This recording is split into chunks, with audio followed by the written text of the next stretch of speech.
Drums of Autumn, Disc 11. Part 5. Strawberry Fields Forever. Chapter 14. Flee from Wrath to Come. August 1767. They had hidden the woman in a tobacco shed on the edge of Farquhar Campbell's farthest fields. There was little chance of anyone noticing, other than Campbell's slaves, who already knew. But we took care to arrive just after dark, when the lavender sky had faded nearly to grey, barely outlining the dark bulk of the drying shed. The woman slid out like a ghost, cloaked and hooded, and was hoisted onto the extra horse, bundled hastily aboard like the package of contraband she was. She drew up her legs and clung to the saddle with both hands, doubled up in a ball of panic. Evidently she'd never been on a horse before. Myers tried to hand her the reins, but she paid no attention, only clung tight and moaned in a sort of melodic agony of terror. The men were becoming restive, glancing over their shoulders into the empty fields as though expecting the imminent arrival of Sergeant Murchison and his minions. "Let her ride with me," I suggested. "Maybe she feels safer that way." The woman was detached from her mount with some difficulty and set down on the horse's rump behind my saddle. She smelt strongly of fresh tobacco leaves, pungently narcotic, and something else, a little muskier. She at once flung her arms around my waist, holding on for dear life. I patted one of the hands clutched about my middle, and she squeezed tighter, but made no other move or sound. Little wonder if she was terrified, I thought, turning my horse's head to follow Myers. She might not know about the hullabaloo Murchison was raising in the district, but she could have no illusions about what might happen if she was caught. She had certainly been among the crowd at the sawmill 2 weeks earlier. As an alternative to certain death, flight into the arms of red savages might be slightly preferable, but not by much, to judge from her trembling. The weather was far from cold, but she shook as though with chill. She nearly squeezed the stuffings out of me when Rollo appeared, stalking out of the bushes like some demon of the forest. My horse didn't like the look of him either, and backed up, snorting and stamping, trying to jerk the reins away from me. I had to admit that Rollo was reasonably fearsome, even when he was in an amiable mood, which he was at the moment. Rollo loved expeditions. Still, he undoubtedly presented a sinister aspect. All his teeth were showing in a grin of delight, his slitted eyes half closed as he whiffed the air. Add to that the way the greys and blacks of his coat faded into the shadows, and one was left with a queer and unsettling illusion that he had materialized out of the substance of the night, appetite incarnate. He trotted directly past us, no more than a foot away, and the woman gasped, her breath hot on my neck. I patted her hand again and spoke to her, but she made no answer. Duncan had said she was Africa-born and spoke little English, but surely she must understand a few words. "It will be all right," I said again. "Don't be afraid." Occupied with horse and passenger, I hadn't noticed Jamie until he appeared suddenly by my stirrup, light-footed as Rollo. "All right, Sassenach?" he asked softly, putting a hand on my thigh. "I think so," I said. I nodded at the death grip round my middle. "If I don't die of suffocation." He looked and smiled. "Well, she's in no danger of falling off, at least." I wish I knew something to say to her, poor thing. She's so afraid. Do you suppose she even knows where we're taking her? "I shouldn't think so. I dunna ken where we're going." He wore breeks for riding, but had his plaid belted over them, the free end slung across the shoulder of his coat. The dark tartan blended into the shadows of the forest, as well as it had the shades of the Scottish heather. All I could see of him was a white blotch of shirt front and the pale oval of his face. "Do you know any useful taki-taki to say to her?" I asked. Of course, she might not know that either if she wasn't brought through the Indies. He turned his head and looked up at my passenger, considering. "Ah," he said. "Well, there's one thing they'll all know, no matter where they've come." He reached out and squeezed the woman's foot firmly. "Freedom," he said, and paused. "Sorsa, d'ye ken what I say?" She didn't loosen her grip, but her breath went out in a shuddering sigh, and I thought I felt her nod. The horses followed each other in single file, Myers in the lead. The rough track wasn't even a wagon trail, only a sort of flattening of undergrowth, but it did at least provide clear passage through the trees. I doubted that Sergeant Murchison's vengeance would pursue us so far, if he pursued us at all, but the sense of escape was too strong to ignore. We shared an unspoken but pervasive sense of urgency, and with no particular discussion, agreed to ride on as far as possible. My passenger was either losing her fear or simply becoming too tired to care any more. After a midnight stop for refreshment, she allowed Ian and Myers to boost her back on the horse without protest, and while she never released her hold on my waist, she did seem to doze now and then, her forehead pressed against my shoulder. The fatigue of long riding crept over me, too, aided by the hypnotic soft thudding of the horse's feet and the unending susurrus of the pines overhead. We were still in the long-leaf forest, and the tall, straight trunks surrounded us like the masts of long-sunk ships. Lines of an ancient Scottish song drifted through my mind. How many strawberries grow in the salt sea? How many ships sail in the forest? And I wondered muzzily whether the composer had walked through a place like this, unearthly in half-moon and starlight, so dreamlike that the borders between the elements were lost. We might as well be afloat as earthbound, the heave and fall beneath me, the rise of planking, and the sound of the pines, the wind in our sails. We stopped at dawn, unsaddled the horses, hobbled them, and left them to feed in the long grass of a small meadow. I found Jamie and curled up at once into a nest of grass beside him, the horse's peaceful champing the last thing I heard. We slept heavily through the heat of the day, and awoke near sunset, stiff, thirsty, and covered with ticks. I was profoundly thankful that the ticks seemed to share the mosquitoes' general distaste for my flesh, but I had learned on our trip north to check Jamie and the others every time we slept. There were always outriders. "Ick," I said, examining a particularly juicy specimen, the size of a grape, nestling amid the soft cinnamon hair of Jamie's underarm. "Damn! I'm afraid to pull that one. It's so full it'll likely burst." He shrugged, busy exploring his scalp with the other hand in search of further intruders.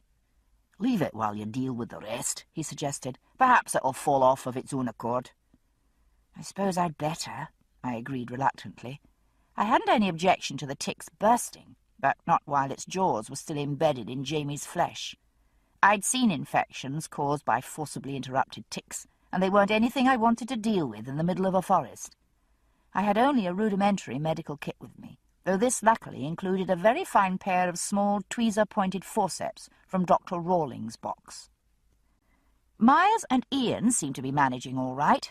Both stripped to the waist, Myers was crouched over the boy like a huge black baboon, fingers busy in Ian's hair.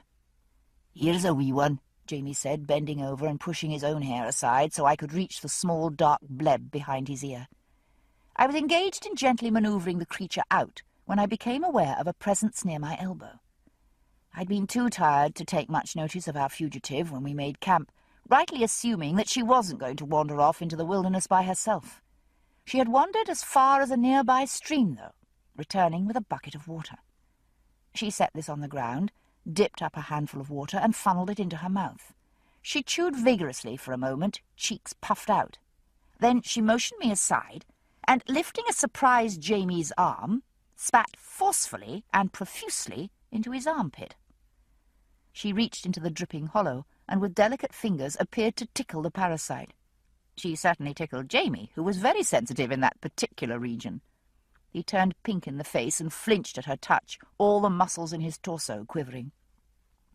She held tight to his wrist, though, and within seconds the bulging tick dropped off into the palm of her hand. She flicked it disdainfully away and turned to me with a small air of satisfaction. I had thought she resembled a ball muffled in her cloak. Seen without it, she still did. She was very short, no more than 4 feet, and nearly as wide, with a close-cropped head like a cannonball, her cheeks so round that her eyes were slanted above them. She looked like nothing so much as one of the carved African fertility images I had seen in the Indies, massive of bosom, heavy of haunch, and the rich, burnt coffee colour of a Congolese, with skin so flawless that it looked like polished stone under its thin layer of sweat. She held out her hand to me, showing me a few small objects in her palm, the general size and shape of dried lima beans. "Pawpaw," she said, in a voice so deep that even Myers turned his head toward her, startled. It was a huge, rich voice, reverberant as a drum. Seeing my reaction to it, she smiled a little shyly and said something I didn't quite understand, though I knew it was Gaelic.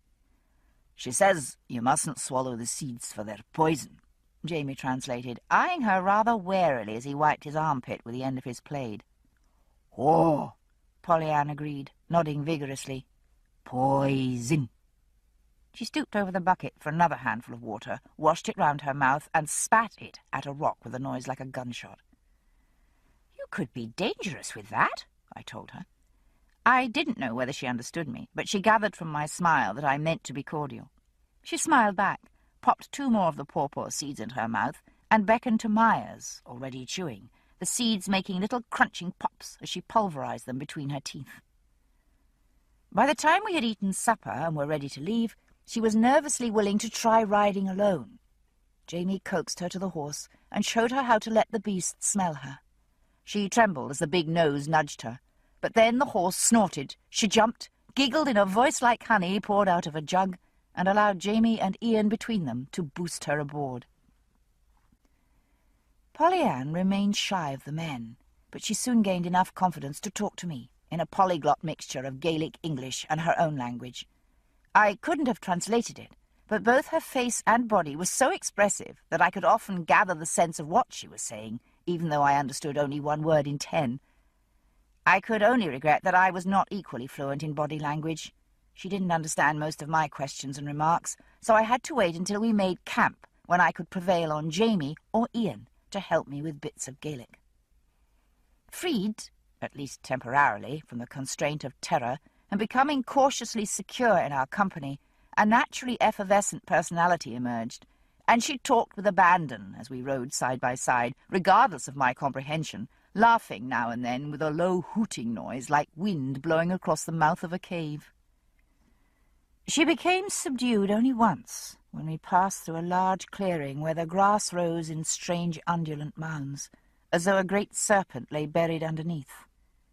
Pollyann went silent when she saw them, and in an effort to hurry her horse, instead succeeded only in pulling on the reins and stopping it dead.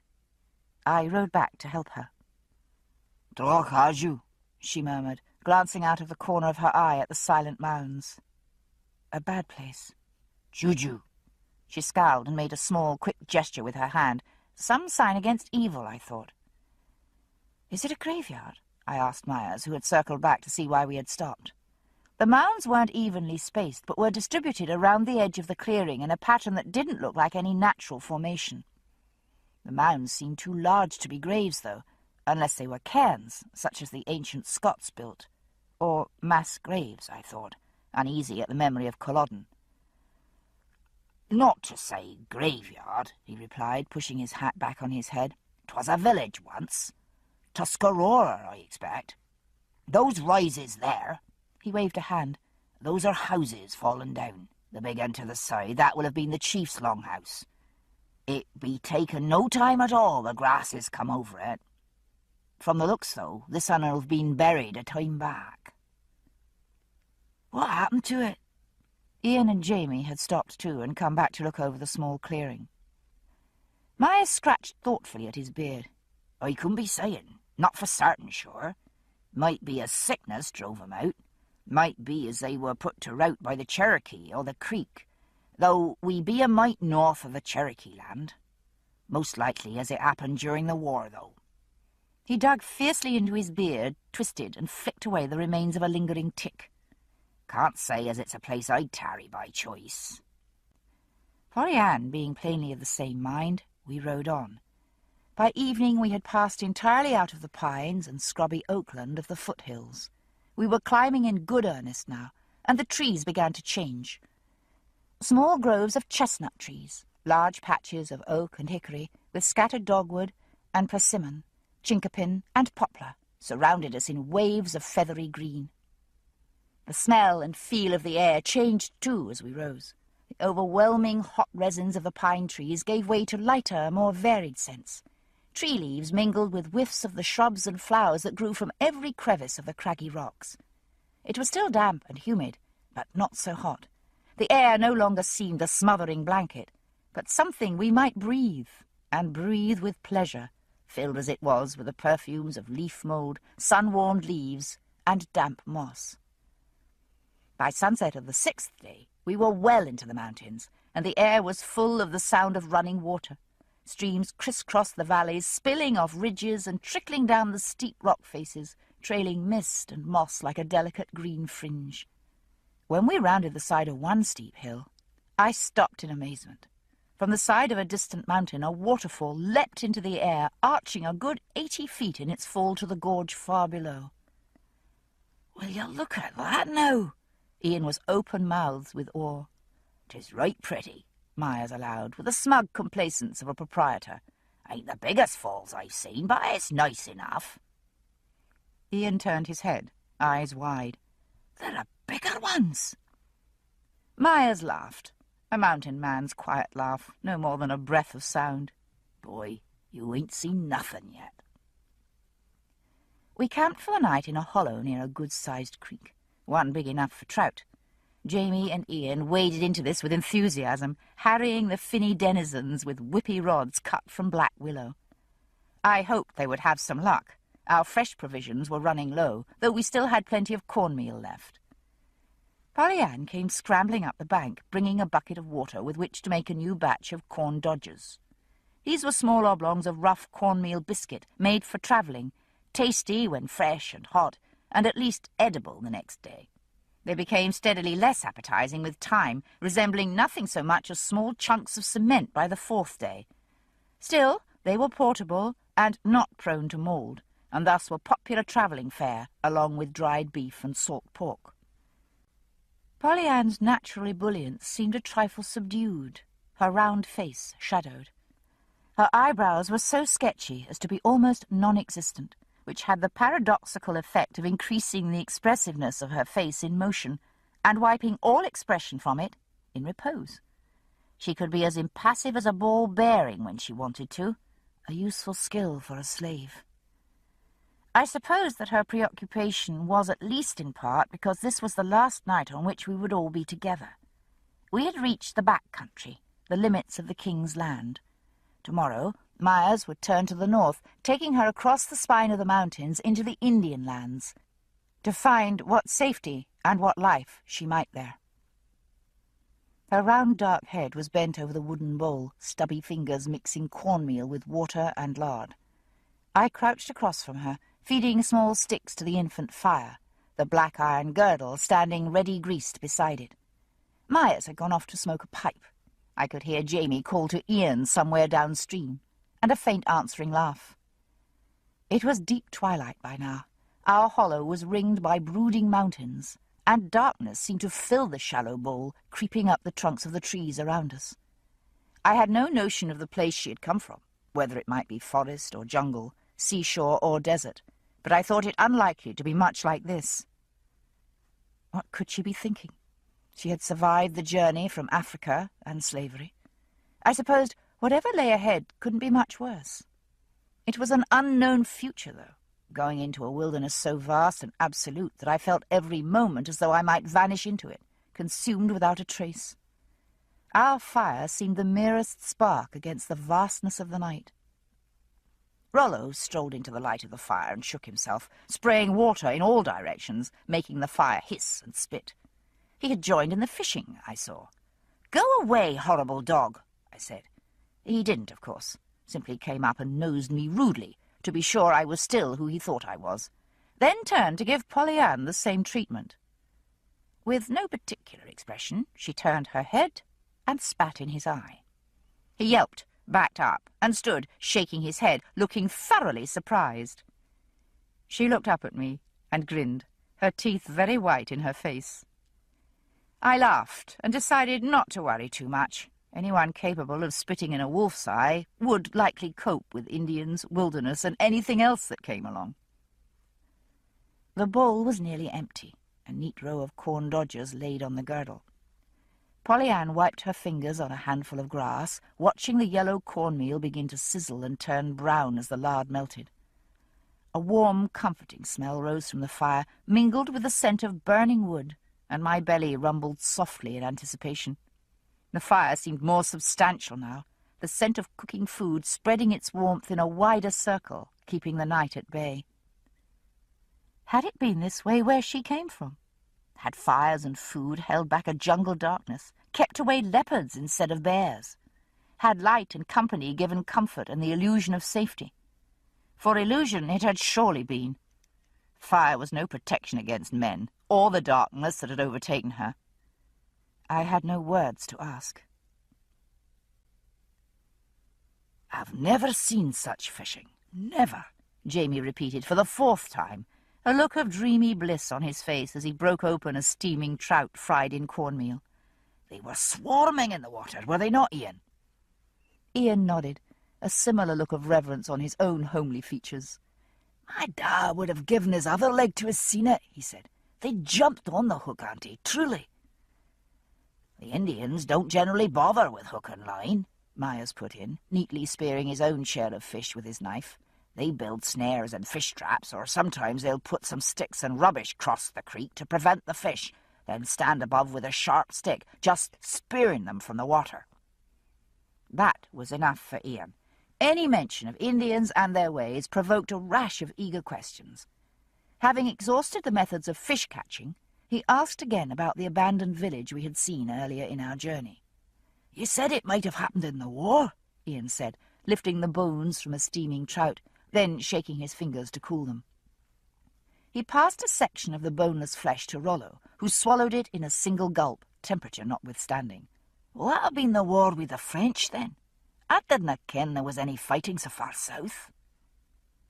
Myers shook his head, chewing and swallowing before he answered. "Oh, no, it'll be the Tuscarora War I was meaning. That's how they call it on the white side, at least."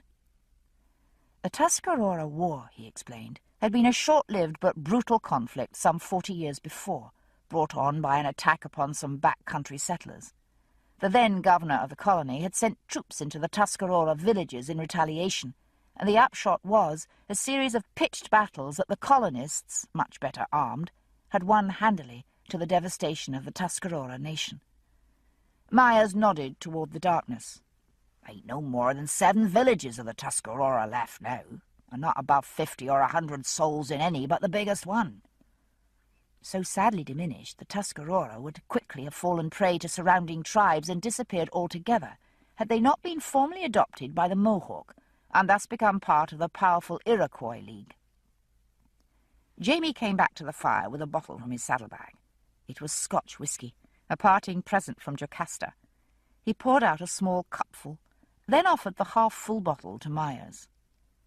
"Is the Mohawk country not a very great distance to the north?" he asked. "How can they offer protection to their fellows here, and they with hostile tribes all around?" Myers took a gulp of whisky and washed it pleasurably around his mouth before answering. That's fine stuff, friend James. Oh, the Mohawk are a good ways off, aye, but the nations of the Iroquois are a name to reckon with, and of all the 6 nations, the Mohawk are the fiercest. Ain't no one, red or white, going to mess with the Mohawks without good cause, no sir. I was fascinated by this. I was also pleased to hear that the Mohawk territory was a good long way away from us. Why did the Mohawk want to adopt the Tuscarora, then? Jamie asked, lifting one brow. It doesn't seem they'd be needing allies, and they so fierce as you say. Myers' hazel eyes had gone to dreamy half-slits under the influence of good whisky. Oh, they're fierce, all right, but they're mortal, he said. Indians are men of blood, and none more than the Mohawk. They're men of honour, mind. He raised a thick finger in admonition. But there's a sight of things they'll kill for. Some reasonable, some not. They raid, you see, amongst themselves. And they'll kill for revenge. Ain't nothing will stop a Mohawk bent on revenge, save you kill him. And even then his brother or his son or his nephew will come after you. He licked his lips in slow meditation, savouring the slick of whisky on his skin. Some Indians don't kill for any reason a man would say mattered, especially when liquor's involved. Sounds very much like the Scots, I murmured to Jamie, who gave me a cold look in return. Myers picked up the whiskey bottle and rolled it slowly between his palms. Any man might take a drop too much and be the worse in his actions for it. But with the Indians, the first drop's too much. I've heard of more than one massacre that might not have been, save for the men being mad with drink. He shook his head, recalling himself to his subject. Be so as it may, it's a hard life and a bloody one. Some tribes are wiped out altogether and none have men to spare. So they adopt folk into the tribe to replace those as are killed or die of sickness. They take prisoners, sometimes, take them into a family, treat them as their own. That's what they'll do with Mrs. Polly there. He nodded at Polly Ann, who sat quietly by the fire, paying no attention to his speech. So, happened back 50 years, the Mohawk took and adopted the whole tribe of the Tuscarora. Don't many tribes speak exactly the same language, Myers explained, but some are closer than others.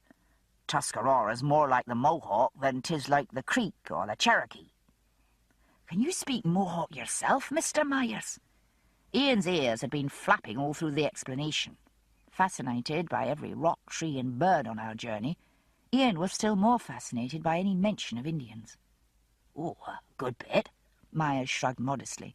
Any trader picks up a few words here and there. Shoe dog. Rollo, who had inched his nose within sniffing distance of Myers' last trout, twitched his ears at the admonition, but didn't withdraw the nose. Will it be the Tuscarora you mean to take Mistress Polly to? Jamie asked, crumbling a corn dodger into edible chunks. Myers nodded, chewing carefully. With as few natural teeth as he had left, even fresh corn dodgers were a hazardous undertaking. Aye. Be for 5 days' ride still, he explained.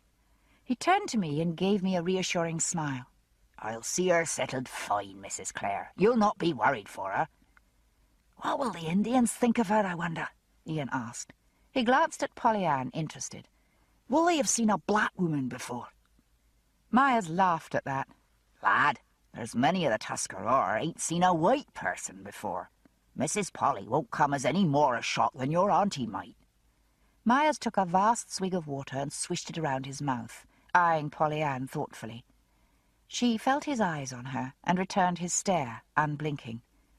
I should say they'd find her handsome, though. They do like a woman as is sweetly plump. It was moderately obvious that Myers shared this admiration. His eyes drifted over Polly Ann with an appreciation touched with innocent lasciviousness.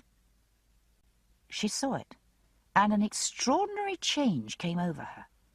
She seemed scarcely to move, and yet all at once her whole person was focused on Myers. No white showed around her eyes. They were black and fathomless, shining in the firelight. She was still short and heavy, but with only the slightest change of posture, depth of bosom and width of hip were emphasized, suddenly curved in a promise of lewd abundance. Myers swallowed audibly. I glanced away from this little byplay to see Jamie watching too, with an expression somewhere between amusement and concern. I poked him unobtrusively and squinted hard, in an expression that said as explicitly as I could manage, do something. He narrowed one eye. I widened both mine and gave him a good stare, which translated to, I don't know, but do something. Jamie cleared his throat, leaned forward, and laid a hand on Myers' arm, jarring the mountain man out of his momentary trance. I shouldn't like to think the woman will be misused in any way, he said politely, but with an edge of Scottish innuendo on misused that implied the possibility of unlimited impropriety. He squeezed a little. Will you undertake to guarantee her safety, Mr. Myers? Myers shot him a look of incomprehension, which slowly cleared, cognizance coming into the bloodshot hazel eyes. The mountain man slowly pulled his arm free, then picked up his cup, gulped the last mouthful of whiskey, coughed, and wiped his mouth. He might have been blushing, but it was impossible to tell behind the beard. Oh, yes. That is, I mean to say, oh, no. No, indeed. The Mohawk and the Tuscarora both. Their women choose who they bed with. even who they marry.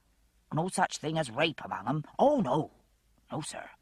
She won't be misused, I can promise that. Well, and I'm glad to hear it. Jamie sat back at ease and gave me an, I trust you're satisfied, glare out of the corner of his eye. I smiled demurely. Ian might not be quite 16, but he was far too observant to have missed all these exchanges.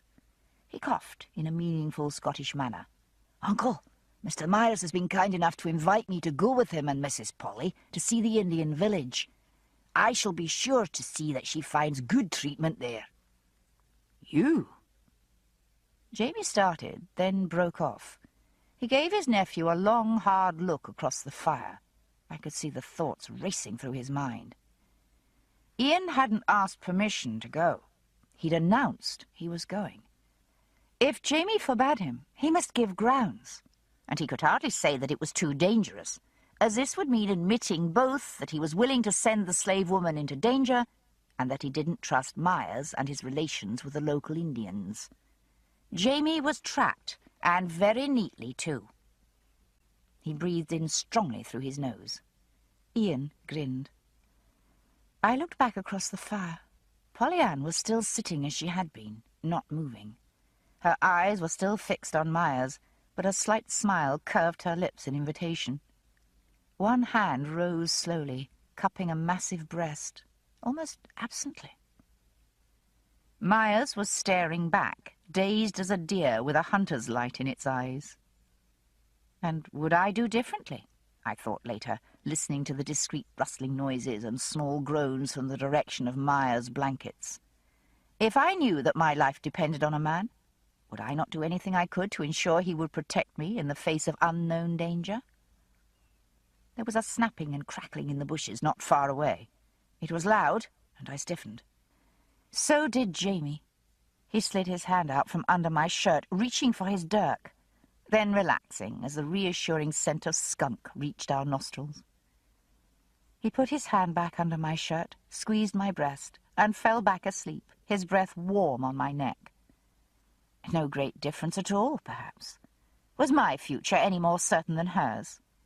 And did I not depend for my life upon a man bound to me, at least in part, by desire of my body? A faint wind breathed through the trees, and I hitched the blanket higher on my shoulder. The fire had burned to embers, and so high in the mountains it was cool at night. The moon had set, but it was very clear. The stars blazed close, a net of light cast over the mountain's peaks. No, there were differences. However unknown my future, it would be shared, and the bond between my man and me went much deeper than the flesh.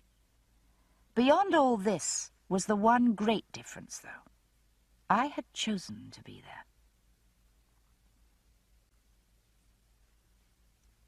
Chapter 15. Noble Savages. We took our leave of the others in the morning, Jamie and Myers taking pains over the arrangement for a rendezvous in 10 days' time. Looking around me at the bewildering immensity of forest and mountain, I couldn't imagine how anyone could be sure of finding a specific place again. I could only trust in Jamie's sense of navigation. They turned to the north, we to the southwest, making our way along the course of the stream we had camped by. It seemed very quiet at first, and strangely lonely with only the two of us. Within a short time, though, I had grown accustomed to the solitude, and began to relax, taking a keen interest in our surroundings. This might, after all, be our home. The thought was a rather daunting one. It was a place of amazing beauty and richness, but so wild it hardly seemed that people could live in it. I didn't voice this thought, however, only followed Jamie's horse as he led us deeper and deeper into the mountains, stopping finally in the late afternoon to make a small camp and catch fish for dinner. The light faded slowly, retreating through the trees. The thick, mossy trunks grew dense with shadow, edges still rimmed with a fugitive light that hid among the leaves, green shadows shifting with the sunset breeze. A tiny glow lit suddenly in the grass a few feet away, cool and bright. I saw another, and then the edge of the wood was full of them, lazily falling, then blinking out, cold sparks drifting in the growing dark. You know, I never saw fireflies till I came to live in Boston, I said, filled with pleasure at the sight of them, glowing emerald and topaz in the grass. They don't have fireflies in Scotland, do they? Jamie shook his head, reclining lazily on the grass, one arm hooked behind his head. Bonny wee things, he observed, and sighed with content. This is my favourite time of the day, I think. When I lived in the cave after Culloden, I would come out near evening and sit on a stone waiting for the dark. His eyes were half closed, watching the fireflies. The shadows faded upward as night rose from the earth to the sky. A moment before, light through the oak leaves had mottled him like a fawn. Now the brightness had faded, so he lay in a sort of dim green glow, the lines of his body at once solid and insubstantial. All the wee bugs come out just now, the moths and the midges, all the bitty things that hang about in clouds over the water. You see the swallows come for them, and then the bats swooping down, and the salmon rising to the evening hatch and making rings on the water. His eyes were open now, fixed on the waving sea of grass on the hillside, but I knew he saw instead the surface of the tiny loch near Lallybroch, alive with fleeting ripples. It's only a moment, but you feel as though it will last forever. Strange, is it no? He said thoughtfully. You can almost see the light go as you watch, and yet there's no time you can look and say, now it's night. He gestured at the opening between the oak trees and the valley below, its hollows filling with dark. No. I lay back in the grass beside him, feeling the warm damp of the grass mould the buckskin to my body. The air was thick and cool under the trees, like the air in a church, dim and fragrant with remembered incense. Do you remember Father Anselm at the Abbey? I looked up. The colour was going from the oak leaves overhead, leaving the soft silver undersides grey as mouse fur. He said there was always an hour in the day when time seems to stop, but that it was different for everyone. He thought it might be the hour when one was born. I turned my head to look at him. Do you know when you were born? I asked. The time of day, I mean. He glanced at me and smiled, rolling over to face me. Aye, I do. Perhaps he was right then, for I was born at supper time, just at twilight, on the 1st of May. He brushed away a floating firefly and grinned at me. Have I never told you that story? How my mother had put on a pot of brose to cook, and then her pains came on so fast she'd no time to think of it, and no one else remembered either until they smelled the burning, and it ruined the supper and the pot as well. There was nothing else in the house to eat save a great gooseberry pie, so they all ate that. But there was a new kitchen maid, and the gooseberries were green, and all of them, except my mother and me, of course, spent the night writhing with the indigestion. He shook his head, still smiling. My father said it was months before he could look at me without feeling his bowels cramp. I laughed, and he reached to pick a last year's leaf from my hair. And what hour were you born, Sassenach? I don't know, I said, with the usual pang of faint regret for my vanished family. It wasn't on my birth certificate, and if Uncle Lamb knew, he never told me. I know when Brianna was born, though, I added more cheerfully. She was born at 3 minutes past 3 in the morning. There was a huge clock on the wall of the delivery room, and I saw it. Dim as the light was, I could see his look of surprise clearly. You were awake? I thought you told me women were drugged then so as not to feel the pain. They mostly were then. I wouldn't let them give me anything, though. I stared upward. The shadows were thick around us now, but the sky was still clear and light above, a soft, brilliant blue. Why the hell not? He demanded, incredulous. I've never seen a woman give birth, but I've heard it more than once, I'll tell you. And damned if I can see why a woman in her right mind would do it, and there was any choice about it.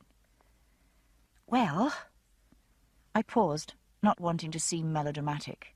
It was the truth, though. Well, I said rather defiantly, I thought I was going to die, and I didn't want to die in my sleep. He wasn't shocked. He only raised one brow and snorted faintly with amusement. Would you know? No. Would you? I twisted my head to look at him. He rubbed the bridge of his nose, still amused at the question. Aye, well, perhaps. I've come close to death by hanging, and I didna like the waiting a bit. I've nearly been killed in battle a few times. I canna say I was much concerned about the dying then, though, being too busy to think of it. And then I've nearly died of wounds and fever, and that was misery enough that I was looking forward very keenly to being dead. But on the whole, given my choice about it, I think perhaps I wouldn't mind dying in my sleep. No. He leaned over and kissed me lightly, preferably in bed, next to you. At a very advanced age, mind. He touched his tongue delicately to my lips, then rose to his feet, brushing dried oak leaves from his breeks. Best make a fire while there's light enough to strike a flint, he said. You'll fetch the wee fish. I left him to deal with flints and kindling while I went down the little hill to the stream, where we had left the fresh-caught trout dangling from stringers in the icy current. As I came back up the hill, it had grown dark enough that I could see him only in outline, crouched over a tiny pile of smouldering kindling. A wisp of smoke rose up like incense, pale between his hands. I set the gutted fish down in the long grass and sat back on my heels beside him, watching as he laid fresh sticks on the fire, building it patiently, a barricade against the coming night. "What do you think it will be like?" I asked suddenly. "To die?" He stared into the fire, thinking. A burning twig snapped with heat, spurting sparks into the air, which drifted down, blinking out before they touched the ground. "Man is like the grass that withers and is thrown into the fire. He is like the sparks that fly upward. And his place will know him no more," I quoted softly. "Is there nothing after, do you think?" He shook his head, looking into the fire. I saw his eyes shift beyond it to where the cool, bright sparks of the fireflies blinked in and out among the dark stems. "I canna say," he said at last, softly. His shoulder touched mine, and I leaned my head toward him. "There's what the church says, but—" His eyes were still fixed on the fireflies, winking through the grass stems, their light unquenchable. "No, I canna say. But I think it will maybe be all right." He tilted his head, pressing his cheek against my hair for a moment, then stood up, reaching for his dirk. "The fire's well started now." The heavy air of the afternoon had lifted with the coming of twilight, and a soft evening breeze blew the damp tendrils of hair off my face. I sat with my face lifted, eyes closed, enjoying the coolness after the sweaty heat of the day. I could hear Jamie rustling around the fire, and the quick, soft whoosh of his knife as he skinned green oak twigs for broiling the fish. "I think it will maybe be all right." I thought so too. There was no telling what lay on the other side of life, but I had sat many times through an hour where time stops, empty of thought, soothed of soul, looking into... what? Into something that had neither name nor face, but which seemed good to me, and full of peace. If death lay there... Jamie's hand touched my shoulder lightly in passing, and I smiled, not opening my eyes. "Ouch," he muttered, on the other side of the fire. "Nicked myself, clumsy clot." I opened my eyes. He was a good 8 feet away, head bent as he sucked a small cut on the knuckle of his thumb. A ripple of goose flesh rose straight up my back. "Jamie," I said. My voice sounded peculiar even to me. I felt a small, round cold spot centered like a target on the back of my neck. "Aye?" "Is there—" I swallowed, feeling the hair rise on my forearms. "Jamie, is there someone behind me?" His eyes shifted to the shadows over my shoulder and sprang wide. I didn't wait to look round, but flung myself flat on the ground, an action that likely saved my life. There was a loud woof and a sudden strong smell of ammonia and fish. Something struck me in the back with an impact that knocked the breath out of me, and then stepped heavily on my head, driving my face into the ground. I jerked up, gasping for breath, shaking leaf mould out of my eyes. A large black bear, squalling like a cat, was lurching round the clearing, its feet scattering burning sticks. For a moment, half blinded by dirt, I couldn't see Jamie at all. Then I spotted him. He was under the bear, one arm locked around its neck, his head tucked into the joint of the shoulder just under the drooling jaws. One foot shot out from under the bear, kicking frantically, stabbing at the ground for traction. He had taken his boots and stockings off when we had made camp. I gasped as one bare foot slewed through the remnants of the fire, raising showers of sparks. His forearm was ridged with effort, half buried in thick fur. His free arm thrust and jabbed. He had kept hold of his dirk, at least. At the same time, he hauled with all his strength on the bear's neck, pulling it down. The bear was lunging, batting with one paw, trying to shake off the clinging weight around its neck. It seemed to lose its balance and fell heavily forward with a loud squall of rage. I heard a muffled woof that didn't seem to come from the bear and looked frantically around for something to use as a weapon. The bear struggled back to its feet, shaking itself violently. I caught a brief glimpse of Jamie's face, contorted with effort. One bulging eye widened at the sight of me, and he shook his mouth clear of the bristling fur. "Run!" he shouted. Then the bear fell on him again, and he disappeared under 300 pounds of hair and muscle. With vague thoughts of Mowgli and the red flower, I scrabbled madly over the damp earth in the clearing, finding nothing but small pieces of charred stick and glowing embers that blistered my fingers, but were too small to grip. I had always thought that bears roared when annoyed. This one was making a lot of noise, but it sounded more like a very large pig, with piercing squeals and blatting noises interspersed with hair-raising growls. Jamie was making a lot of noise too, which was reassuring under the circumstances. My hand fell on something cold and clammy. The fish, tossed aside at the edge of the fire clearing. "To hell with the red flower," I muttered. I seized one of the trout by the tail, ran forward, and belted the bear across the nose with it as hard as I could. The bear shut its mouth and looked surprised. Then its head slewed toward me, and it lunged, moving faster than I would have thought possible. I fell backward, landing on my bottom, and essayed a final valiant blow with my fish before the bear charged me, Jamie still clinging to its neck like grim death. It was like being caught in a meat grinder, a brief moment of total chaos punctuated by random hard blows to the body and the sensation of being suffocated in a large, reeking, hairy blanket. Then it was gone, leaving me lying bruised in the grass on my back, smelling strongly of bear piss, and blinking up at the evening star, which was shining serenely overhead. Things were a good deal less serene on the ground. I rolled onto all fours, shouting, "Jamie!" at the trees, where a large amorphous mass rolled to and fro, smashing down the oak saplings and emitting a cacophony of growls and Gaelic screeches. It was full dark on the ground by now, but there was enough light from the sky for me to make things out. The bear had fallen over again, but instead of rising and lunging, this time was rolling on its back, hind feet churning in an effort to gain a ripping purchase. One front paw landed in a heavy, rending slap, and there was an explosive grunt that didn't sound like the bear's. The smell of blood was heavy on the air. "Jamie!" I shrieked.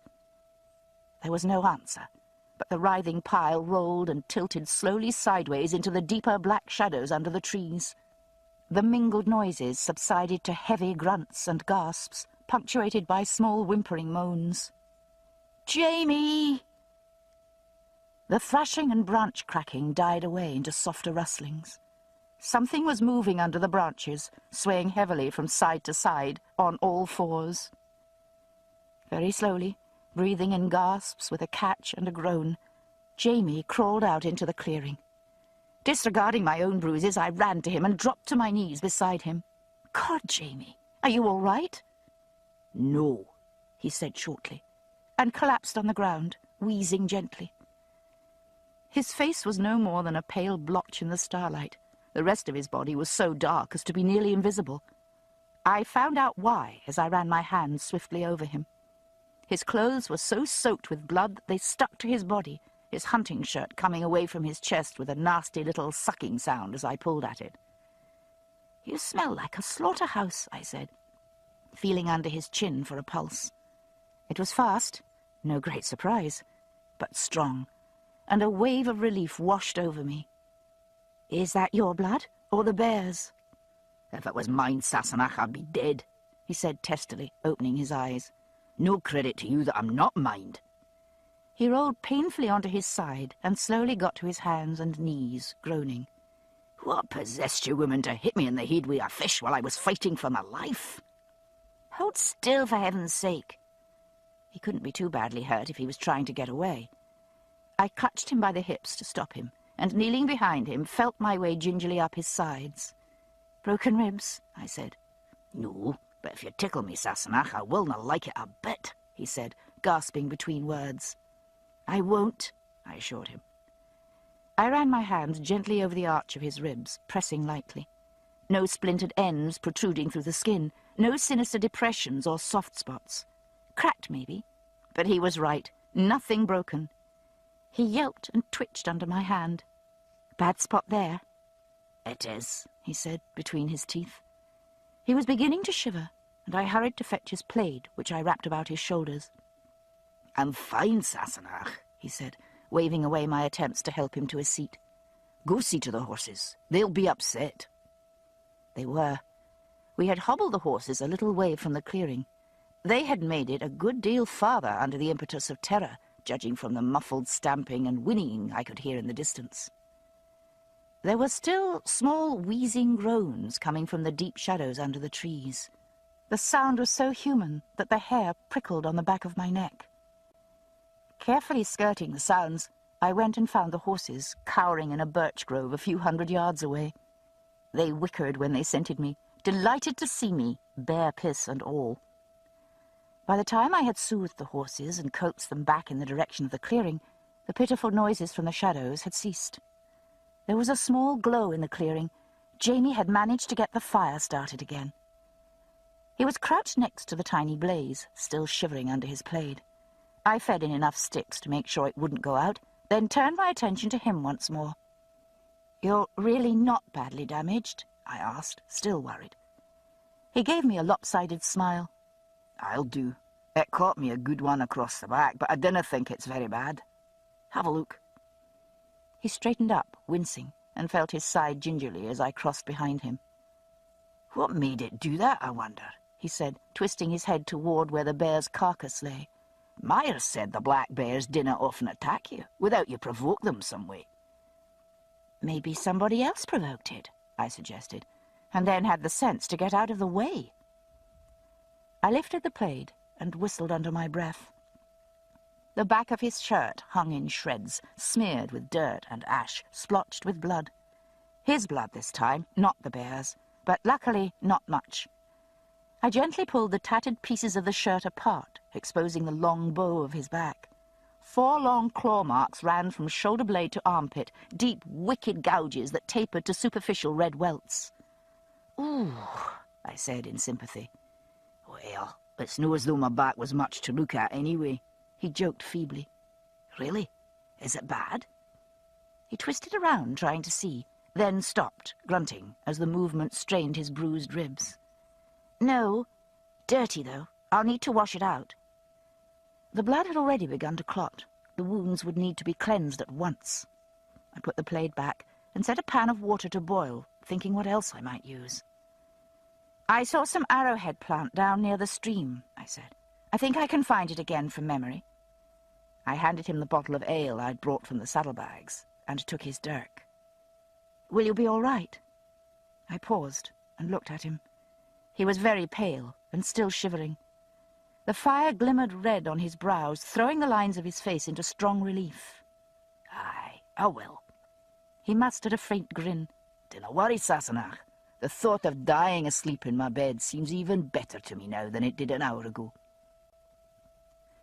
A sickle moon was rising, bright over the trees, and I had little trouble finding the place I remembered. The stream ran cold and silver in the moonlight, chilling my hands and feet as I stood calf-deep in the water, groping for tubers of the arrowhead plant. Small frogs sang all around me, and the stiff leaves of cattails rustled softly in the evening breeze.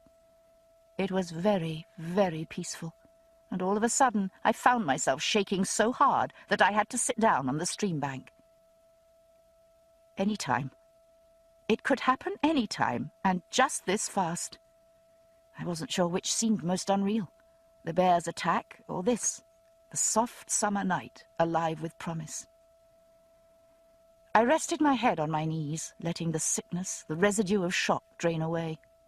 It didn't matter, I told myself. Not only any time, but anywhere. disease, car wreck, random bullet. There was no true refuge for anyone, but like most people, I managed not to think of that most of the time. I shuddered, thinking of the claw marks on Jamie's back. Had he been slower to react, not as strong?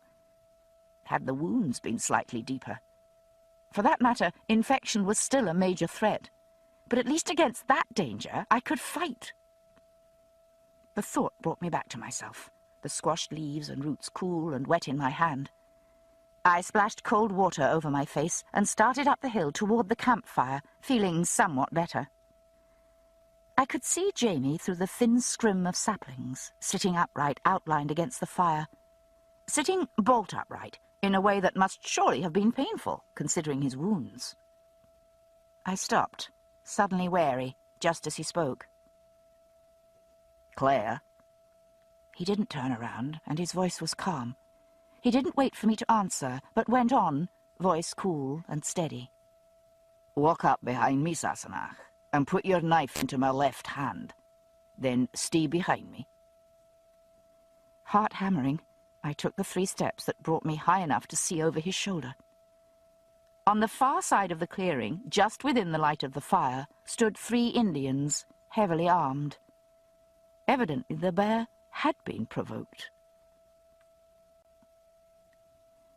The Indians looked us over with a lively interest that was more than returned. There were 3 of them, an older man whose feathered topknot was liberally streaked with grey, and 2 younger, perhaps in their 20s. Father and sons, I thought. There was a certain similarity among them, more of body than of face.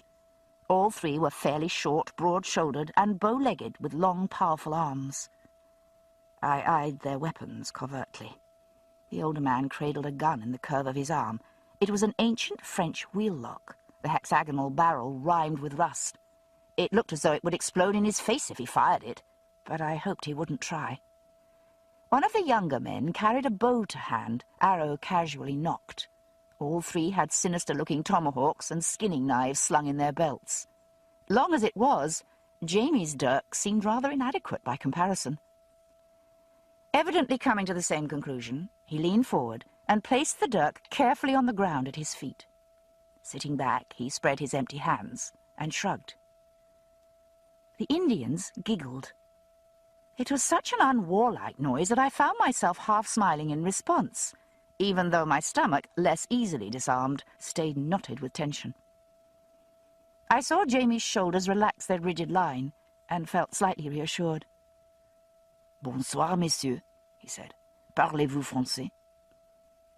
The Indians giggled again, glancing at each other shyly. The older man took a tentative step forward and ducked his head at us, setting the beads in his hair swinging. "No, French," he said. "English?" I said hopefully. He glanced at me with interest, but shook his head. He said something over one shoulder to one of his sons, who replied in the same unintelligible tongue. The older man turned back to Jamie and asked something, raising his brows in question. Jamie shook his head in incomprehension, and one of the young men stepped into the firelight. Bending his knees and letting his shoulders slump, he thrust his head forward and swayed from side to side, peering near-sightedly in such perfect imitation of a bear that Jamie laughed out loud. The other Indians grinned. The young man straightened up and pointed at the blood-soaked sleeve of Jamie's shirt with an interrogatory noise. "Oh, aye, it's over there," Jamie said, gesturing toward the darkness under the trees. Without further ado, all 3 men disappeared into the dark, from which excited exclamations and murmurings soon emerged. "That's all right, Sassenach," Jamie said. "They will not harm us. They're only hunters." He closed his eyes briefly, and I saw the faint sheen of sweat on his face. "And a good thing, too, because I think I'm maybe going to swoon." "Don't even think about it. Don't you dare faint and leave me alone with them." No matter what the savages' possible intentions, the thought of facing them alone over Jamie's unconscious body was enough to reknot my intestines with panic. I put my hand on the back of his neck and forced his head down between his knees. "Breathe," I said, squeezing cold water from my handkerchief down the back of his neck. "You can faint later." "Can I puke?" he asked, his voice muffled in his kilt. I recognized the note of wry jest in it and let my own breath out with relief. "No," I said. "Sit up. They're coming back." They were, dragging the bear's carcass with them. Jamie sat up and mopped his face with a wet handkerchief. Warm as the night was, he was shivering slightly from shock, but he sat steadily enough. The older man came over to us and pointed with raised brows, first to the knife that lay at Jamie's feet, then to the dead bear. Jamie nodded modestly. "That wasn't easy, mind," he said. The Indian's brows rose higher. Then he ducked his head, hands spread in a gesture of respect. He beckoned to one of the younger men, who came over, untying a pouch from his belt. Shoving me unceremoniously to one side, the younger man ripped open the throat of Jamie's shirt, pulled it off his shoulder, and squinted at the injury. He poured a handful of a lumpy, half-powdery substance into his hand, spat copiously into it, stirred it into a foul-smelling paste, and smeared it liberally over the wounds. "No, I really am going to puke," Jamie murmured, wincing under the ungentle ministrations. "What is that stuff?" "At a guess, it's dried trillium mixed with very rancid bear grease," I said, trying not to inhale the pungent fumes. "I don't suppose it will kill you. At least I hope not." "That's two of us, then," he said, under his breath. "No, I'll do now, thank you kindly." He waved away further ministrations, smiling politely at his would-be doctor. Joking or not, his lips were white, even in the dimness of the firelight. I put a hand on his good shoulder and felt the muscles clenched tight with strain. "Get the whiskey, Sassenach. I need it badly." One of the Indians made a grab at the bottle as I pulled it from the bag, but I pushed him rudely away. He grunted with surprise, but didn't follow me. Instead, he picked up the bag and began rooting through it like a hog hunting truffles. I didn't try to stop him, but hurried back to Jamie with the whiskey. He took a small sip, then a larger one, shuddered once, and opened his eyes. He breathed deeply once or twice, drank again, then wiped his mouth and held out the bottle in invitation to the older man.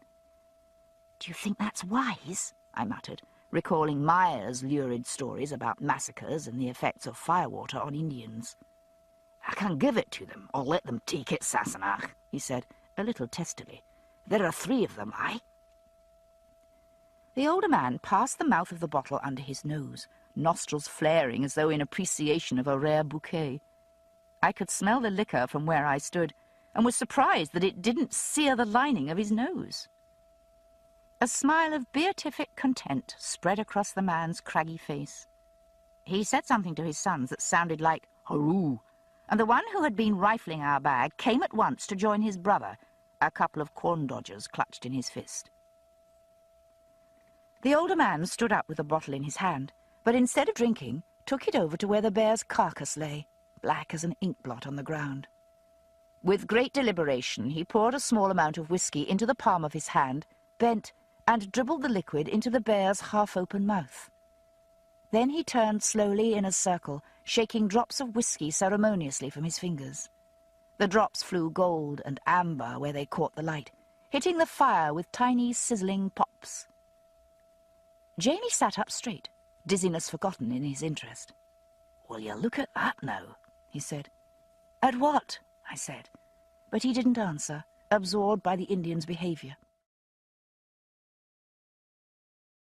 This ends Disc 11. Drums of Autumn, Disc 12. One of the younger men had taken out a small beaded pouch that held tobacco. Carefully packing the bowl of a small stone pipe, he lit it with a dry twig dipped into the flames of our fire and drew strongly on the barrel. The tobacco leaf sparked and fumed, spreading its rich aroma over the clearing. Jamie was leaning against me, his back against my thighs. I had my hand on his unwounded shoulder again and could feel the shiver in his flesh start to ease as the warmth of the whiskey began to spread in his belly. He wasn't badly hurt, but the strain of the fight and the continued effort to stay alert were taking their toll on him.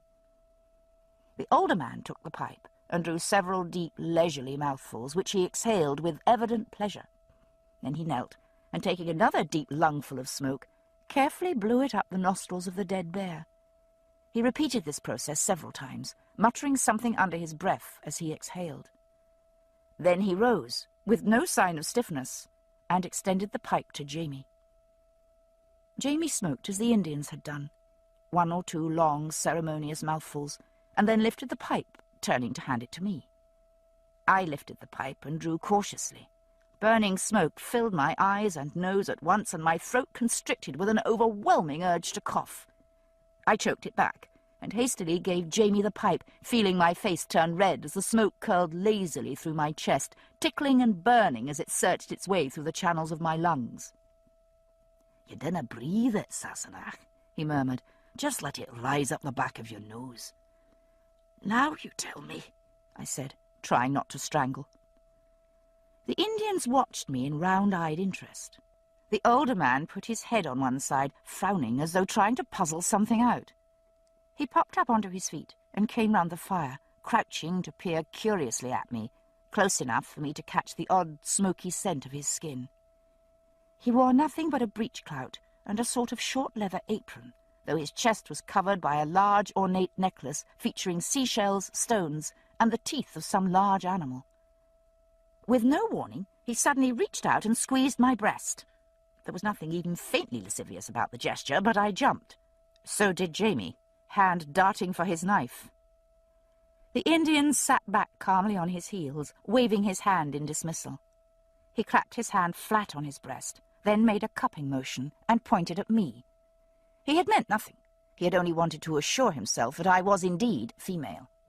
He pointed from me to Jamie and raised one brow. "Aye, she's mine."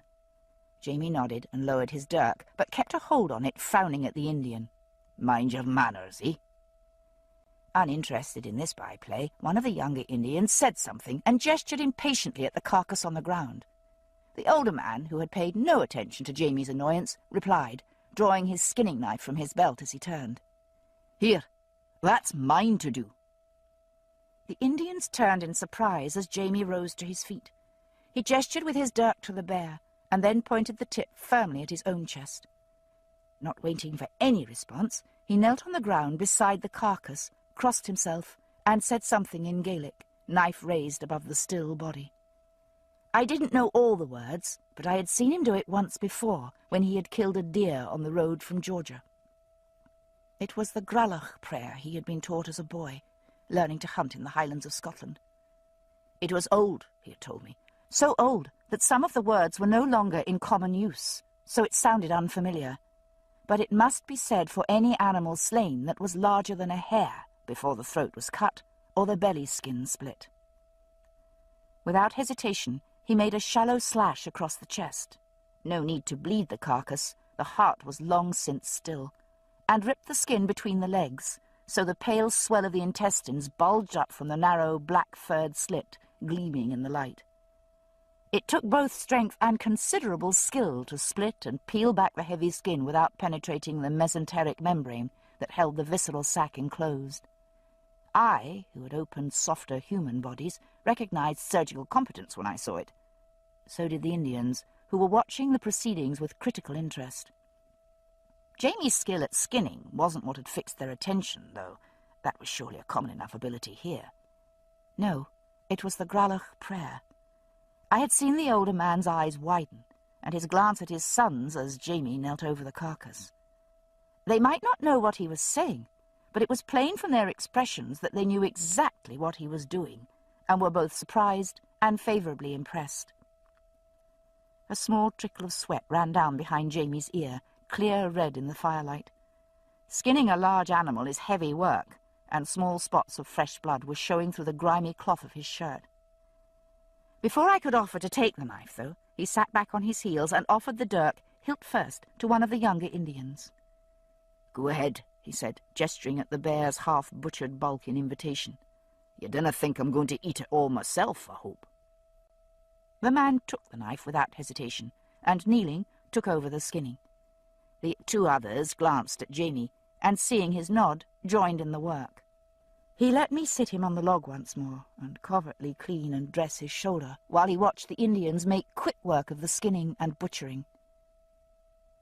"What was it he did with the whiskey?" I asked quietly. "Do you know?" He nodded, eyes fixed absently on the bloody work by the fire. "That's a charm. You scatter holy water to the 4 airs of the earth to preserve yourself from evil. and I suppose whisky is a very reasonable substitute for holy water in the circumstances. I glanced at the Indians, stained to the elbows with the bear's blood, talking casually among themselves. One of them was building a small platform near the fire, a crude layer of sticks laid across rocks set in a square. Another was cutting chunks of meat and stringing them on a peeled green stick for cooking. From evil? Do you mean they're afraid of us? He smiled. I shouldn't think we're so fearsome, Sassenach. No, from the spirits.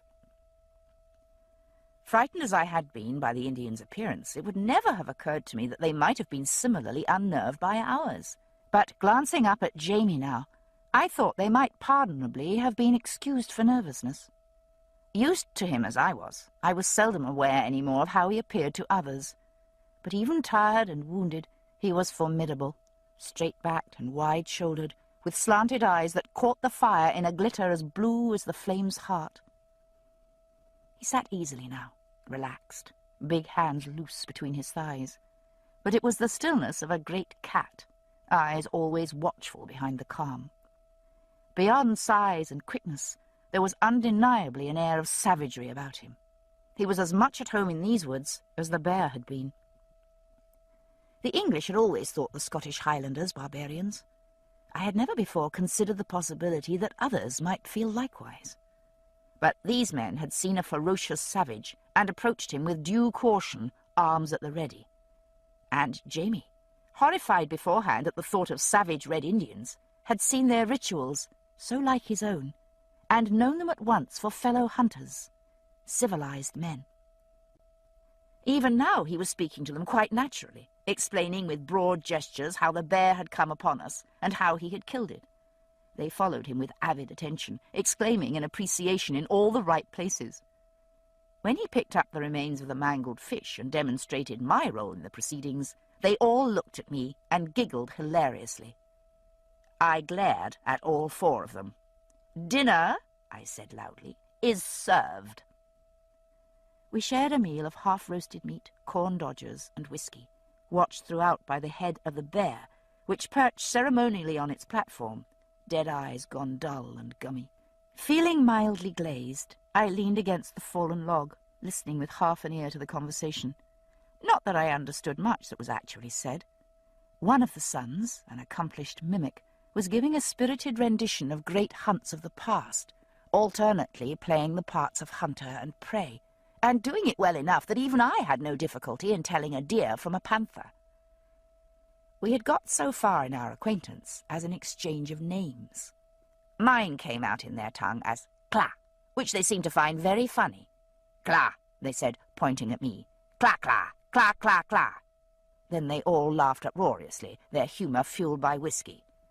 I might have been tempted to reply in kind, save that I wasn't sure I could pronounce Nakagnawito once, let alone repeatedly. They were, or so Jamie informed me, Tuscarora. With his gift of tongues, he was already pointing at objects and assaying the Indian names for them. No doubt by dawn, he would be exchanging improper stories with them, I thought blearily. They were already telling him jokes. "Here," I said, tugging on the edge of Jamie's plaid. "Are you all right? Because I can't stay awake to look after you. Are you going to faint and fall head-first into the fire?" Jamie patted me absently on the head. "I'll be fine now, Sassenach," he said.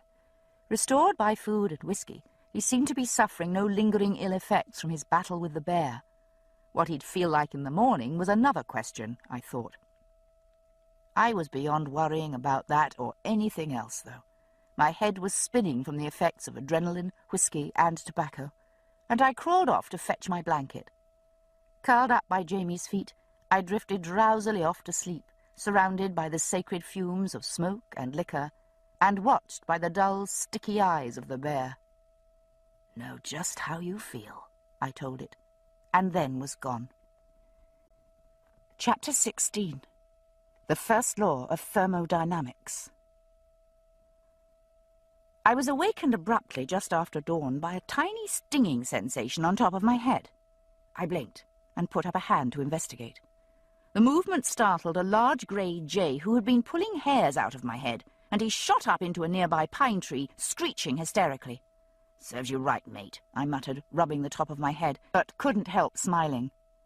I'd been told often enough that my hair looked like a bird's nest first thing in the morning. Perhaps there was something to it, after all. The Indians were gone. Luckily, the bear's head had gone with them. I felt my own head with ginger fingers, but aside from the small sting of the jay's depredations, it seemed intact. Either it had been remarkably good whiskey, or my sense of intoxication had been due more to the effects of adrenaline and tobacco than to alcohol. My comb was in the small deerskin pouch where I kept personal necessities, and those few medicines I thought might be useful on the trail. I sat up carefully so as not to wake Jamie. He lay a short distance away on his back, hands crossed, peaceful as the carved effigy on a sarcophagus. A lot more colourful, though. He lay in the shade, a creeping patch of sunshine sneaking up on him, barely touching the ends of his hair. In the fresh, cool light, he looked like Adam, newly touched by his Creator's hand. Rather a battered Adam, though. On closer inspection, this was a snap taken well after the fall, not the fragile perfection of a child born of clay, nor yet the unused beauty of the youth God loved. No, this one was a man, full-formed and powerful, each line of face and body marked with strength and struggle, made to take hold of the world he would wake to, and subdue it. I moved very quietly, reaching for my pouch. I didn't want to wake him. The opportunity to watch him sleep came rarely. He slept like a cat, ready to spring up at any intimation of threat, and he normally rose from his bed at first light, while I was still floating on the surface of my dreams. Either he had drunk more than I thought last night, or he was in the deep sleep of healing, letting his body mend itself as he lay still. The horn comb slid soothingly through my hair. For once, I wasn't in a hurry. There was no baby to feed, no child to rouse and dress for school, no work waiting, no patients to see, no paperwork to do. Nothing could be farther from the sterile confines of a hospital than this place, I thought. Early birds in search of worms were making a cheerful racket in the forest, and a cool, soft breeze blew through the clearing. I smelt a faint whiff of dried blood and the stale ashes from last night's fire. Perhaps it was the scent of blood that had made me remember the hospital. From the moment I first walked into one, I had known it to be my sphere, my natural place. And yet I wasn't out of place, here in the wilderness. I thought that odd. The ends of my hair brushed my naked shoulder blades with a pleasant tickling feel, and the air was cool enough that the small breeze made my skin ripple with gooseflesh, my nipples standing up in tiny puckers. So I hadn't imagined it, I thought, with an inward smile.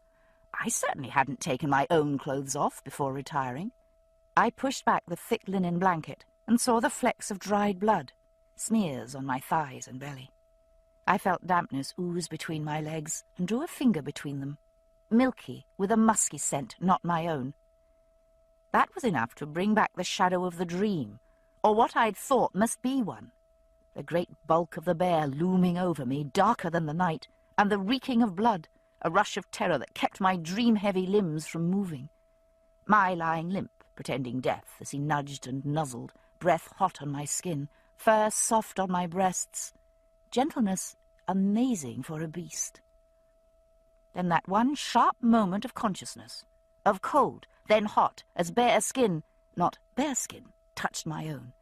And then the dizzy slide back into drunken dreaming, the slow and forceful coupling, climax fading into sleep, with a soft Scottish growling in my ear. I looked down and saw the strawberry crescent of a bite mark on my shoulder. "No wonder you're still asleep," I said in accusation. The sun had touched the curve of his cheek, lighting the eyebrow on that side like a match touched to kindling. He didn't open his eyes, but a slow, sweet smile spread across his face in answer. The Indians had left us a portion of the bear meat, tidily wrapped in oiled skin, and hung from the branches of a nearby tree to discourage the attention of skunks and raccoons. After breakfast and a hasty bath in the creek, Jamie took his bearings by sun and mountain. "That way," he said, nodding toward a distant blue peak. "See where it makes a notch wi' the shorter one. On the other side, it's the Indians' land. The new treaty line follows that ridge." Someone actually surveyed through there? I peered unbelievingly at the vista of saw-toothed mountain ranges rising from valleys filled with morning mist. The mountains rose ahead of us like an endless series of floating mirages, fading from black-green to blue to purple, the farthest peaks etched black and needle-sharp against a crystal sky. "Oh, aye." He swung up into his saddle, turning his horse's head so the sun fell over his shoulder. "They had to say for sure which land could be taken for settling. I made sure of the boundary before we left Wilmington, and Meyer said the same, this side of the highest ridge. I did think to ask the fellows who dined with us last night, though only to be sure they thought so too." He grinned down at me. "Ready, Sassenach?" "As I'll ever be," I assured him, and turned my horse to follow. He had rinsed out his shirt, or what was left of it, in the stream. The stained rag of linen was spread out to dry behind his saddle, leaving him half naked in leather riding breeks, his plaid wrapped carelessly round his waist. The long scratches left by the bear's attack were black across his fair skin, but there was no visible inflammation, and from the ease with which he moved in the saddle, the wounds seemed not to trouble him. Neither did anything else, so far as I could see. The tinge of wariness he always bore was still with him. It had been part of him since boyhood, but some weight had lifted in the night. I thought perhaps it was our meeting with the 3 hunters. This first encounter with savages had been vastly reassuring to us both, and seemed substantially to have eased Jamie's visions of tomahawk-wielding cannibals behind every tree. Or it might be the trees themselves, or the mountains. His spirits had grown lighter with every foot upward from the coastal plain. I couldn't help sharing his apparent joy, but at the same time felt a growing dread of what that joy might lead to. By mid-morning, the slopes had grown too thickly forested to ride any farther. Looking up a nearly vertical rock face into a dizzying tangle of dark branches sparked with gold and green and brown, I was inclined to think the horses were lucky to be stopping at the bottom. We hobbled them near a stream, thick with grass along its edge, and plunged in on foot, onward and upward, ever deeper, into the bloody forest primeval. Towering pines and hemlocks, was it? I thought, clambering over the burled knots of a fallen tree. The monstrous trunks rose so high that the lowest limbs started 20 feet above my head. Longfellow had no idea. The air was damp, cool but fecund, and my moccasins sank soundlessly into centuries-thick black leaf mould. My own footprints in the soft mud of a stream bank seemed strange and sudden as a dinosaur's track. We reached the top of a ridge, only to find another before us, and another beyond. I didn't know what we might be looking for, or how we would know if we found it. Jamie covered miles with his tireless hill-walker's stride, taking in everything. I tagged behind, enjoying the scenery, pausing now and then to gather some fascinating plant or root, stowing my treasures in the bag at my belt. We made our way along the back of one ridge, only to find our way blocked by a great heathbald, a patch of mountain laurel that looked from a distance like a shiny bare patch among the dark conifers, but closer to proved to be an impenetrable thicket, its springy branches interwoven like a basket. We backtracked and turned downward, out from under the huge fragrant firs, across slopes of wild timothy and mully grass that had gone bright yellow in the sun, and at last back into the soothing green of oak and hickory on a wooded bluff that overlooked a small and nameless river. It was cool under the tree's sudden shade, and I sighed in relief, lifting the hair off my neck to admit a breath of air.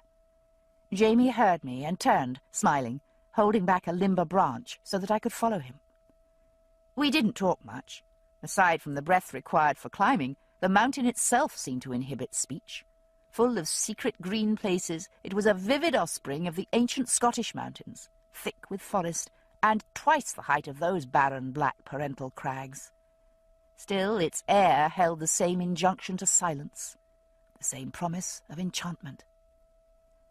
The ground here was covered in a foot-deep layer of fallen leaves, soft and spongy underfoot, and the spaces between the trees seemed illusionary, as though to pass between those huge lichened trunks might transport one suddenly to another dimension of reality.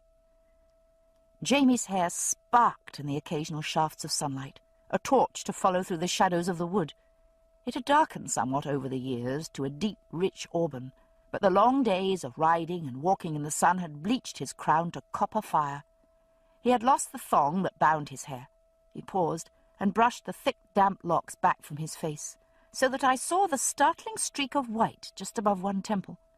Normally hidden among the darker red, it showed rarely, a legacy of the bullet wound received in the cave of Abandawi. Despite the warmth of the day, I shivered slightly in recollection. I would greatly have preferred to forget Haiti and its savage mysteries altogether, but there was little hope of that. Sometimes, on the verge of sleep, I would hear the voice of the cave wind and the nagging echo of the thought that came in its wake. Where else? We climbed a granite ledge, thick with moss and lichen, wet with the omnipresent flow of water, then followed the path of a descending freshet, brushing aside long grass that pulled at our legs, dodging the drooping branches of mountain laurel and the thick-leaved rhododendrons. Wonders sprang up by my feet, small orchids and brilliant fungi, trembling and shiny as jellies, shimmering red and black on fallen tree trunks. Dragonflies hung over the water, jewels immobile in the air, vanishing in mist. I felt dazed with abundance, ravished by beauty. Jamie's face bore the dream-stunned look of a man who knows himself sleeping but doesn't wish to wake. Paradoxically, the better I felt, the worse I felt too. Desperately happy and desperately afraid. This was his place, and surely he felt it as well as I. In early afternoon we stopped to rest and drink from a small spring at the edge of a natural clearing. The ground beneath the maple trees was covered with a thick carpet of dark green leaves, among which I caught a sudden telltale flash of red. "Wild strawberries," I said with delight. The berries were dark red and tiny, about the size of my thumb joint. By the standards of modern horticulture, they would have been too tart, nearly bitter, but eaten with a meal consisting of half-cooked cold bear meat and rock-hard corn dodgers, they were delicious. Fresh explosions of flavour in my mouth, pinpricks of sweetness on my tongue. I gathered handfuls in my cloak, not caring for stains. What was a little strawberry juice among the stains of pine pitch, soot, leaf smudges, and simple dirt? By the time I had finished, my fingers were sticky and pungent with juice. My stomach was comfortably full, and the inside of my mouth felt as though it had been sandpapered from the tartly acid taste of the berries. Still, I couldn't resist reaching for just one more. Jamie leaned his back against the sycamore, eyelids half lowered against the dazzle of afternoon sun. The little clearing held light like a cup, still and limpid. "What do you think of this place, Sassenach?" he asked. "I think it's beautiful. Don't you?" He nodded, looking down between the trees, where a gentle slope full of wild hay and timothy fell away and rose again in a line of willows that fringed the distant river. "I am thinking," Jamie said, a little awkwardly. "There is the spring here in the wood, that meadow below." He waved a hand toward the scrim of alders that screened the ridge from the grassy slope. "It would do for a few beasts at first, and then the land nearer the river might be cleared and put in crops. The rise of the land here is good for drainage. And here, see?" Caught by visions, he rose to his feet, pointing. I looked carefully. To me, the place seemed little different from any of the steep wooded slopes and grassy coves through which we had wandered for the last couple of days. But to Jamie, with his farmer's eye, houses and stock pens and fields sprang up like fairy mushrooms in the shadow of the trees. Happiness was sticking out all over him like porcupine quills. My heart felt like lead in my chest. "You're thinking we might settle here, then? Take the governor's offer?" He looked at me, stopping abruptly in his speculations. "We might," he said, "if—" He broke off and looked sideways at me. Sun-reddened as he was, I couldn't tell whether he was flushed with sun or shyness. "Do you believe in signs at all, Sassenach?" "What sorts of signs?" I asked guardedly. In answer, he bent, plucked a sprig from the ground, and dropped it into my hand. The dark green leaves like small round Chinese fans, a pure white flower on a slender stem, and on another a half-ripe berry, its shoulders pale with shade, blushing crimson at the tip. This, it's ours, do you see? He said. Ours? The Frasers, I mean, he explained. One large, blunt finger gently prodded the berry. Strawberries he always been the emblem of the clan. It's what the name meant, to start with, when a Monsieur Frézelière came across from France wi' King William that was, and took hold of land in the Scottish mountains for his trouble. King William that was? William the Conqueror, that was. Perhaps not the oldest of the Highland clans. The Frasers still had a distinguished heritage. Warriors from the start, were you? And farmers, too. The doubt in his eyes was fading into a smile. I didn't say what I was thinking, but I knew well enough that the thought must lie in his mind as well. There was no more of Clan Fraser, save scattered fragments, those who had survived by flight, by stratagem or luck. The clans had been smashed at Culloden, their chieftains slaughtered in battle or murdered by law. Yet here he stood, tall and straight in his plaid, the dark steel of a Highland dirk by his side, warrior and farmer both. And if the soil beneath his feet was not that of Scotland, it was free air that he breathed, and a mountain wind that stirred his hair, lifting copper strands to the summer sun. I smiled up at him, fighting back my growing dismay. Frézelière, eh? Mr. Strawberry? He grew them, did he? Or was he only fond of eating them? Either, or both, he said dryly. Or it was maybe only that he was red-headed, aye? I laughed, and he hunkered down beside me, unpinning his plaid. It's a rare plant, he said, touching the sprig in my open hand. Flowers, fruit and leaves all together at the one time. The white flowers are for honour, and red fruit for courage, and the green leaves are for constancy. My throat felt tight as I looked at him. They got that one right, I said. He caught my hand in his own, squeezing my fingers around the tiny stem. And the fruit is the shape of a heart, he said softly, and bent to kiss me. The tears were near the surface. At least I had a good excuse for the one that oozed free. He dabbed it away, then stood up and pulled his belt loose, letting the plaid fall in folds around his feet. Then he stripped off shirt and breeks, and smiled down at me, naked. There's no one here, he said. No one but us. I would have said this seemed no reason, but I felt what it was he meant. We had been for days surrounded by vastness and threat, the wilderness no farther away than the pale circle of our fire. Yet here we were alone together, part and parcel of the place, with no need in broad daylight to hold the wilderness at bay. In the old days, men would do this to give fertility to the fields, he said, giving me a hand to rise. I don't see any fields, and wasn't sure whether to hope I never would. Nonetheless, I skimmed off my buckskin shirt and pulled loose the knot of my makeshift brassiere. He eyed me with appreciation. Well, no doubt I shall have to cut down a few trees first, but that can wait, aye. We made a bed of plaid and cloaks, and lay down upon it, naked, skin to skin, among the yellow grasses, and the scent of balsam and wild strawberries. We touched each other for what might have been a very long time, or no time at all, together in the garden of earthly delight. I forced away the thoughts that had plagued me up the mountain, determined only to share his joy for as long as it lasted. I grasped him tight, and he breathed in deep and pressed himself hard into my hand. And what would Eden be without a serpent? I murmured, fingers stroking.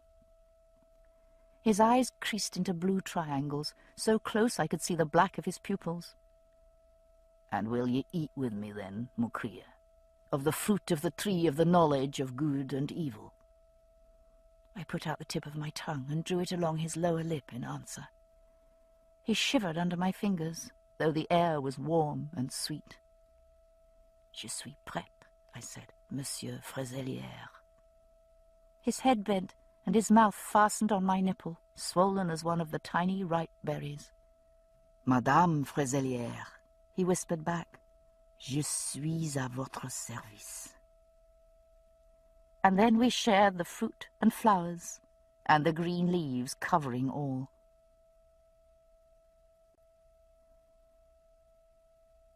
We lay tangled in drowsiness, stirring only to bat away inquisitive insects until the first shadows touched our feet.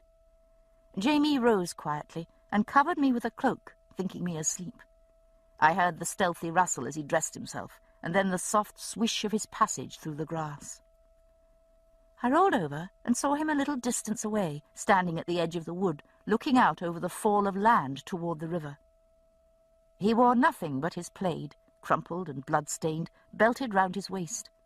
With his hair unbound and tangled round his shoulders, he looked the wild Highlander he was.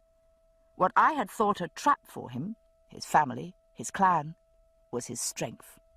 And what I had thought my strength, my solitude, my lack of ties, was my weakness.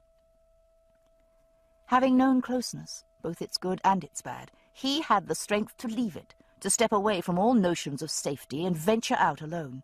And I, so proud of self-sufficiency at one time, couldn't bear the thought of loneliness again.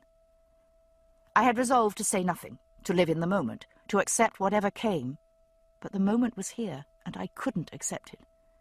I saw his head lift in decision, and at the same moment saw his name carved in cold stone. Terror and despair washed over me. As though he had heard the echo of my unspoken cry, he turned his head toward me. Whatever he saw in my face brought him swiftly to my side. "What is it, Sassenach?" There was no point in lying, not when he could see me. "I'm afraid," I blurted out. He glanced quickly round for danger, one hand reaching for his knife, but I stopped him with a hand on his leg. "Not that. Jamie, hold me, please." He gathered me close against him, wrapping the cloak around me. I was shivering, though the air was still warm. "It's all right, Onion Down," he murmured. "I'm here. What's frightened you, then?" "You," I said, and clung tight. His heart thumped just under my ear, strong and steady. "Here. It makes me afraid to think of you here, of us coming here." "Afraid?" he asked. "Of what, Sassenach?" His arms tightened around me. "I did say when we were wed that I would always see you fed, no?" He pulled me closer, tucking my head into the curve of his shoulder. "I gave you 3 things that day," he said softly. "My name, my family, and the protection of my body. You'll have those things always, Sassenach, so long as we both shall live. No matter where we may be, I will not let you go hungry or cold. I'll let nothing harm you, ever." "I'm not afraid of any of that," I blurted. "I'm afraid you'll die, and I can't stand it if you do, Jamie. I really can't." He jerked back a little, surprised, and looked down into my face. "Well, I'll do my best to oblige you, Sassenach," he said. "But you ken, I may not have all the say in the matter." His face was serious, but one corner of his mouth curled up irrepressibly. The sight did me in utterly. "Don't you laugh," I said furiously. "Don't you dare laugh." "Oh, I'm not," he assured me, trying to straighten his face. "You are." I punched him in the chest. Now he was laughing. I punched him again, harder, and before I knew it was hammering him in earnest, my fists making small, dull thumps against his plaid. He grabbed for my hand, but I ducked my head and bit him on the thumb. He let out a cry and jerked his hand away. He examined the tooth marks for a moment, then looked at me, one eyebrow raised. The humour lingered in his eyes, but at least he'd stopped laughing, the bastard. "Sassenach, you've seen me damn near dead a dozen times, and not turned a hair. Why ever are you taking on so now, and me not even ill?" "Never turned a hair?" I gawked at him in furious amazement. "You think I wasn't upset?" He rubbed a knuckle across his upper lip, eyeing me in some amusement. "Oh, well, I did think you cared, of course. But I never thought of it in just that way, I admit." "Of course you didn't. And if you had, it wouldn't make any difference. You Scot!" It was the worst thing I could think of to call him. Finding no more words, I turned and stomped away. Unfortunately, stomping has relatively little effect when executed in bare feet on a grassy meadow. I stepped on something sharp, uttered a small cry, and limped a few more steps before having to stop. I had stepped on some sort of cocklebur, Half a dozen vicious caltrops were stuck in my bare sole, blood drops welling from the tiny punctures. Precariously balanced on one foot, I tried to pick them out, cursing under my breath. I wobbled and nearly fell. A strong hand caught me under the elbow and steadied me. I set my teeth and finished jerking out the tiny burrs. I pulled my elbow out of his grasp and, turning on my heel, walked, with a good deal more care, back to where I had left my clothing. Dropping the cloak on the ground, I proceeded to dress with what dignity was possible. Jamie stood, arms folded, watching me without comment. "When God threw Adam out of paradise, at least Eve went with him," I said, talking to my fingers as I fastened the drawstring of my trousers. "Aye, that's true," he agreed, after a cautious pause. He gave me a sidelong glance to see whether I was about to hit him again. You haven't been eating any of the plants you picked this morning, have you, Sassenach?" "No, I didna think so," he added hastily, seeing my expression. "I only wondered. Meyer says some things here give you the nightmare, something fierce." "I am not having nightmares," I said, with more force than strictly necessary had I been telling the truth. I was having waking nightmares, though ingestion of hallucinogenic plant substances had nothing to do with it. He sighed. "Do you mean to tell me straight out what you're talking about, Sassenach? Or do you mean me to suffer a bit first?" I glared at him, caught as usual between the urge to laugh and the urge to hit him with a blunt object. Then a wave of despair overcame both laughter and anger. My shoulders slumped in surrender. "I'm talking about you," I said. "Me? Why?"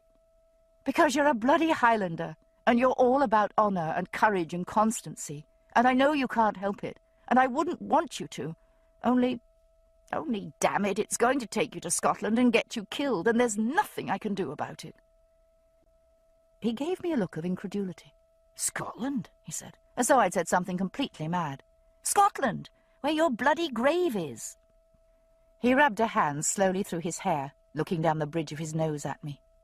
"Oh," he said at last. "I see, then. You think if I go to Scotland, I must die there, since that's where I'll be buried. Is that it?" I nodded, too upset to speak. "Mm-hmm.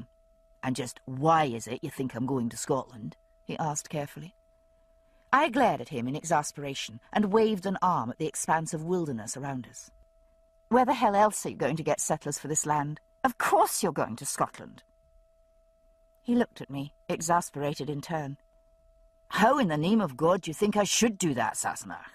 I might have, when I had the gems, but now I've maybe £10 to my name, and that's borrowed. Shall I fly to Scotland like a bird, then, and lead folk back behind me walking on the water?" "You'll think of something," I said miserably. "You always do." He gave me a queer look, then looked away and paused for several moments before answering. "I hadna realised you thought I was God Almighty, Sassenach," he said at last. "I don't," I said. "Moses, maybe." The words were facetious, but neither one of us was joking. He walked away a bit, hands clasped behind his back. "Watch out for the burrs," I called after him, seeing him heading for the location of my recent mishap. He altered his path in response, but said nothing. He walked to and fro across the clearing, head bent in thought. At last he came back to stand in front of me. "I canna do it alone," he said quietly. "You're right about that. But I dinna think I need to go to Scotland for my settlers." "What else?" "My men, the men who were wi' me in Ardsmuir," he said. "They're here already." "But you haven't any idea where they are," I protested.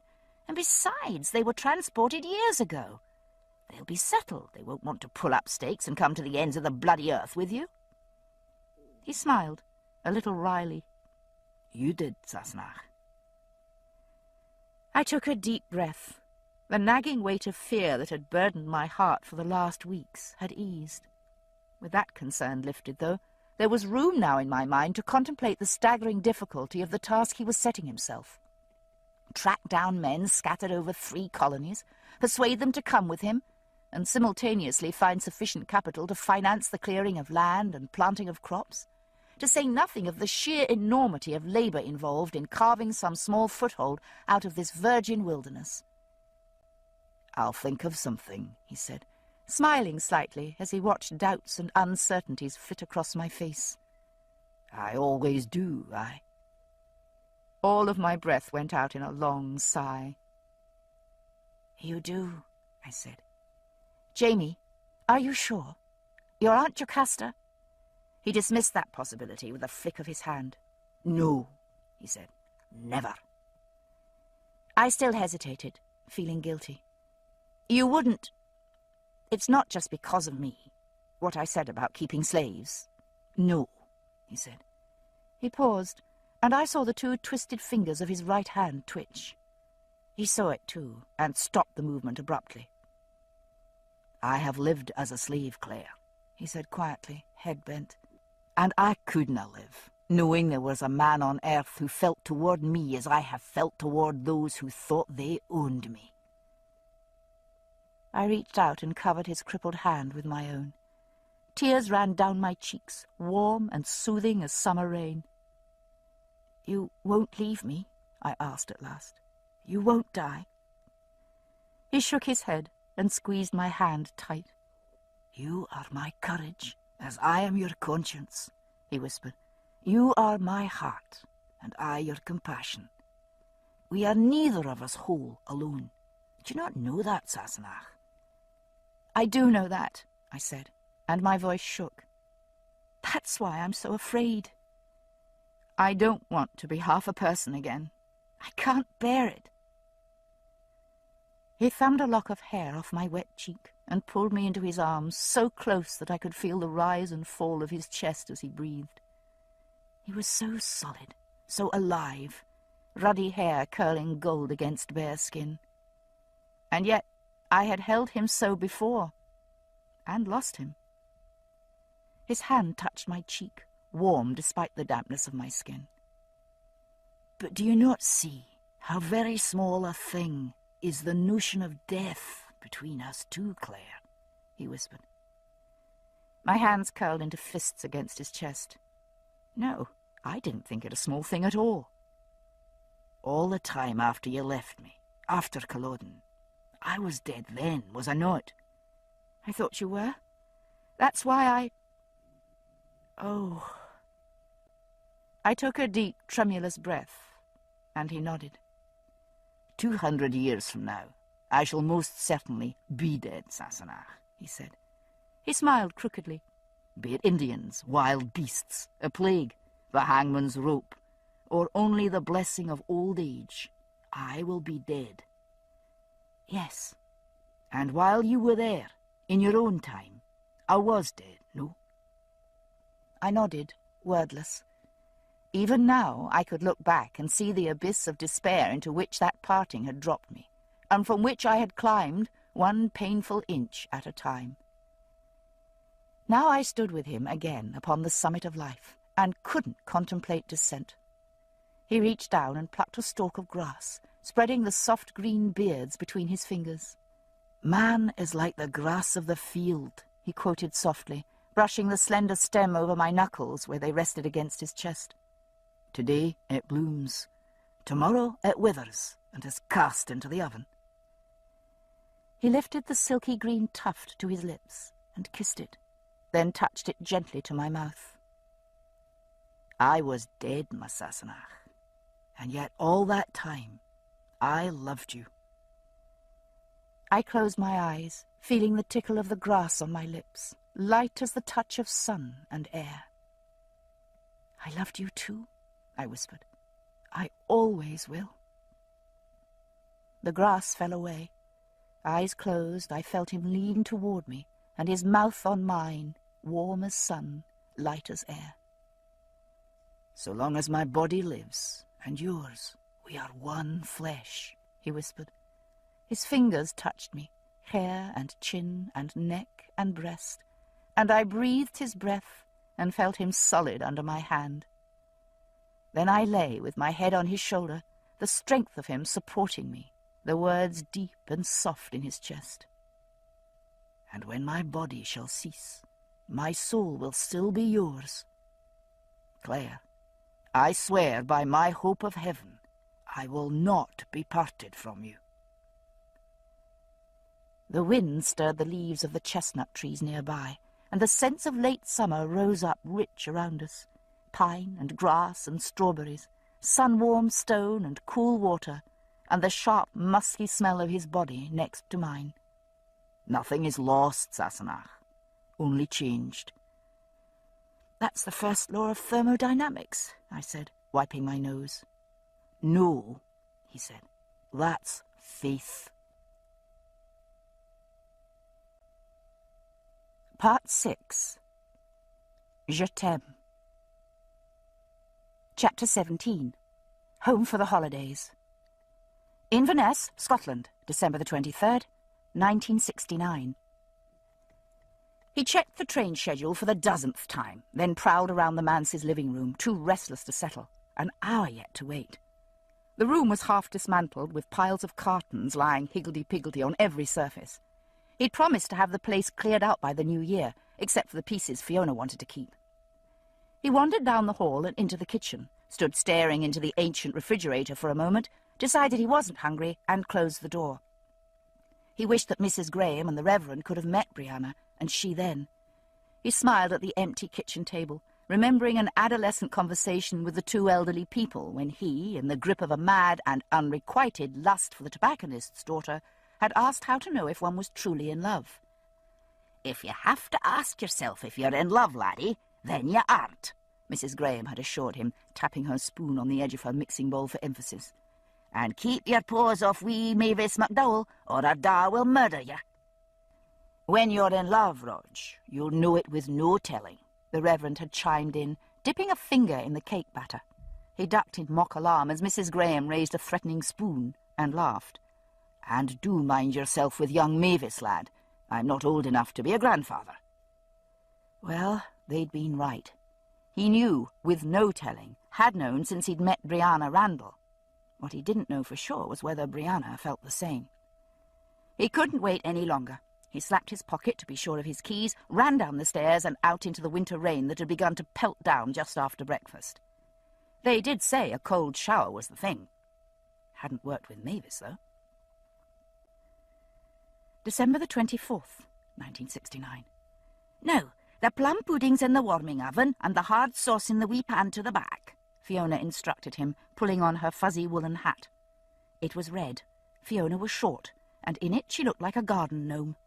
"Don't turn up the flame too high, mind, and dinna turn it out altogether either, or you'll never get it lit again. And here, I've the directions for the birds for tomorrow all written out. They're stuffed in their pan, and I've left the veg already chopped to go along in the big yellow bowl in the fridge, and—" She fumbled in the pocket of her jeans and withdrew a handwritten slip of paper which she thrust into his hand. He patted her on the head. "Don't worry, Fiona," he assured her. "We won't burn the place down, nor starve either." She frowned dubiously, hesitating at the door. Her fiancé, sitting in his car outside, revved his engine in an impatient sort of way. "I will. You sure the two of you won't come with us? Ernie's mam wouldn't mind it a bit, and I'm sure she'd not think it right just the two of you left here by yourselves to keep Christmas." "Don't worry, Fiona," he said, edging her gently backward out the door. "We'll manage fine. You have a nice holiday with Ernie, and don't bother about us." She sighed, giving in reluctantly. "Aye, I suppose you do." A short, irritable beep from behind made her turn and glare at the car. "Well, I'm coming then, aren't I?" she demanded. Turning back, she beamed suddenly at Roger, threw her arms about him, and, standing on tiptoe, kissed him firmly on the lips. She drew back and winked conspiratorially, screwing up her small, round face. "That'll sort our Ernie out," she whispered. "Happy Christmas, Rog," she said loudly, and with a gay wave hopped off the porch and strolled in leisurely fashion toward the car, hips swinging just a bit. Its engine roaring in protest, the car shot off with a squeal of tyres before the door had quite shut behind Fiona. Roger stood on the porch waving, pleased that Ernie wasn't an especially massive bloke. The door opened behind him, and Brianna poked her head out. "What are you doing out here with no coat on?" she inquired. "It's freezing." He hesitated, tempted to tell her. After all, it had evidently worked on Ernie, But it was Christmas Eve, he reminded himself.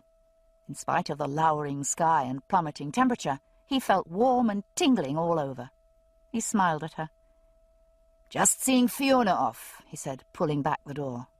"Shall we see if we can make lunch without blowing up the kitchen?" They managed sandwiches without incident and returned after lunch to the study. The room was nearly empty now. Only a few shelves of books remained to be sorted and packed. On the one hand, Roger felt immense relief that the job was nearly done.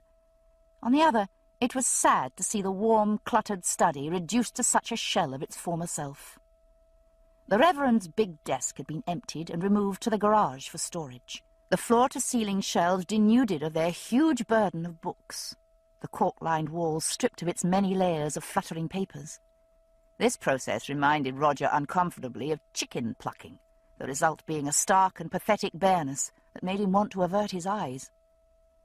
There was one square of paper still pinned to the cork. He'd take that down last. "What about these?" Brianna waved a feather duster inquiringly at a small stack of books that sat on the table before her. An array of boxes gaped on the floor at her feet, half filled with books destined for various fates, libraries, antiquarian societies, friends of the Reverend's, Roger's personal use. "They're autographed, but not inscribed to anybody," she said, handing him the top one. "You've got the SETI inscribed to your father, but do you want these too? They're first editions." Roger turned the book over in his hands. It was one of Frank Randall's, a lovely book, beautifully typeset and bound to match the elegance of its scholarly content. "You should have them, shouldn't you?" he said. Without waiting for an answer, he set the book gently into a small box that rested on the seat of an armchair. "Your dad's work, after all." "I've got some," she protested. "Tons. Boxes and boxes." "Not autographed, though." "Well, no." She picked up another of the books and flipped it open to the flyleaf where Tempora mutantur nos et mutamur in illis, F.W. Randall, was written in a strong, slanting hand. She rubbed a finger gently over the signature, and her wide mouth softened. "The times are changing, and we with them. You sure you don't want them, Roger?" "Sure," he said, and smiled. He waved a wry hand at their book-strewn surroundings. "Don't worry, you won't leave me short." She laughed and put the books in her own box, then went back to her work, dusting and wiping the stacked and sorted books before packing them. Most hadn't been cleaned in 40 years, and she was liberally smudged herself by this time, long fingers grimy and the cuffs of her white shirt nearly black with filth. "Won't you miss this place?" she asked. She wiped a strand of hair out of her eyes and gestured at the spacious room. "You grew up here, didn't you?" "Yes, and yes," he answered, heaving another full carton onto the pile to be shipped to the university library. "Not much choice, though." "I guess you couldn't live here," she agreed regretfully, "since you have to be in Oxford most of the time. But you have to sell it." "I can't sell it. It's not mine." He stooped to get a grip on an extra-large carton and rose slowly to his feet, grunting with effort. He staggered across the room and dropped it onto the stack with a thud that raised small puffs of dust from the boxes beneath it. "Phew!" He blew out his grinning at her. "God help the antiquarians when they pick that one up." "What do you mean, it's not yours?" "What I said," he replied matter-of-factly. "It isn't mine. The house and land belong to the church. Dad lived here for near 50 years, but he didn't own it. It belongs to the parish council. The new minister doesn't want it. He's got money of his own and a wife who likes Maud Cones, so the council's putting it to let. Fiona and her Ernie are taking it. Heaven help them." "Just the two of them?" "It's cheap." "For good reason," he added wryly. "She wants lots of kids, though. Be room for an army of them here, I can tell you." Designed in Victorian times for ministers with numerous families, the manse had 12 rooms, not counting one unmodernised and highly inconvenient bath. "The wedding's in February, so that's why I've got to finish the clearing up over Christmas, to give time for the cleaners and painters to come in. Shame to make you work on your holiday, though. Maybe we'll drive down to Fort William Monday." Brianna picked up another book, but didn't put it in the box right away. "So your home's gone for good," she said slowly. "It doesn't seem right, though I'm glad Fiona will have it." Roger shrugged. "Not as though I meant to settle in Inverness," he said. and it's not as though it were an ancestral seat or anything." He waved at the cracked linoleum, the grubby enamel paint, and the ancient glass bowl light fixture overhead. "Can't put it on the National Trust and charge people £2 each to tour the place." She smiled at that and returned to her sorting. She seemed pensive, though, a small frown visible all between her thick red brows. Finally, she put the last book in the box, stretched, and sighed. "The Reverend had nearly as many books as my parents," she said. "Between Mama's medical books and Daddy's historical stuff, they left enough to supply a whole library. It'll probably take 6 months to sort it all out when I go back." She bit her lip lightly and turned to pick up a roll of packing tape, picking at it with a fingernail. "I told the real estate agent she could list the house for sale by summer." "That's what's been bothering you," he said slowly, realization dawning as he watched her face. "Thinking about taking apart the house you grew up in, having your home gone for good." One shoulder lifted slightly, her eyes still fixed on the recalcitrant tape. "If you can stand it, I guess I can. Besides," she went on, "it's not that bad. Mama took care of almost everything. She found a tenant and had the house leased for a year, so I could have time to decide what to do without worrying about it just sitting there vacant. But it's silly to keep it. It's way too big for me to live in alone." "You might get married." He blurted it out without thinking. "Guess I might," she said. She glanced at him sidelong, and a corner of her mouth twitched in what might have been amusement. "Someday. But what if my husband didn't want to live in Boston?" It occurred to him quite suddenly that her concern over his losing the manse might, just possibly, have been that she envisioned herself living in it. "Do you want kids?" he asked abruptly. He hadn't thought to ask before, but hoped like hell she did. She looked momentarily startled, but then laughed. "Only children usually want big families, don't they?" "Couldn't say," he said, "but I do." He leaned across the boxes and kissed her suddenly. "Me too," she said. Her eyes went slanted when she smiled. She didn't look away, but a faint blush made her look like a spring-ripe apricot. He wanted kids, all right. Just at the moment, he wanted to do what led to kids a lot more. "But maybe we should finish clearing up first." "What?" The sense of her words penetrated only vaguely. "Oh, yeah, right. Guess we should." He bent his head and kissed her again, slowly this time. She had the most wonderful mouth, wide and full-lipped, almost too big for her face, but not quite. He had her round the waist, his other hand tangled in silky hair. The nape of her neck was smooth and warm under his hand. He gripped it, and she shivered slightly, mouth opening in a small sign of submission that made him want to lean her backward over his arm, carry her down to the hearth-rug and... A brisk rapping made him jerk his head up, startled out of the embrace. "Who's that?" Brianna exclaimed, hand to her heart. The study was lined on one side by floor-to-ceiling windows. The Reverend had been a painter, and a square whiskered face was pressed against one of these, nose nearly flattened with interest. "That," said Roger through his teeth, "is the postman, Macbeth. What the hell is the old bugger doing out there?" As though hearing this inquiry, Mr. Macbeth stepped back a pace, drew a letter out of his bag, and brandished it jovially at the occupants of the study. "A letter," he mouthed elaborately, looking at Brianna. He cut his eyes toward Roger and beetled his brows in a knowing leer. By the time Roger reached the front door, Mr. Macbeth was standing on the porch, holding the letter. "Why did you not put it in the letter slot, for God's sake?" Roger demanded. "Give it here, then." Mr. Macbeth held the letter out of reach and assumed an air of injured dignity, somewhat impaired by his attempts to see Brianna over Roger's shoulder. "Thought it might be important, didn't I? From the States, innit? And it's for the young lady, not you, lad." Screwing up his face into a massive and indelicate wink, he oiled past Roger, arm extended toward Brianna. "Ma'am," he said, simpering through his whiskers, "with the compliments of Her Majesty's meal." "Thank you." Brianna was still rosily flushed, but she smoothed her hair and smiled at Macbeth with every evidence of self-possession. She took the letter and glanced at it, but made no move to open it. The envelope was handwritten, Roger saw, with red postal forwarding marks, but the distance was too far to make out the return address. "Visiting, are you, ma'am?" Macbeth asked heartily. "Just the two of you here, all on your own, you?" He was giving Brianna a rolling eye, looking her up and down with frank interest. "Oh, no," Brianna said, straight-faced. She folded the letter in half and stuffed it into the back pocket of her jeans. "Uncle Angus is staying with us. He's asleep upstairs." Roger bit the inside of his cheek. Uncle Angus was a moth-eaten stuffed Scotty, a remnant of his own youth, unearthed during the cleaning of the house. Brianna, charmed with him, had dusted off his plaid bonnet and placed him on her own bed in the guest room.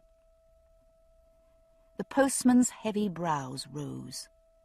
"Oh," he said rather blankly. "Aye, I see. He'll be an American too, then, your Uncle Angus?" "No, he's from Aberdeen." Other than a slight pinkening at the end of her nose, Brianna's face showed nothing but the most open guilelessness. Mr. Macbeth was enchanted. "Oh, you've a wee bit of Scots in your family, then. Well, and I should have known it now, you with that hair. A bonny, bonny lass and no mistake."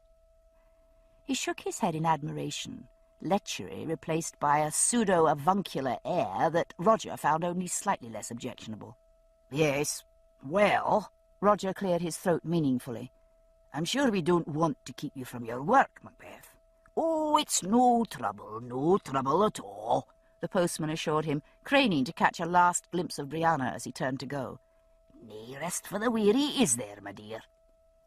"That's no rest for the wicked," Roger said, with some emphasis, opening the door. "Good day to you, Macbeth." Macbeth glanced at him, the shadow of a leer back on his face. "A good day to you, Mr. Wakefield." He leaned close, dug Roger in the ribs with an elbow, and whispered hoarsely, "And a better night, if our uncle sleeps sound." This ends Disc 12. Drums of Autumn 13. "Here, going to read your letter." He plucked it from the table where she had dropped it, and held it out to her. She flushed slightly and took it from him. "It's not important. I'll look at it later." "I'll go to the kitchen if it's private." The flush deepened. "It's not. It's nothing." He raised one eyebrow. She shrugged impatiently and ripped open the flap, pulling out a single sheet of paper. "See for yourself, then. I told you it's nothing important." "Oh, isn't it?" he thought, but didn't say anything aloud. He took the proffered sheet and glanced at it. It was, in fact, nothing much, a notification forwarded from the library at her university to the effect that a specific reference she had requested was unfortunately not obtainable via interlibrary loan, but could be viewed in the private collection of the Stuart Papers, held in the Royal Annex of Edinburgh University. She was watching him when he looked up, arms folded, her eyes shiny and lips tight, daring him to say something. "You should have told me you were looking for him," he said quietly. "I could have helped."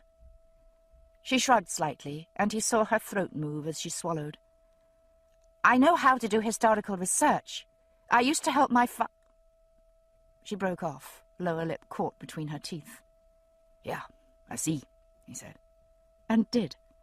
He took her by the arm and steered her down the hall to the kitchen, where he plunked her in a chair at the battered old table. "I'll put the kettle on." "I don't like tea," she protested. "You need tea," Roger said firmly, and lit the gas with a fiery whoosh. He turned to the cupboard and took down cups and saucers and, as an afterthought, the bottle of whiskey from the top shelf. "And I really don't like whiskey," Brianna said, eyeing it. She started to push herself away from the table, but Roger stopped her with a hand on her arm. "I like whiskey," he said, "but I hate to drink alone. You'll keep me company, aye?" He smiled at her, willing her to smile back. At last she did, grudgingly, and relaxed in her seat.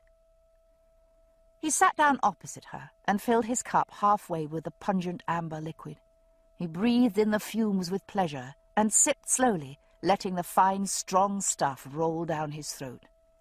"Ah," he breathed, "Glenmorangie. Sure you won't join me? A wee splash in your tea, maybe?"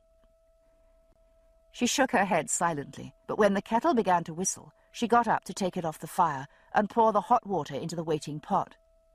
Roger got up and came behind her, slipping his arms around her waist. "That's nothing to be ashamed of," he said softly. "You've a right to know if you can. Jamie Fraser was your father, after all." "But he wasn't." "Not really." Her head was bent. He could see the neat whorl of a cowlick at her crown, an echo of the one in the centre of her forehead that lifted her hair in a soft wave off her face. "I had a father," she said, sounding a little choked. "Daddy, Frank Randall, he was my father, and I loved him. It doesn't seem right to go looking for something else, like he wasn't enough, like—" "That's not it, then, and you know it." He turned her round and lifted her chin with a finger. "Has nothing to do with Frank Randall or how you feel about him, He was your father, and there's not a thing will ever change that. But it's natural to be curious, to want to know." "Did you ever want to know?" Her hand came up and brushed his away, but she clung to his fingers, holding on. He took a deep breath, finding comfort in the whiskey. Yes, I did. You need to, I think." His fingers tightened around hers, drawing her toward the table. "Come, sit down. I'll tell you." He knew what missing a father felt like, especially an unknown father. For a time, just after he'd started school, he'd pored obsessively over his father's medals, carried the little velvet case about in his pocket, boasted to his friends about his father's heroism. "Told stories about him, all made up," he said, looking down into the aromatic depths of his teacup. "Got bashed for being a nuisance. Got smacked at school for lying." He looked up at her and smiled, a little painfully. "I had to make him real, see?" She nodded, eyes dark with understanding. He took another deep gulp of the whiskey, not bothering to savour it. "Luckily, Dad, the Reverend, he seemed to know the trouble. He began to tell me stories about my father, the real ones. Nothing special, nothing heroic. He was a hero, all right. Jerry Mackenzie, got shot down and all. But the stories Dad told were all about what he was like as a kid. How he made a martin house but made the hole too big and a cuckoo got in. What he liked to eat when he'd come here on holiday, and they'd go into town for a treat.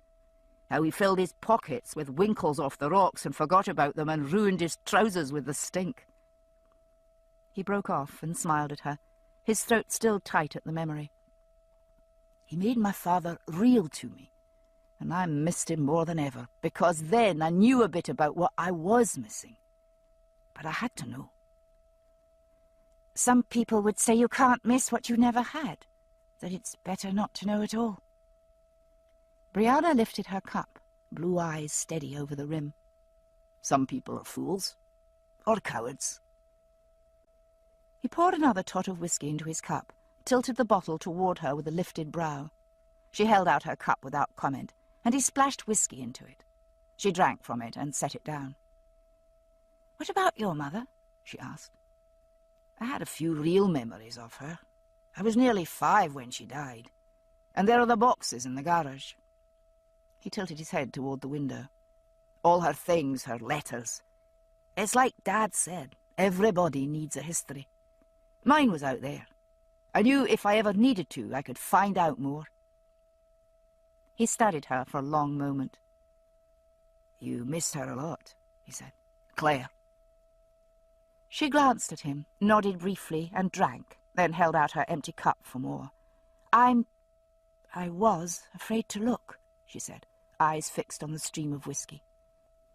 "It's not just him, it's her too.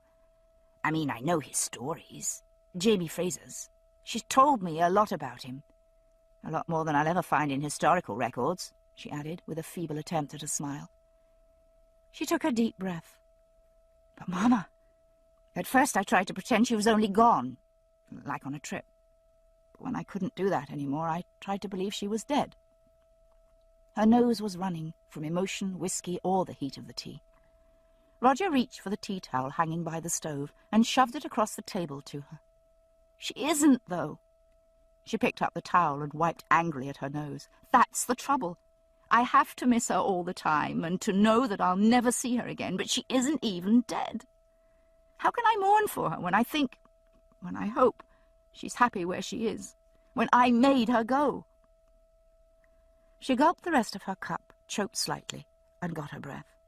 She fixed Roger with her dark blue glare, as though he were to blame for the situation. So I want to find out, all right? I want to find her, find them, see if she's all right. But I keep thinking maybe I don't want to find out, because what if I find out she's not all right? What if I find out something horrible? What if I find out she's dead? Or he is? Well, that wouldn't matter so much, maybe, because he already is dead anyway. Or he was, or... But I have to. I know I have to. She banged her cup down on the table in front of him. More.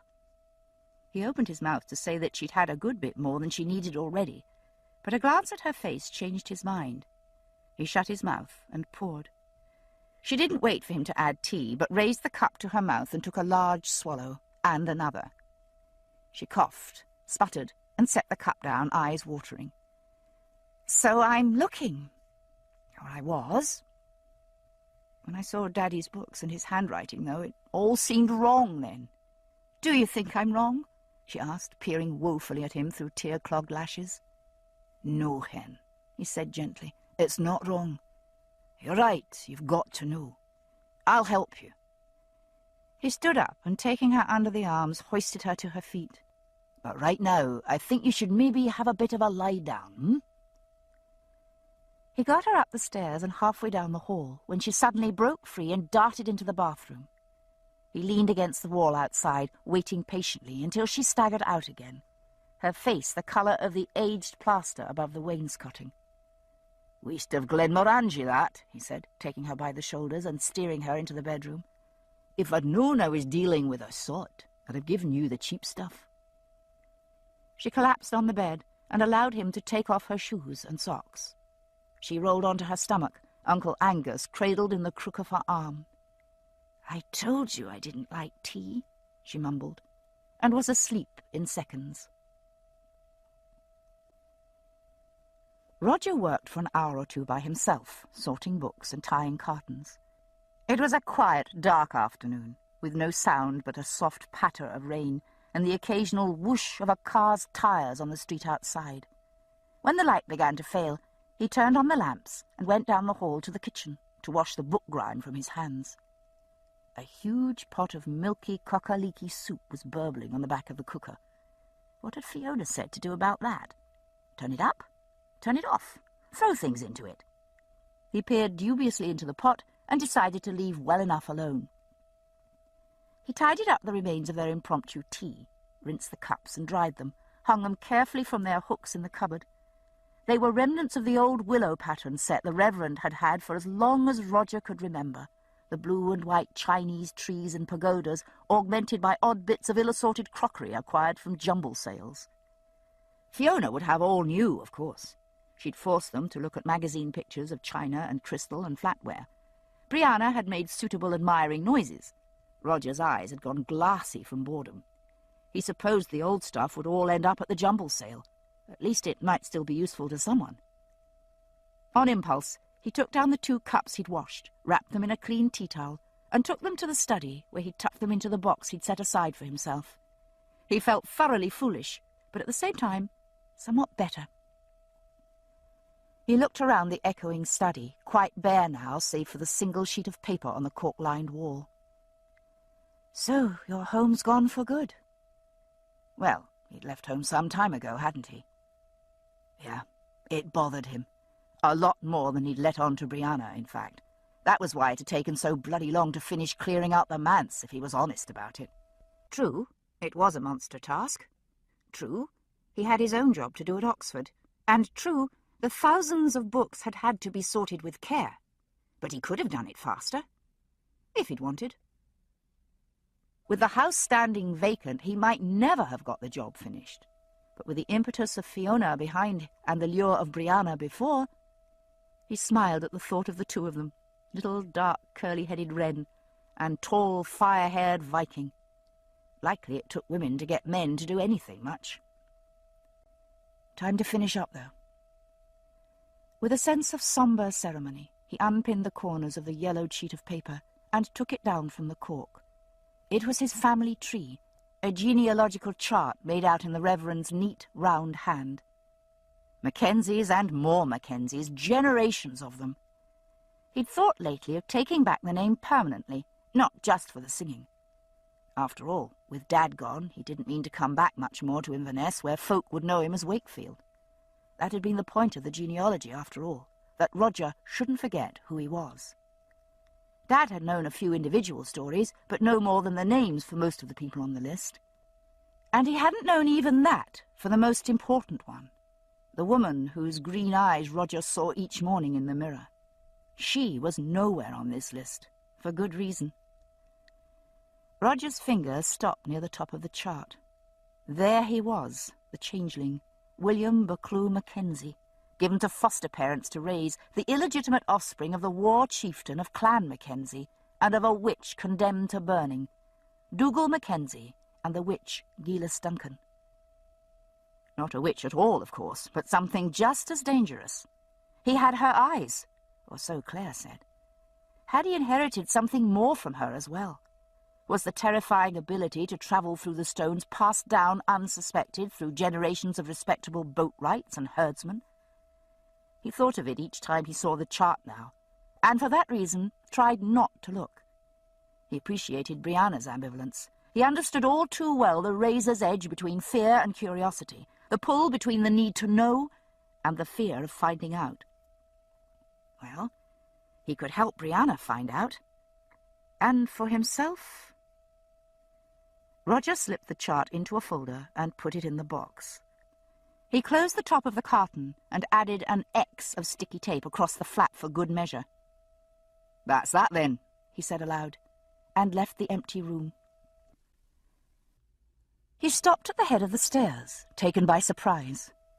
Brianna had been bathing, braving the ancient geyser with its cracked enamel and rumbling flame. Now she stepped into the hall, wearing nothing but a towel. She turned down the hall, not seeing him.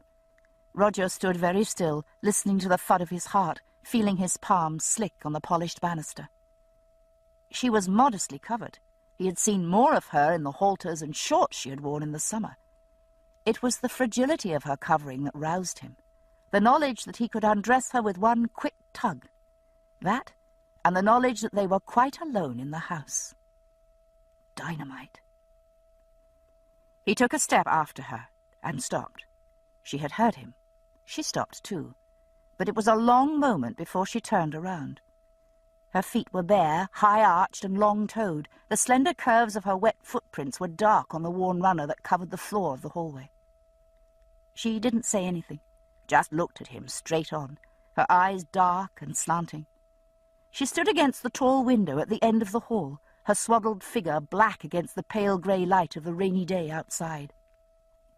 If he should touch her, he knew how she would feel. Her skin would be still hot from the bath, damp in the crevices of knee and thigh and elbow. He could smell her, the minglings of shampoo and soap and powder, the smell of her flesh masked by the ghosts of flowers. Her footprints on the runner stretched before him, a fragile chain of footsteps linking them. He kicked off his sandals and planted a bare foot on one of the prints she had left. It was cool on his skin. There were drops of water on her shoulders, matching the droplets on the window pane behind her, as though she had stepped through it, out of the rain. She lifted her head as he came toward her, and with a shake let the towel wrapped round her head fall off. The bronze snakes of her hair fell gleaming, brushed his cheek with wet. Not a Gorgon's beauty, but a water spirit's, changing shape from serpent-maned horse to magic woman. "Kelpie," he whispered against the flushed curve of her cheek. "You look like you've come straight out of a Highland burn." She put her arms around his neck, let go of the towel. Only the pressure of their bodies held it between them. Her back was bare. Cold air from the window raised the hair on his forearm, even as her skin warmed his palm. He wanted at once to pull the towel about her, shelter her, cover her from the cold. At the same time, to strip both her and himself, take her heat to himself, and give her his own, right there, in the damp and draughty hallway. Steam, he whispered. God, you're steaming. Her mouth curved against his. That makes two of us. And you haven't had a bath. Roger. Her hand was on the back of his neck, fingers cool. She opened her mouth to say something more, but he kissed her, feeling hot damp seep through the fabric of his shirt. Her breasts rose against him, and her mouth opened under his. The muffling terry cloth hid the outlines of her breasts from his hands, but not his imagination.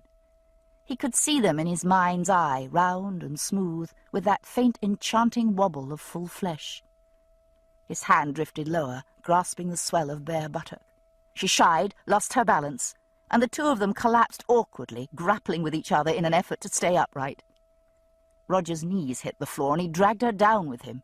She tilted and sprawled, landing laughing on her back. "Hey!"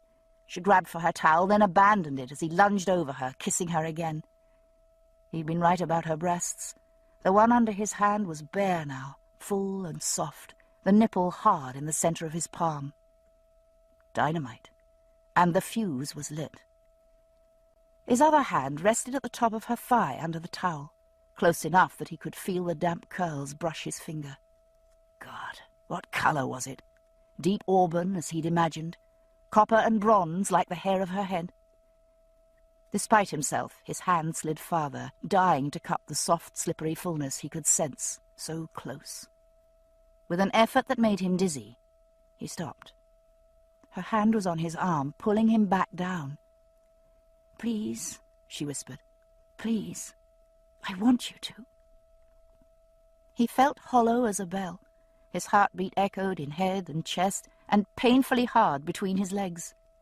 He closed his eyes, breathing, pressing his hands against the rough fibre of the rug, trying to erase the feel of her skin, lest he grab at her again. "No," he said, and his voice sounded queer, hoarse to his own ear. "No, not here. Not like this." She was sitting up, rising out of the dark blue towel that puddled around her hips like a mermaid from the waves. She had cooled. Her flesh was pale as marble in the grey light, but goosebumps stippled the smoothness of arms and breasts and shoulders. He touched her, rough skin and smooth, and drew his fingers over her lips, her broad mouth. The taste of her was still on his lips, clean skin and toothpaste, and a sweet, soft tongue. "Better," he whispered.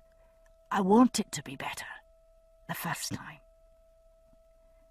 They knelt staring at each other, the air between them crackling with unsaid things.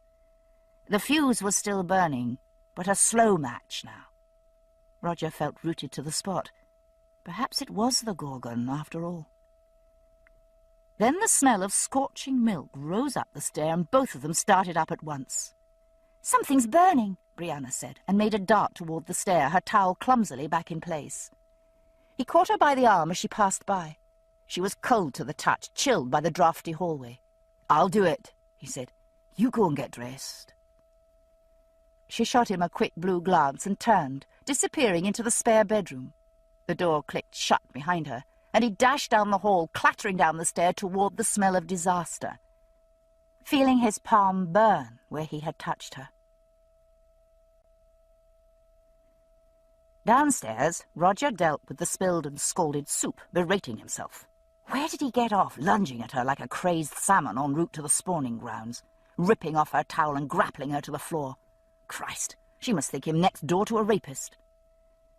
At the same time, the hot feeling that suffused his chest wasn't due either to shame or to heat from the cooker. It was the latent heat from her skin, still warming him. "I want you to," she'd said, and she'd meant it. He was familiar enough with the language of the body to know desire and surrender when he touched them. But what he'd felt in that brief moment when her body came alive to his went a great deal farther. The universe had shifted, with a small, decisive click. He could still hear its echo in his bones. He wanted her. He wanted all of her. Not just bed, not just body. Everything, always. Suddenly, the biblical injunction, "one flesh," seemed something immediate and very real. They'd nearly been just that on the floor of the hallway, and stopping as he had made him feel suddenly and peculiarly vulnerable. He wasn't a whole person any longer, but only half of something not yet made. He dumped the ruined remains of the soup into the sink. No matter, they'd have supper at the pub. Best to get out of the house and away from temptation. Supper, casual chat, and maybe a walk by the river. She'd wanted to go to the Christmas Eve services. After that, he would ask her, make it formal. She would say yes, he knew. And then, why, then they would come home to a house dark and private, with themselves alone on a night of sacrament and secret, with love newly come into the world. And he would lift her in his arms and carry her upstairs on a night when virginity's sacrifice was no loss of purity, but rather the birth of everlasting joy. Roger switched out the light and left the kitchen. Behind him, forgotten, the gas flame burned blue and yellow in the dark, ardent and steady as the fires of love.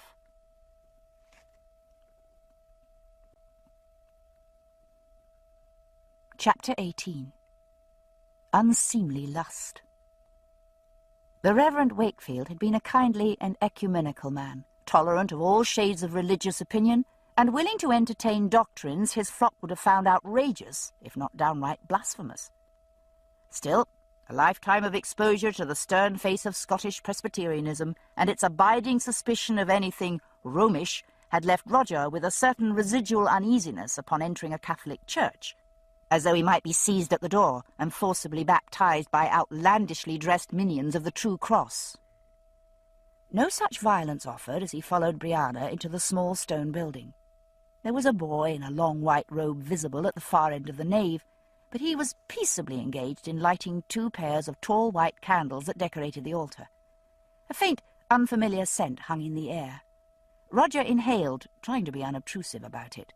Incense? Beside him, Brianna stopped, rummaging in her purse. She took out a small circle of black lacy stuff and bobby-pinned it to the top of her head. "What's that?" he asked. "I don't know what you call it," she said. "It's what you wear in church if you don't want to wear a hat or a veil. You don't really have to do it anymore, but I grew up doing it. It used to be that women couldn't go into a Catholic church with their heads uncovered, you know." "No, I didn't," he said, interested. "Why not?" "St. Paul, probably," she said, whipping a comb from her purse to tidy the ends of her hair. "He thought women ought to keep their hair covered all the time, so as not to be objects of unseemly lust. Cranky old crab," she added, stuffing the comb back into the purse. "Mama always said he was afraid of women." "Thought they were dangerous," she said with a wide grin. "They are." Impulsively he leaned forward and kissed her, ignoring the stares of the people nearby. She looked surprised, but then rocked forward on her toes and kissed him back, soft and quick. Roger heard a faint of disapproval somewhere nearby, but paid no attention. "In kirk, and on Christmas Eve too," came a hoarse whisper from behind. "Well, it's no the kirk exactly, Annie, it's only the vestibule, aye, and him the minister's lad and all. Well, you ken the saying, Annie, as the cobbler's bairns go barefoot. I dare say it's all the same with a preacher's lad that's gone to the deal. Come along in now." The voices receded into the church, to the prim tap of Cuban heels and a man's softer shuffle accompanying. Brianna pulled back a little and looked up at him, mouth quivering with laughter. "Have you gone to the devil?" He smiled down at her and touched her glowing face. She wore her grandmother's necklace in honour of Christmas, and her skin reflected the lustre of the freshwater pearls. "If the devil will have me." Before she could answer, they were interrupted by a gust of foggy air as the church door opened. "Mr. Wakefield, is it yourself?" He turned to meet 2 pairs of bright, inquisitive eyes beaming up at him. A pair of elderly women, each about 4'6", stood arm in arm in their winter coats, grey hair puffed out under small felt hats, looking like a matched set of doorstops. "Mrs. McCurdo, Mrs. Hayes, Happy Christmas to you." He nodded to them, smiling. Mrs. McMurdo lived 2 doors down from the manse and walked to church every Sunday with her friend, Mrs. Hayes. Roger had known them all his life. Come over to Rome then, have you, Mr. Wakefield? Chrissy McMurdo asked. Jessie Hayes giggled at her friend's wit, the red cherries bouncing on her hat. Maybe not just yet a while, Roger said, still smiling. I'm only seeing a friend to the services, aye. You'll know Miss Randall. He brought Brianna forward and made the introductions, grinning inwardly as the two little old ladies looked her over with a frankly avid curiosity.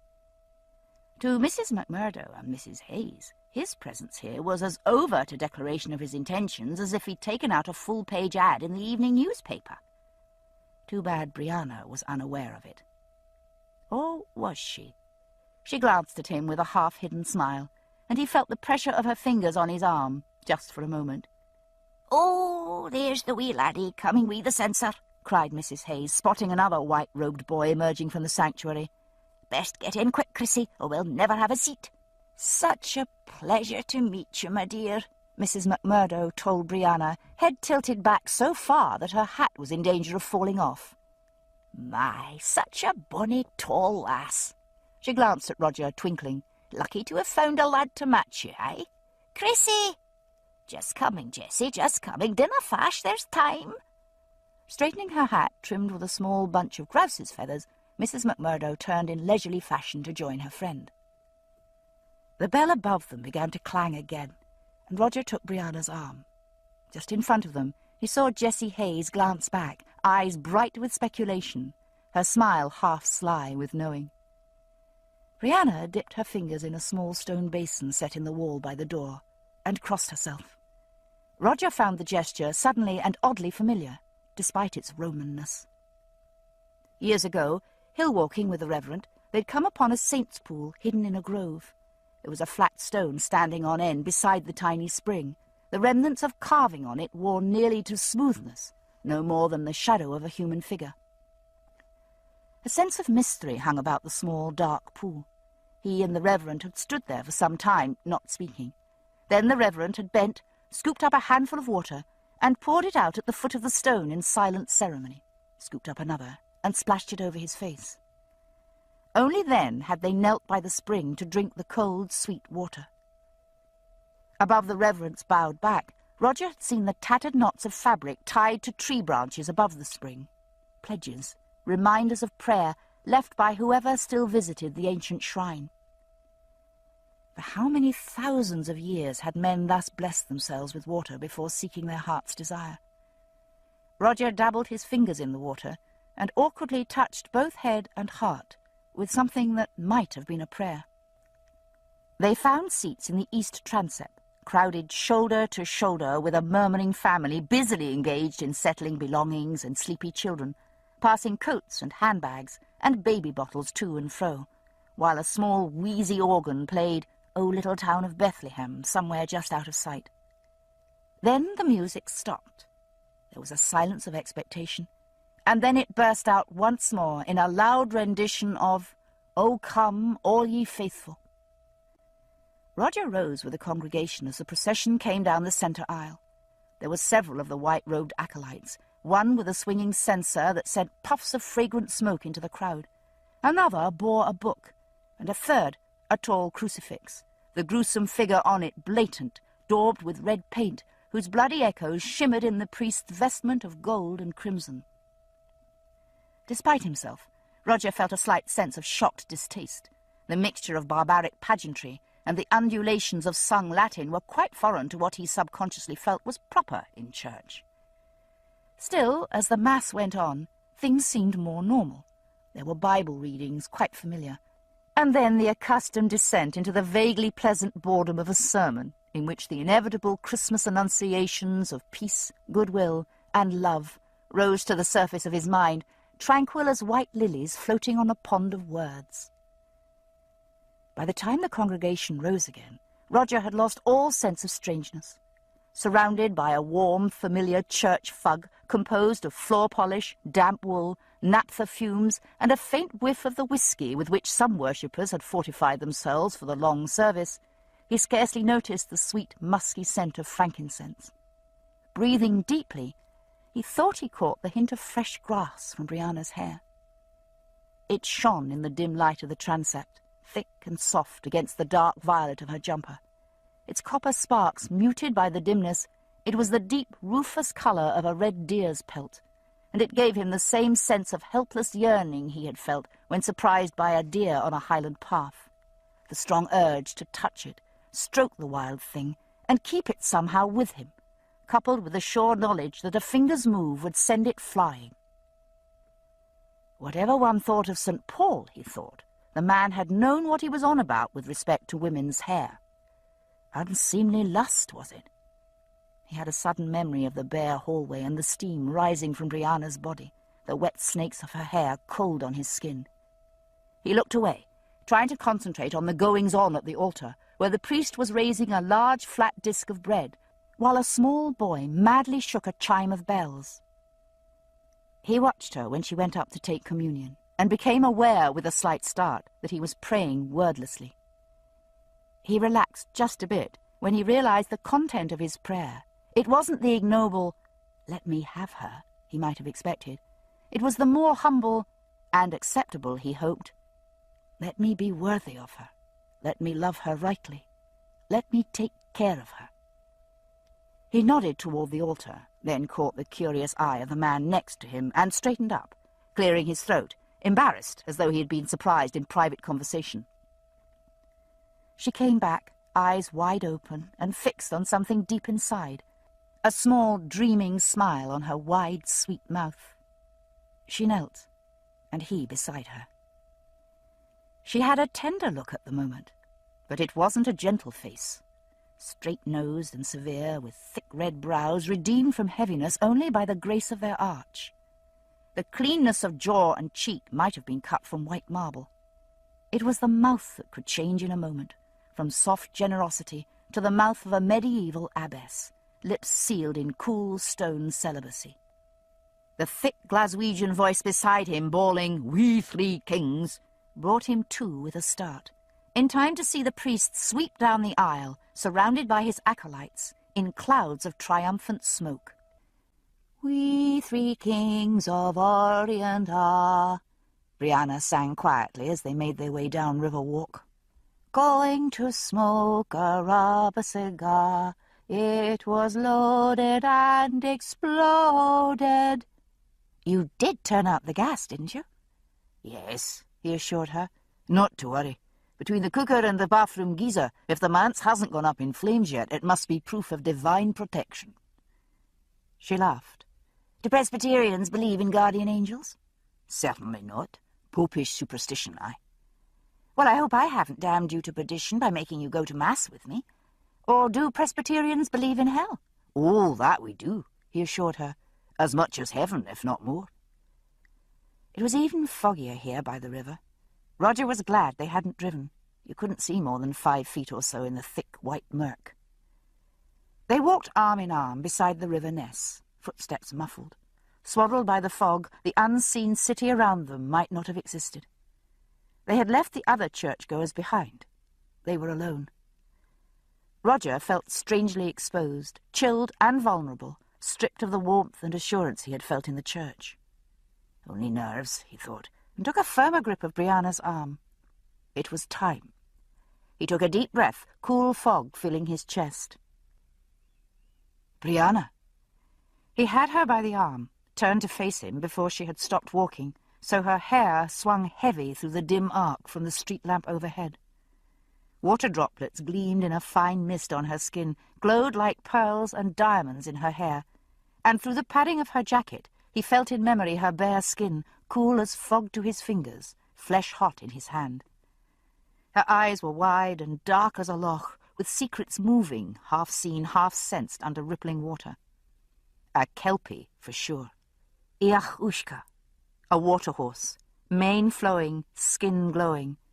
And the man who touches such a creature is lost, bound to it forever, taken down and drowned in the loch that gives it home.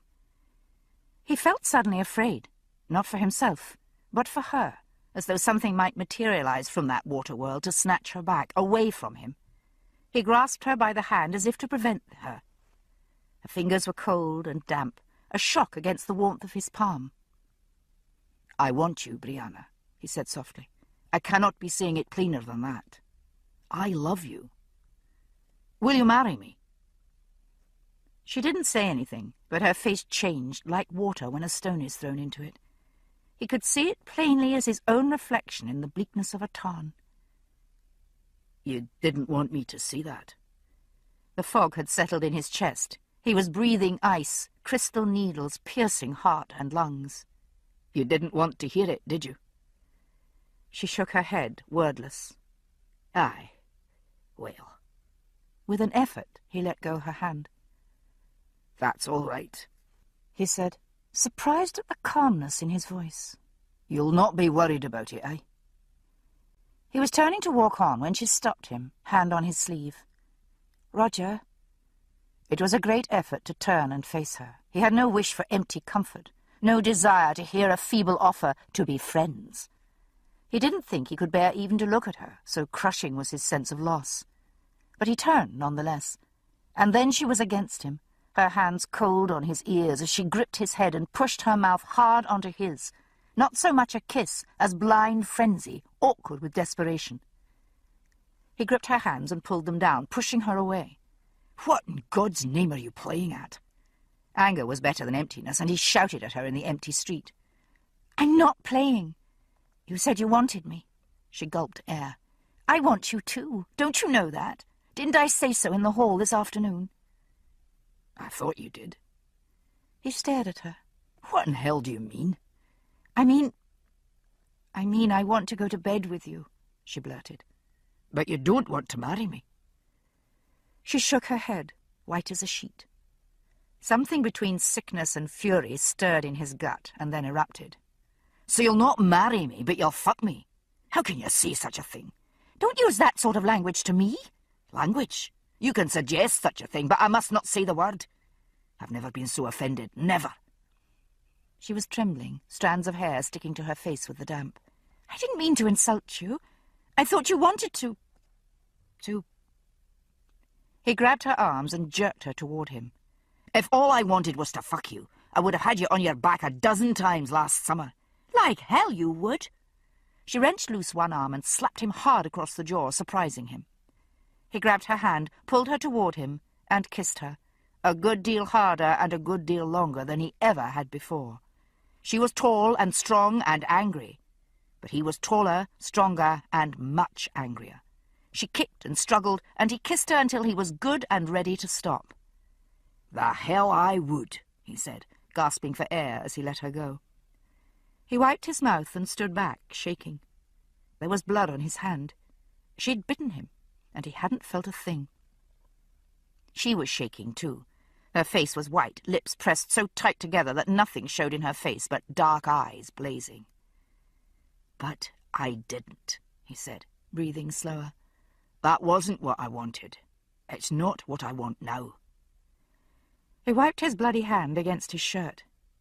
But if you don't care enough to marry me, then I don't care enough to have you in my bed. I do care. Like hell. I care too damn much to marry you, you bastard. You what?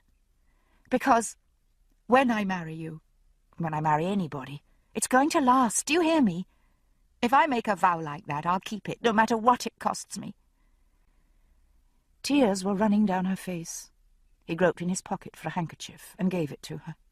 Blow your nose, wipe your face, and then tell me what the bloody hell you think you're talking about, aye?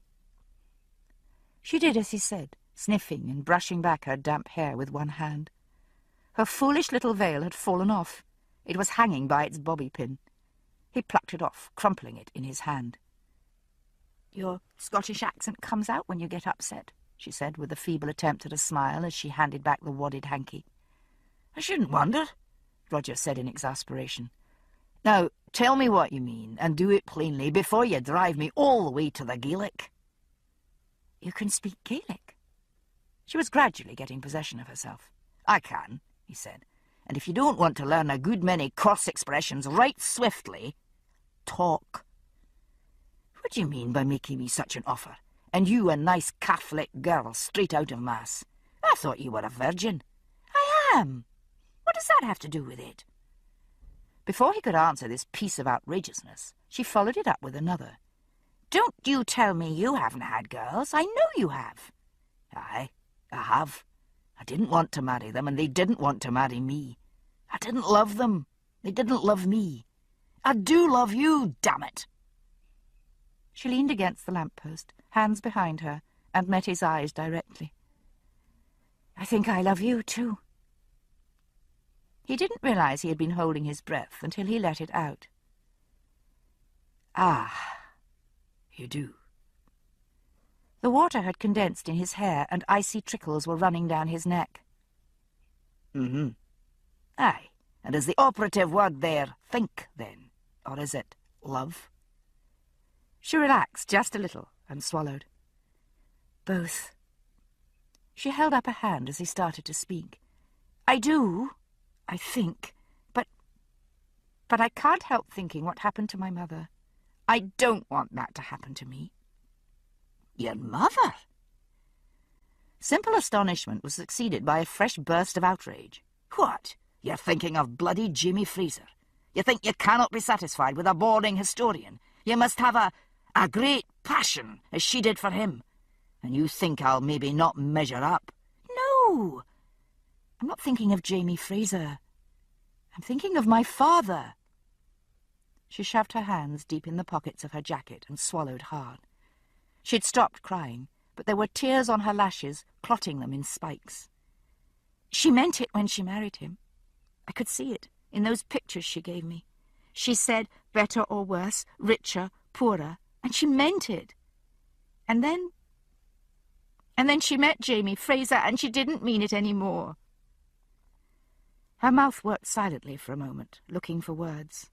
I don't blame her, not really. Not after I thought about it. She couldn't help it, and when she talked about him, I could see how much she loved him. But don't you see, Roger? She loved my father too. But then something happened. She didn't expect it, and it wasn't her fault. But it made her break her word. I won't do that. Not for anything. She wiped a hand under her nose, and he gave her back the handkerchief silently. She blinked back the tears and looked at him straight. It's more than a year before we can be together. You can't leave Oxford. I can't leave Boston. Not till I've got my degree. He wanted to say that he'd resign, that she should quit her schooling, but kept quiet. She was right. Neither of them would be happy with such a solution. So, what if I say yes now and something happens? What if I met somebody else? Or you did? Tears welled again, and one ran down her cheek. I won't take the chance of hurting you. I won't. But you love me now. He touched a finger gently to her cheek. Bree, do you love me? She took a step forward, and without speaking, reached to undo the fastenings of her coat. What the hell are you doing? Blank astonishment was added to the mix of other emotions, succeeded by something else as her long, pale fingers grasped the zip of his jacket and pulled it down. The sudden whiff of cold was obliterated by the warmth of her body, pressed against his from throat to knees. His arms went around her padded back by reflex. She was holding him tight, arms locked round him under his jacket. Her hair smelled cold and sweet, with the last traces of incense trapped in the heavy strands, blending with the fragrance of grass and jasmine flowers. He caught the gleam of a hairpin, bronze metal in the copper loops of her hair. She didn't say a thing, nor did he. He could feel her body through the thin layers of cloth between them, and a jolt of desire shot up the backs of his legs as though he were standing on an electric grid. He tilted up her chin and set his mouth on hers. See that jacket, Martin, and her with a new fur collar to her coat? Oh, and where's she found the money for such a thing with her husband out of his work this 6 months past? I tell you, Jessie, yon woman... Ooh! The click of French-heeled shoes on the pavement halted, to be succeeded by the sound of a throat being cleared with sufficient resonance to wake the dead. Roger tightened his grip on Brianna and didn't move. She tightened her arms around him in response, and he felt the curve of her mouth under his. "Ach, no, Chrissy," came a hissed whisper from behind him. "Let them be, aye. Can you not see they're getting engaged?" "Mm-hmm," came again, but in a lower tone. We'll be getting something else, and they go on with that much longer. Still... A long sigh, tinged with nostalgia. Ah, well, it's nice to be young, isn't it? The twin tap of heels came on, much slower, past them, and faded inaudibly into the fog. He stood for a minute, willing himself to let go of her. But once a man has touched the mane of a water-horse, it's no simple matter to let go. An old Kelpie rhyme ran through his head. And sit weel, Janety, and ride weel, Davy, and your first stop will be the bottom of Loch Cavey. I'll wait, he said, and let her go.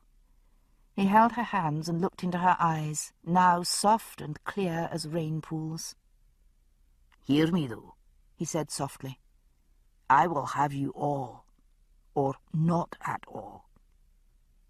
Let me love her rightly, he had said in wordless prayer. And hadn't he been told often enough by Mrs. Graham? Be careful what you ask for, laddie, for you just might get it.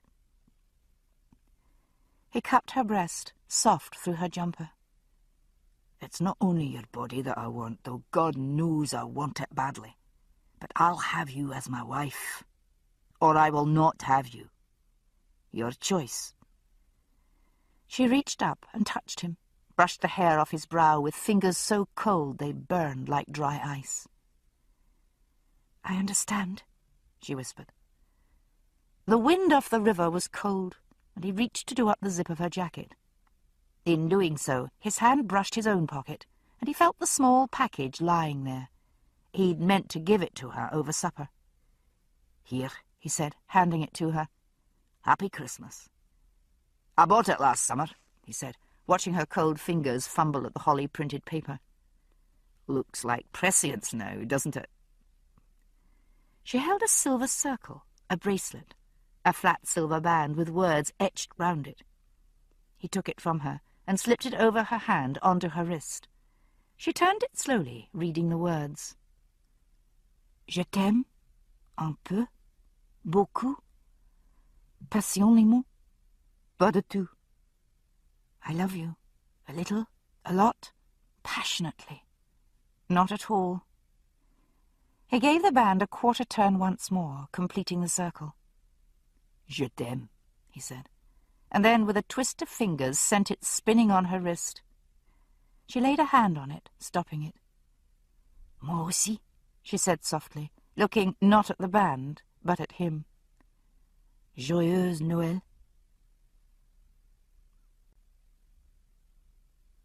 Part 7. On the Mountain. Chapter 19. Hearth Blessing. September 1767. Sleeping under the moon and stars in the arms of a naked lover, the two of you cradled by firs and soft leaves, lulled by the gentle murmur of the chestnut trees and the far-off rumble of a waterfall is terribly romantic. Sleeping under a crude lean-to, squashed into a soggy mass between a large wet husband and an equally large, equally wet nephew, listening to rain thrump on the branches overhead while fending off the advances of an immense and thoroughly saturated dog, is slightly less so. "Air," I said, struggling feebly into a sitting position and brushing Rollo's tail out of my face for the 100th time. "I can't breathe." The smell of confined male animals was overpowering, a sort of musky, rancid smell, garnished with the scent of wet wool and fish. I rolled onto my hands and knees and made my way out, trying not to step on anyone. Jamie grunted in his sleep, compensating for the loss of my body heat by curling himself neatly into a plaid-wrapped ball. Ian and Rollo were inextricably entangled in a mass of fur and cloth, their mingled exhalations forming a faint fog around them in the pre-dawn chill. It was chilly outside, but the air was fresh, so fresh I nearly coughed when I took a good lungful of it. The rain had stopped, but the trees were still dripping, and the air was composed of equal parts water vapour and pure oxygen, spiced with pungent green scents from every plant on the mountainside.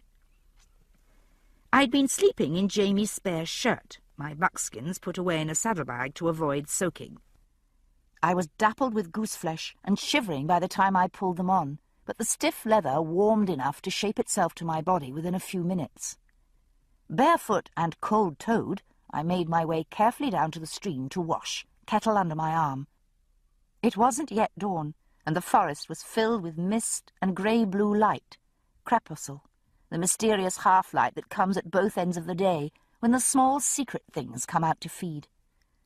There was an occasional tentative chirp from the canopy overhead, but nothing like the usual raucous chorus.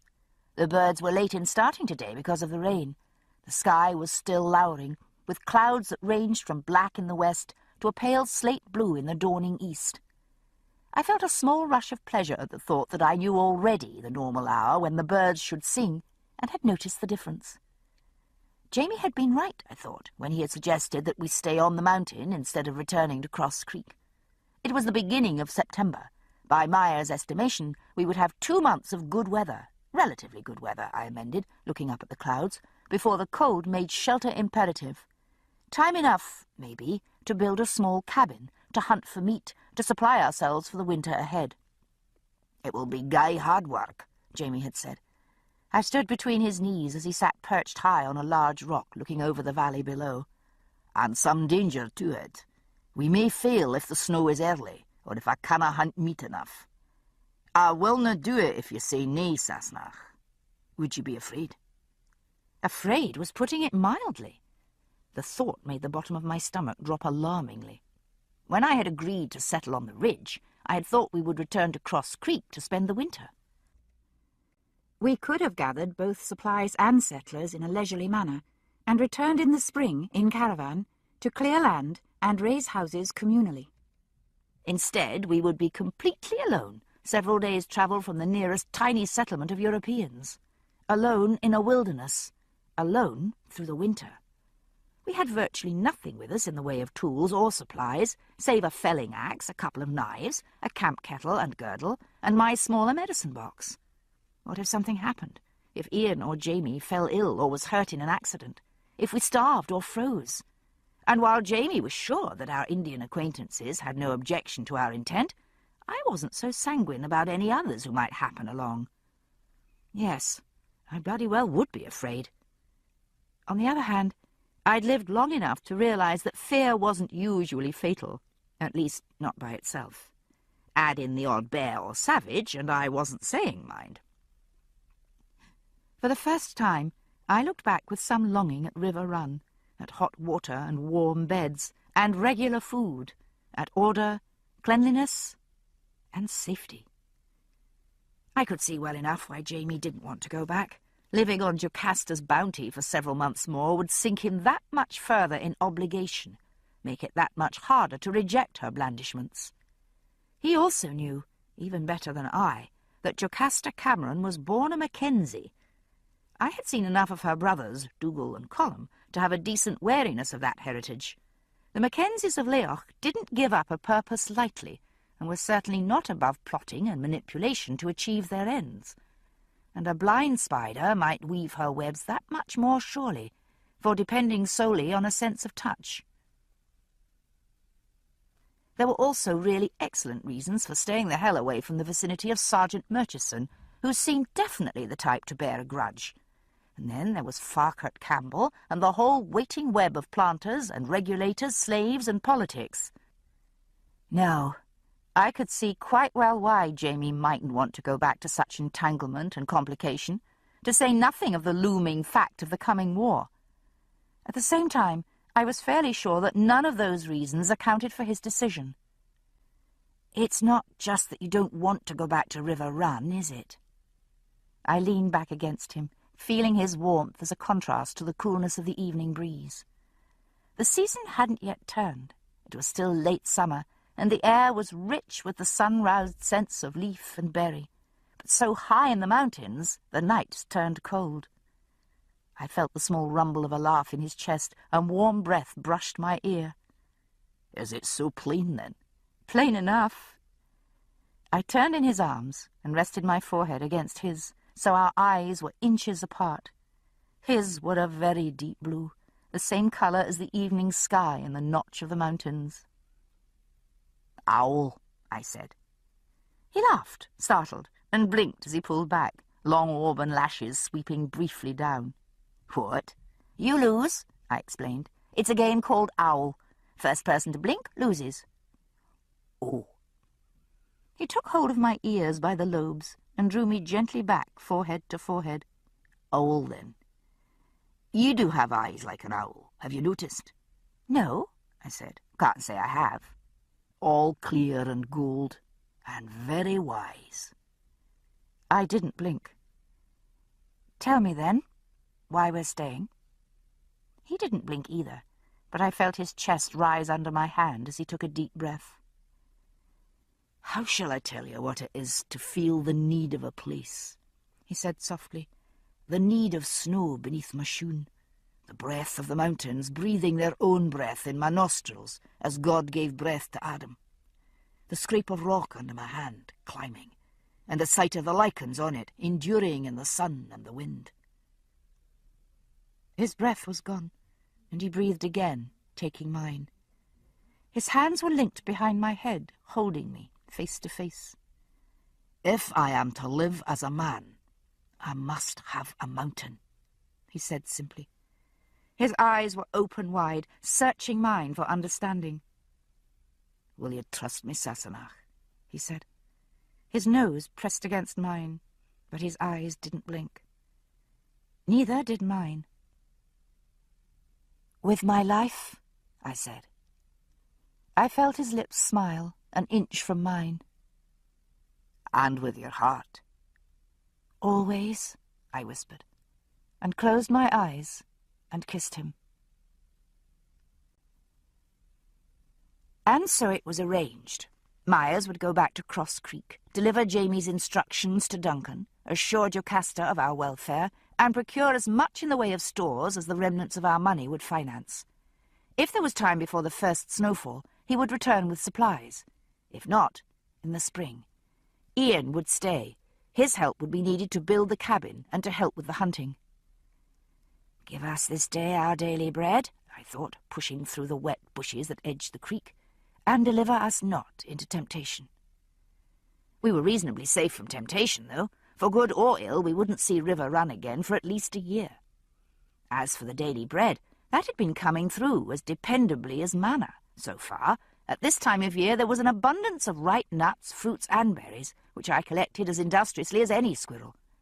In 2 months, though, when the trees grew bare and the streams froze, I hoped God might still hear us above the howl of the winter wind. The stream was noticeably swelled by the rain. The water may be a foot higher than it had been yesterday. I knelt, groaning slightly as my back unkinked. Sleeping on the ground exaggerated all the normal small morning stiffnesses. I splashed cold water on my face, swished it through my mouth, drank from cupped hands, and splashed again, blood tingling through my cheeks and fingers. When I looked up, face dripping, I saw 2 deer drinking from a pool on the other side, a little way upstream from me. I stayed very still, not to disturb them, but they showed no alarm at my presence. In the shadow of the birches they were the same soft blue as the rocks and trees, little more than shadows themselves, but each line of their bodies etched in perfect delicacy, like a Japanese painting done in ink. Then, all of a sudden, they were gone. I blinked and blinked again.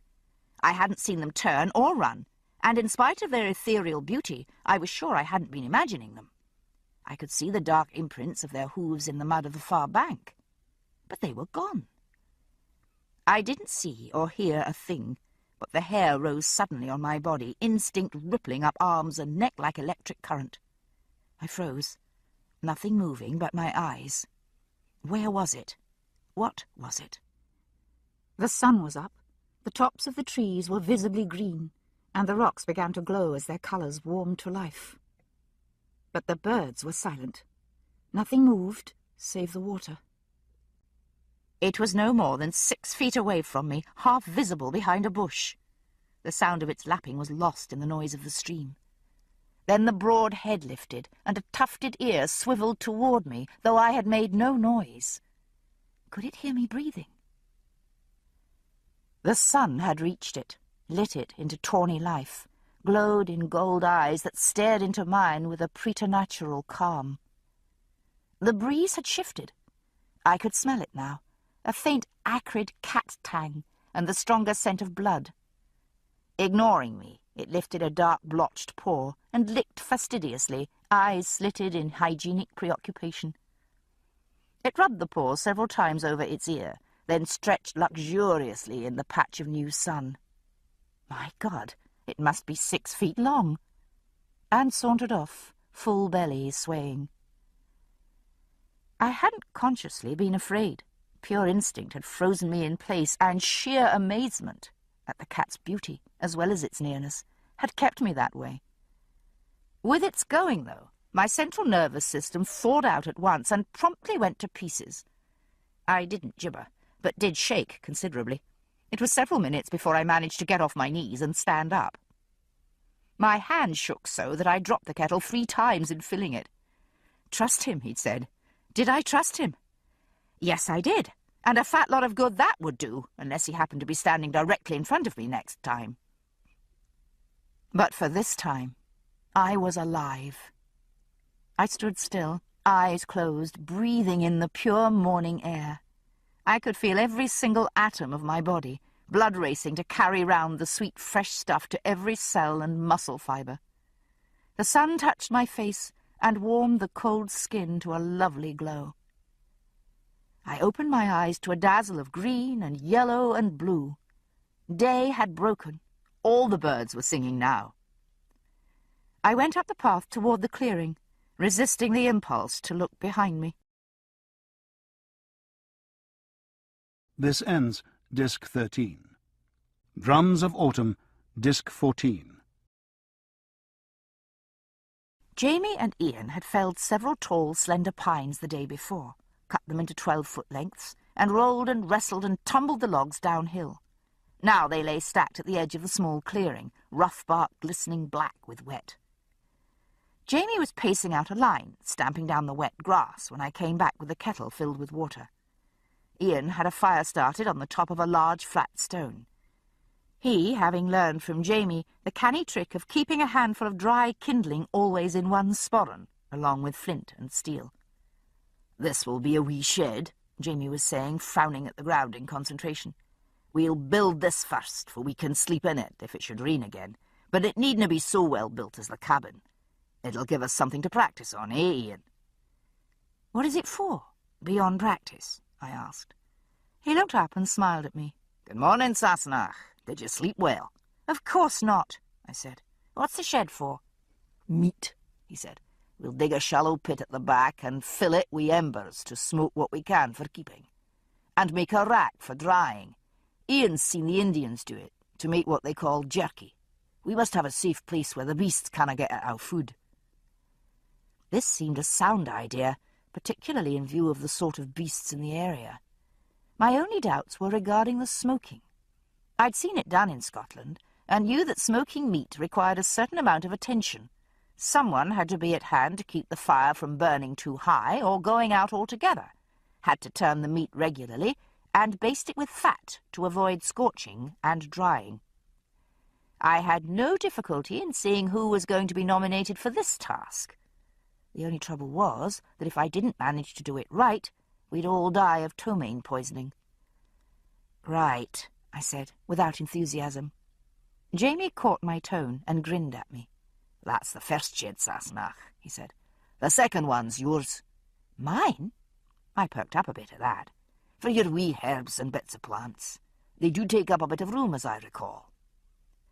He pointed across the clearing, the light of builder's mania in his eye. "And just there, that's where the cabin will be, where we'll live through the winter." Rather to my surprise, they had the walls of the first shed erected by the end of the second day, crudely roofed with cut branches until time should permit the cutting of shingles for a proper roof. The walls were made of slender notched logs, still with the bark on, and with noticeable chinks and gaps between them. Still, it was large enough to sleep the 3 of us, and Rollo, comfortably, and with a fire burning in a stone-lined pit at one end, it was quite cosy inside. Enough branches had been removed from the roof to leave a smoke hole. I could see the evening stars as I cuddled against Jamie and listened to him criticize his workmanship. "Look at that," he said crossly, lifting his chin at the far corner. "I've gone and laid in a crooked pole, and it's put the whole of that line off the straight." "I don't imagine the deer carcasses will care," I murmured. "Here, let's see that hand." "And the roof tree's a good 6 inches lower at the one end than the other," he went on, ignoring me, but letting me have his left hand. Both hands were smoothly calloused, but I could feel the new roughnesses of scrapes and cuts, and so many small splinters that his palm was prickly to the touch. "You feel like a porcupine," I said, brushing my hand over his fingers. "Here, move closer to the fire so I can see to pull them out." He moved obligingly, crawling around Ian, who, freshly desplintered himself, had fallen asleep with his head pillowed on Rollo's furry side. Unfortunately, the change of position exposed new weaknesses of construction to Jamie's critical eye. "You've never built a shed out of logs before, have you?" I interrupted his denunciation of the doorway, neatly tweaking a large splinter out of his thumb with my tweezers. "Ow! No, but—" "And you built the bloody thing in 2 days with nothing but a felling axe and a knife, for God's sake! There's not a nail in it. Why ought you to expect it to look like Buckingham Palace?" "I've never seen Buckingham Palace," he said, rather mildly. He paused. "I do take your point, though, Sassenach." "Good." I bent closely over his palm, squinting to make out the small dark streaks of splinters trapped beneath the skin. "I suppose it will not fall down at least," he said, after a longer pause. "Shouldn't think so." I dabbed a cloth to the neck of the brandy bottle, swabbed his hand with it, then turned my attention to his right hand. He didn't speak for a time. The fire crackled softly to itself, flaring up now and then as a draught reached in between the logs to tickle it. "The house is going to be on the high ridge," he said suddenly, "where the strawberries grow." "Will it?" I murmured. "The cabin, you mean? I thought that was going to be at the side of the clearing." I'd taken out as many splinters as I could. Those that were left were so deeply embedded that I would have to wait for them to work their way nearer the surface. "No, not the cabin. A fine house," he said softly. He leaned back against the rough logs, looking across the fire, out through the chinks to the darkness beyond. "With a staircase and glass windows." "That will be grand." I laid the tweezers back in their slot and closed the box. "With high ceilings and a doorway high enough I shall never bump my head going in." "That will be lovely." I leaned back beside him and rested my head on his shoulder. Somewhere in the far distance a wolf howled. Rollo lifted his head with a soft woof, listened for a moment, then lay down again with a sigh. "With a still room for you and a study for me, lined with shelves for my books." At the moment, he possessed one book, The Natural History of North Carolina, published 1733, brought along as guide and reference. The fire was burning low again, but neither of us moved to add more wood. The embers would warm us through the night, to be rekindled with the dawn. Jamie put an arm around my shoulders, and, tilting sideways, took me with him to lie curled together on the thick layer of fallen leaves that was our couch. "And a bed," I said. "You could build a bed, I expect." "As fine as any in Buckingham Palace," he said. Myers, bless his kindly heart and faithful nature, did return within the month, bringing not only 3 pack mules laden with tools, small furnishings, and necessities such as salt, but also Duncan Innes. "Here?" Innes looked interestedly over the tiny homestead that had begun to take shape on the strawberry-covered ridge. We had 2 sturdy sheds now, plus a split-railed penfold in which to keep the horses and any other stock we might acquire. At the moment, our total stock consisted of a small white piglet which Jamie had obtained from a Moravian settlement 30 miles away, exchanging for it a bag of sweet yams I had gathered and a bundle of willow twig brooms I had made. Rather too small for the penfold, it had so far been living in the shed with us, where it had become fast friends with Rollo. I wasn't quite so fond of it myself. "Aye, it's decent land with plenty of water," There are springs in the wood and the creek all through. Jamie guided Duncan to a spot from which the western slopes below the ridge were visible. There were natural breaks or coves in the forest, now overgrown with tangles of wild grass, but ultimately suitable for cultivation. Do you see? He gestured over the slope, which ran down gently from the ridge to a small bluff, where a line of sycamores marked the distant river's edge. There's room there for at least 30 homesteads to start. We'd need to clear a deal of forest, but there's space enough to begin. Any crofter worth his salt could feed his family from a garden plot. The soil's so rich. Duncan had been a fisherman, not a farmer, but he nodded obediently, eyes fixed on the vista as Jamie peopled it with future houses. I've pieced it out, Jamie was saying, though it will have to be surveyed properly as soon as may be. But I've the description of it in my head. Did you by chance bring ink and paper? Aye, we did. And a few other things as well. Duncan smiled at me, his long, rather melancholy face transformed by the expression. Miss Jo's sent a feather bed which she thought might not come amiss. A feather bed? Really? How wonderful! I immediately dismissed any ungenerous thoughts I had ever harboured about Jocasta Cameron. While Jamie had built us an excellent sturdy bedstead, framed in oak wood, with the bottom ingeniously made of laced rope, I had had nothing to lay on it save cedar branches, which were fragrant but unpleasantly lumpy. My thoughts of luxuriant wallowing were interrupted by the emergence from the woods of Ian and Myers, the latter with a brace of squirrels hung from his belt. Ian proudly presented me with an enormous black object, which on closer inspection proved to be a turkey, fat from gorging on the autumn grains. "Boy's got a nice eye, Mrs. Clare," said Myers, nodding approvingly. "Those be wily birds, turkeys. Even the Indians don't take 'em easy." It was early for Thanksgiving, but I was delighted with the bird, which would be the first substantial item in our larder.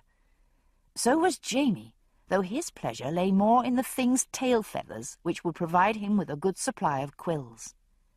"I must write to the governor," he explained over dinner, "to say that I shall be taking up his offer, and to give the particulars of the land." He picked up a chunk of cake and bit into it absently. "Do watch out for nutshells," I said a little nervously.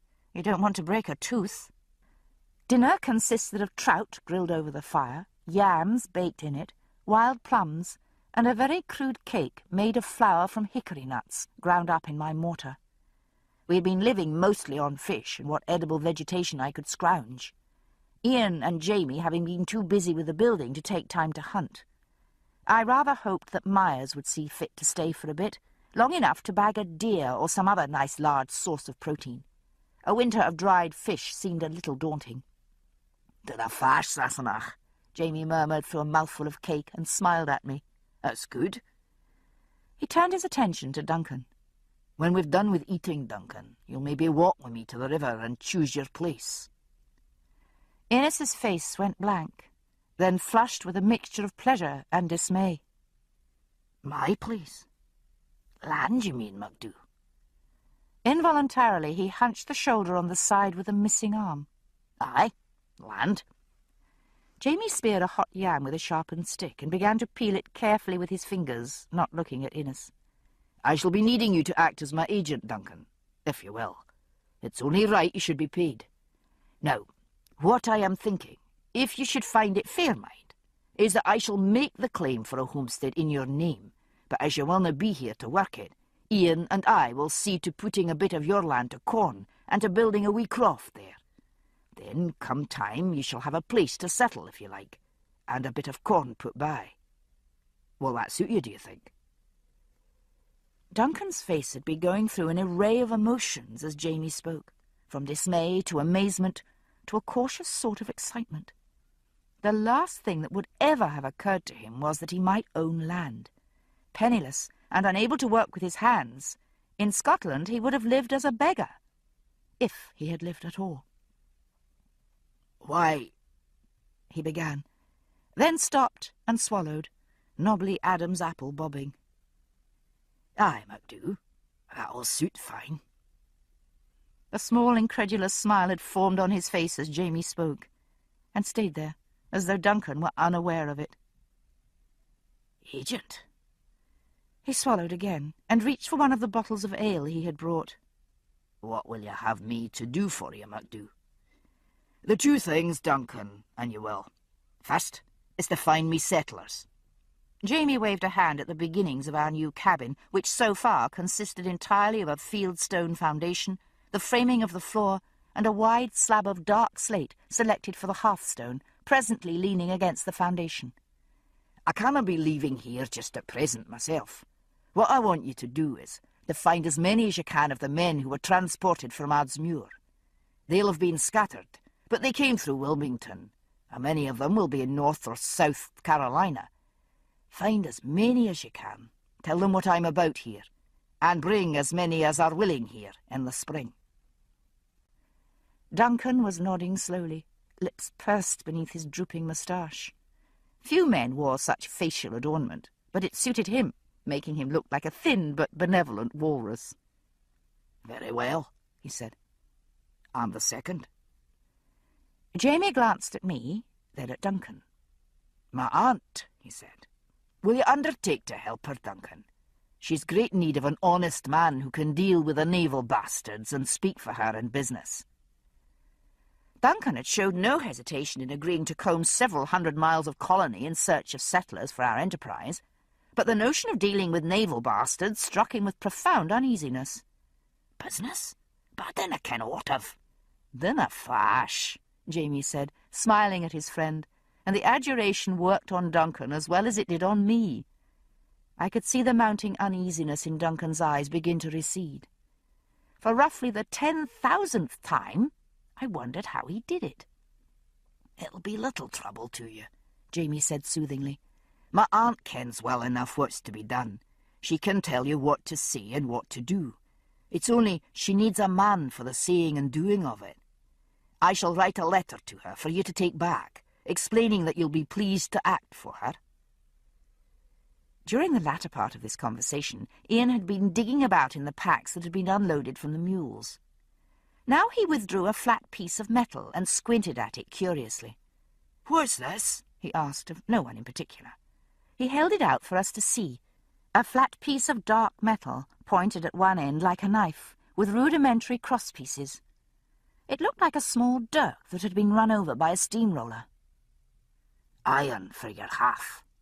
Duncan reached for the piece and handed it handle first to Jamie. "That was Miss Jo's thought." "Was it? That was kind." Jamie's face was weathered to deep bronze by long days in the open, but I saw the faint flush of pink on the side of his neck.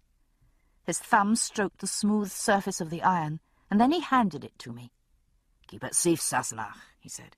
"We'll bless our hearth before Duncan leaves."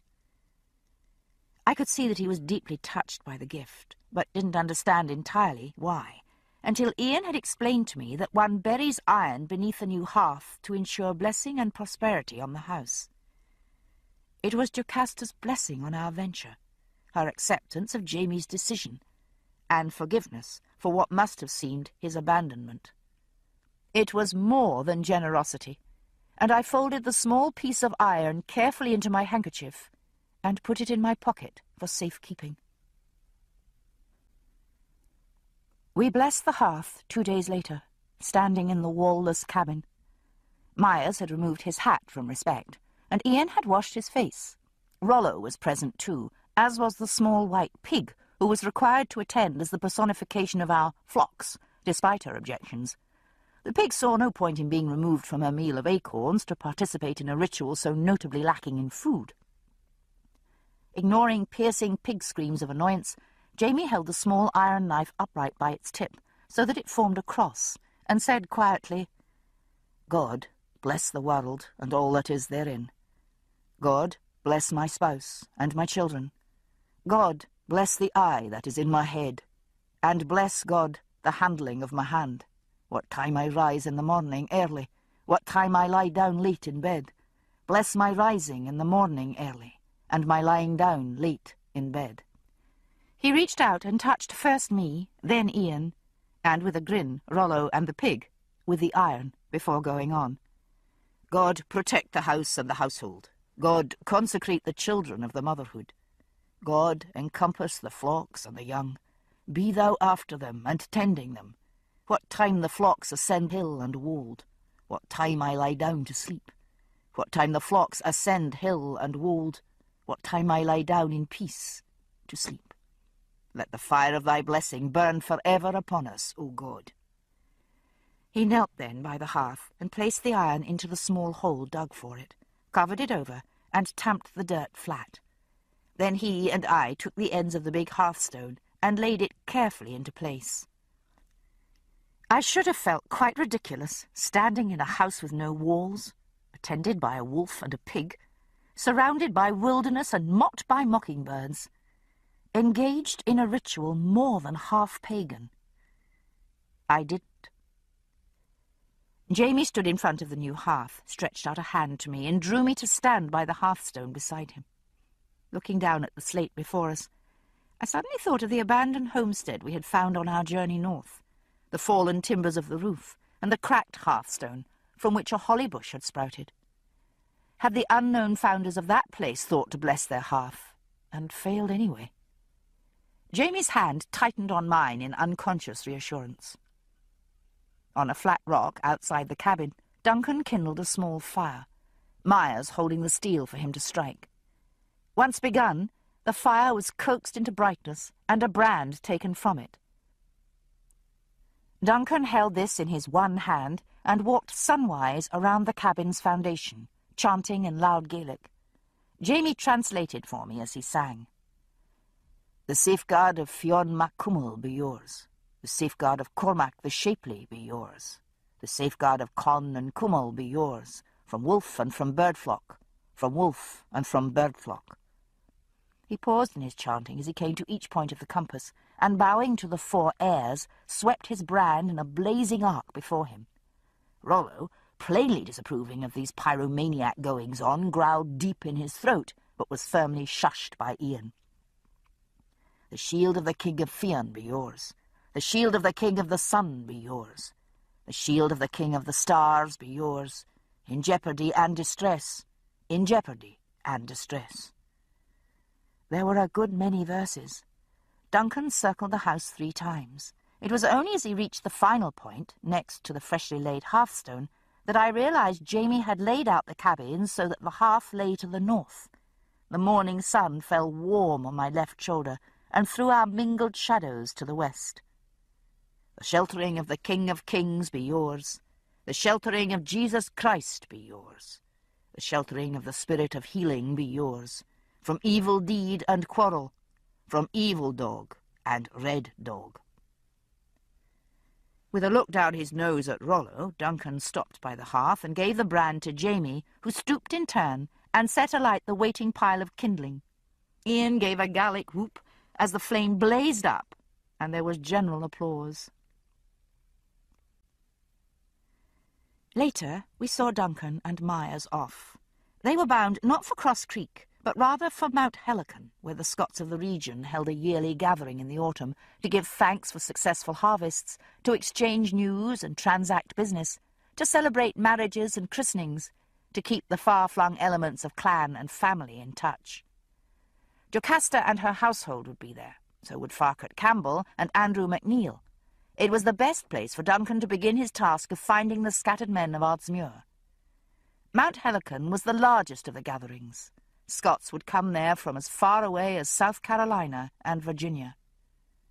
"I shall be here come spring, MacDhu," Duncan promised Jamie as he mounted, "with as many men as I can fetch to you, and I shall hand on your letters without fail." He patted the pouch by his saddle and tugged his hat down to shade his eyes from the rich September sun. "Will you have a word for your aunt?" Jamie paused for a moment, thinking. He had written to Jocasta already. Was there anything to add? "Tell my aunt I shall not see her at the gathering this year, or perhaps at the next. But the one after that, I shall be there without fail, and my people with me. Godspeed, Duncan." He slapped Duncan's horse on the rump and stood by me, waving as the 2 horses dropped over the edge of the ridge and out of sight. The parting gave me an odd feeling of desolation. Duncan was our last and only link with civilization. Now we were truly alone. Well, not quite alone, I amended. We had Ian, to say nothing of Rollo, the pig, 3 horses, and 2 mules that Duncan had left us to manage the spring ploughing. Quite a little establishment, in fact. My spirits rose in contemplation. Within a month, the cabin would be finished, and we would have a solid roof over our heads. And then... "Bad news, Auntie," said Ian's voice in my ear. "The pig's eaten the rest of your nut meal." Chapter 20. The White Raven. October 1767. "Body, soul, and mind," Jamie said, translating as he bent to seize the end of another untrimmed log. "The body for sensation, the soul for the springs of action, the mind for principles. Yet the capacity for sensation belongs also to the stalled ox. There is no wild beast or degenerate but obeys the twitchings of impulse. And even men who deny the gods or betray their country or... Careful, man!" Ian, thus warned, stepped neatly backward over the axe handle and turned to the left, steering his end of the burden carefully round the corner of the half-built log wall. "Or perpetrate all manner of villainy behind locked doors, have minds to guide them to the clear path of duty." Jamie resumed Marcus Aurelius's Meditations. "Seeing, then." "Step up. Aye, good, that's got it. Seeing, then, that all else is in common heritage of such types, the good man's only singularity lies in his approving welcome to every experience the looms of fate may weave for him, his refusal to soil the divinity seated in his breast, or perturb it with disorderly impressions. All right now, 1, and 2, and... ooh!"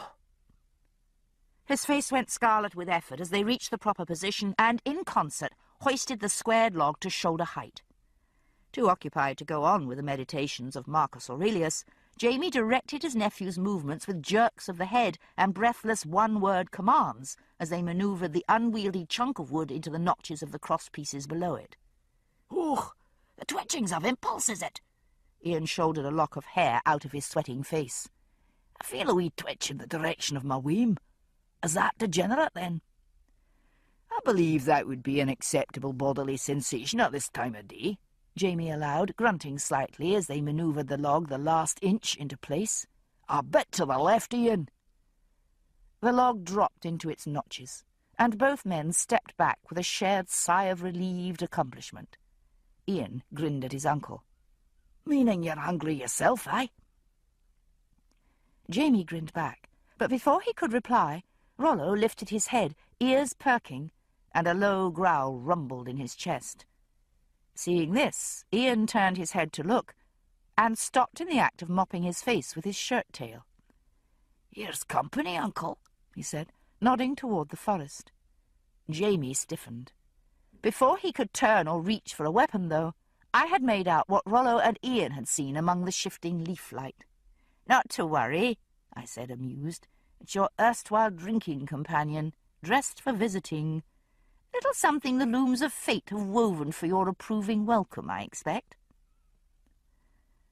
Nacognawito waited politely in the shade of the chestnut grove until he was sure we had seen him. Then he advanced slowly out of the forest, followed this time not by his sons, but by 3 women, 2 of them carrying large bundles on their backs. One was a young girl, no more than 13 or so, and the second, in her 30s, plainly the girl's mother. The third woman who accompanied them was much older. Not the grandmother, I thought, seeing her bent form and white hair. Perhaps the great-grandmother. They had indeed come dressed for visiting. Nacognawito was bare-legged with leather buskins on his feet, but he wore muslin breeches, loose at the knee, and a shirt of dyed pink linen over them, belted splendidly with a girdle studded with porcupine quills and bits of white and lavender shell. Over it all he had a leather vest with beaded trim and a sort of loose turban in blue calico over his unbound hair, with 2 crow's feathers dangling down beside one ear. Jewellery of shell and silver, an earring, several necklaces, a belt buckle, and small ornaments tied to his hair completed the picture. The women were somewhat less gorgeously arrayed, but still plainly in their Sunday best, in long, loose dresses that reached their knees, soft boots and leather leggings showing beneath. They were girdled with deer leather aprons decorated with painted patterns, and the two younger women wore ornamental vests as well. They advanced in single file, halfway across the clearing, then stopped. "My God," Jamie murmured, "it's an ambassage." He wiped a sleeve across his face and nudged Ian in the ribs. "Meet my curtsies, Ian, I'll be back." Ian, looking a trifle bewildered, advanced to meet the Indians, waving a large hand in a ceremonial gesture of welcome. Jamie grabbed me by the arm and hustled me round the corner into the half-built house. "What?" I began, bewildered. "Get dressed," he interrupted, shoving the clothes box in my direction. "Put on your gaudiest things, aye? It wouldna be respectful else." Gaudy was going a bit far in the description of any item of my current wardrobe, but I did my best, hastily tying a yellow linen skirt around my waist and replacing my plain white kerchief with one Jocasta had sent me, embroidered with cherries. I thought that would do. After all, it was obviously the males of the species who were on display here. Jamie, having flung off his breeks and belted his crimson plaid in record time, fastened it with a small bronze brooch, snatched a bottle from under the bed frame, and was out through the open side of the house before I had finished tidying my hair. Giving up that attempt as a lost cause, I hurried out after him. The women watched me with the same fascination I had for them, but they hung back as Jamie and Incognito conducted the necessary greetings involving the ceremonial pouring and sharing of the brandy, Ian being included in this ritual. Only then did the second woman come forward at Incognito's gesture, ducking her head in shy acknowledgement. "Bonjour, messieurs, madame," she said softly, looking from one to another of us. Her eyes rested on me with frank curiosity, taking in every detail of my appearance, so I felt no compunction in staring at her likewise. Mixed blood, I thought. Perhaps French? "Je suis sa femme," she said, with a graceful inclination of her head toward Incognito, the words verifying my guess as to her heritage. "Je m'appelle Gabrielle." Je m'appelle Claire," I said, with a slightly less graceful gesture at myself. "S'il vous plaît." I waved at the pile of waiting logs, inviting them to sit down, while mentally wondering whether there was enough of the squirrel stew to go round. Jamie, meanwhile, was eyeing Incognito with a mixture of amusement and irritation. "Oh, no French, is it?" he said. "Not a word, then, I suppose." The Indian gave him a look of profound blandness, and nodded to his wife to continue with the introductions. The elder lady was Nyaweni, not Gabrielle's grandmother, as I had thought, but rather Incognito's. This lady was light-boned, thin, and bent with rheumatism, but bright-eyed as the sparrow she so strongly resembled. She wore a small leather bag tied round her neck, ornamented with a rough green stone pierced through for stringing, and the spotted tail feathers of a woodpecker. She had a larger bag, this one of cloth, tied at her waist. She saw me looking at the green stains on the rough cloth, and smiled, showing two prominent yellow front teeth. The girl was, as I had surmised, Gabrielle's daughter, but not, I thought, Incognito's. She had no resemblance to him, and behaved shyly toward him.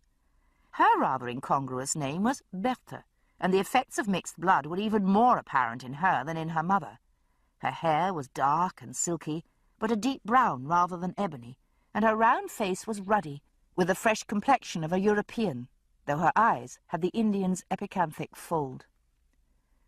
Once the official introductions were over, Incognito motioned to Berthe, who obediently brought out the large bundle she had carried, and opened it at my feet, displaying a large basket of orange and green-striped squash, a string of dried fish, a smaller basket of yams, and a huge pile of Indian corn, shucked and dried on the cob. "My God," I murmured, "the return of Squanto." Everyone gave me a blank look, and I hastened to smile and make exclamations, thoroughly heartfelt, of joy and pleasure over the gifts. It might not get us through the whole winter, but it was enough to augment our diet for a good 2 months. Incognito explained through Gabrielle that this was a small and insignificant return for Jamie's gift of the bear, which had been received with delight by his village, where Jamie's courageous exploit— here the women cut their eyes at me and tittered, having evidently heard all about the episode of the fish— had been the subject of great talk and admiration. Jamie, thoroughly accustomed to this sort of diplomatic exchange, modestly disclaimed any pretension to prowess, dismissing the encounter as the merest accident. While Gabrielle was employed in translation, the old lady ignored the mutual compliments and sidled crabwise over to me. Without the least sense of offence, she patted me familiarly all over, fingering my clothes and lifting the hem of my dress to examine my shoes, keeping up a running commentary to herself in a soft, hoarse murmur. The murmur grew louder and took on a tone of astonishment when she got to my hair. I obligingly took out the pins and shook it down over my shoulders. She pulled out a curl, drew it taut, then let it spring back and laughed like a drain. The men glanced in our direction, but by this time Jamie had moved on to showing Nacognawito the construction of the house. The chimney was complete, built of fieldstone like the foundation, and the floor had been laid, but the walls, built of solid squared logs, each some 8 inches in diameter, rose only shoulder high. Jamie was urging Ian to a demonstration of the debarking of logs, in which he chopped his way steadily backward as he walked along the top of the log, narrowly missing his toes with each stroke. This form of male conversation, requiring no translation, Gabrielle was left free to come and chat with me. Though her French was peculiarly accented and full of strange idioms, we had no trouble understanding each other. In fairly short order, I discovered that Gabrielle was the daughter of a French fur trader and a Huron woman, and the second wife of Nacognawito, who in turn was her second husband. The first, Bertha's father, had been a Frenchman, killed in the French and Indian War 10 years before. They lived in a village called Anauka. I bit the inside of my cheek to keep a straight face. No doubt New Bern would have sounded peculiar to them, some 2 days' travel to the northwest.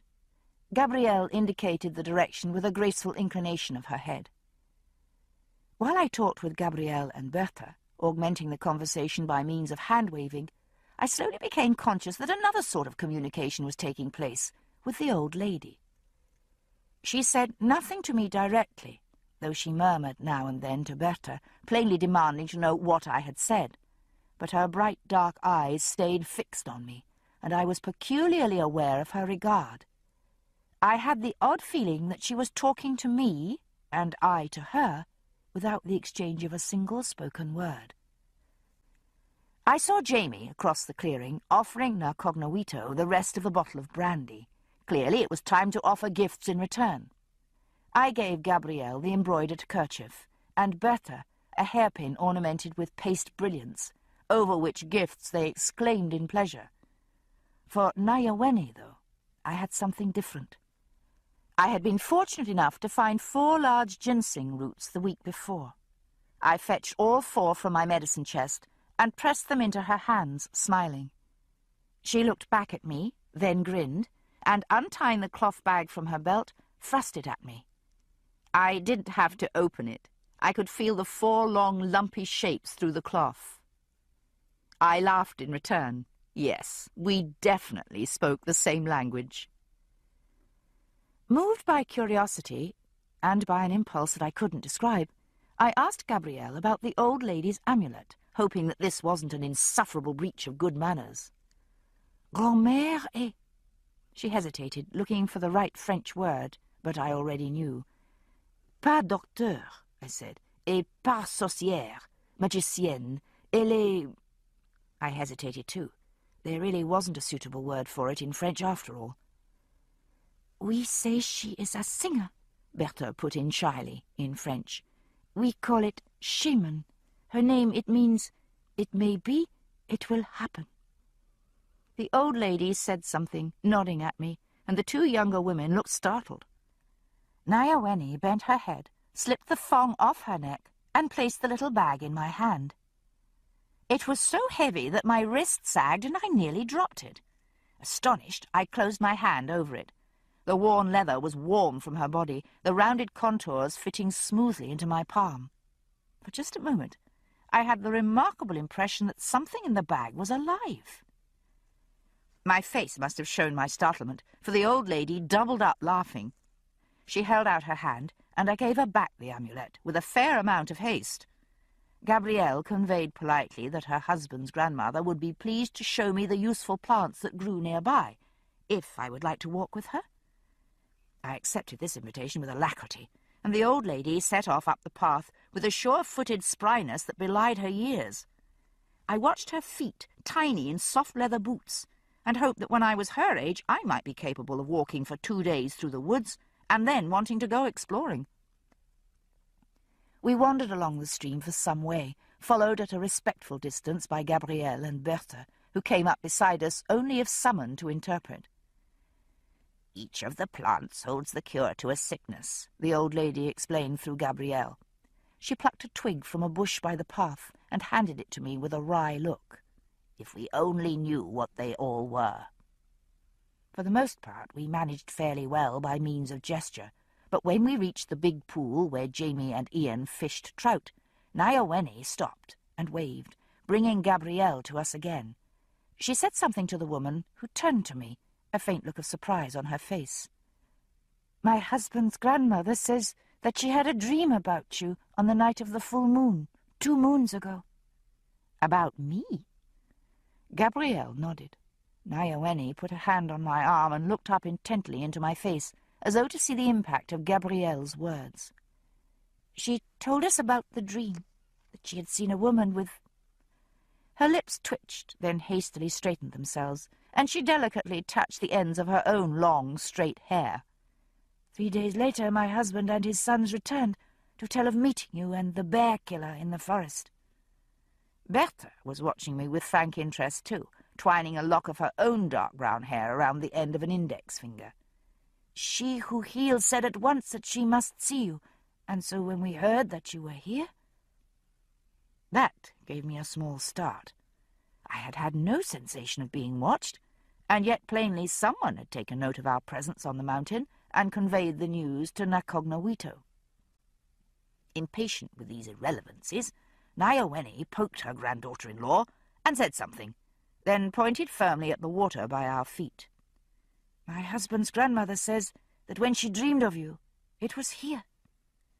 Gabrielle gestured over the pool and looked back at me with great seriousness. "She met you here, at night. The moon was in the water. You became a white raven. You flew over the water and swallowed the moon." "Oh?" I hoped this wasn't a sinister thing for me to have done. "The white raven flew back and laid an egg in the palm of her hand. The egg split open, and there was a shining stone inside.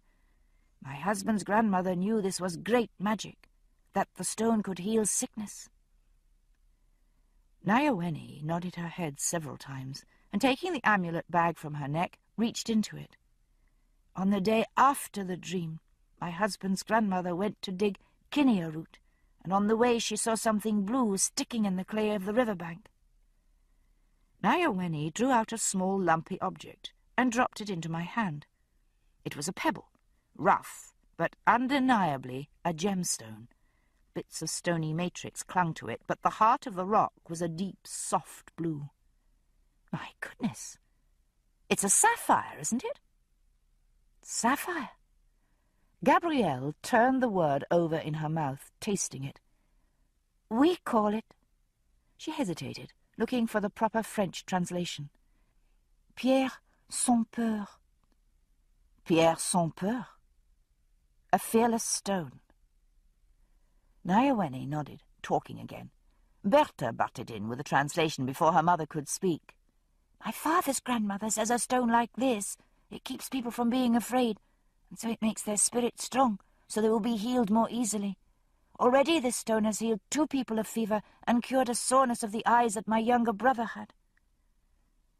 My husband's grandmother wishes to thank you for this gift." Gabrielle neatly took back the conversation. Do tell her she's quite welcome." I nodded cordially at the old lady and gave her back the blue stone. She popped it into the bag and drew the string tight about its neck. Then she peered closely at me and, reaching out, drew down a curl of my hair talking as she rubbed the lock between her fingers. "My husband's grandmother says that you have medicine now, but you will have more. When your hair is white like hers, that is when you will find your full power." The old lady dropped the lock of hair and looked into my eyes for a moment. I thought I saw an expression of great sadness in the faded depths, and reached involuntarily to touch her. She stepped back and said something else. Gabrielle looked at me queerly. "She says you must not be troubled. Sickness is sent from the gods. It won't be your fault."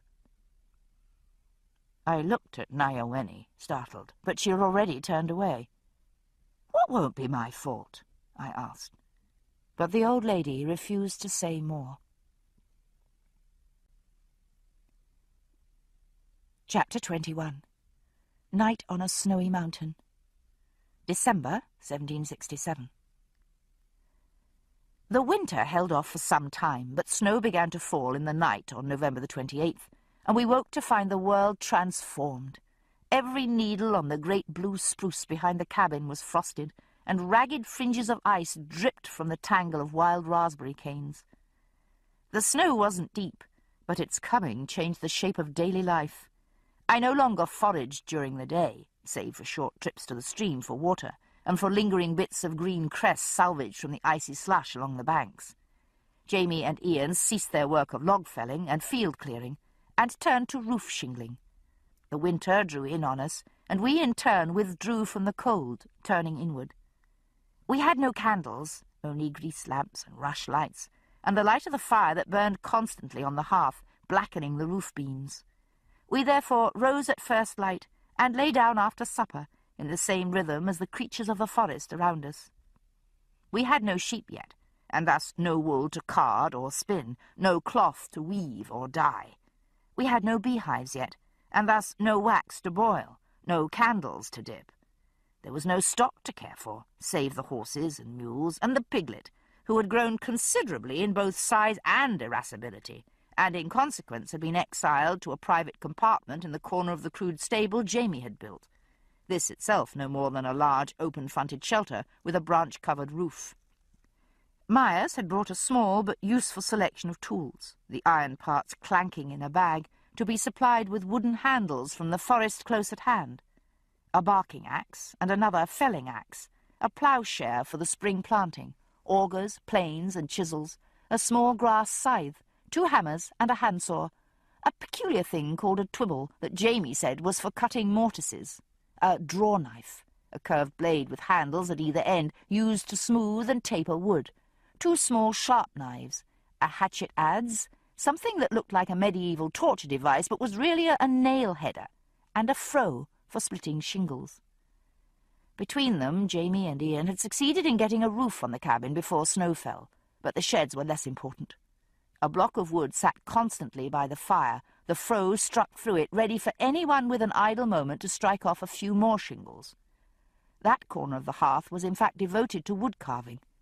Ian had made a rough but serviceable stool, which sat under one of the windows for good light, and the shavings could all be tossed thriftily into the fire, which burned day and night.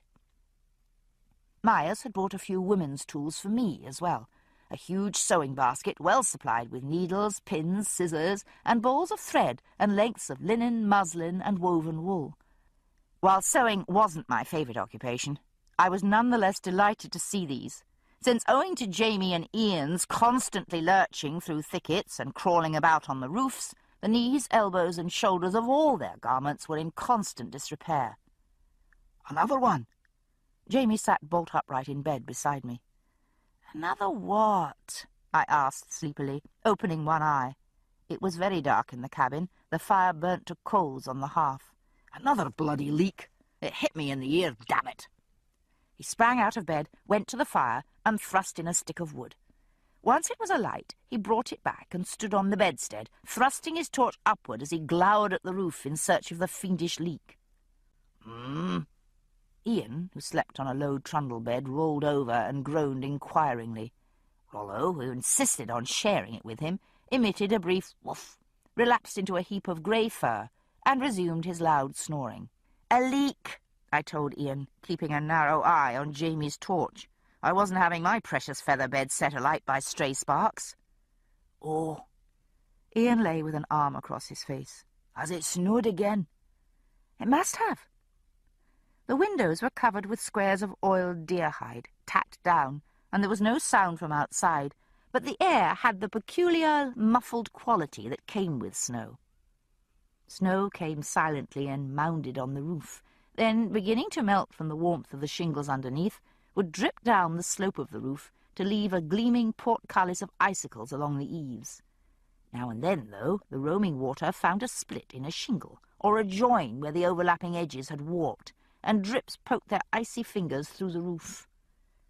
Jamie regarded all such intrusions as a personal affront, and brooked no delay in dealing with them.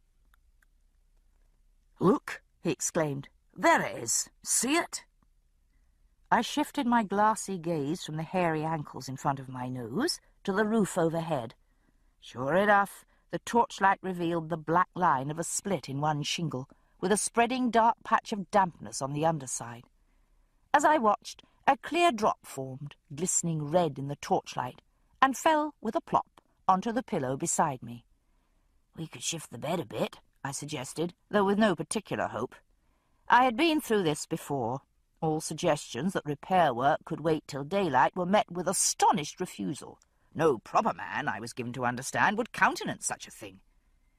Jamie stepped down off the bedstead and prodded Ian in the ribs with his foot. Get up and knock at the spot where the split is, Ian. I'll deal with it on the outside. Seizing a fresh shingle, a hammer, a hatchet, and a bag of nails, he headed for the door. "Don't you go up on the roof in that!" I exclaimed, sitting up abruptly. "That's your good woolen shirt." He halted by the door, glared briefly at me, then, with the rebuking expression of an early Christian martyr, laid down his tools, stripped off the shirt, dropped it on the floor, picked up the tools, and strode majestically out to deal with the leak, buttocks clenched with determined zeal. I rubbed a hand over my sleep-puffed face and moaned softly to myself. "He'll be all right, Auntie," Ian assured me. He yawned widely, not bothering to cover his mouth, and reluctantly rolled out of his own warm bed. Thumps on the roof that were definitely not the feet of 8 tiny reindeer announced that Jamie was in place. I rolled out of the way and got up, resigned, as Ian mounted the bedstead and jabbed a stick of firewood upward into the damp patch, jarring the shingles enough for Jamie to locate the leak on the outside. A short period of rending and banging followed, as the defective shingle was yanked loose and replaced, and the leak was summarily extinguished, leaving no more evidence of its existence than the small heap of snow that had fallen in through the hole left by the removed shingle. Back in bed, Jamie curled his freezing body around me, clasped me to his icy bosom, and fell promptly asleep, full of the righteous satisfaction of a man who has defended hearth and home against all threat. It was a fragile and tenuous foothold that we had upon the mountain, but a foothold, for all that. We hadn't much meat. There'd been little time for hunting beyond squirrel and rabbit, and those useful rodents had gone to their winter rest by now. But a fair amount of dried vegetables, from yams to squash to wild onions and garlic, plus a bushel or two of nuts, and the small stock of herbs I had managed to gather and dry. It made for a sparse diet, but with careful management we could survive till spring. With few chores to do outside, there was time to talk, to tell stories, and to dream. Between the useful objects like spoons and bowls, Jamie took time to carve the pieces of a wooden chess set, and spent a good deal of his time trying to inveigle me or Ian into playing with him. Ian and Rollo, who both suffered badly from cabin fever, took to visiting Anna Uka frequently, sometimes going on extended hunting trips with young men from the village, who were pleased to have the benefit of his and Rollo's company.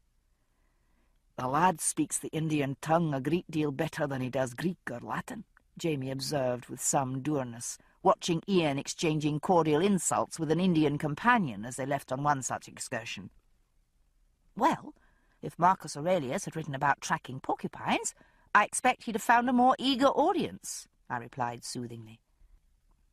Dearly as I loved Ian, I was myself not displeased by his frequent absence. there were definitely times when 3 was a crowd. There is nothing more delightful in life than a feather bed and an open fire, except a feather bed with a warm and tender lover in it. When Ian was gone, we wouldn't trouble with rushlights, but would go to bed with the dark and lie curled together in shared warmth, talking late into the night, laughing and telling stories, sharing our pasts, planning our future, and somewhere in the midst of the talking, pausing to enjoy the worldless pleasures of the present. Tell me about Brianna. These were Jamie's favourite stories, the tales of Brianna as a child, what she had said and worn and done, how she had looked, all her accomplishments and her tastes. Did I tell you about the time I was invited to her school to talk about being a doctor? No. He shifted to make himself more comfortable, rolling onto his side and fitting himself to my shape behind. Why should you do that? It was what they called Career Day. The school teachers invited a lot of people with different jobs to come and explain what they did, so the children would have some idea of what a lawyer does, for instance, or a firefighter. I should think that one would be fairly obvious. Hush! Or a veterinarian. That's a doctor who treats animals. Or a dentist. That's a special doctor who deals only with teeth. With teeth? What can you do to a tooth besides pull it? You'd be surprised. I brushed the hair out of my face and up off my neck. Anyway, they'd always ask me to come, because it wasn't at all common for a woman to be a doctor then. You think it's common now? He laughed, and I kicked him lightly in the shin. Well, it got more common rather soon after that, but at the time it wasn't. And when I'd finished speaking and asked if there were any questions, an obnoxious little boy piped up and said that his mother said women who worked were no better than prostitutes, and they ought to be home minding their families instead of taking jobs away from men. I shouldn't think his mother could have met many prostitutes. No, I don't imagine. Nor all that many women with jobs either. But when he said that, Brianna stood up and said in a very loud voice, "Well, you'd better be glad my mamma's a doctor, because you're going to need one." Then she hit him on the head with her arithmetic book, and when he lost his balance and fell down, she jumped on his stomach and punched him in the mouth. I could feel his chest and stomach quivering against my back. Oh, braw, lassie. Did the schoolmaster not tause her for it, though? They don't beat children in school. She had to write a letter of apology to the little beast, but then he had to write one to me, and she thought that was a fair exchange. The more embarrassing part was that it turned out his father was a doctor too, one of my colleagues at the hospital.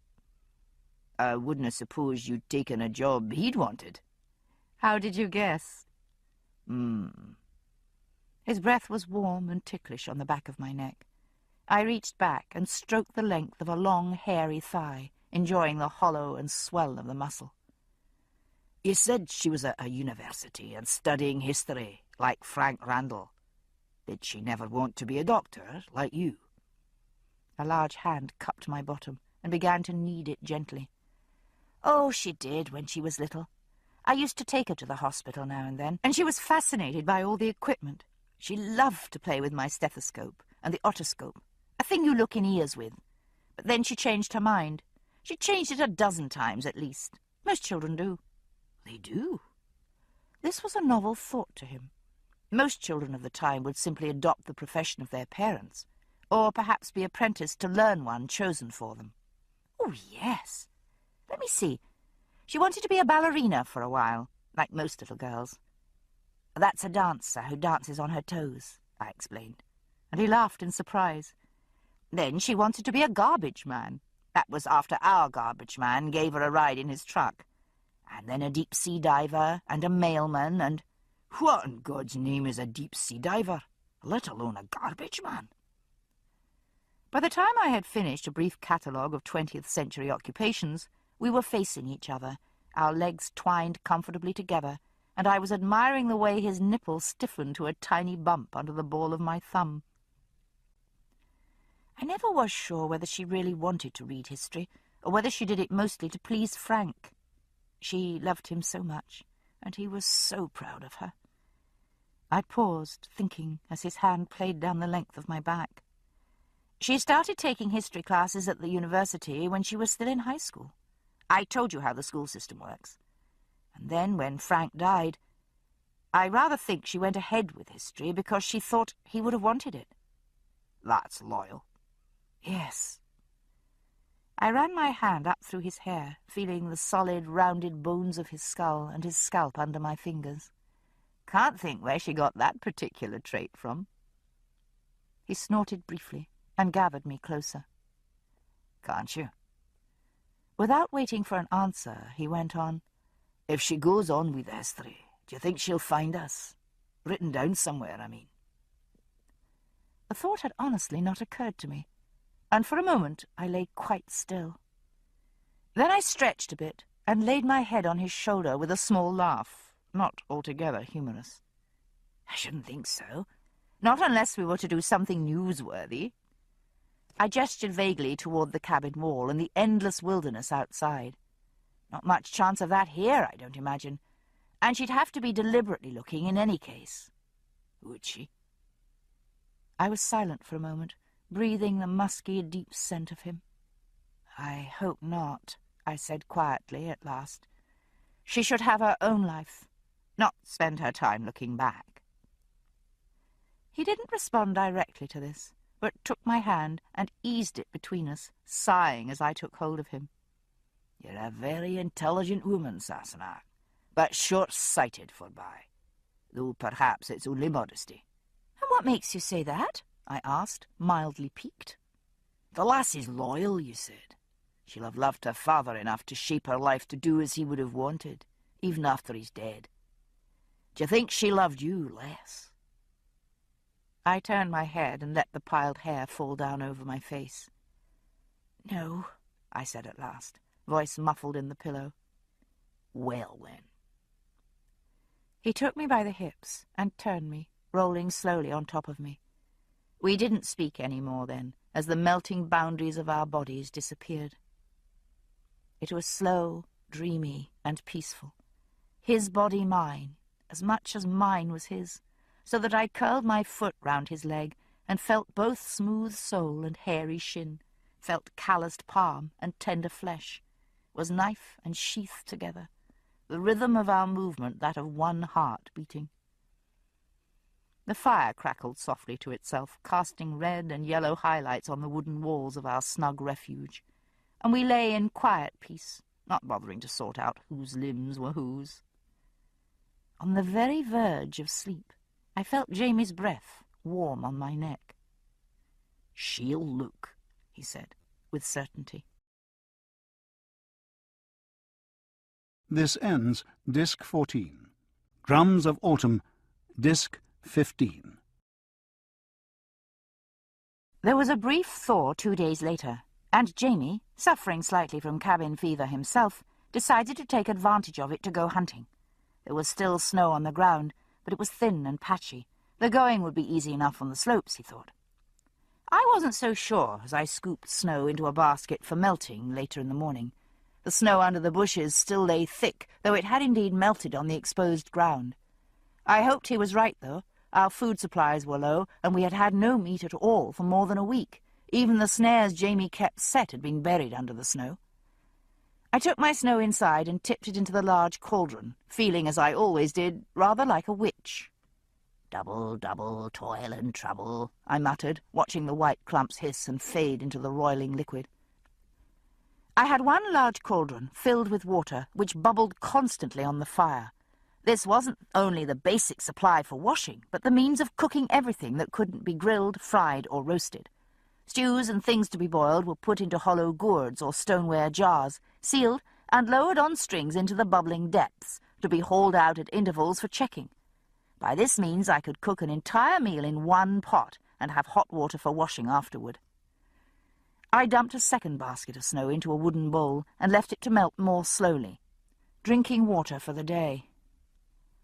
Then, with nothing of great urgency to do, I sat down to read Daniel Rawlings' casebook and men's stockings, my toes comfortably toasting by the fire. At first, I didn't worry when Jamie didn't come back. That is, I did worry. I always worried when he was gone for long, but in a small and secret way that I succeeded for the most part in hiding from myself. When the shadows on the snow turned violet with the sinking sun, though, I began to listen for him with an increasing intensity. I went about my work in constant expectation of the crunch of his footsteps, listening for a shout, ready to run out and lend a hand if he had brought back a turkey for plucking, or some more or less edible thing in need of cleaning. I fed and watered the mules and horses, looking always up the mountain. As the afternoon light died around me, though, the expectation faded into hope. It was growing chilly in the cabin, and I went out for more wood. It couldn't be much past 4 o'clock, I thought, and yet the shadows under the huckleberry bushes were already cold and blue. Another hour, and it would be dusk. It would be full dark in 2. The wood pile was dusted with snow, the outer logs damp. By pulling a chunk of hickory from the side, though, I could reach inside and extract dry splits, being always mindful of snakes, skunks, and anything else that might have sought shelter in the hollow thus provided. I sniffed, then bent and peered cautiously inside, and as a final precaution poked a long stick inside and stirred it briefly round. Hearing no scuffles, slitherings, or other sounds of alarm, I reached inside with confidence and groped until my fingers encountered the deep-ridged grain of a chunk of fat pine. I wanted a hot, quick-burning fire tonight. After a full day spent hunting in the snow, Jamie would be chilled through. Fat pine for the heart of the fire, then, and 3 small chunks of slower-burning hickory from the wet outer layer of the woodpile. I could stack those inside the hearth to dry while I finished the supper-making. Then, when we went to bed, I'd smoor the fire with the damp hickory, which would burn more slowly, smouldering till morning. The shadows went to indigo and faded into the grey winter dusk. The sky was lavender with thick cloud. Snow clouds. I could breathe the cold wetness in the air. When the temperature fell after dark, so would the snow. "Bloody man," I said aloud. "What have you done? Shot a moose?" My voice sounded small in the muffled air, but the thought made me feel better. If he had, in fact, bagged something large near the end of the day, he might well have chosen to camp by the carcass. Butchering a large animal was exhausting, lengthy work, and meat was too hard to come by to leave it to the mercies of predators. My vegetable stew was bubbling, and the cabin was filled with the savoury scent of onions and wild garlic, but I had no appetite. I pushed the kettle on its hook to the back of the hearth. Easy enough to heat again when he came. A tiny flash of green caught my eye, and I stooped to look. A tiny salamander, frightened out of its winter refuge in a crack of the wood. It was green and black, vivid as a tiny jewel. I scooped him up before he could panic and run into the fire, and carried the damp little thing outside, wriggling madly against my palm. I put him back in the woodpile, safely near the bottom. "Watch out," I said to him. "You might not be so lucky next time." I paused before going back inside. It had gone dark now, but I could still make out the trunks of the trees around the clearing, chalk and grey against the looming black bulk of the mountain beyond. Nothing stirred among the trees, but a few fat, wet flakes of snow began to fall from the soft pink sky, melting at once on the bare ground of the dooryard. I barred the door, ate some supper without tasting it, smoored the fire with damp hickory, and lay down to sleep. He might have met some men from Anauka and be camped with them. The scent of hickory smoke floated in the air, wisps of white curling up over the hearth. The beams above were already black with soot, though fires had burned here for no more than 2 months now. Fresh resin still oozed from the timber by my head, in small gold droplets that glowed like honey and smelled of turpentine, sharp and clean. The axe strokes in the wood showed in the firelight, and I had a sudden vivid memory of Jamie's broad back, sheened with sweat as he swung the axe over and over, in strokes like clockwork, the axe blade coming down in a flash of metal inches from his foot as he worked his way along the squared rough timber. It was awfully easy to misjudge the stroke of an axe or hatchet. He might have cut wood for his fire and missed his stroke, caught an arm or leg. My imagination, always eager to help out, promptly supplied a crystal-clear vision of arterial blood spurting onto white snow in a crimson spray. I flounced over onto my side. He knew how to live outdoors. He'd spent 7 years in a cave, for heaven's sake. "In Scotland," said my imagination cynically, "where the biggest carnivore is a wild cat the size of a house cat, where the biggest human threat was English soldiers." "Fiddlesticks," I said, and rolled onto my back. He's a grown man, and he's armed to the teeth, and he certainly knows what to do if it's snowing. What would he do, I wondered? Find or make shelter, I supposed. I recalled the crude lean-to he'd built for us when we first camped on the ridge, and felt a little reassured. If he hadn't hurt himself, he probably wouldn't freeze to death. If he hadn't hurt himself. If something else hadn't hurt him. The bears were presumably fat and fast asleep, but the wolves still hunted in winter, and the catamounts. I recalled the one I'd met by the stream, and shivered in spite of the feather bed. I rolled onto my stomach, the quilts drawn up around my shoulders. It was warm in the cabin, warmer in the bed, but my hands and feet were still icy. I longed for Jamie in a visceral way that had nothing to do with thought or reason. To be alone with Jamie was bliss, adventure, and absorption.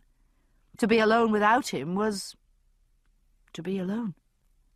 I could hear the whisper of snow against the oiled hide near my bed. If it kept up, his tracks would be covered by morning. And if anything had happened to him... I flung back the quilts and got up. I dressed quickly without thinking too much about what I was doing. I'd thought too much already. I put on my woolen sark for insulation beneath my buckskins, and 2 pairs of stockings. I thanked God that my boots were freshly greased with otter fat. They smelt very fishy, but would keep the damp out for a good while. He had taken the hatchet. I had to split another piece of fat pine with a mallet and wedge, cursing my slowness as I did so. Having now decided on action, every small delay seemed an unbearable irritation. The long-grained wood split easily, though. I had 5 decent faggots, 4 of which I bound with a leather strap. I thrust the end of the 5th deep into the smoky embers of the fire and waited till the end was well caught.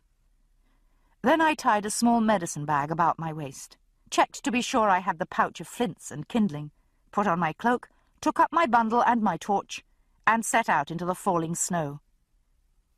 It wasn't as cold as I had feared. Once I began moving, I was quite warm inside my wrappings. It was very quiet. There was no wind, and the whisper of the snowfall drowned all the usual noises of the night. He had meant to walk his trapline, that much I knew. If he came across promising sign en route, though, he would have followed it. The previous snow lay thin and patchy on the ground, but the earth was soaked, and Jamie was a big man. I was fairly sure I could follow his track if I came across it. And if I came across him, denned up for the night near his kill, so much the better. 2 slept much better than 1 in the cold. Past the bare chestnuts that ringed our clearing to the west, I turned uphill. I had no great sense of direction, but could certainly tell up from down. Jamie had also carefully taught me to navigate using large immutable landmarks. I glanced toward the falls, their white cascade no more than a blur in the distance. I couldn't hear them. What wind there was must be away from me. "When you're hunting, you want the wind toward you," Jamie had explained, "so the stag or the hare willna scent you." I wondered uncomfortably what might be out in the dark, scenting me on the snow-born air. I wasn't armed, save for my torch.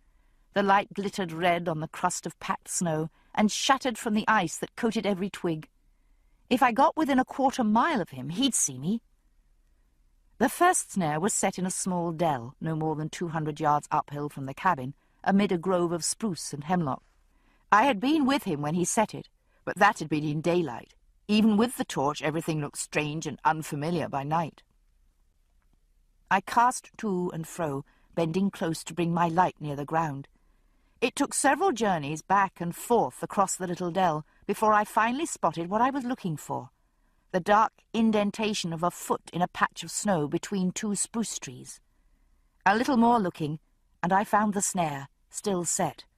Either it had caught nothing, or he had removed the catch and reset it.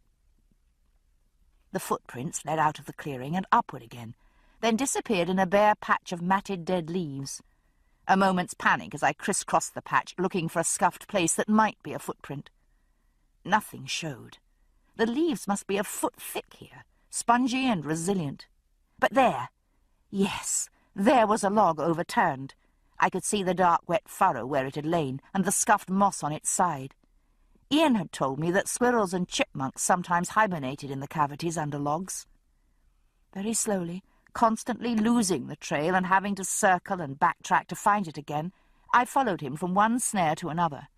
The snow was falling thicker and faster, and I felt some uneasiness. If it covered his tracks before I found him, how would I find my way back to the cabin? I looked back, but could see nothing behind me but a long, treacherous slope of unbroken snow that fell to the dark line of an unfamiliar brook below, its rocks poking up like teeth. No sign of the cheerful plume of smoke and sparks from our chimney. I turned slowly round in a circle, but I could no longer see the falls either. "Fine," I muttered to myself. "You're lost. Now what?" I sternly quelled an incipient attack of panic and stood still to think. I wasn't totally lost. I didn't know where I was, but that wasn't quite the same thing. I still had Jamie's trail to guide me, or would have until the snow covered it. And if I could find him, he presumably could find the cabin. My torch was burning dangerously low. I could feel the heat of it blistering on my hand. I extracted another one of the dry faggots from under my cloak and lit it from the stub of the first, dropping the ember just before it burned my fingers. Was I going farther from the cabin, I wondered, or walking parallel to it? I knew that the trapline described a rough circle, but had no idea precisely how many snares there were. I had found 3 so far, all empty and waiting. The 4th one wasn't empty. My torch caught the glitter of ice crystals, fringing the fur of a large hare stretched out under a frozen bush. I touched it, picked it up, and disentangled the noose from its neck. It was stiff, whether from cold or rigor mortis.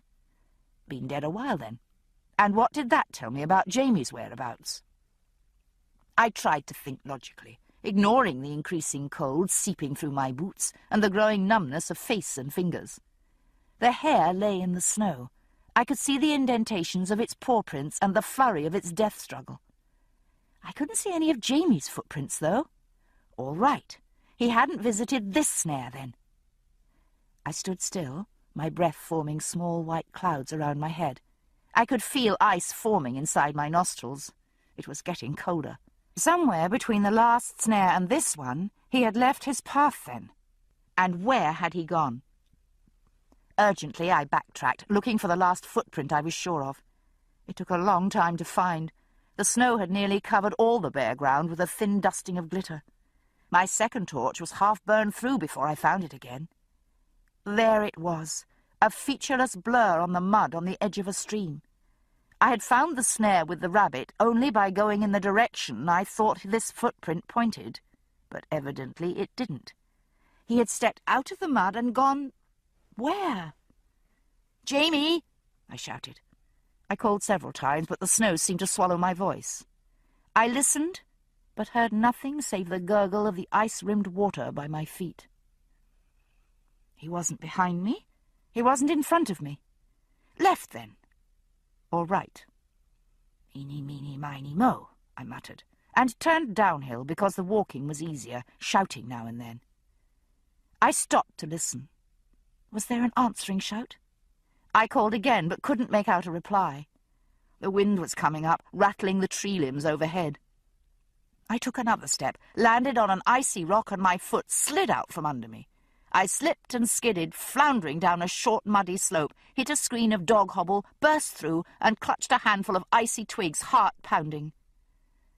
At my feet was the edge of a rocky outcrop, ending in thin air.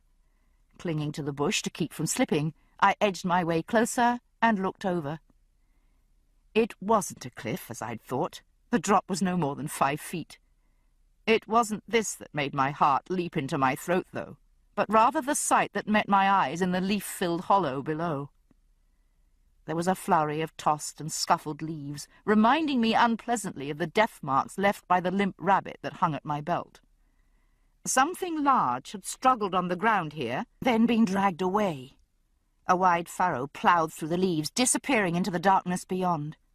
Heedless of my footing, I scrabbled my way down the side of the outcrop and rushed toward the furrow, following it under the overhanging low branches of hemlock and balsam. In the uncertain light of my flickering torch, I followed its path around a pile of rocks, through a clump of wintergreen, and... He was lying near the foot of a large split boulder, half covered in leaves, as though something had tried to bury him. He wasn't curled for warmth, but lay flat on his face and deathly still. The snow lay thick on the folds of his cloak, dusted the heels of his muddy boots. I dropped my torch and flung myself on his body with a cry of horror. He let out a blood-curdling groan and convulsed under me. I jerked back, torn between relief and terror. He wasn't dead, but he was hurt. Where? How badly? "Where?" I demanded, wrenching at his cloak, which was tangled round his body. "Where are you hurt? Are you bleeding? Have you broken something?" I couldn't see any large patches of blood, but I had dropped my torch, which had promptly extinguished itself in the wet leaves that covered him. The pink sky and falling snow shed a luminous glow over everything, but the light was much too dim to make out details. He was frighteningly cold. His flesh felt chilly even to my snow-numbed hands, and he stirred sluggishly, subsiding into small moans and grunts. I thought I heard him mumble, "Back," though, and once I got his cloak out of the way, I tore at his shirt, yanking it ruthlessly out of his breeks. This made him groan loudly, and I thrust my hands under the cloth in a panic, looking for the bullet hole. He must have been shot in the back. The entrance wound wouldn't bleed much, but where had it come out? Had the ball gone clean through?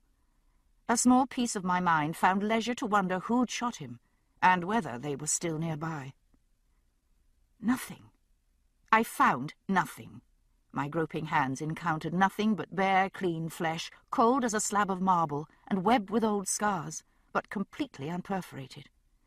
I tried again, forcing myself to slow down, feeling with mind as well as fingers, running my palms slowly over his back from nape to small. Nothing. Lower. There were dark smudges on the seat of his breeks. I'd thought them mud. I thrust a hand under him and groped for his laces, jerked them loose and yanked down his breeches. It was mud. His buttocks glowed before me, white, firm, and perfect in their roundness, unmarred beneath a silver fuzz. I clutched a handful of his flesh, unbelieving. "Is that you, Sassenach?" he asked, rather drowsily. "Yes, it's me. What happened to you?" I demanded, frenzy giving way to indignation. "You said you'd been shot in the back." "No, I didn't. I couldna, for I haven't been," he pointed out logically. He sounded calm and still rather sleepy, his speech slightly slurred.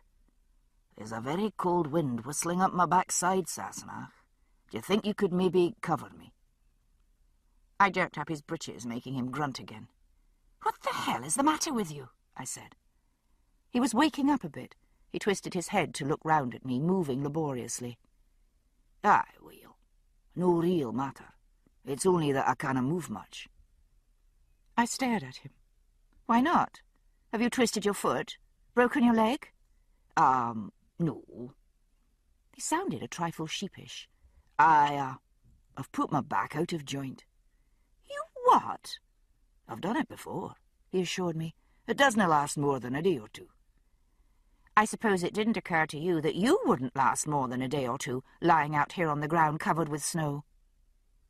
"It did," he said, still drowsy, "but there didn't seem much I could do about it." It was rapidly dawning on me that there might not be that much I could do about it either.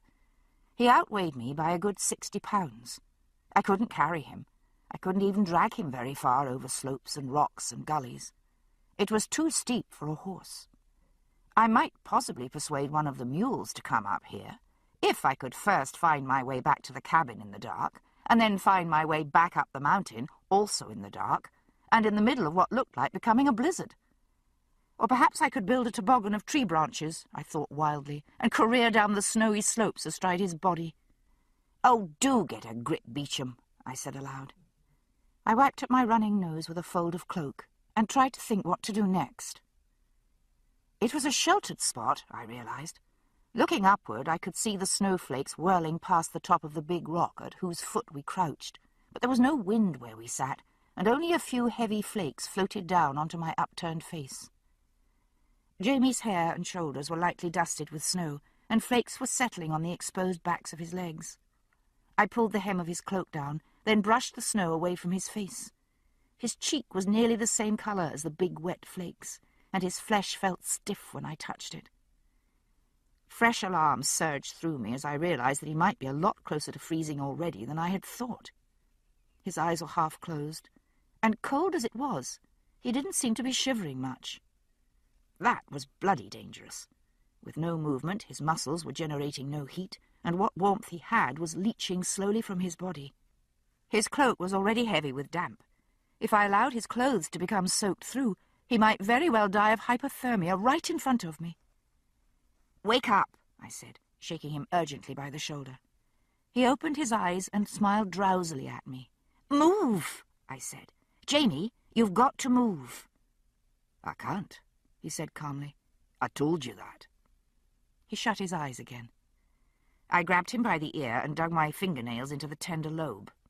He grunted and jerked his head away. "Wake up," I said. "Do you hear me? Wake up this moment. Move, damn you! Give me your hand." I didn't wait for him to comply, but dug under the cloak and seized his hand, which I chafed madly between my own. He opened his eyes again and frowned at me. "I'm all right," he said, "but I'm guy tired, eh?" "Move your arms," I ordered, flinging the hand at him. "Flap them up and down. Can you move your legs at all?" He sighed wearily, as though dragging himself out of a sticky bog, and muttered something under his breath in Gaelic, but very slowly he began to move his arms back and forth. With more prodding, he succeeded in flexing his ankles, though any further movement caused instant spasms in his back, and with great reluctance began to waggle his feet. He looked rather like a frog trying to fly, but I wasn't in any mood to laugh. I didn't know whether he was actually in danger of freezing or not, but I wasn't taking any chances. By dint of constant exhortation, aided by judicious pokings, I kept him at this exercise until I had got him altogether awake and shivering. In a thoroughly bad temper, too, but I didn't mind that. "Keep moving," I advised him.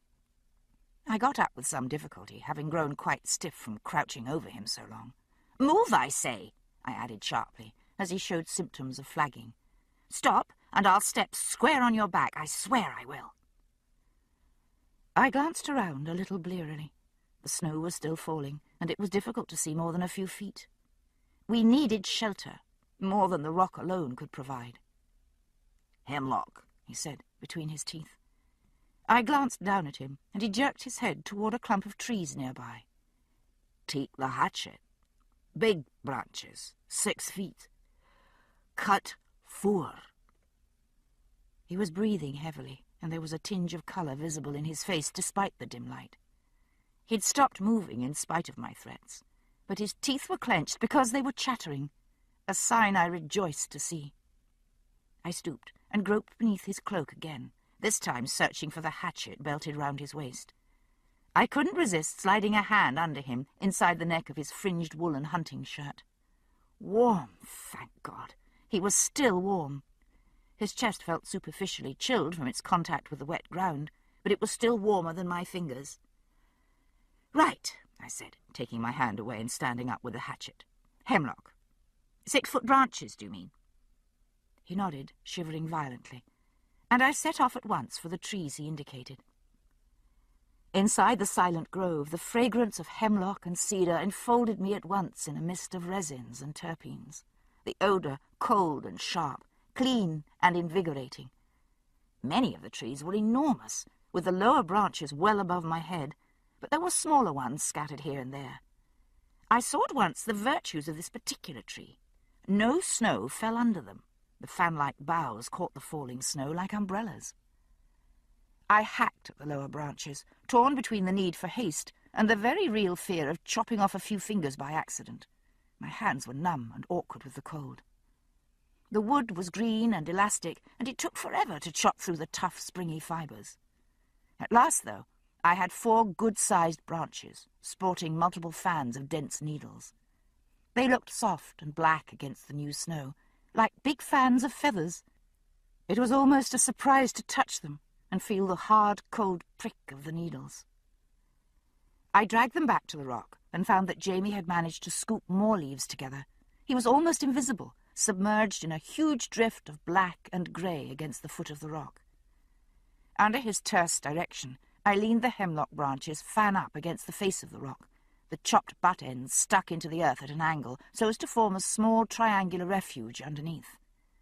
Then I took the hatchet again and chopped small pine and spruce branches, pulled up big clumps of dried grass, and piled it all against and over the hemlock screen. Then at last, panting with exertion, I crawled into the shelter beside him. I nestled down in the leaves between his body and the rock, wrapped my cloak around the both of us, put my arms around his body, and held on hard. Then I found the leisure to shake a bit. Not from cold, not yet, but from a mixture of relief and fear. He felt me shivering and reached awkwardly back to pat me in reassurance. "It will be all right, Sassenach," he said. "With the two of us, it will be all right." "I know," I said, and put my forehead against his shoulder blade. It was a long time before I stopped shaking, though. "How long have you been out here?" I asked finally. "On the ground, I mean." He started to shrug, then stopped abruptly, groaning. "A good time. It was just past noon when I jumped off a wee crop of rock. It wasn't more than a few feet high, but when I landed on one foot, my back went click, and next I knew I was on my face in the dirt, feeling as though someone had stabbed me in the spine with a dirk." It wasn't warm in our snug by any means. The damp from the leaves was seeping in, and the rock at my back seemed to radiate coldness, like some sort of reverse furnace. Still, it was noticeably less cold than it was outside. I began shivering again, for purely physical reasons. Jamie felt me and groped at his throat. "Can you get my cloak unfastened, Sassenach? Put it over you." It took some manoeuvring, and the cost of a few muffled oaths from Jamie as he tried to shift his weight, but I got it loose at last and spread it over the two of us. I reached down and laid a cautious hand on his back, gently rucking up his shirt to put my hand on cool, bare flesh. "Tell me where it hurts," I said. I hoped to hell he hadn't slipped a disc. Hideous thoughts of his being permanently crippled raced through my mind, along with pragmatic considerations of how I was to get him off the mountain, even if he wasn't. Would I have to leave him here and fetch food up to him daily until he recovered? "Right there," he said, with a hiss of indrawn breath. "Aye, that's it. A wicked stab just there, and if I move, it runs straight down the back of my legs like a red-hot wire." I felt very carefully, with both hands now, probing and pressing, urging him to try to lift one leg. "Right? Now the other knee." "No?" "No," he assured me. "Dinna be worried, though, Sassenach. It's the same as before. It gets better." "Yes, you said it happened before. When was that?" He stirred briefly and settled, pressing back against my palms with a small groan. "Oh, damn, that hurts. At the prison." "Pain in the same place?" "Aye." I could feel a hard knot in the muscle on his right side, just below the kidney, and a bunching in the erector spinae, the long muscles near the spine. From his description of the prior occurrence, I was fairly sure it was only severe muscle spasm, for which the proper prescription was warmth, rest, and anti-inflammatory medication. Couldn't get much farther away from those conditions, I thought, with some grimness. "I suppose I could try acupuncture," I said, thinking aloud. "I've got Mr. Willoughby's needles in my pouch, and—" "Sassenach," he said, in measured tones, "I can stand fine being hurt, cold, and hungry. I will not put up with being stabbed in the back by my own wife. Can you not offer a bit of sympathy and comfort instead?" I laughed and slid an arm around him, pressing close against his back. I let my hand slide down and rest in delicate suggestion well below his navel. What sort of comfort did you have in mind?" He hastily grasped my hand to prevent further intrusions. "Not that," he said. "Might take your mind off the pain." I wiggled my fingers invitingly, and he tightened his grip. "I dare say," he said dryly. "Well, I'll tell you, Sassenach. Once we've got home, and have a warm bed to lie in, and a hot supper in my belly, that notion might have a good bit of appeal. As it is, the thought of, for Christ's sake, have you not the slightest idea of how cold your hands are, woman?" I laid my cheek against his back and laughed. I could feel the quiver of his own mirth, though he couldn't laugh aloud without hurting his back. At last we lay silent, listening to the whisper of falling snow. It was dark under the hemlock boughs, but my eyes were adapted enough to be able to see patches of the oddly glowing snowlight through the screen of needles overhead. Tiny flakes came through the open patches. I could see it in some places as a thin cloud of white mist, and I could feel the cold tingle as it struck my face. Jamie himself was no more than a humped dark shape in front of me, though as my eyes became accustomed to the murk, I could see the paler stalk where his neck emerged between his shirt and his queued hair. The queue itself lay cool and smooth against my face. By turning my head only a bit, I could brush it with my lips. "What time do you think it is?" I asked. I had no idea myself. I had left the house well after dark, and spent what seemed an eternity looking for him on the mountain. "Late," he said. "It will be a long time before the dawn, though," he added, answering my real question. "It's just past the solstice, It's one of the longest nights of the year." "Oh, lovely," I said in dismay. I wasn't warm by any means. I still couldn't feel my toes, but I had stopped shivering. A dreadful lethargy was stealing over me, my muscles yielding to fatigue and cold. I had visions of the two of us freezing peacefully together, curled up like hedgehogs in the leaves. They did say it was a comfortable death, but that didn't make the prospect any more appealing. Jamie's breathing was getting slower and deeper. "Don't go to sleep," I said urgently, poking him in the armpit. "Oh!" He pressed his arm tight to his side, recoiling. "Why not?" "We mustn't sleep. You'll freeze to death." "No, we won't," he said crossly. "It's snowing outside. We'll be covered over soon." "I know that," I said, rather cross in my turn. "What's that got to do with it?" He tried to turn his head to look at me, but couldn't quite. "Snow's cold if you touch it," he explained, striving for patience. "But it keeps the cold out, like a blanket. It's a great deal warmer in a house that's covered with snow than one that's standing clean in the wind. How do you think bears manage? They sleep in the winter, and they dinna freeze." "They have layers of fat," I protested. "I thought that kept them warm." "Ha ha," he said, and reaching back with some effort, grabbed me firmly by the bottom. "Well then, you needn't worry a bit, eh?" With great deliberation, I pulled down his collar, stretched my head up, and licked the back of his neck in a lingering swipe from nape to hairline. "Ah!" He shuddered violently, making a sprinkle of snow fall from the branches above us. He let go of my bottom to scrub at the back of his neck. "That was a terrible thing to do," he said, reproachful, "and me lying here helpless as a log." "Bah, humbug," I said. I nestled closer, feeling somewhat reassured. "You're sure we aren't going to freeze to death, then?" "No," he said, "but I shouldn't think it likely." I said, feeling somewhat less reassured. "Well, perhaps we'd better stay awake for a bit, then, just in case." "I willna wave my arms about any more," he said definitely. "There's no room. And if ye stick your icy wee paws in my breeks, I swear I'll throttle you bad back or no." All right, I said. "What if I tell you a story instead?" Highlanders loved stories, and Jamie was no exception. "Oh, aye," he said, sounding much happier. "What sort of story is it?" "A Christmas story," I said, settling myself along the curve of his body. "About a miser named Ebenezer Scrooge." "An Englishman, I dare say." "Yes," I said. "Be quiet and listen." I could see my own breath as I talked, white in the dim, cold air. The snow was falling heavily outside our shelter. When I paused in the story, I could hear the whisper of flakes against the hemlock branches and the far-off whine of wind in the trees. I knew the story very well. It had been part of our Christmas ritual, Frank and Brianna's and mine. From the time Brie was 5 or 6, we had read A Christmas Carol every year, starting a week or two before Christmas, Frank and I taking it in turns to read to her each night before bed. And the spectre said, "I am the ghost of Christmas past." I might not be freezing to death, but the cold had a strange hypnotic effect nonetheless. I had gone past the phase of acute discomfort, and felt now slightly disembodied. I knew my hands and feet were icy, and my body chilled half through, but it didn't seem to matter any more. I floated in a peaceful white mist, seeing the words swirl round my head like snowflakes as I spoke them.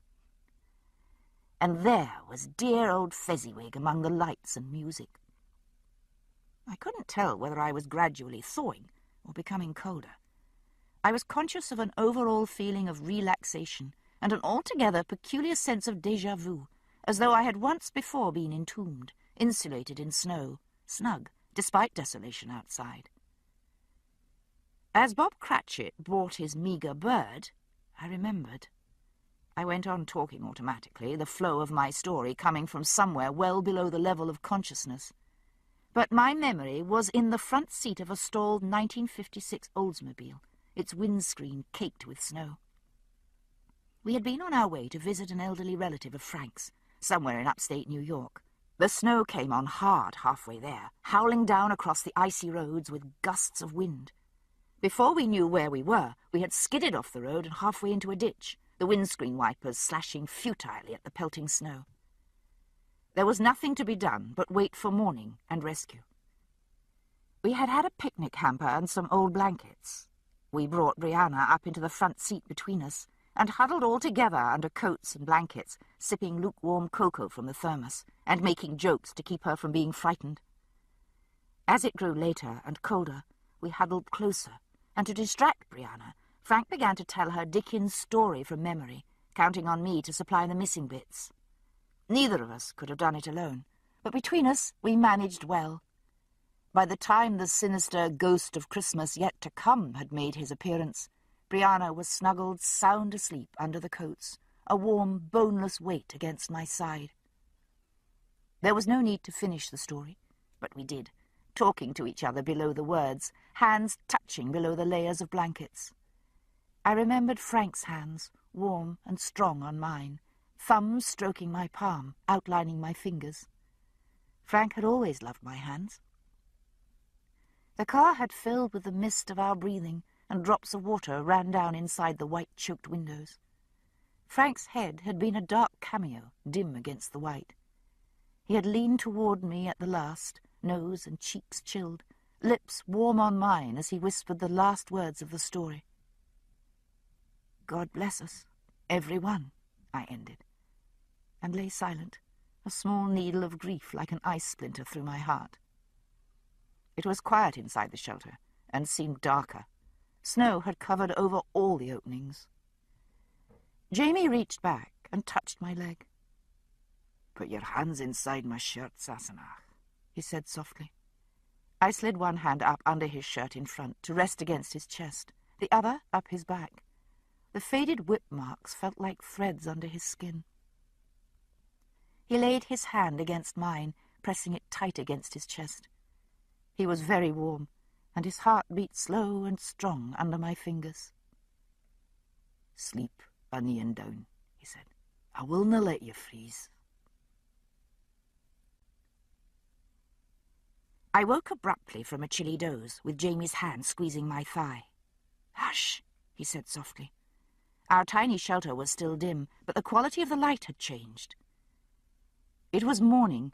We were covered over with a thick blanket of snow that blocked the daylight, but the faint, otherworldly quality of the night's darkness had vanished.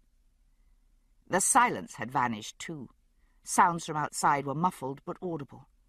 I heard what Jamie had heard, a faint echo of voices, and jerked up in excitement. "Hush," he said again, in a fierce whisper, and squeezed my leg harder.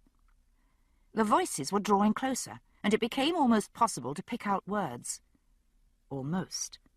Strain as I might, I could make no sense of what was being said. Then I realized that it was because they weren't speaking any language I recognized. Indians. It was an Indian tongue. But I thought the language wasn't Tuscarora, even though I couldn't yet make out words.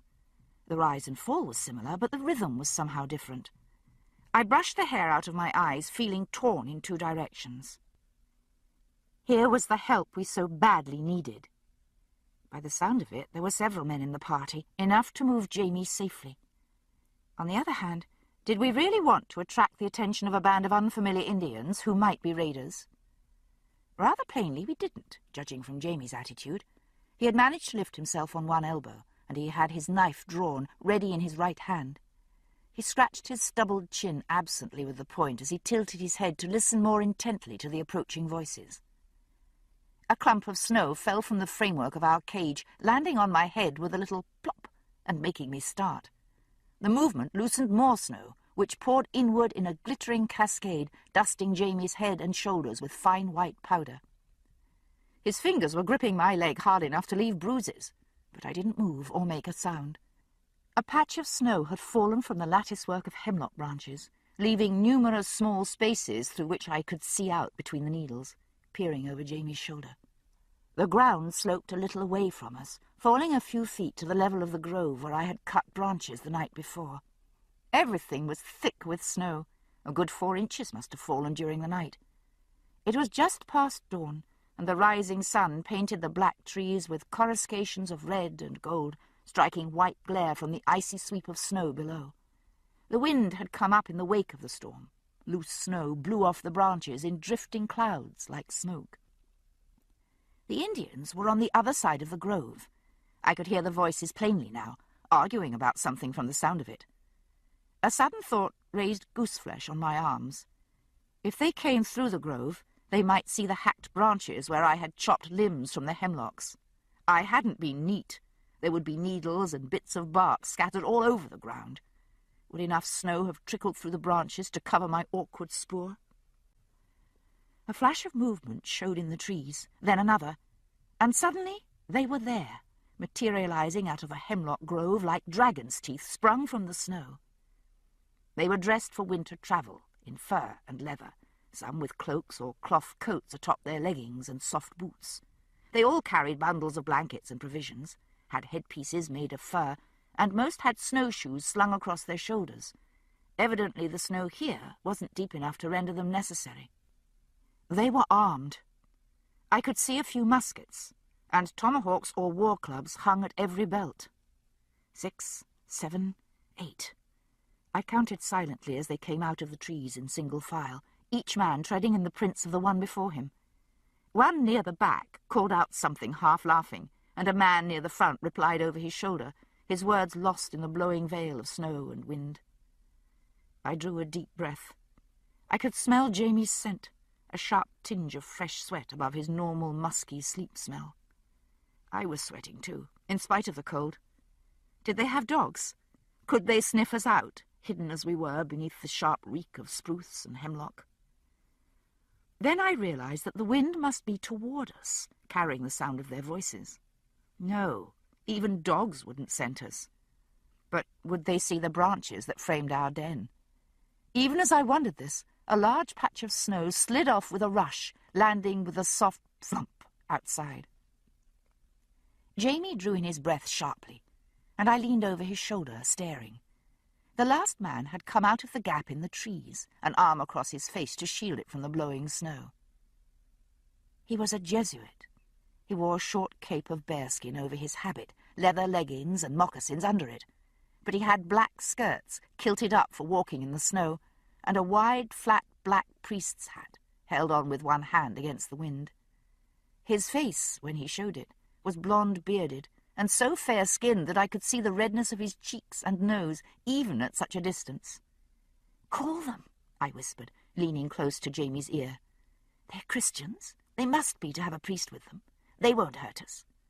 He shook his head slowly, not taking his eyes off the file of men, now vanishing from our view behind a snow-topped outcropping. "No," he said, half under his breath. "No. Christians they may be, but—" He shook his head again, more decidedly. "No." There was no arguing with him. I rolled my eyes in mingled frustration and resignation. "How's your back?" He stretched gingerly and halted abruptly in mid-motion with a strangled cry as though he'd been skewered. "Not so good, I said, sympathy well laced with sarcasm. He gave me a dirty look, eased himself very slowly back into his bed of crushed leaves, and shut his eyes with a sigh. "You have, of course, thought of some ingenious way of getting down the mountain, I imagine?" I said politely. He opened one eye. "No," he said, and shut it again. He breathed quietly, his chest rising and falling gently under his fringed hunting shirt, giving a brilliant impression of a man with nothing on his mind but his hair. It was a cold day, but a bright one, and the sun was jabbing brilliant fingers of light into our erstwhile sanctum, making little blobs of snow drop like falling sugar plums around us. I scooped up one of these and gently decanted it into the neck of his shirt. He drew in his breath through his teeth with a sharp hiss, opened his eyes, and regarded me coldly. "I was thinking," he informed me. "Oh, sorry to interrupt, then." I eased myself down beside him, pulling the tangled cloaks up over us. The wind was beginning to lace through the holes in our shelter, and it occurred to me that he'd been quite right about the sheltering effects of snow. Only there wasn't going to be any snow falling tonight, I didn't think. Then there was the little matter of food to be considered. My stomach had been making subdued protests for some time, and Jamie's now voiced its much louder objections. He squinted censoriously down his long, straight nose at the offender. "Hush," he said, reprovingly in Gaelic, and cast his eyes upward. At last he sighed and looked at me. "Well, then," he said, "you'd best wait a bit to be sure yon savages are well away. Then you'll go down to the cabin." "I don't know where it is." He made a small noise of exasperation. "How did you find me?" "Tracked you," I said, with a certain amount of pride. I glanced through the needles at the blowing wilderness outside. I don't suppose I can do it in reverse, though. "Oh." He looked mildly impressed. "Well, that was very resourceful of you, Sassenach. Dinna worry, though. I can tell you how to go to find your way back." "Right. And then what?" He shrugged one shoulder. The bit of snow had melted, running down his chest, dampening his shirt, and leaving a tiny pool of clear water standing in the hollow of his throat. "Bring me back a bit of food and a blanket. I should be able to move in a few days." "Leave you here?" I glared at him, my turn to be exasperated. "I'll be all right," he said mildly. "You'll be eaten by wolves." "Oh, I shouldn't think so," he said casually. "They'll be busy with the elk, most likely." "What elk?" He nodded toward the hemlock grove. "The one I shot yesterday. I took it in the neck, but the shot didn't quite kill it at once. It ran through there. I was following it when I hurt myself." He rubbed a hand over the copper and silver bristles on his chin. "I can't think it went far. I suppose the snow must have covered the carcass, else our wee friends would have seen it, coming from that direction." "So you shot an elk, which is going to draw wolves like flies, and you propose to lie here in the freezing cold waiting for them? I suppose you think by the time they get round to the second course you'll be so numb you won't notice when they start gnawing on your feet." "Don't shout," he said. "The savages might not be so far away yet." I was drawing breath for further remarks on the subject when he stopped me, putting his hand up to caress my cheek. "Claire," he said gently, "you canna move me. There's nothing else to do." "There is," I said, repressing a quaver in my voice. "I'll stay with you. I'll bring you blankets and food, but I'm not leaving you up here alone. I'll bring wood, and we'll make a fire." "There's no need. I can manage," he insisted. "I can't," I said, between my teeth. I remembered all too well what it had been like in the cabin during those empty, suffocating hours of waiting. Freezing my arse off in the snow for several days wasn't at all an appealing prospect, but it was better than the alternative. He saw I meant it, and smiled. "Well, then, you might bring some whiskey, too, if there's any left." "Is half a bottle?" I said, feeling happier. "I'll bring it." He got an arm around me and pulled me into the curve of his shoulder. In spite of the howling wind outside, it was actually reasonably cosy under the cloaks, snuggled tight against him. His skin smelled warm and slightly salty, and I couldn't resist raising my head and putting my lips to the damp hollow of his throat. "Ah," he said, shivering, "don't do that." "You don't like it?" "No, I dinna like it. How could I? Makes my skin crawl." "Well, I like it," I protested. He looked at me in amazement. "You do?" "Oh, yes," I assured him. "I'd dearly love to have you nibble on my neck." He narrowed one eye and squinted dubiously at me. Then he reached up, took me delicately by the ear, and drew my head down turning my face to the side. He flicked his tongue gently at the base of my throat, then lifted his head and set his teeth very softly in the tender flesh at the side of my neck. "Ooh," I said, and shivered uncontrollably. He let go, looking at me in astonishment. "I'll be damned," he said. "You do like it. You've gone all goose-flesh and your nipples are as hard as spring cherries." He passed a hand lightly over my breast. I hadn't bothered with my makeshift brassiere when I dressed for my impromptu expedition. "Told you?" I said, blushing slightly. "I suppose one of my ancestresses was bitten by a vampire or something." "A what?" He looked quite blank. There was time to kill, so I gave him a thumbnail sketch of the life and times of Count Dracula. He looked bemused and appalled, but his hand carried on with its machinations, having now moved under my buckskin shirt and found its way beneath the sark as well. His fingers were chilly, but I didn't mind. "Some people find the notion terribly erotic," I ended. "That's the most disgusting thing I've ever heard." "I don't care," I said, stretching out full length beside him and putting my head back, throat invitingly exposed. "Do it some more." He muttered something under his breath in Gaelic, but managed to get onto one elbow and rolled toward me. His mouth was warm and soft, and whether he approved of what he was doing or not, he did it awfully well. "Oh," I said, and shuddered ecstatically as his teeth sank delicately into my earlobe. "Oh, well, if it's like that," he said in resignation, and, taking my hand, pressed it firmly between his thighs. "Gracious," I said, "and here I thought the cold—" "It'll be warm enough soon," he assured me. "Get them off, aye."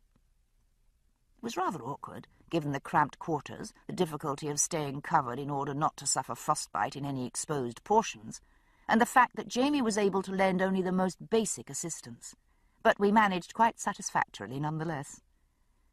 What with one thing and another, I was rather preoccupied, though, and it was only during a temporary lull in the activities that I became aware of an uneasy sensation, as though I was being watched. I lifted myself on my hands and glanced out through the screen of hemlock, but saw nothing beyond the grove and the snow-covered slope below. Jamie gave a low groan. "Don't stop," he murmured, eyes half closed. "What is it?" "I thought I heard something," I said, lowering myself onto his chest again. At this, I did hear something. A laugh, low but distinct, directly above my head. I rolled off in a tangle of cloaks and discarded buckskins while Jamie cursed and snatched for his pistol. He flung aside the branches with a swoosh, pointing the pistol upward. From the top of the rock above, several heads peered over, all grinning, Ian and 4 companions from Ana Uka. The Indians murmured and snickered among themselves, seeming to find something immoderately funny. Jamie laid the pistol down, scowling up at his nephew. "And what the devil are you doing here, Ian?" "Why, I was on my way home to keep Christmas with you, Uncle," Ian said, grinning hugely. Jamie eyed his nephew with marked disfavour. "Christmas," he said. "Bah, humbug." The elk carcass had frozen in the night. The sight of ice crystals frosting its blank eyes made me shudder, not at the sight of death. That was quite beautiful, with the great dark body so still, crusted with snow, but at the thought that had I not yielded to my sense of uneasiness and gone out into the night searching for Jamie, the stark, still life before my eyes might well have been entitled Dead Scotsman in Snow, rather than Frozen Elk with Arguing Indians. The discussion at last concluded to their satisfaction. Ian informed me that they had decided to return to Ana Uka, but would see us safely home in return for a share of the elk meat. The carcass hadn't frozen solidly through. They eviscerated it, leaving the cooling entrails in a heap of blue-grey coils, splotched with black blood. After chopping off the head to further lessen the weight, 2 of the men slung the body upside down from a pole, its legs tied together. Jamie eyed them darkly, obviously suspecting that they meant to give him the same treatment, but Ian assured him that they could manage a travois. The men were afoot, but they had brought one sturdy pack mule to carry any skins they took. The weather had improved. The snow had melted altogether from the exposed ground, and while the air was still crisp and cold, the sky was a blinding blue, and the forest coldly pungent with the scents of spruce and balsam fir. It was the smell of hemlock as we passed through one grove that reminded me of the beginning of this Hegira and the mysterious band of Indians we had seen. "Ian," I said, catching up to him, "just before you and your friends found us on the mountainside, we saw a band of Indians with a Jesuit priest. They weren't from Ana Uka, I don't think. Do you have any idea who they might have been?" "Oh, aye, Auntie. I ken all about them." He wiped a mittened hand under his red-tipped nose. "We were following them when we found you." The strange Indians, he said, were Mohawk, come from far north. The Tuscarora had been adopted by the Iroquois League some 50 years before, and there was a close association with the Mohawk, with frequent exchanges of visits between the two, both formal and informal. The present visit held elements of both. It was a party of young Mohawk men in search of wives. Their own village, having a shortage of marriageable young women, they had determined to come south to see if suitable mates might be found among the Tuscarora. "See, a woman must belong to the proper clan," Ian explained. "If she is in the wrong clan, they canna be married." "Like MacDonald's and Campbell's, aye?" Jamie chimed in, interested. "Aye, a bit," Ian said, grinning. "But that's why they brought the priest with 'em. If they found women, they could be married at once and not have to sleep in a cold bed all the way home." "They're Christians, then?" Ian shrugged. "Some of them. The Jesuits have been among them for some time, and a good many of the Huron are converts. Not so many among the Mohawk, though." "So they'd been to Ana Uka?" I asked, curious. "Why were you and your friends following them?" Ian snorted and tightened the muffler of squirrel skins around his neck. "They may be allies, Auntie, but it doesn't mean Cognawito and his braves trust them. Even the other nations of the Iroquois League are afraid of the Mohawk, Christian or no." It was near sunset when we came in sight of the cabin. I was cold and tired, but my heart lifted inexpressibly at the sight of the tiny homestead. One of the mules in the penfold, a light grey creature named Clarence, saw us and brayed enthusiastically in welcome, making the rest of the horses crowd up next to the rails, eager for food. "The horses look fine." Jamie, with a stockman's eye, looked first to the animals' welfare. I was rather more concerned with our own, getting inside, getting warm, and getting fed as soon as possible. We invited Ian's friends to stay, but they declined, unloading Jamie in the doorway and vanishing quickly to resume their vigilance over the departing Mohawk. "They dinna like to stay in a white person's house, Auntie," Ian explained. "They think we smell bad." "Oh, really?" I said in pique, thinking of a certain elderly gentleman I had met in Ana Uka, who appeared to have smeared himself with bear grease and then had himself sewn into his clothes for the winter. The pot calling the kettle black, if you asked me. Much later, Christmas properly kept, with a dram or two of whisky all round, we lay at last in our own bed, watching the flames of the newly kindled fire and listening to Ian's peaceful snores. "It's good to be home again," I said softly. "It is." Jamie sighed and pulled me closer, my head tucked into the curve of his shoulder. "I did have the strangest dreams sleeping in the cold." "You did?" I stretched, luxuriating in the soft yielding of the feather-stuffed mattress. "What did you dream about?" "All kinds of things." He sounded a bit shy. "I dreamt of Brianna now and again." "Really?" That was a little startling. I, too, had dreamt of Brianna in our icy shelter, something I seldom did. "I did wonder." Jamie hesitated for a moment. "Has she a birthmark, Sassenach? And if so, did you tell me of it?" "She does," I said slowly, thinking. "I don't think I ever told you about it, though. It isn't visible most of the time, so it's been years since I noticed it myself. It's a—" His hand, tightening on my shoulder, stopped me. "It's a wee brown mark, shaped like a diamond," he said. "Just behind her left ear, isn't it?" "Yes, it is." It was warm and cosy in bed, but a small coolness on the back of my neck made me shiver suddenly. "Did you see that in your dream?"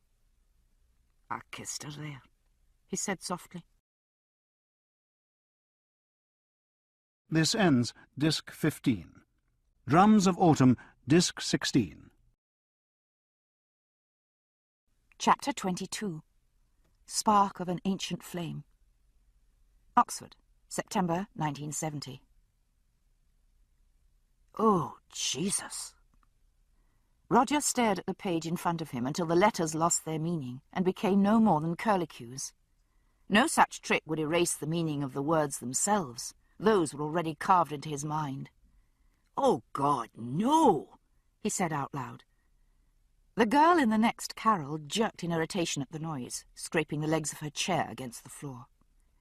He leaned over the book, covering it with his forearms, eyes closed. He felt sick, and the palms of his hands were cold and sweaty. He sat that way for several minutes, fighting the truth. It wasn't going to go away, though.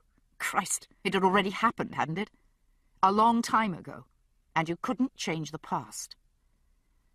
Finally, he swallowed the taste of bile at the back of his throat and looked again. It was still there. A small notice from a newspaper printed on February the 13th, 1776, in the American colony of North Carolina, in the town of Wilmington. "It is with grief that the news is received of the deaths by fire of James Mackenzie Fraser and his wife Claire Fraser, in a conflagration that destroyed their house in the settlement of Fraser's Ridge on the night of January the 21st last. Mr. Fraser, a nephew of the late Hector Cameron of River Run Plantation, was born at Brochturach in Scotland. He was widely known in the colony and deeply respected. He leaves no surviving children." Except that he did. Roger grasped for a moment at the dim hope that it wasn't them. There were, after all, any number of James Frasers. It was a fairly common name. But not James Mackenzie Fraser, not with a wife named Claire, not born in Brochturach, Scotland. No, it was them. The sick certainty filled his chest and squeezed his throat with grief. His eyes stung, and the ornate 18th-century typeface blurred again. So she had found him, Claire, found her gallant Highlander, and enjoyed at least a few years with him. He hoped they had been good years. He had liked Claire Randall very much. No, that was to damn her with faint praise. If he were truthful, he had loved her, and for her own sake as well as her daughter's. More than that, he had wanted badly for her to find Jamie Fraser, to live happily ever after with him. The knowledge, or more accurately the hope that she had done so, had been a small talisman to him, a witness that enduring love was possible, a love strong enough to withstand separation and hardship, strong enough to outlast time. And yet all flesh was mortal. No love could outlast that fact. He gripped the edge of the table, trying to get himself under control. Foolish, he told himself, thoroughly foolish. And yet he felt as bereft as he had when the Reverend had died, as though he were himself newly orphaned. Realization came as a fresh blow. He couldn't show this to Bree. He couldn't. She'd known the risk, of course, but no. She wouldn't have imagined anything like this. It was the purest chance that had led him to find it. He'd been looking for the lyrics of old ballads to add to his repertoire, thumbing through a book of country songs. An illustration had shown the original newspaper page on which one ballad had first been published, and Roger, idly browsing, had glanced at the archaic notices posted on the same newspaper page, his eye caught by the name Fraser. The shock was beginning to wear off a little, though grief had settled in the pit of his stomach, nagging as the pain of an ulcer. He was a scholar, and the son of a scholar. He had grown up surrounded by books, imbued since childhood with the sanctity of the printed word. He felt like a murderer as he groped for his penknife and stealthily opened it, glancing around to be sure he was unobserved. It was instinct more than reason, the instinct that leads a man to want to clear up the remains of an accident, to lay a decent covering over the bodies, to obliterate the visible traces of disaster, even though the tragedy itself remains. With the folded page lying hidden in his pocket like a severed thumb, he left the library to walk the rainy streets of Oxford. The walking calmed him, made it possible to think rationally again, to force his own feelings back long enough to plan what he must do, how to protect Brianna from a grief that would be more profound and longer felt than his own. He had checked the bibliographic information in the front of the book, published in 1906 by a small British press. It wouldn't be widely available then, but it was still something Brianna might stumble over in her own researches. It wasn't a logical place to look for information of the sort she was seeking, but the book was titled Songs and Ballads of the 18th Century. He knew well enough that historians' curiosity that led to impulsive pokings in unlikely places. She would know enough to do that too. Still more, he knew the child's hunger for knowledge, any knowledge, that might lead her to look at anything dealing with the period, in an effort to imagine her parents' surroundings, to build a vision of lives she could neither see nor share. Long odds, but not enough. Someone jostled him in passing, and he realized that he'd been leaning on the bridge railing for several minutes, watching raindrops patter on the surface of the river without seeing them. Slowly, he turned down the street, oblivious of the shops and the mushroom herds of umbrellas. There was no way to ensure that she would never see a copy of that book. This might be the only copy, or there might be hundreds lying like time bombs in libraries all over the United States. The ache in his guts was getting worse. He was soaked through by now and freezing. Inside, he felt a deeper cold spreading from a new thought. What might Brianna do if she found out? She would be devastated, grief-stricken. But then? He was himself convinced that the past couldn't be changed. The things Claire had told him had made sure of it. She and Jamie Fraser had tried to avert the slaughter at Culloden, to no avail. She had tried to save her future husband, Frank, by saving his ancestor, Jack Randall, and failed, only to find that Jack had never been Frank's ancestor after all, but had married his younger brother's pregnant lover in order to legitimize the child when the brother died. No, the past might twist on itself like a writhing snake, but it couldn't be changed.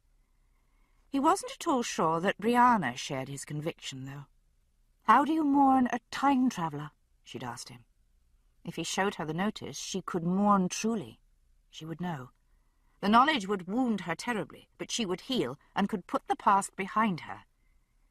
If it wasn't for the stones on Craig na Dun.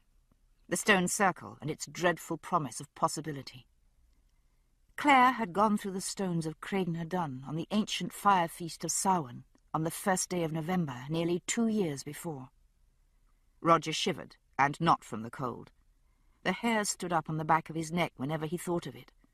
It had been a clear, mild fall morning, that dawn of the Feast of All Saints, with nothing to disturb the grassy piece of the hill where the circle of stones stood sentinel. Nothing until Claire had touched the great cleft stone and vanished into the past. Then the earth had seemed to dissolve under his own feet, and the air had ripped away with a roar that echoed inside his head like cannon fire. He had gone blind in a blast of light and dark. Only his memories of the last time had kept him from utter panic. He'd had hold of Brianna's hand. Reflex closed his grip, even as all senses disappeared. It was like being dropped from 1,000 feet into ice-cold water. Terrible vertigo, and a shock so intense he could feel no sensation but the shock itself. Blind and deaf, bereft of sense and senses, he'd been conscious of 2 last thoughts, the remnants of his consciousness flicking out like a candle flame in a hurricane. "I'm dying," he had thought, with great calmness, and then, "Don't let go." The dawning sun had fallen in a bright path through the cleft stone. Claire had walked along it. When Roger stirred at last and raised his head, the sun of late afternoon glowed gold and lavender behind the great stone, leaving it black against the sky. He was lying on Brianna, sheltering her with his body. She was unconscious, but breathing, her face desperately pale against the dark red of her hair. Weak as he was, there was no question of his being able to carry her down the steep hillside to the car below. Her father's daughter, she was nearly 6 feet tall, only a few inches shorter than Roger himself. He had huddled over her, holding her head in his lap, stroking her face and shivering until just before sunset. She had opened her eyes then, as dark a blue as the fading sky, and whispered, "She's gone." "It's all right," Roger had whispered back. He bent and kissed her cold forehead. "It's all right. I'll take care of you." He'd meant it. But how? It was getting dark by the time he returned to his rooms. He could hear clatter from the dining hall as he passed, and he smelled boiled ham and baked beans. But supper was the farthest thing from his mind. He squelched up to his rooms and dropped his wet things in a heap on the floor. He dried himself, then sat naked on the bed, towel forgotten in his hand, staring at the desk and at the wooden box that held Brianna's letters. He would do anything to save her from grief. He would do much more to save her from the threat of the stones. Claire had gone back, he hoped, from 1968 to 1766, and then died in 1776. Now it was 1970. A person going back now might end in 1768. There would be time. That was the hell of it. There would be time. Even if Brianna thought as he did, or if he could convince her that the past couldn't be changed, could she live through the next 7 years, knowing that the window of opportunity was closing, that her only chance ever to know her father, see her mother again, was disappearing day by day? It was one thing to let them go, not knowing where they were or what had happened to them. It was another to know explicitly and to do nothing. He had known Brianna for more than 2 years, yet been with her for only a few months of that time. And yet they knew each other very well in some respects. How could they not, having shared such an experience?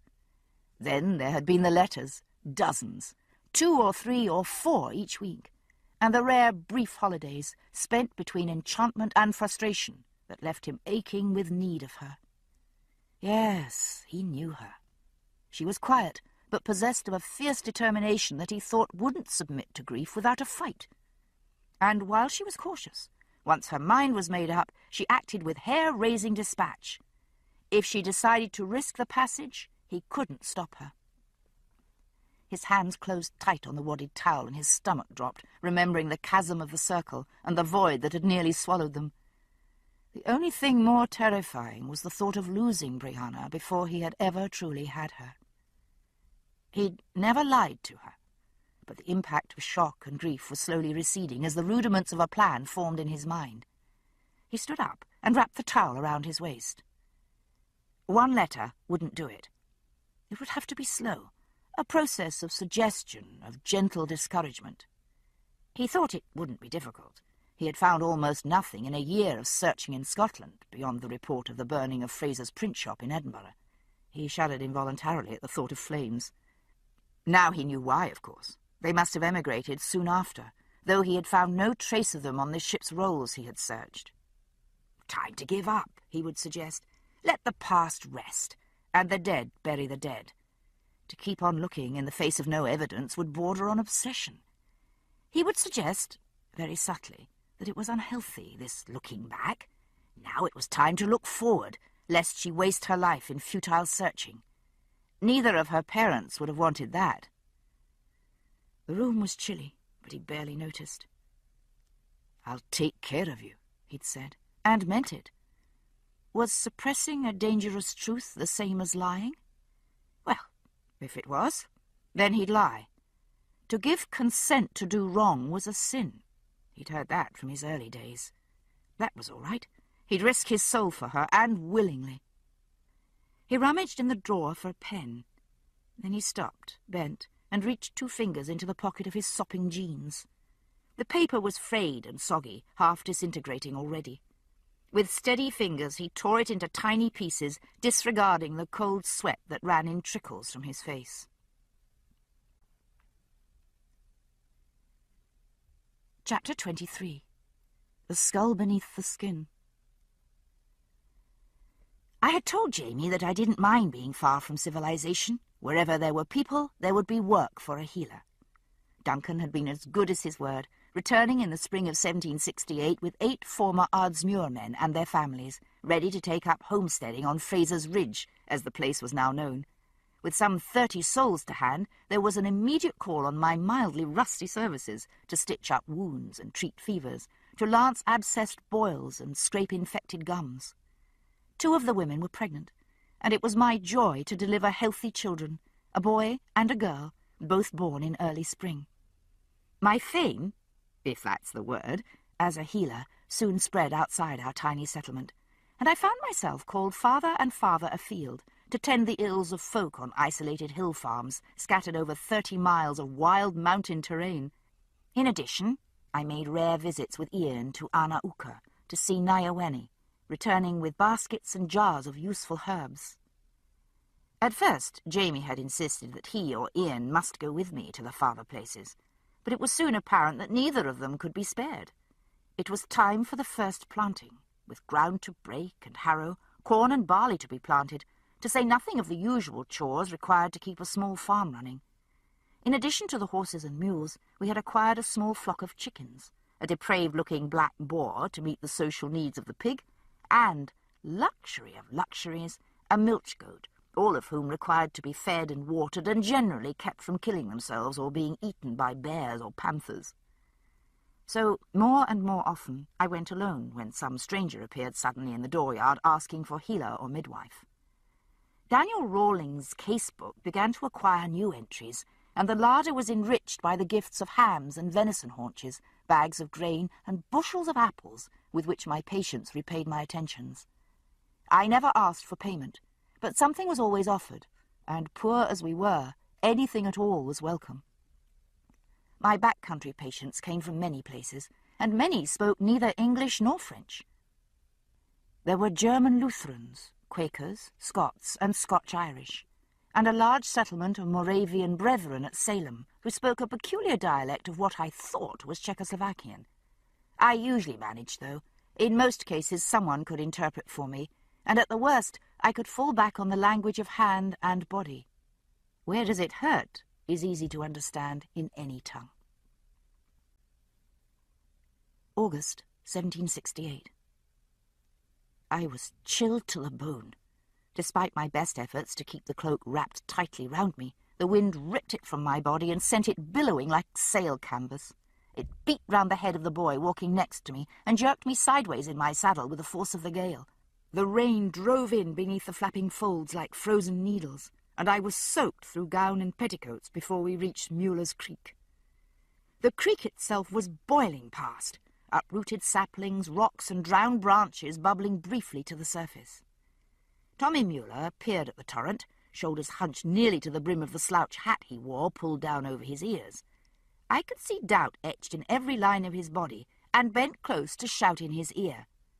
"Stay here," I bellowed, pitching my voice below the shriek of the wind. He shook his head, mouthing something at me, but I couldn't hear.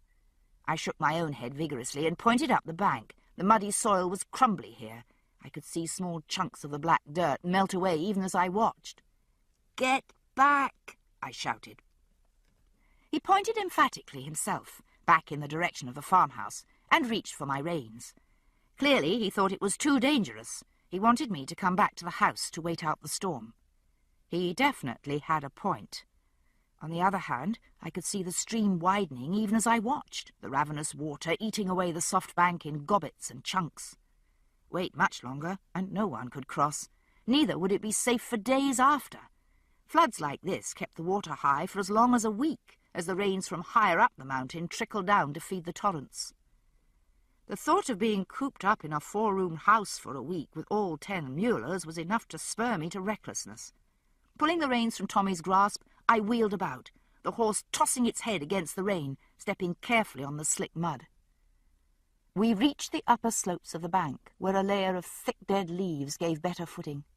I turned the horse, motioned Tommy back out of the way, and leaned forward like a steeplechaser, elbows digging into the bag of barley bound over the saddle in front of me, my payment for services rendered. The shift of my weight was enough. The horse was no more anxious to hang about here than I was. I felt the sudden thrust as the hindquarters dropped and bunched, and then we were flying down the slope like a runaway toboggan. A jolt and a moment of giddy freefall, then a resounding splash, and I was up past my thighs in freezing water. My hands were so cold they might as well have been welded to the reins, but I had nothing useful to offer in terms of guidance. I let my arms go slack, giving the horse his head. I could feel huge muscles moving rhythmically under my legs as it swam, and the even more powerful shove of the water rushing past us. It dragged at my skirts, threatening to pull me off into the surge. Then came the jar and scrabble of hooves against the stream bottom, and we were out, pouring water like a colander. I turned in the saddle to see Tommy Muller on the other side, his jaw hanging open under his hat. I couldn't let go of the reins to wave, but bowed toward him ceremoniously, then nudged the horse with my heels, and turned toward home. The hood of my cloak had fallen back when we jumped, but it made no great difference. I couldn't get much wetter. I knuckled a wet strand of hair out of my eyes and turned the horse's head toward the upland trail, relieved to be headed home, rain or no. I had been at the Muller's cabin for 3 days, seeing 18-year-old Petronella through her first labour. It would be her last, too, according to Petronella. Her 17-year-old husband, peeking tentatively into the room in the middle of the second day, had received a burst of German invective from Petronella that had sent him stumping back to the men's refuge in the barn, ears bright red with mortification. Still, a few hours later, I had seen Freddie, looking much younger than 17, kneel tentatively by his wife's bedside, face whiter than her shift as he reached a hesitant, scrubbed finger to push aside the blanket covering his daughter. He stared dumbly at the rounded head, furred with soft black, then looked at his wife as though in need of prompting. "Ist sie nicht wunderschön?" Petronella said softly. He nodded slowly, then laid his head on her lap and began to cry. The women had all smiled kindly and gone back to fixing dinner. It had been a good dinner, too. The food was one of the benefits of house calls to the Mullers. Even now my stomach was comfortably distended with dumplings and fried blutwurst, and the lingering taste of buttered eggs in my mouth provided some small distraction from the general discomfort of my present situation. I hoped that Jamie and Ian had managed something adequate to eat in my absence. This being the end of summer, but not yet harvest time, the pantry shelves were nowhere near the height of what I hoped would be their autumn bounty. But still there were cheeses on the shelf, a huge stoneware crock of salted fish on the floor, and sacks of flour, corn, rice, beans, barley, and oatmeal. Jamie could, in fact, cook, at least so far as dressing game and roasting it over a fire, and I'd done my best to initiate Ian into the mysteries of making oatmeal porridge, but they, being men, I suspected that they hadn't bothered, choosing instead to survive on raw onions and dried meat. I couldn't tell whether it was simply that after a day spent in the manly pursuits of chopping down trees, ploughing fields, and carrying deer carcasses over mountains, they honestly were too exhausted to think of assembling a proper meal, or whether they did it on purpose, so that I would feel necessary. The wind had dropped now that I was in the shelter of the ridge, but the rain was still pelting down, and the footing was treacherous as the mud of the trail had liquefied, leaving a layer of fallen leaves floating on top, deceptive as quicksand. I could feel the horse's discomfort as its hooves slipped with each step. "Good boy," I said soothingly. "Keep it up. That's a good fellow." The horse's ears pricked slightly, but he kept his head down, stepping carefully. "Slewfoot," I said. "How's that?" The horse had no name at the moment. Or rather he did, but I didn't know what it was. The man from whom Jamie had bought him had called him by a German word that Jamie said was not at all suitable for a lady's horse. When I'd asked him to translate the word, he had merely compressed his lips and looked Scottish, from which I deduced that it must be pretty bad. I'd meant to ask old Mrs. Muller what it meant, but had forgotten in the haste of leaving. In any case, Jamie's theory was that the horse would reveal his true, or at least speakable name, in the course of time, so we were all watching the animal in hopes of discerning its character. On the basis of a trial ride, Ian had suggested Coney, but Jamie had merely shaken his head and said no, that wasn't it. "Twinkletoes," I suggested. "Lightfoot." "Damn!" The horse had come to a full stop for obvious reasons. A small freshet gurgled merrily down the hill, bounding from rock to rock with gay abandon. It was beautiful, the rushing water clear as crystal over dark rock and green leaves. Unfortunately, it was also bounding over the remains of the trail, which, unequal to the force of events, had slithered off the face of the hill into the valley below. I sat still, dripping. There wasn't any way around. The hill rose nearly perpendicularly on my right, shrubs and saplings poking out of a cracked rock face, and declined so precipitously to the left that going down would have amounted to suicide.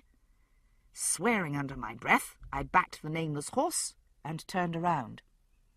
If it hadn't been for the flooded creek, I would have gone back to the Mullers and let Jamie and Ian fend for themselves a bit longer.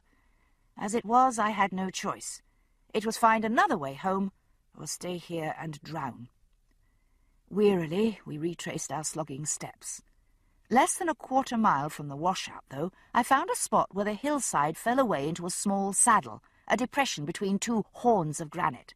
Such formations were common. There was a big one on a nearby mountain which had gained it the name of Devil's Peak. If I could cross the saddle to the other side of the hill and pick my way along it, I would in time come back to the trail where it crossed the ridge to the south. From the saddle, I had a momentary clear view of the foothills and the blue hollow of the valley beyond. On the other side, though, clouds hid the tops of the mountains, black with rain, suffused with an occasional flicker of hidden lightning. The wind had dropped, now that the leading edge of the storm had passed. The rain was coming down even more heavily, if such a thing was possible, and I stopped long enough to pry my cold fingers off the reins and put up the hood of my cloak. The footing on this side of the hill was fair, the ground being rocky but not too steep. We picked our way through small groves of red-berried mountain ash and larger stands of oak. I noted the location of a huge blackberry bramble for future reference, but didn't stop. I would be lucky to get home by dark as it was. To distract myself from the cold trickles running down my neck, I began a mental inventory of the pantry. What could I make for dinner once I arrived? Something quick, I thought, shivering, and something hot. Stew would take too long, so would soup. If there was squirrel or rabbit, we might have it fried, rolled in egg and cornmeal batter. Or, if not that, perhaps brose with a little bacon for flavouring, and a couple of scrambled eggs with green onions. I ducked, wincing. Despite the hood and the thickness of my hair, the raindrops were beating on my scalp like hail pellets. Then I realised that they were hail pellets. Tiny white spheres pinged off the horse's back and rattled through the oak leaves. Within seconds, the pellets were bigger, the size of marbles, and the hail had grown heavy enough that its popping sounded like machine gun fire on the wet mats of leaves in the clearings. The horse flung up its head, shaking its mane vigorously in an effort to escape the stinging pellets. Hastily, I reined in and guided it into the semi-shelter of a huge chestnut tree. Underneath, it was noisy, but the hail slid off the thick canopy of leaves, leaving us protected. "Right," I said. With some difficulty, I pried one hand off the reins and gave the horse a reassuring pat. "Easy, then. We'll be all right as long as we don't get struck by lightning." Evidently, this statement had jogged someone's memory. A silent fork of dazzling light split the black sky beyond Roan Mountain. A few moments later, the dull rumble of thunder came booming up the hollow, drowning out the rasp of hail on the leaves overhead. Sheet lightning shimmered far away across the mountains. Then more bolts, sizzling across the sky, each succeeded by a louder roll of thunder. The hailstorm passed, and the rain resumed, pelting down as hard as ever. The valley below disappeared in cloud and mist, but the lightning lit the stark mountain ridges like bones on an X-ray. 1 hippopotamus, 2 hippopotamus, 3 hippopotamus, 4 Boom! The horse jerked its head and stamped nervously. "I know just how you feel," I told it, peering down the valley. "Steady, though. Steady." There it went again, a flash that lit the dark ridge and left the silhouette of the horse's pricked ears imprinted on my retinas. 1 hippopotamus, 2 I could have sworn the ground shook. The horse let out a high-pitched scream and reared against my pull on the reins, hooves thrashing in the leaves. The air reeked of ozone. Flash! 1, I said through my teeth. "Damn you! Whoa! 1 Flash! 1 flash! Whoa! Whoa!" I wasn't conscious of the fall at all, nor even the landing. One moment I was sawing at the reins, 1,000 pounds of panicked horse going to pieces under me, shying in all directions. The next, I was lying on my back, blinking up at a spinning black sky, trying to will my diaphragm to work. Echoes of the shock of impact wavered through my flesh, and I tried frantically to fit myself back into my body. Then I drew breath, a painful gasp, and found myself shaking, the shock turning to the first intimations of damage. I lay still, eyes closed, concentrating on breathing, conducting an inventory. The rain was still pounding down onto my face, puddling in my eye sockets and running down into my ears. My face and hands were numb. My arms moved. I could breathe a little easier now. My legs. The left one hurt, but not in any threatening way, only a bruised knee. I rolled heavily onto my side, impeded by my wet, bulky garments. Still, it was the heavy clothing that had saved me from serious damage. Above me came an uncertain whinny, audible amid the booming thunder. I looked up, dizzy, and saw the horse's head protruding from a thicket of buckbrush some 30 feet overhead.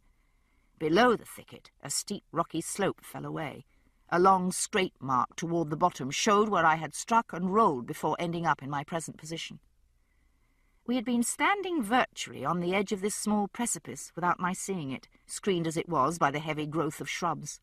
The horse's panic had sent it to the edge, but evidently it had sensed the danger and caught itself before going over.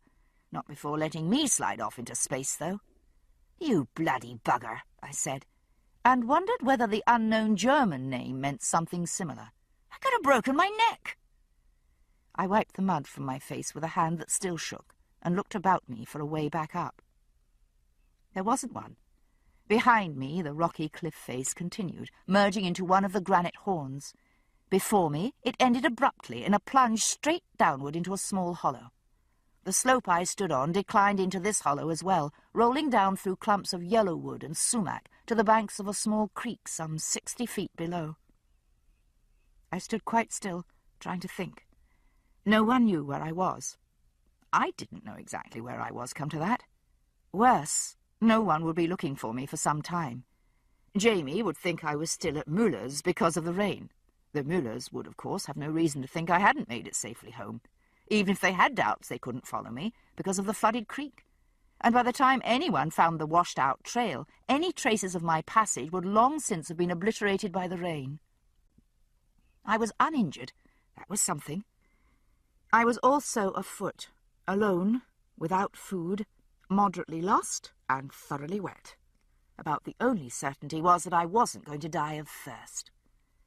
The lightning was still glancing to and fro like dueling pitchforks in the sky above, though the thunder had faded to a dull rumble in the distance. I had no particular fear of being struck by lightning now, not with so many better candidates standing about, in the form of gigantic trees, but finding shelter seemed a very good idea nonetheless. It was still raining. Drops rolled off the end of my nose with monotonous regularity. Limping on my bruised knee, and swearing quite a bit, I made my way down the slippery slope to the edge of the stream. This creek, too, was swollen by the rain. I could see the tops of drowned bushes sticking out of the water, leaves trailing limply in the rushing current. There was no bank to speak of. I fought my way through the grasping claws of holly and red cedar toward the rocky cliff face to the south. Perhaps there would be a cave or a hollow there that would offer shelter of a sort. I found nothing but tumbled rocks, black with wet and hard to navigate. Some distance beyond, though, I saw something else that offered a small possibility of shelter. A huge red cedar tree had fallen across the stream, its roots undermined as the water ate away the soil in which it stood. It had fallen away from me and struck the cliff, so that the thick crown sprawled into the water and over the rocks. The trunk canted across the stream at a shallow angle.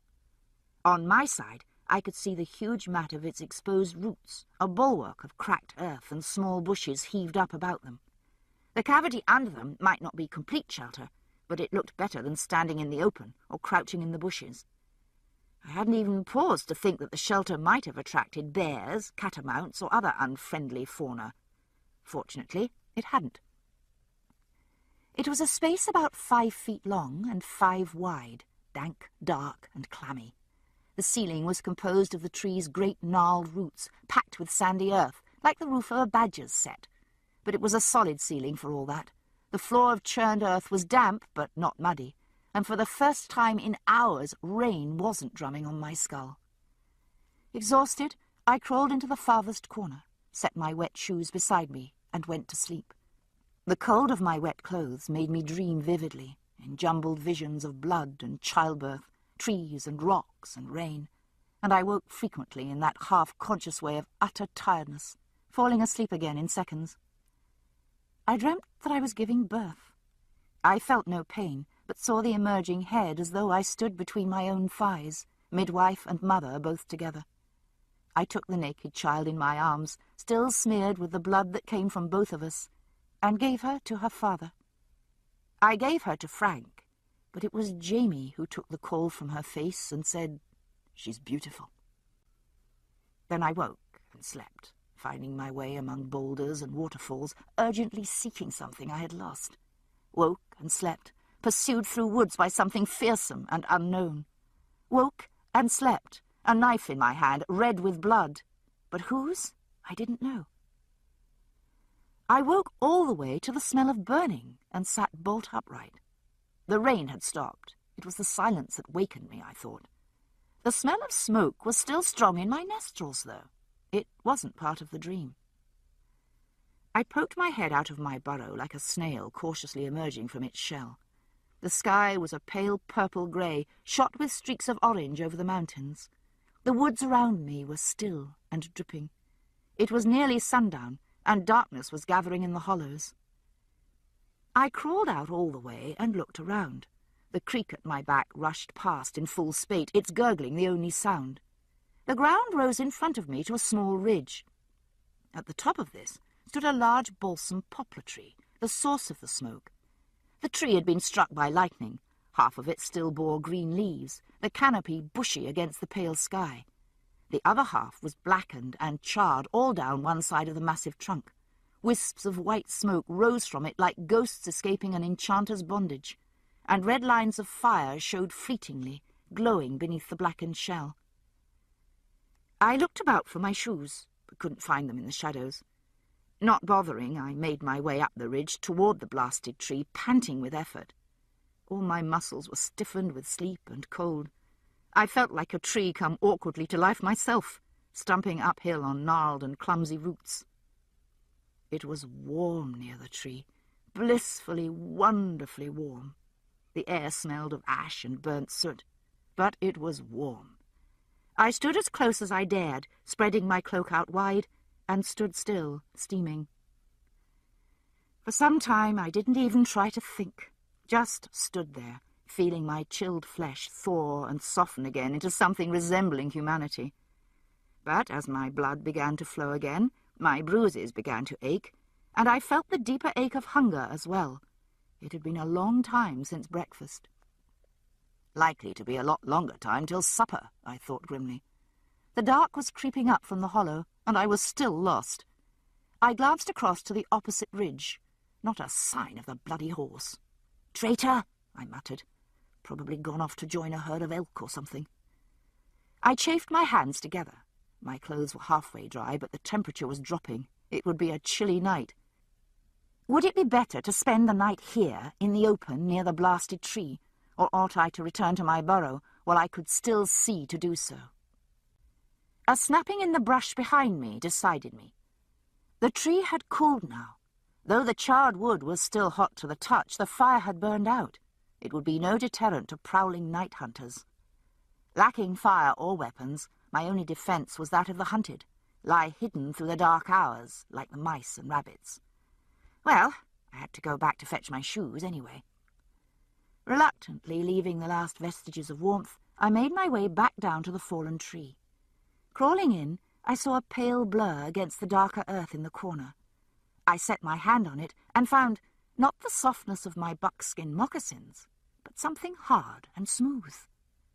My instincts had grasped the reality of the object before my brain could retrieve the word, and I snatched my hand away. I sat for a moment, my heart pounding. Then curiosity overcame atavistic fear, and I began to scoop away the sandy loam around it. It was indeed a skull, complete with lower jaw, though the mandible was attached only by the remnants of dried ligament. A fragment of broken vertebra rattled in the foramen magnum. "How long will a man lie in the earth ere he rot?" I murmured, turning the skull over in my hands. The bone was cold and damp, slightly roughened by exposure to the damp. The light was too dim to see details, but I could feel the heavy ridges over the brows and the slickness of smooth enamel on the canines. Likely a man, and not an old one. Most of the teeth were present and not unduly worn, at least insofar as I could tell with a groping thumb. How long? 8 or 9 years, the grave digger said to Hamlet. I had no notion whether Shakespeare knew anything about forensics, but it seemed a reasonable estimate to me. Longer than 9 years, then. How had he come here? By violence, my instincts answered, though my brain wasn't far behind. An explorer might die of disease, hunger, or exposure. I firmly suppressed that line of thought, trying to ignore my growling stomach and damp clothes. But he wouldn't end up buried under a tree. The Cherokee and Tuscarora buried their dead all right, but not like this, alone in a hollow. And not in fragments, either. It was that broken bit of vertebra that told me the story at once. The edges were compressed, the broken face sheared clean, not shattered. Someone took a real dislike to you, didn't they? I said. Didn't stop with the scalp. They took your whole head. Which made me wonder, was the rest of him here too? I rubbed a hand across my face, thinking. But after all, I had nothing better to do. I wasn't going anywhere before daylight, and the likelihood of sleep had grown remote with the discovery of my companion. I set the skull carefully to one side and began to dig. It was fully night by now, but even the darkest of nights outdoors is seldom completely without light. The sky was still covered with cloud, which reflected considerable light, even in my shallow burrow. The sandy earth was soft and easy to dig in, but after a few minutes of scratching, my knuckles and fingertips were rubbed raw, and I crawled outside, long enough to find a stick to dig with. A little more probing yielding me something hard. Not bone, I thought, and not metal either. Stone, I decided, fingering the dark oval. Just a river stone? I thought not. The surface was very smooth, but with something incised in it. A glyph of some kind, though my touch wasn't sufficiently sensitive to tell me what it was. More digging yielded nothing. Either the rest of Yorick wasn't here, or it was buried so far down that I had no chance of discovering it. I put the stone in my pocket, sat back on my heels, and rubbed my sandy hands on my skirts. At least the exercise had warmed me again. I sat down again and picked up the skull, holding it in my lap. Gruesome as it was the semblance of company, some distraction from my own plight. And I was quite aware that all my actions of the last hour or so had been distractions, designed to fight off the panic I could feel submerged below the surface of my mind, waiting to erupt like the sharp end of a drowned tree branch. It was going to be a long night. "Right," I said aloud to the skull. "Read any good books lately?" "No, I don't suppose you get around much anymore." "Poetry, maybe?" I cleared my throat and started in on Keats, warming up with Written in Disgust of Vulgar Superstition, and going on with Ode on a Grecian Urn. "For ever wilt thou love, and she be fair," I declaimed. There's more of that one, but I forget. Not too bad, though, was it? Want to try a little Shelley? Ode to the West Wind is good. You'd like that one, I think. It occurred to me to wonder why I thought so. I had no particular reason to think Yorick was an Indian rather than a European, but I realized that I did think so. Perhaps it was the stone I had found with him. Shrugging, I set in again, trusting that the repellent effect of great English poetry would be the equal of a campfire, so far as the bears and panthers were concerned. Make me thy lyre, even as the forest is. What if my leaves are falling like its own? The tumult of thy mighty harmonies will take from both a deep autumnal tone, sweet though in sadness. Be thou, spirit fierce, my spirit. Be thou me, impetuous one. Drive my dead thoughts over the universe like withered leaves to quicken a new birth. And by the incantation of this verse, scatter, as from an unextinguished hearth, ashes and sparks my words among mankind. Be through my lips to unawakened earth. The trumpet of a prophecy. O wind. The final stanza faded on my lips. There was a light on the ridge, a small spark growing to a flame. At first I thought it was the lightning-blasted tree, some smouldering ember come to life. But then it moved. It glided slowly down the hill toward me, floating just above the bushes. I sprang to my feet, realizing only then that I had no shoes on. Frantically, I groped about the floor, covering the small space again and again. But it was no use. My shoes were gone. I seized the skull and stood barefoot, turning to face the light. I watched the light come nearer, drifting down the hill like a milkweed puff. One thought floated in my paralyzed mind, a random line of Shelley's. "Fiend, I defy thee, with a calm, fixed mind." Somewhere in the dimmer recesses of my consciousness, something observed that Shelley had had much better nerves than I. I clutched the skull closer. It wasn't much of a weapon, but somehow I didn't think that whatever was coming would be deterred by knives or pistols either. It wasn't only that the wet surroundings made it seem grossly improbable that anyone was strolling through the woods with a blazing torch. The light didn't burn like a pine torch or oil lantern.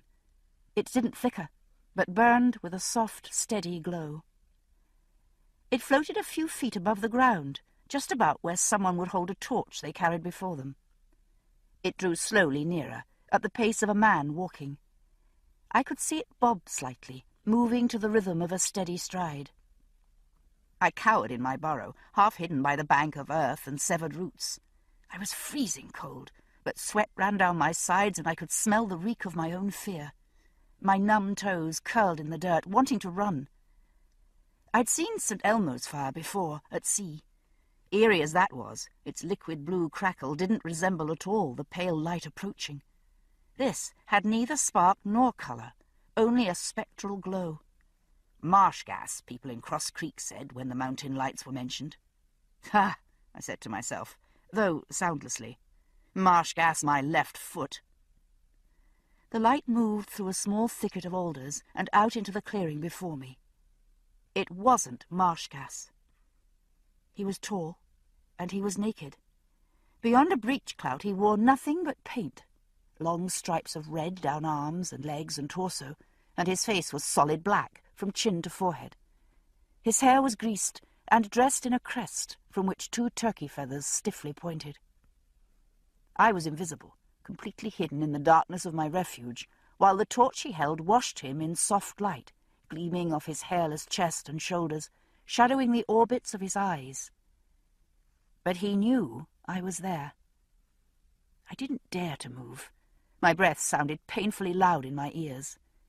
He simply stood there, perhaps a dozen feet away, and looked straight into the dark where I was, as though it were the broadest day. And the light of his torch burned steady and soundless, pallid as a corpse candle, the wood of it not consumed. I don't know how long I'd been standing there before it occurred to me that I was no longer afraid. I was still cold, but my heart had slowed to its normal pace, and my bare toes had uncurled. "Whatever do you want?" I said, and only then realized that we had been in some sort of communication for some time. Whatever this was, it had no words. Nothing coherent passed between us, but something passed nonetheless. The clouds had lifted, shredding away before a light wind, and dark streaks of starlit sky showed through rents in the racing cirrus. The wood was quiet, but in the usual way of a drenched night wood. The creaks and sighs of tall trees moving, the rustle of shrubs brushed by the wind's restless edge, and in the background the constant rush of invisible water echoing the turbulence of the air above. I breathed deeply, feeling suddenly very much alive. The air was thick and sweet with the breath of green plants, the tang of herbs, and musk of dead leaves, overlaid and interlaced with a sense of the storm, wet rock, damp earth, and rising mist, and a sharp hint of ozone, sudden as the lightning that had struck the tree. Earth and air, I thought suddenly, and fire and water too.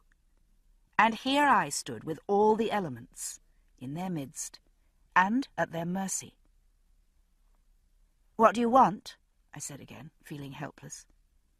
"I can't do anything for you. I know you're there, I can see you, but that's all." Nothing moved, no words were spoken, But quite clearly the thought formed in my mind in a voice that wasn't my own. "That's enough," it said. Without haste he turned and walked away. By the time he had gone 24 paces, the light of his torch disappeared, fading into non-existence like the final glow of twilight into night. "Oh," I said, a little blankly. "Goodness." My legs were trembling, and I sat down, the skull, which I had almost forgotten, cradled in my lap. I sat there for a long time, watching and listening, but nothing further happened. The mountains surrounded me, dark and impenetrable. Perhaps in the morning I could find my way back to the trail, but for now, wandering about in darkness could lead to nothing but disaster. I was no longer afraid. My fear had left me during my encounter with whatever it was. I was still cold, though, and very, very hungry. I put down the skull and curled myself up beside it, pulling my damp cloak around me. It took a long time to fall asleep, and I lay in my chilly burrow, watching the evening stars wheel overhead through rifts in the cloud. I tried to make sense of the last half hour, but there was really nothing to make sense of. Nothing really had happened. And yet it had. He had been there. The sense of him remained with me, somehow vaguely comforting, and at last I fell asleep, cheek pillowed on a clump of dead leaves. I dreamt uneasily, because of cold and hunger, a procession of disjoint images. Lightning-blasted trees blazing like torches, trees uprooted from the earth, walking on their roots with a dreadful lurching gait. Lying in the rain with my throat cut, warm blood pulsing down across my chest, a queer comfort to my chilling flesh. My fingers numb, unable to move. The rain striking my skin like hail, each cold drop a hammer blow. And then the rain itself seemed warm and soft upon my face. Buried alive, black soil showering down into open eyes. I woke, heart pounding, lay silent. It was deep night now. The sky stretched clear and endless overhead, and I lay in a bowl of darkness. After a time I slept again, pursued by dreams. Wolves howling in the distance, fleeing panic through a forest of white aspen that stood in the snow, the tree's red sap glowing like bloody jewels on white paper trunks. A man standing in the bleeding trees with his head plucked bald, save a standing crest of black greased hair. He had deep eyes and a shattered smile, and the blood on his breast was brighter than the tree sap. Wolves, much closer, howling and barking, and the scent of blood hot in my own nose, running with the pack, running from the pack. Running, hair-footed, white-toothed, and the ghost of blood a taste in my mouth, a tingle in my nose. Hunger, chase and catch and kill and blood, heart hammering, blood racing, sheer panic of the hunted. I felt my arm bone crack with a noise like a dry branch snapping, and tasted marrow, warm and salty, slippery on my tongue. Something brushed my face, and I opened my eyes. Great yellow eyes stared into mine, from the dark ruff of a white-toothed wolf. I screamed and struck at it, and the beast started back with a startled woof. I floundered to my knees and crouched there, gibbering. It had just gone daybreak. The dawning light was new and tender, and showed me plainly the huge black outline of Rollo. "Oh, Jesus God, what the bloody hell are you doing here? Frigging bloody horrible, filthy beast!" I might eventually have gotten a grip on myself, but Jamie got one first.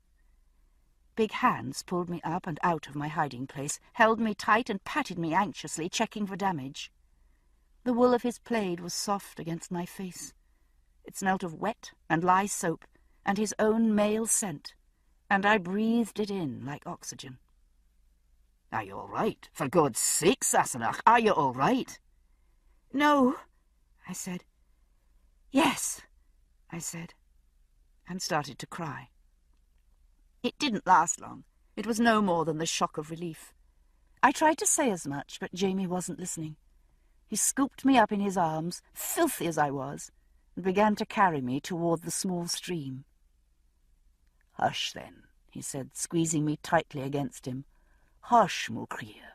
It's all right now. You're safe." I was still fuddled with cold and dreams. alone so long with no voice but my own. His sounded odd, unreal, and hard to understand. The warm solidness of his grasp was real, though. "Wait," I said, tugging feebly at his shirt. "Wait, I forgot. I have to." "Jesus, Uncle Jimmy, look at this." Jamie turned, holding me. Young Ian was standing in the mouth of my refuge, framed in dangling roots, holding up the skull. I felt Jamie's muscles tighten as he saw it. "Holy God, Sassenach, what's that?" "Who do you mean?" I said. "I don't know. Nice chap, though. Don't let Rollo at him. He wouldn't like it." Rollo was sniffing the skull with intense concentration, wet black nostrils flaring with interest. Jamie peered down into my face, frowning slightly. "Are you sure you're quite all right, Sassenach?" "No," I said, though in fact my wits were coming back as I woke up all the way. "I'm cold and I'm starving." "You didn't happen to bring any breakfast, did you?" I asked longingly. I could murder a plateful of eggs. "No," he said, setting me down while he groped in his sporran. "I hadn't time to trouble for food, but I've got some brandy wine. Here, Sassenach, it'll do you good." "And then," he said, raising one eyebrow, "you can tell me how the devil you came to be out in the middle of nowhere, eh?" I collapsed on a rock and sipped the brandy wine gratefully. The flask trembled in my hands, but the shivering began to ease as the dark amber stuff made its way directly through the walls of my empty stomach and into my bloodstream. Jamie stood behind me, his hand on my shoulder. "How long have you been here, Sassenach?" he asked, his voice gentle. "All night," I said, shivering again. "Since just before noon yesterday, when the bloody horse, I think his name's Judas, dropped me off that ledge up there." I nodded at the ledge. The middle of nowhere was a good description of the place, I thought. It could have been any of 1,000 anonymous hollows in these hills. A thought struck me, one that should have occurred to me long before had I not been so chilled and groggy. "How the hell did you find me?" I asked. "Did one of the Mullahs follow me? Or don't tell me the bloody horse led you to me like Lassie." "It's a gelding, Auntie," Ian put in reprovingly. "No a lassie. But we haven't seen your horse at all. No, Rollo led us to you." He beamed proudly at the dog, who contrived to look blandly dignified, as though he did this sort of thing all the time. "But if you haven't seen the horse," I began, bewildered, "how did you even know I'd left Mullah's? And how could Rollo—" I broke off, seeing the two men eyeing each other. Ian shrugged slightly and nodded, yielding to Jamie. Jamie hunkered down on the ground beside me, and lifting the hem of my dress, took my bare feet into his big, warm hands. "Your feet are frozen, Sassenach," he said quietly. "Where did you lose your shoes?" "Back there," I said, with a nod toward the uprooted tree. "They must still be there. I took them off to cross a stream, then put them down and couldn't find them in the dark." "They're not there, Auntie," said Ian. He sounded so queer that I looked up at him in surprise. He was still holding the skull, turning it gingerly over in his hands. "No, they're not." Jamie's head was bent as he chafed my feet, and I could see the early light glint copper of his hair, which lay tumbled loose over his shoulders, dishevelled as though he had just risen from his bed. "I was in bed asleep," he said, echoing my thought, "when yon beast suddenly went mad." He jerked his chin at Rollo without looking up, barking and howling and flinging his carcass at the door as though the devil was outside. "I shouted at him and tried to get hold of his scruff and shake him quiet," Ian put in, "but he wouldn't stop, no matter what I did." "Aye. He carried on so that the spittle flew from his jaws, and I was sure he'd gone truly mad, and I thought he'd do us an injury. So I bade Ian unbolt the door and let him be gone." Jamie sat back on his heels and frowned at my foot, then picked a dead leaf off my instep. "Well, was the devil outside?" I asked flippantly. Jamie shook his head. "We searched the clearing from the penfold to the spring and didn't find a thing, except these." He reached into his sporran and drew out my shoes. He looked up into my face, his own quite expressionless. "They were sitting on the doorstep, side by side." Every hair on my body rose. I lifted the flask and drained the last of the brandy wine. "Rollo tore off baying like a hound," Ian said eagerly, taking up the story. "But then he came back a moment later and began to sniff at your shoes and whinge and cry." I felt rather like doing that myself, Jamie's mouth lifted slightly at one corner, but I could see the fear still dark in his eyes. I swallowed, but my mouth was too dry to talk, despite the brandy wine. Jamie slipped one shoe onto my foot, and then the other.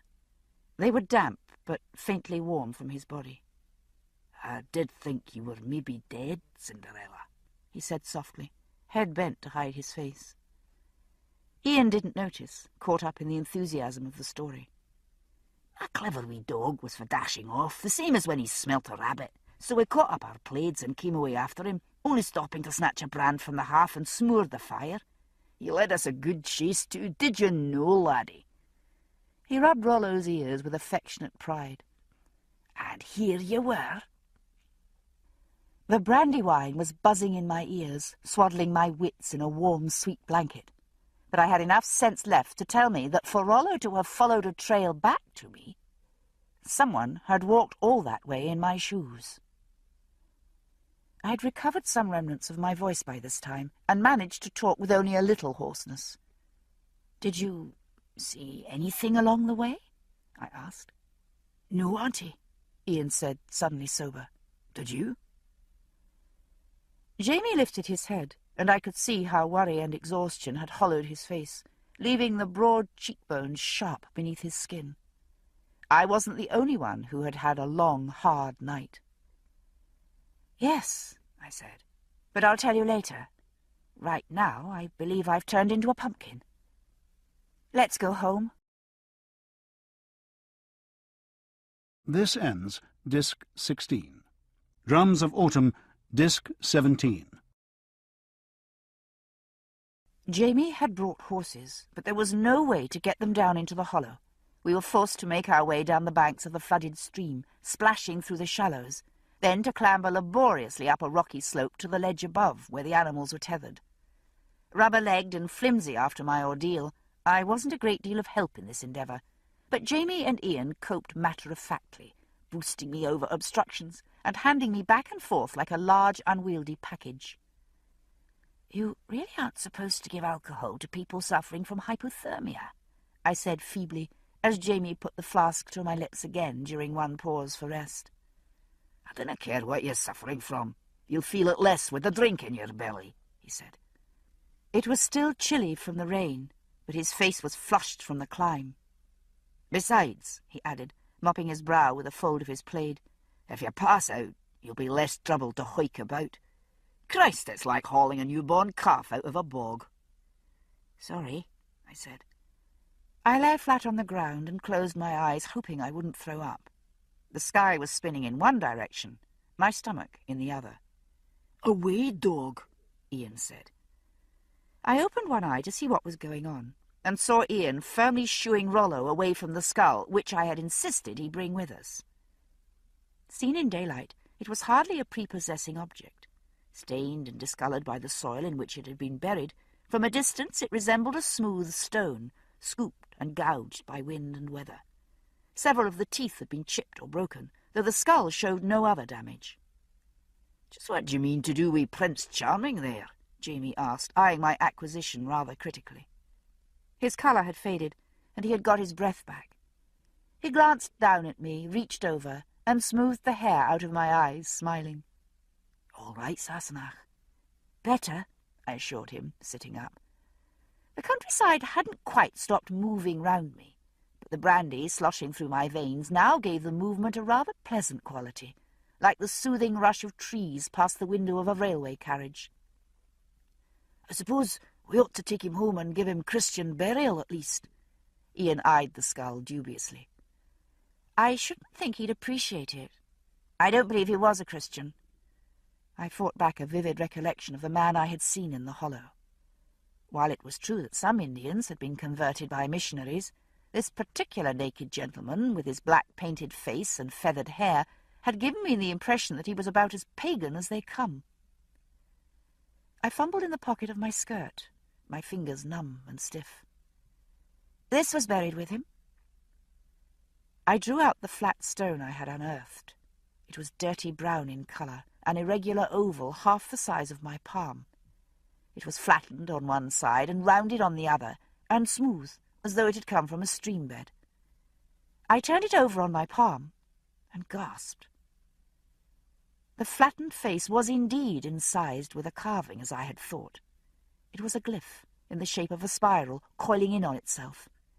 But it wasn't the carving that brought both Jamie and Ian to peer into my hand, heads nearly touching. Where the smooth surface had been chipped away, the rock within glowed with a lambent fire, little flames of green and orange and red, all fighting fiercely for the light. "My God, what is it?" Ian asked, sounding awed. "It's an opal, and a damn big one at that," Jamie said. He poked the stone with a large, blunt forefinger, as though checking to ensure it was real. It was. He rubbed a hand through his hair, thinking, then glanced at me. "They do say that opals are unlucky stones, Sassenach." I thought he was joking, but he looked uneasy. A widely travelled, well-educated man, still he had been born a Highlander, and I knew he had a deeply superstitious streak, though it didn't often show. "Ha!" I thought to myself. "You've spent the night with a ghost and you think he's superstitious?" "Nonsense," I said, with rather more conviction than I felt. "It's only a rock." "Well, it's no so much they're unlucky, Uncle Jamie," Ian put in. "My mam has a wee opal ring her mother left her, though it's nothing like this." Ian touched the stone reverently. "She did say as how an opal takes on something of its owner, though. So if you had an opal that belonged to a good person before you, then all was well, and you'd have good luck of it. But if not—" He shrugged. "Aye, well," Jamie said dryly. He jerked his head toward the skull, pointing with his chin. "If it belonged to this fellow, it doesn't seem as if it's our lucky for him." "At least we know nobody killed him for it," I pointed out. "Perhaps they didn't want it because they kent it was bad luck," Ian suggested. He was frowning at the stone, a worried line between his eyes. "Maybe we should put it back, Auntie." I rubbed my nose and looked at Jamie. "It's probably rather valuable," I said. "Ah." The two of them stood in contemplation for a moment, torn between superstition and pragmatism. "Aye, well," Jamie said finally.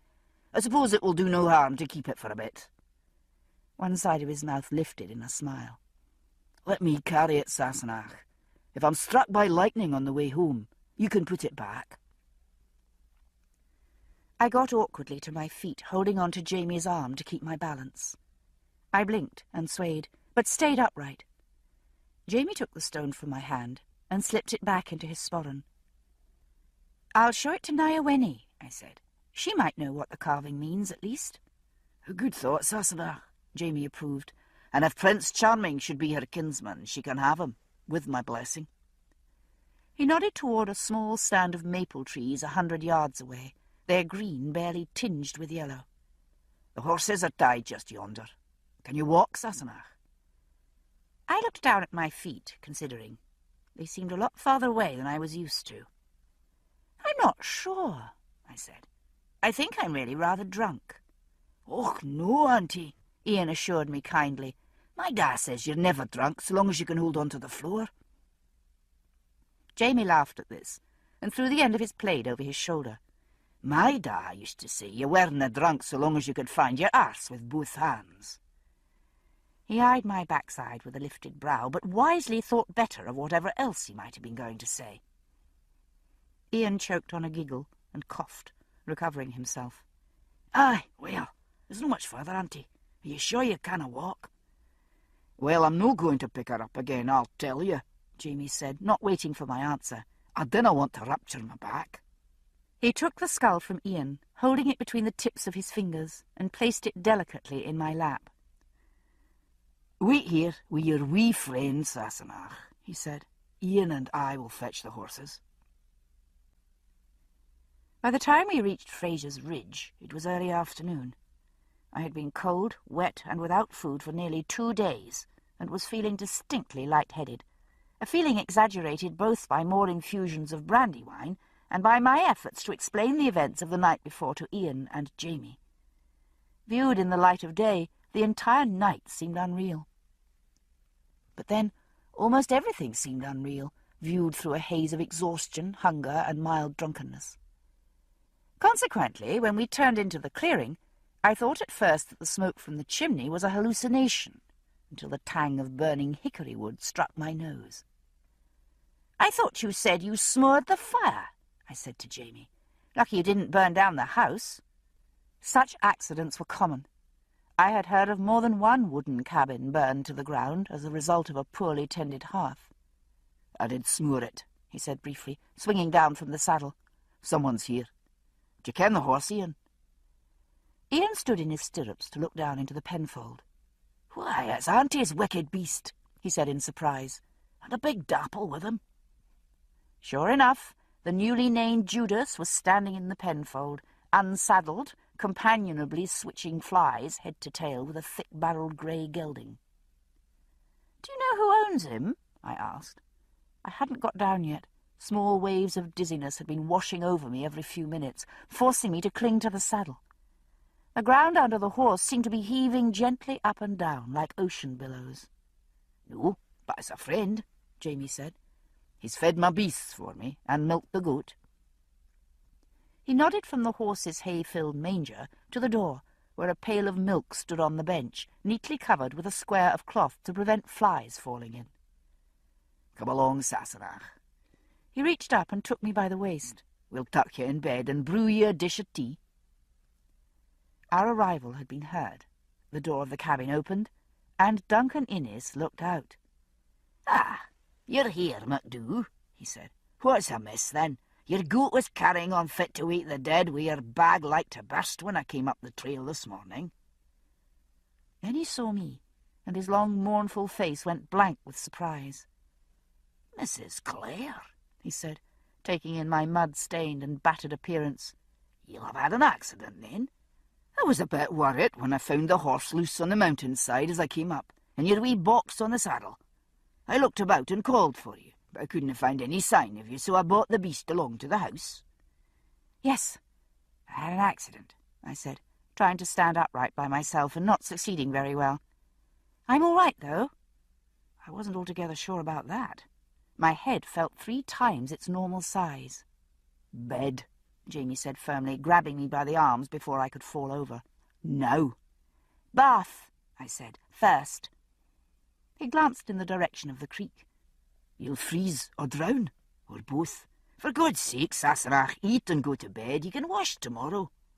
"Now, hot water, kettle." I hadn't the energy to waste on prolonged argument, but I was determined I wasn't going to bed dirty and I wasn't going to wash filthy sheets later. Jamie looked at me in exasperation, then rolled his eyes in surrender. "Hot water, kettle, now, then," he said. "Ian, fetch some wood and then take Duncan and see to the pigs. I'm going to scrub your auntie." "I can scrub myself." "The hell you can." He was right. My fingers were so stiff they couldn't undo the hooks of my bodice. He undressed me as though I were a small child, tossing the ripped skirt and mud-caked petticoats carelessly into the corner, and stripping off the chemise and stays, worn so long that the cloth folds had made deep red ridges in my flesh. I groaned with a voluptuous combination of pain and pleasure, rubbing the red marks as blood coursed back through my constricted torso. "Sit," he said, pushing a stool under me as I collapsed. He wrapped a quilt around my shoulders, put a plate containing 1½ stale bannocks in front of me, and went to rootle in the cupboard after soap, washcloth, and linen towels. "Find the green bottle, please," I said, nibbling at the dry oat cake. "I need to wash my hair." "Mm-hmm." More clinking, and he emerged at last with his hands full of things, including a towel and the bottle full of the shampoo I had made, not wishing to wash my hair with lye soap, from soap root, lupin oil, walnut leaves, and calendula flowers. He set these on the table along with my largest mixing bowl, and carefully filled it with hot water from the cauldron. Leaving this to cool a bit, Jamie dipped a rag into the water and knelt down to wash my feet. The feeling of warmth on my sore, half-frozen feet was as close to ecstasy as I expected to get this side of heaven. Tired and half-drunk as I was, I felt as though I were dissolving from the feet up, as he gently but thoroughly washed me from toe to head. "Where'd you get this, Sassenach?" Recalled from a state as close to sleep as to waking, I glanced down muzzily at my left knee. It was swollen, and the inner side had gone the deep purplish blue of a gentian. "Oh, that happened when I fell off the horse." "That was very careless," he said sharply. "Have I not told you time and again to be careful, especially with a new horse? You cannot trust them at all until you've known them a good while, and you're not strong enough to deal with one that's headstrong or skittish." "It wasn't a matter of trusting him," I said. I rather dimly admired the broad spread of his bent shoulders, flexing smoothly under his linen shirt as he sponged my bruised knee. "The lightning scared him, and I fell off a 30-foot ledge." "You could have broken your neck." "Thought I had for a bit." I closed my eyes, swaying slightly. "You should have taken better thought, Sassenach. You should never have been on that side of the ridge to begin with, let alone—" "I couldn't help it," I said, opening my eyes. "The trail was washed out. I had to go around." He was glaring at me, slanted eyes narrowed into dark blue slits. "You ought not to have left the moolahs in the first place, and it raining like that. Did you not have sense enough to know what the ground would be like?" I straightened up with some effort, holding the quilt against my breasts. It occurred to me, with a faint sense of surprise, that he was more than slightly annoyed. "Well, no," I said, trying to marshal what wits I had. "How could I know something like that? Besides—" He interrupted me by slapping the wash-rag into the bowl, spattering water all over the table. "Be quiet," he said. "I didn't mean to argue with you." I stared up at him. "What the hell do you mean to do? And where'd you get off shouting at me? I haven't done anything wrong." He inhaled strongly through his nose. And he stood up, picked the rag from the bowl, and carefully wrung it out. He let out his breath, knelt down in front of me, and deftly swabbed my face clean. "No, you haven't," he agreed. One corner of his long mouth quirked wryly. "But you scared hell out of me, Sassenach, and it makes me want to give you a terrible scolding whether you deserve it or no." "Oh," I said. I wanted at first to laugh, but felt a stab of remorse as I saw how drawn his face was. His shirt-sleeve was daubed with mud, and there were burrs and foxtails in his stockings, left from a night of searching for me through the dark mountains, not knowing where I was, if I were alive or dead. I had scared hell out of him, whether I meant to or not. I groped for some means of apology, finding my tongue nearly as thick as my wits. Finally, I reached out and picked a fuzzy yellow catkin from his hair. "Why don't you scold me in Gaelic?" I said. "It will ease your feelings just as much, and I'll only understand half of what you say." He made a Scottish noise of derision and shoved my head into the bowl with a firm hand on my neck. When I re-emerged, dripping though, he dropped a towel on my head and started in, rubbing my hair with large, firm hands, and speaking in the formally menacing tones of a minister denouncing sin from the pulpit. "Silly woman," he said in Gaelic, "you have not the brain of a fly." I caught the words for foolish and clumsy in the subsequent remarks, but quickly stopped listening. I closed my eyes and lost myself instead in the dreamy pleasure of having my hair rubbed dry and then combed out. He had a sure and gentle touch, probably gained from handling horses' tails. I had seen him talk to horses while he groomed them, much as he was talking to me now, the Gaelic a soothing descant to the whisk of currycomb or brush. I imagined he was more complimentary to the horses, though. His hands touched my neck, my bare back, and shoulders as he worked, fleeting touches that brought my newly thawed flesh to life. I shivered, but let the quilt fall to my lap. The fire was still burning high, flames dancing on the side of the kettle, and the room had grown quite warm. He was now describing, in a pleasantly conversational tone, various things he would have liked to do to me, beginning with beating me black and blue with a stick, and going on from there. Gaelic is a rich language, and Jamie was far from unimaginative in matters of either violence or sex. Whether he meant it or not, I thought it was probably a good thing that I didn't understand everything he said. I could feel the heat of the fire on my breasts, Jamie's warmth against my back. The loose fabric of his shirt brushed my skin as he leaned across to reach a bottle on the shelf, and I shivered again. He noticed this and interrupted his tirade for a moment. Cold? No. Good.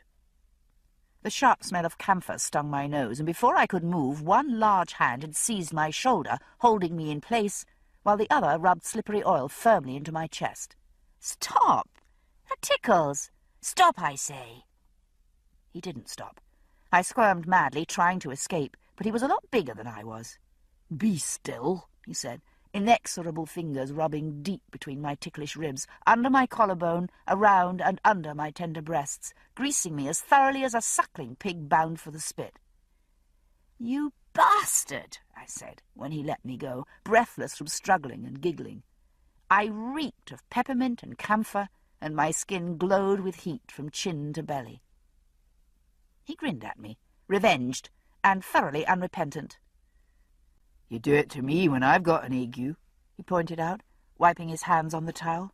Grease for the gander is grease for the goose, I haven't got an ague, not even a sniffle. I expect you will have, out all night and sleeping in wet clothes. He clicked his tongue disapprovingly, like a Scottish housewife. And you've never done that, have you? How many times have you caught cold from sleeping rough? I demanded. Good heavens, you lived in a cave for 7 years. And spent 3 of them sneezing. Besides, I'm a man, he added, with total illogic. Had you not better put on your night rail, Sassenach? You haven't got a stitch on. I noticed. Wet clothes and being cold do not cause sickness, I informed him, hunting about under the table for the fallen quilt. He raised both eyebrows. Oh, they don't? No, they don't. I backed out from under the table, clutching the quilt. I've told you before, it's germs that cause sickness. If I haven't been exposed to any germs, I won't get sick. Ah, germs, he said, rolling it like a marble in his mouth. God, you've got a fine fat ass. Why do folk have more illness in the winter than the springtime, then? The germs breed in the cold, I expect. Not exactly. Feeling absurdly self-conscious, I spread the quilt, meaning to fold it around my shoulders again. Before I could wrap myself in it, though, he had grabbed me by the arm and pulled me toward him. Come here, he said, unnecessarily. Before I could say anything, he had smacked my bare backside smartly, turned me around, and kissed me hard. He let go, and I almost fell down. I flung my arms around him, and he grabbed my waist, steadying me. I dinna care whether it's the germs or the night air, or Billy be damned, he said, looking sternly down his nose. I will not have you falling ill, and that's all about it. Now, hop yourself directly into your gown and go to bed with you. He felt awfully good in my arms. The smooth linen of his shirt front was cool against the heated glow of my greased breasts, and while the wool of his kilt was much scratchier against my naked thighs and belly, the sensation was by no means unpleasant. I rubbed myself slowly against him, like a cat against a post. Bed, he said again, sounding a trifle less stern. I said, making it reasonably obvious that I didn't mean to go there alone. No, he said, squirming slightly. I supposed that he meant to get away, but since I didn't let go, the movement merely exacerbated the situation between us. I said, holding on tight. Intoxicated as I was, it hadn't escaped me that Duncan would undoubtedly be spending the night on the hearthrug, Ian on the trundle. And while I was feeling somewhat uninhibited at the moment, the feeling didn't extend quite that far. My father told me never to take advantage of a woman who was the worse for drink, he said. He had stopped squirming, but now started again, slower, as though he couldn't help himself. I'm not worse. I'm better, I assured him. Besides, I executed a slow, sinuous squirm of my own. I thought he said you weren't drunk if you could find your arse with both hands. He eyed me appraisingly. I hate to tell you, Sassenach, but it's not your arse you've got hold of. It's mine. That's all right, I assured him. We're married. Share and share alike. One flesh. The priest said so. Perhaps it was a mistake to put that grease on you, he muttered, half to himself. It never does this to me. Well, you're a man. He had one last gallant try. Should you not eat a bit more, lass? You must be starving. Mm-hmm, I said. I buried my face in his shirt and bit him lightly. Ravenous. There is a story told of the Earl of Montrose, that after one battle he was found lying on the field, half dead of cold and starvation, by a young woman. The young woman whipped off her shoe, mixed barley with cold water in it, and fed the resulting mess to the prostrate Earl, thus saving his life. The cup now thrust under my nose appeared to contain a portion of this same life-giving substance, with the minor difference that mine was warm. "What is this?" I asked, eyeing the pale grains floating belly up on the surface of a watery liquid. It looked like a cup full of drowned maggots. "Barley crowdy," Ian said, gazing proudly at the cup as though it were his firstborn child. "I made it myself, from the bag you bought from the Mullers." "Thank you," I said, and took a cautious sip. I didn't think he had mixed it in his shoe, despite the musty aroma. "Very good," I said. "How kind of you, Ian." He went pink with gratification. "Oh, that was nothing," he said. "There's plenty more, auntie. Or shall I fetch you a bit of cheese? I could cut the green bits off for you." No, this will be fine," I said hastily. Why don't you take your gun out, Ian, and see if you can bag a squirrel or a rabbit? I'm sure I'll be well enough to cook supper." He beamed, the smile transforming his long, bony face. "I'm glad to hear it, auntie," he said. "You should see what Uncle Jimmy and I have been eating while you've been gone." He left me lying on my pillows, wondering what to do with the cup of crowdy. I didn't want to drink it, but I felt like a puddle of warm butter, soft and creamy, nearly liquid, and the idea of getting up seemed unthinkably energetic. Jamie, making no further protests, had taken me to bed, where he had completed the business of thawing me out with thoroughness and dispatch. I thought it was a good thing he wasn't going hunting with Ian. He reeked of camphor as much as I did. The animals would send him a mile away. Tucking me tenderly under the quilts, he had left me to sleep while he went to greet Duncan more formally and offer him the hospitality of the house. I could hear the deep murmur of their voices outside now. They were sitting on the bench beside the door, enjoying the last of the afternoon sunshine. Long, pale beams slanted through the window, lighting a warm glow of pewter and wood within. The sun touched the skull, too. This stood on my writing table across the room, composing a cosily domestic still life with a clay jug filled with flowers and my casebook. It was the sight of the casebook that roused me from torpor. The birth I had attended at the Muller's farm now seemed vague and insubstantial in my mind. I thought I'd better record the details while I still recalled them at all. Thus, prompted by the stirrings of professional duty, I stretched, groaned, and sat up. I still felt mildly dizzy, and my ears rang from the after-effects of brandy wine. I was also faintly sore almost everywhere, more in some spots than others, but generally speaking, I was in decent working order. Beginning to be hungry, though. I did hope Ian would come back with meat for the pot. I knew better than to gorge my shriveled stomach on cheese and salt fish, but a nice strengthening squirrel broth, flavoured with spring onions and dried mushrooms, would be just what the doctor ordered. Speaking of broth, I slid reluctantly out of bed and stumbled across the floor to the hearth, where I poured the cold barley soup back into the pot. Ian had made enough for a regiment, always supposing the regiment to be composed of Scots. Living in a country normally barren of much that was edible, they were capable of relishing glutinous masses of cereal untouched by any redeeming hint of spice or flavour. From a feebler race myself, I didn't feel quite up to it.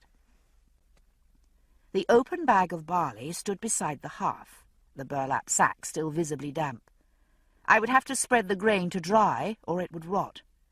My bruised knee protesting a bit, I went and got a large flat tray basket made of plaited reeds, and knelt to spread the damp grain in a thin layer over it. "Will he have a soft mouth then, Duncan?"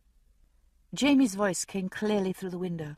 The hide covering was rolled up to let in air, and I caught the faint tang of tobacco from Duncan's pipe.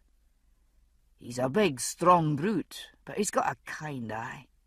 "Oh, he's a bonny wee fellow," Duncan said, the note of pride in his voice unmistakable. "And a nice soft mouth, aye. Miss Jo had her stableman pick him from the market in Wilmington, said he must find a horse could be managed well wi' one hand." "Aye, well, he's a lovely creature." The wooden bench creaked as one of the men shifted his weight. I understood the equivocation behind Jamie's compliment, and wondered whether Duncan did as well. Part of it was simple condescension. Jamie had been raised on horseback, and, as a born horseman, would scorn the notion that hands were necessary at all. I had seen him manoeuvre a horse by the shifting pressure of knees and thighs alone, or set his mount at a gallop across a crowded field, the reins knotted on the horse's neck, to leave Jamie's hands free for sword and pistol. But Duncan was neither a horseman nor a soldier. He had lived as a fisherman near Ardrossan until the rising had plucked him, like so many others, from his nets and his boat, and sent him to Culloden and disaster. Jamie wouldn't be so untactful as to point up an inexperience of which Duncan was more than aware already. He would, though, mean to point up something else. Had Duncan caught it? "It's you she means to help, MacDoo, and well you ken it, too." Duncan's tones were very dry. He'd taken Jamie's point all right. "I havena said otherwise, Duncan." Jamie's voice was even. I smiled, despite the air of edginess between them. Duncan was every bit as good as Jamie at the Highland art of inarticulate eloquence. This particular noise captured both mild insult at Jamie's implication that it was improper for Duncan to be accepting the gift of a horse from Jocasta, and a willingness to accept the likewise implied apology for the insult. "Have ye thought, then?" The bench creaked as Duncan abruptly changed the subject. "Will it be Sinclair or Geordie Chisholm?" Without giving Jamie time to reply, he went on, but in a way that made it clear that he had said all this before. I wondered whether he was trying to convince Jamie or himself, or only assist them both in coming to a decision by repeating the facts of the matter. "It's true Sinclair's a cooper, but Geordie's a good fellow, a thrifty worker, and he's the two wee sons besides. Sinclair isna married, so he wouldna need so much in the way of setting up, but—" "He'd need lathes and tools and iron and seasoned wood," Jamie broke in. "He could sleep in his shop, aye, but he'll need the shop to sleep in, and it will cost very dear, I think, to buy all that's needed for a cooperage. Geordie would need a bit of food for his family, but we can provide that from the place here. Beyond that, he'll need no more to begin than a few wee tools. He'll have an axe, aye." "Aye, he'll have that from his indenture, but it's the planting season now, MacDoo. With the clearing—" "I ken that well enough," Jamie said, a bit testily. "It's me that put 5 acres in corn a month ago, and cleared them first." While Duncan had been taking his ease at River Run, chatting in taverns and breaking in his new horse. I heard it, and so did Duncan. There was a distinct silence that spoke as loud as words. A creak from the bench, and then Duncan spoke again, mildly. "Your Auntie Jo's sent a wee gift for you." "Oh, has she?" The edge in his voice was even more perceptible. I hoped Duncan had sense enough to heed it. "A bottle of whisky?" There was a smile in Duncan's voice, answered by a reluctant laugh from Jamie. "Oh, has she?" he said again, in quite a different tone. "That's very kind. She means to be." There was a substantial creak and shuffle as Duncan got to his feet. "Come we ma and fetch it then, MacDoo. A wee drink wouldna do your temper any harm." "No, I wouldn't." Jamie sounded rueful. "I've not slept the night, and I'm cranky as a rutting boar. You'll forgive my manners, Duncan." "Oh, dinna speak of it." There was a soft sound, as of a hand clapping a shoulder, and I heard them walk off across the yard together. I moved to the window and watched them, Jamie's hair gleaming dark bronze in the setting sun, as he tilted his head to listen to something Duncan was telling him, the shorter man gesturing in explanation. The movements of Duncan's single arm threw off the rhythm of his stride, so he walked with jerky movements, like a large puppet. What would have become of him, I wondered, had Jamie not found him, and found a place for him? There was no place in Scotland for a one-armed fisherman. There would have been nothing for him but beggary, surely. Starvation, perhaps. Or theft to live, and death at the end of a rope, like Gavin Hayes. But this was the new world, and if life was chancy here, well, it meant a chance at life, at least. No wonder that Jamie should worry over who should have the best chance, Sinclair the cooper, or Chisholm the farmer. A cooper would be valuable to have at hand. It would save the men on the ridge the long trip into Cross Creek or Averisborough to fetch the barrels needed for pitch and turpentine, for salted meat and cider. But it would be expensive to set up a cooper's shop, even with the bare rudiments the trade required. And then there was the unknown Chisholm's wife and small children to be considered. How were they living now, and what might become of them without help? Duncan had so far located 30 of the men of Ardsmuir. Gavin Hayes was the first, and we had done for him all that could be done, seen him safe into heaven's keeping. 2 more were known dead, one of fever, one of drowning. 3 had completed their terms of indenture, and, armed only with the axe and suit of clothes that were a bondsman's final pay, had managed to find a foothold for themselves, claiming back-country land and carving out small homesteads there. Of the remainder, we had brought 20 so far to settle on good land near the river under Jamie's sponsorship.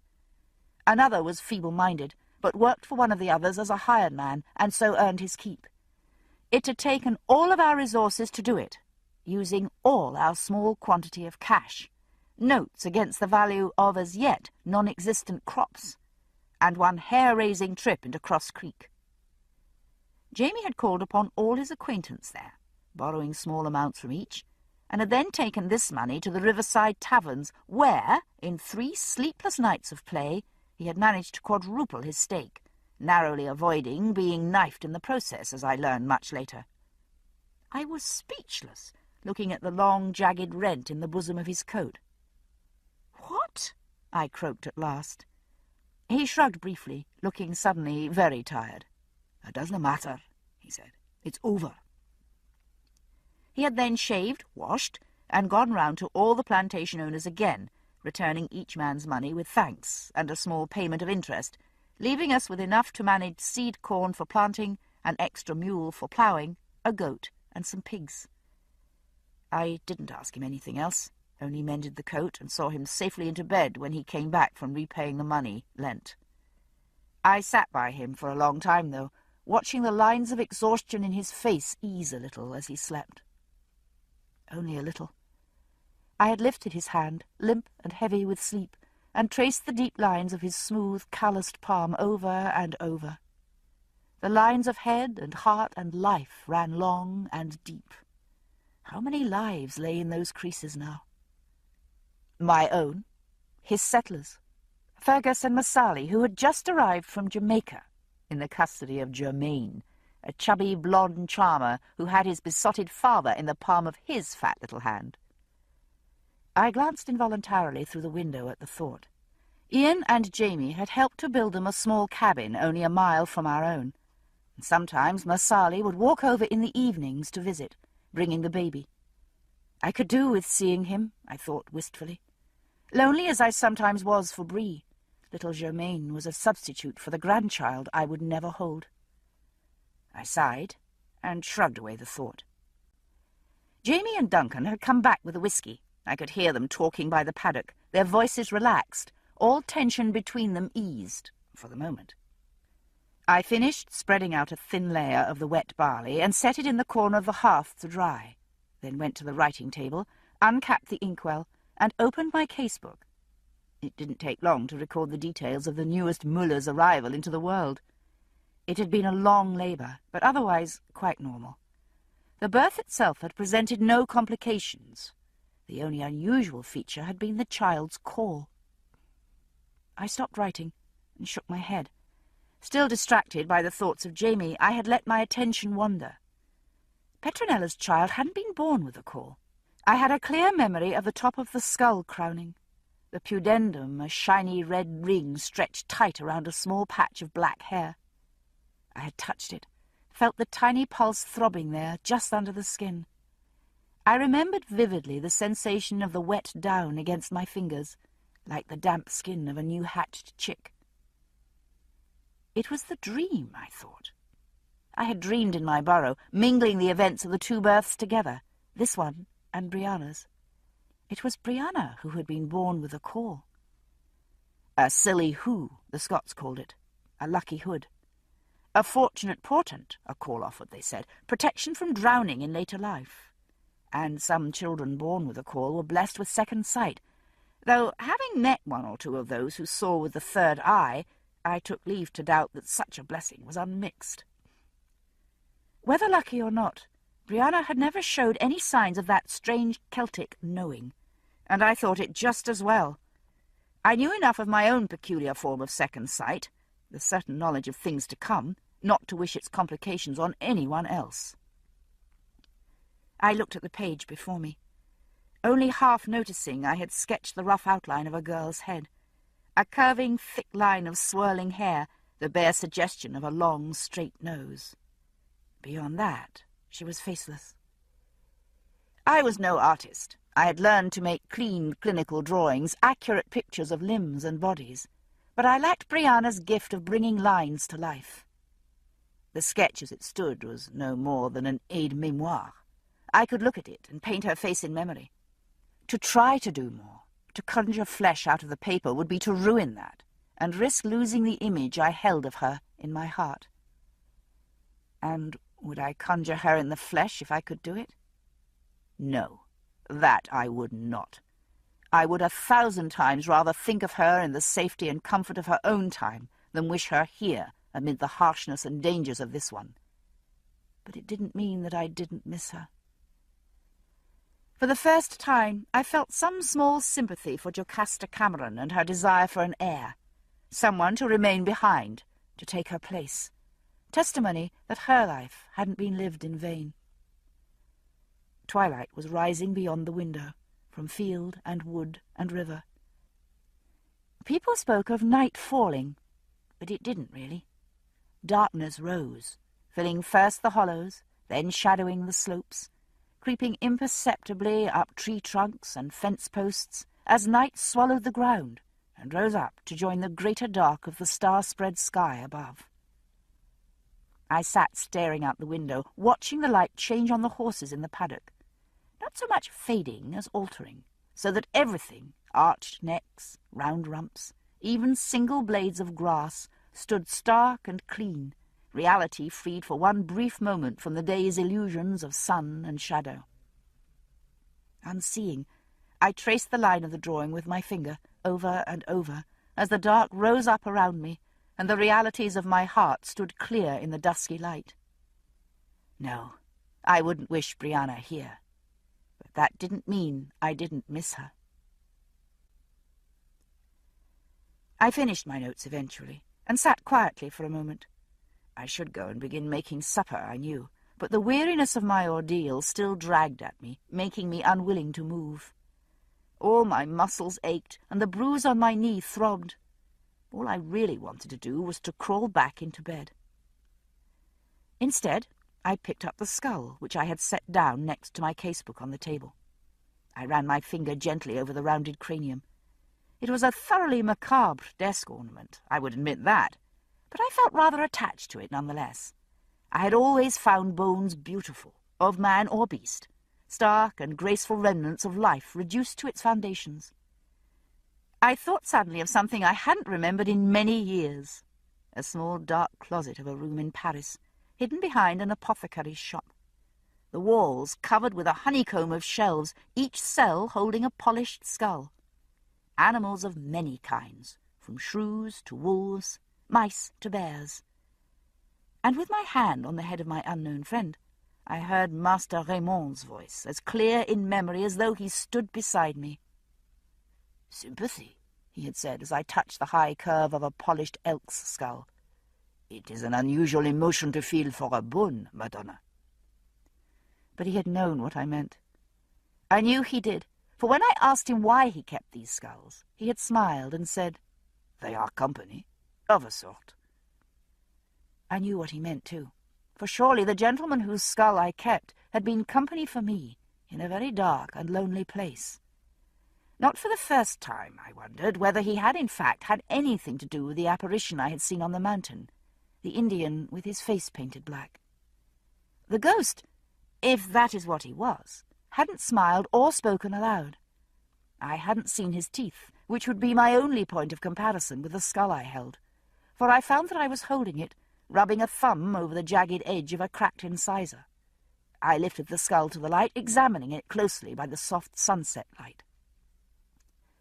The teeth on the one side had been shattered, cracked and splintered as though he had been struck violently in the mouth, perhaps by a rock or a club, the stock of a gun. On the other side they were whole, in very good condition actually. I was no expert, but thought the skull was that of a mature man, one in his late 30s or early 40s. A man of that age should show a good bit of wear to his teeth, given the Indian's diet of ground corn, which, owing to the manner of preparation, pounded between flat stones, contained quite a bit of ground stone as well. The incisors and canine on the good side were scarcely worn at all, though.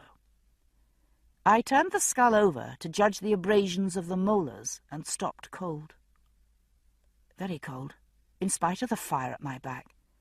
As cold as I had been in the lost, fireless dark, alone on the mountain with a dead man's head. For the late sun now struck sparks from my hands, from the silver band of my wedding ring, and from the silver fillings in my late companion's mouth. I sat staring for a moment, then turned the skull over and set it gently down on the desk, careful as though it were made of glass. "My God," I said, all tiredness forgotten. "My God," I said, to the empty eyes and the lopsided grin. "Who were you?" "Who do you think he could have been?" Jamie touched the skull gingerly. We had no more than moments. Duncan had gone to the privy, Ian to feed the pig. I couldn't bring myself to wait, though. I had to tell someone at once. "I haven't the faintest idea, except, of course, that he has to have been someone like me." A violent shiver ran over me. Jamie glanced at me and frowned. "You haven't taken a chill, have you, Sassenach?" "No." I smiled weakly up at him. Goose walking on my grave, I expect. He plucked my shawl from the hook by the door and swung it around me. His hands stayed on my shoulders, warm and comforting. "It means the one thing else, doesn't it?" he asked quietly. "It means there is another place, perhaps nearby." Another stone circle, or something like it. I had thought of that too, and the notion made me shudder once again. Jamie looked thoughtfully at the skull, then drew the handkerchief from his sleeve and draped it gently over the empty eyes. "I'll bury him after supper," he said. "Oh, supper." I pushed my hair behind my ear, trying to get my scattered thoughts to focus on food. "Yes, I'll see if I can find some eggs. That will be quick." "Dinna trouble yourself, Sassenach."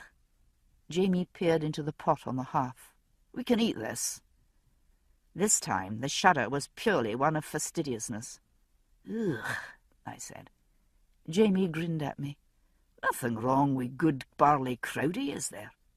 "Assuming there is such a thing," I replied, looking into the pot with distaste. "This smells more like distiller's mash." Made with wet grain, insufficiently cooked, and left standing, the cold, scummy soup was already giving off a yeasty whiff of fermentation. "Speaking of which," I said, giving the open sack of damp barley a poke with my toe, "this needs to be spread to dry before it starts to mould, if it hasn't already." Jamie was staring at the disgusting soup, brows furrowed in thought. "Aye," he said absently. Then, coming to consciousness, "Oh, aye, I'll do it." He twisted shut the top of the bag and heaved it onto his shoulder. On the way out, he paused, looking at the shrouded skull. "You said you didn't think him Christian," he said, and glanced curiously at me. "Why was that, Sassenach?" I hesitated, but there was no time to tell him about my dream, if that's what it had been. I could hear Duncan and Ian in conversation, coming toward the house. "No particular reason," I said with a shrug.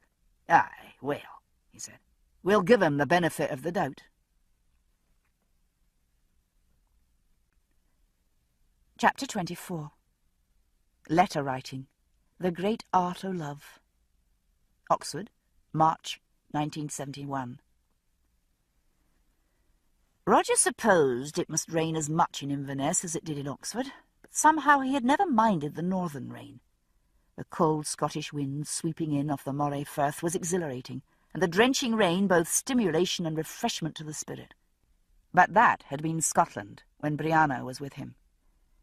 Now she was in America, he in England, and Oxford was cold and dull, all its streets and buildings grey as the ash of dead fires. Rain pattered on the shoulders of his scholar's gown as he dashed across the quad, shielding an armload of papers under the poplin folds. Once, in the shelter of the porter's lodge, he stopped to shake himself, dog-like, flinging droplets over the stone passage. "Any letters?" he asked. "Think so, Mr. Wakefield. Just a sec." Martin disappeared into his inner sanctum, leaving Roger to read the names of the college's war dead, carved on the stone tablet inside the entry. George Van Landingham, Esquire, the Honourable Philip Mingus, Joseph William Roscoe. Not for the first time, Roger found himself wondering about those dead heroes and what they'd been like. Since meeting Brianna and her mother, he'd found that the past too often wore a disturbingly human face. "Here you are, Mr. Wakefield." Martin leaned, beaming, across the counter, holding out a thin sheaf of letters. "One from the States today," he added, with a broad wink. Roger felt an answering grin break out on his face, and a warm glow spread at once from his chest, through his limbs, dispelling the chill of the rainy day. "Will we be seeing your young woman up soon, Mr. Wakefield?" Martin craned his neck, peering frankly at the letter with its US stamps. The porter had met Brianna when she'd come down with Roger just before Christmas, and had fallen under her spell. "I hope so. Perhaps in the summer. Thanks." He turned toward his staircase, tucking the letters carefully into the sleeve of his gown while he groped for his key. He felt a mingled sense of elation and dismay at the thought of the summer. She'd said she'd come in July, but July was still 4 months away. In some moods, he didn't think he'd last 4 days. Roger folded the letter again and tucked it into his inside pocket, next to his heart. She wrote every few days, from brief notes to long screeds, and each of her letters left him with a small warm glow that lasted usually until the next arrived. At the same time, her letters were faintly unsatisfactory these days, still warmly affectionate, always signed Love, always saying she missed him and wanted him with her. No longer the sort of thing that burned the page, though. Perhaps it was natural, a normal progression as they knew each other longer. No one could go on writing passionate missives day after day, not with any honesty. No doubt it was only his imagination that Brianna seemed to hold back a bit in her letters. He could do without the excesses of one friend's girl, who had clipped bits of her pubic hair and included them in a letter, though he rather admired the sentiment behind the gesture. He took a bite of his sandwich and chewed absent-mindedly, thinking of the latest article Fiona had showed him. Now married, Fiona considered herself an expert on matters matrimonial and took a sisterly interest in the bumpy course of Roger's love affair. She was constantly clipping helpful hints from women's magazines and mailing them to him. The latest had been a piece from My Weekly, entitled How to Intrigue a Man. "Sauce for the gander," Fiona had written pointedly in the margin. "Share his interests," one tip advised. "If you think football's a loss, but he's dead keen, sit down beside him and ask about Arsenal's chances that week. If football's boring, he isn't." Roger smiled a little grimly. He'd been sharing Brianna's interests all right, if tracking her bloody parents through their hair-raising history counted as a pastime. Damn little of that he could share with her, though. "Be coy," said another of the magazine's tips. "Nothing piques a man's interest more than an air of reserve. Don't let him get too close too soon." It occurred to Roger to wonder whether Brianna had been reading similar advice in American magazines, but he dismissed the thought. She wasn't above reading fashion magazines. He had seen her do it on occasion, but Brianna Randall was as incapable of playing that sort of silly game as he was himself. No, she wouldn't put him off just to raise his interest in her. What would be the point? Surely she knew just how much he cared about her. Did she, though? With a qualm of uneasiness, Roger recalled another of My Weekly's tips to the lovelorn. "Don't assume he can read your mind," the article said. "Give him a hint of how you feel." Roger took a random bite of the sandwich and chewed, oblivious to its contents. Well, he'd hinted all right. Come out and bared his bloody soul. And she'd promptly leapt into a plane and buggered off to Boston. "Don't be too aggressive," he murmured, quoting tip number 14, and snorted. The woman Don next to him edged slightly away. Roger sighed and deposited the bitten sandwich distastefully on the plastic tray. He picked up the cup of what the dining hall was pleased to call coffee, but didn't drink it, merely sat with it between his hands, absorbing its meagre warmth. The trouble was that while he thought he had succeeded in deflecting Brianna's attention from the past, he had been unable to ignore it himself. Claire, and that bloody Highlander of hers, obsessed him. They might as well have been his own family for the fascination they held. Always be honest. Tip number 3. If he had been, if he'd helped her to find out everything, perhaps the ghost of Jamie Fraser would be laid now. And so would Roger. "Oh, bugger," he muttered to himself. The woman next to him crashed her coffee cup onto her tray and stood up suddenly. "Go bugger yourself," she said crisply, and walked off. Roger stared after her for a moment. "No fear," he said. "I think maybe I already have." Chapter 25. Enter a Serpent. October 1768. In principle, I had no objection to snakes. They ate rats, which was laudable of them. Some were ornamental, and most of them were wise enough to keep out of my way. Live and let live was my basic attitude. On the other hand, that was theory. In practice, I had any number of objections to the huge snake curled up on the seat of the privy. Beyond the fact that he was gravely discommoding me at present, he wasn't usefully eating rats, and he wasn't aesthetically pleasing either, being a sort of drab grey with darker splotches. My major objection to him, though, was the fact that he was a rattlesnake. I suppose that in a way it was fortunate that he was. It was only the heart-stopping buzz of his rattles that had prevented me sitting on him in the dawn's early light. The first sound froze me in place just inside the tiny privy. I extended 1 foot behind me, groping gingerly for the door-sill. The snake didn't like that. I froze again as the warning buzz increased in volume. I could see the vibrating tip of his tail, sticking up like a thick yellow finger, rudely pointing from the heap of coils. My mouth had gone dry as paper. I bit the inside of my cheek, trying to summon a little saliva. How long was he? I seem to recall Brianna's telling me, from her Girl Scout handbook, that rattlesnakes were capable of striking at a distance up to 1/3 their own body length. No more than 2 feet separated my nightgown-covered thighs from the nasty flat head with its lidless eyes. Was he 6 feet long? It was impossible to tell, but the squirm of coils looked unpleasantly massive, the rounded body thick with scaled muscle. He was a bloody big snake, and the fear of being ignominiously bitten in the crotch if I moved was enough to make me stand still. I couldn't stand still forever, though. Other considerations aside, the shock of seeing the snake hadn't decreased the urgency of my bodily functions in the slightest. I had some vague notion that snakes were deaf. Perhaps I could shout for help. But what if they weren't? There was that Sherlock Holmes story about the snake who responded to a whistle. Perhaps the snake would find whistling inoffensive, at least. Cautiously, I pursed my lips and blew. Nothing came out but a thin stream of air. "Claire," said a puzzled voice behind me. "What the hell are you doing?" I jumped at the sound, and so did the snake, or at least it moved suddenly, flexing its coils in what appeared to be imminent attack. I froze to the doorframe, and the snake quit moving, except for the chronic whir of its rattles, like the annoying buzz of an alarm clock that wouldn't shut off.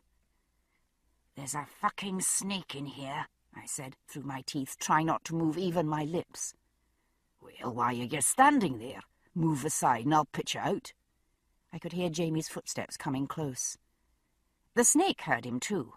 Obviously, it wasn't deaf, and revved up its rattling. "Ah," Jamie said in a different tone of voice. I heard a rustle as he stooped behind me. "Stand still, Sassenach." I hadn't time to respond to this piece of gratuitous advice before a heavy stone whizzed past my hip and struck the snake amidships.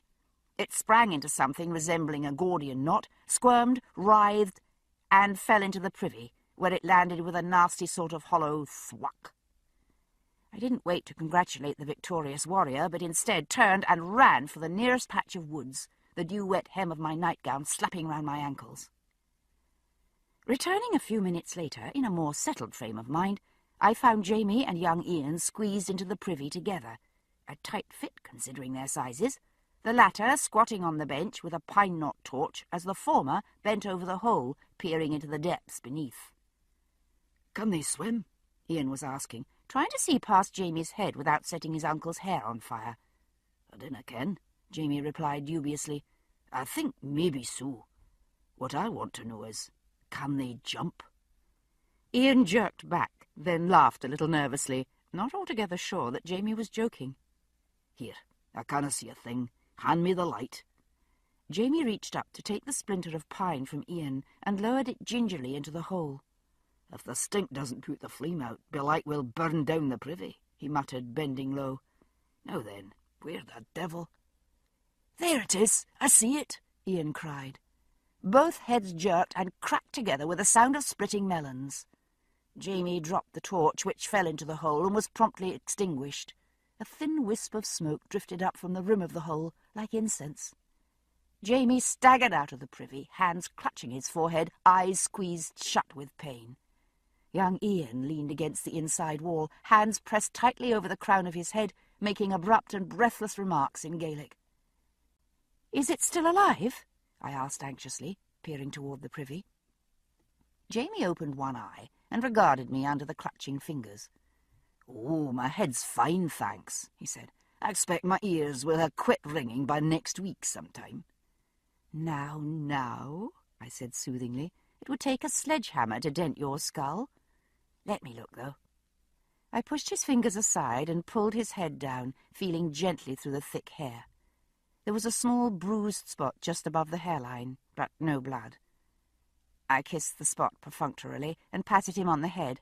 "You won't die," I said. "Not from that, anyway." "Oh, good," he said dryly. "I'd much rather die of snake bite next time I sit down to my business." "It's a poisonous serpent, is it?" Ian asked, letting go of his head and coming out of the privy. He inhaled deeply, filling his thin chest with fresh air. "Venomous," Jamie corrected him. "If it bites you and makes you sick, it's venomous. If you bite it and it makes you sick, it's poisonous." "Oh, aye," Ian said, dismissing this pedantry. "It's a wicked snake, though." "Very wicked," I said, with a slight shudder. "What are you going to do about it?" I asked, turning to Jamie. He raised one eyebrow. "Me? Why ought I to do anything about it?" he asked. "You can't just let him stay in there." "Why not?" he said, raising the other brow. Ian scratched his head absently, winced as he encountered the lump left by his collision with Jamie, and stopped. "Well, I dinna ken, Uncle Jamie," he said dubiously. "If you want to let your balls hang over a pit with a deadly viper in it, that's your concern. But the notion makes my flesh creep a bit. How big's the thing?" "Fair-sized, I'll admit." Jamie flexed his wrist, showing his forearm by way of comparison. "Yuck," said Ian. "You don't know they don't jump," I put in helpfully. "Aye, I do." Jamie eyed me cynically. "Still, I grant you, the thought's enough to make one a bit costive. How do you mean to get him out, though?" "I could shoot him with your pistol," Ian offered, brightening at the thought of getting his hands on Jamie's treasured pistols. "We needn't get him out if we can kill him." "Is he, visible?" I put in delicately. Jamie rubbed his chin dubiously. He hadn't shaved yet, and the dark red bristles rasped under his thumb. Not very. There's no more than a few inches of filth in the pit, but I shouldn't think you could see him well enough to aim, and I hate to waste the shot. We could invite all of the Hansons for dinner, serve beer and drown him, I suggested facetiously, naming a nearby and very numerous Quaker family. Ian erupted in giggles. Jamie gave me an austere sort of look and turned toward the woods. I'll think of something, he said, after my breakfast. This ends Disc 17. Drums of Autumn, Disc 18. Breakfast was luckily no great problem, as the hens had helpfully provided me with 9 eggs, and the bread had risen satisfactorily. The butter was still immured in the back of the pantry, under the baleful guard of the newly farrowed sow, but Ian had managed to lean in and snatch a pot of jam from the shelf as I stood by with the broom, jabbing it into the sow's gnashing jaws as she made little darting charges at Ian's legs. "I'll have to have a new broom," I remarked, eyeing the tattered remains as I dished up the eggs. "Perhaps I'll go up to the willow grove by the stream this morning." Jamie reached out a hand and patted absently around on the table, searching for the bread plate. His attention was wholly focused on the book he was reading, Britnell's Natural History of North Carolina. "Here it is," he said. "I knew I'd seen a bit about rattlesnakes." Locating the bread by feel, he took a piece and used it to scoop a healthy portion of egg into his mouth. Having engulfed this, he read aloud, holding the book in one hand while groping over the tabletop with the other. "The Indians frequently pull out the snake's teeth so that they never afterwards can do any mischief by biting. This may be easily done by tying a bit of red woolen cloth to the upper end of a long hollow cane, and so provoking the rattlesnake to bite, and suddenly pulling it away from him, by which means the teeth stick fast in the cloth, which are plainly to be seen by those present." "Have we any red cloth, Auntie?" Ian asked, washing down his own share of the eggs with chicory coffee. I shook my head and spared the last of the sausages before Jamie's groping hand reached it. "Blue, green, yellow, drab, white, and brown. No red." "That's a fine wee book, Uncle Jamie," Ian said with approval. "Does it say more about the snakes?" He looked hungrily over the expanse of table in search of more food. Without comment, I reached into the hutch and brought out a plate of spoon bread which I set before him. He sighed happily and waded in as Jamie turned the page. "Well, here's a bit about how the rattlesnakes charm squirrels and rabbits." Jamie touched his plate but encountered nothing save bare surface. I pushed the muffins toward him. "It is surprising to observe how these snakes will allure and charm squirrels, hedge-conies, partridges, and many other small beasts and birds to them, which they quickly devour. The sympathy is so strong between these that you shall see the squirrel or partridge, as they have espied this snake, leap or fly from bough to bough until at last they run or leap directly into its mouth, not having power to avoid their enemy, who never stirs out of the posture or coil until he obtains his prey." His hand, blindly groping after sustenance, encountered the muffins. He picked one up and glanced up at me. "Damned if I've ever seen that myself. Do you think it likely?" "No," I said, pushing the curls back off my forehead. "Does that book have any helpful suggestions for dealing with vicious pigs?" He waved absently at me with the remains of his muffin. "Dinna fash," he murmured. "I'll manage the pig." He took his eyes off the book long enough to glance over the table at the empty dishes. "Are there no more eggs?" "There are, but I'm taking them up to our guest at the corn crib." I added 2 slices of bread to the small basket I was packing and took up the bottle of infusion I had left steeping overnight. The brew of goldenrod, bee-balm, and wild bergamot was a blackish green and smelled like burnt fields, but it might help. It couldn't hurt. On impulse, I picked up the tied feather amulet old Nyaweni had given me. Perhaps it would reassure the sick man. Like the medicine, it couldn't hurt. Our impromptu guest was a stranger, a Tuscarora from a northern village. He had come to the farm several days before as part of a hunting party from Anauka on the Trail of Bear. We had offered food and drink. Several of the hunters were Ian's friends, but in the course of the meal I had noticed this man gazing glassy-eyed into his cup, Close examination had showed him to be suffering from what I was convinced was measles, an alarming disease in these days. He had insisted on leaving with his companions, but 2 of them had brought him back a few hours later, stumbling and delirious. He was plainly and alarmingly contagious. I had made him a comfortable bed in the newly built and so far empty corn crib, and forced his companions to go and wash in the creek, a proceeding which they plainly found senseless, but in which they humoured me before departing, leaving their comrade in my hands. The Indian was lying on his side, curled under his blanket. He didn't turn to look at me, though he must have heard my footsteps on the path. I could hear him all right. No need for my makeshift stethoscope. The rails in his lungs were clearly audible at 6 paces. "Comment ça va?" I said, kneeling down by him. He didn't answer. It was unnecessary in any case. I didn't need anything beyond the rattling wheeze to diagnose pneumonia, and the look of him merely confirmed it. Eyes sunken and dull, the flesh of his face fallen away, consumed to the bone by the fierce blaze of fever. I tried to persuade him to eat. He desperately needed nourishment, but he wouldn't even bother to turn away his face.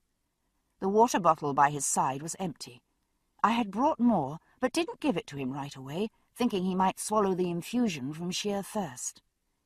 He did take a few mouthfuls, but then stopped swallowing, merely allowing the greenish-black liquid to run out of the corners of his mouth. I tried coaxing in French, but he was having none of it.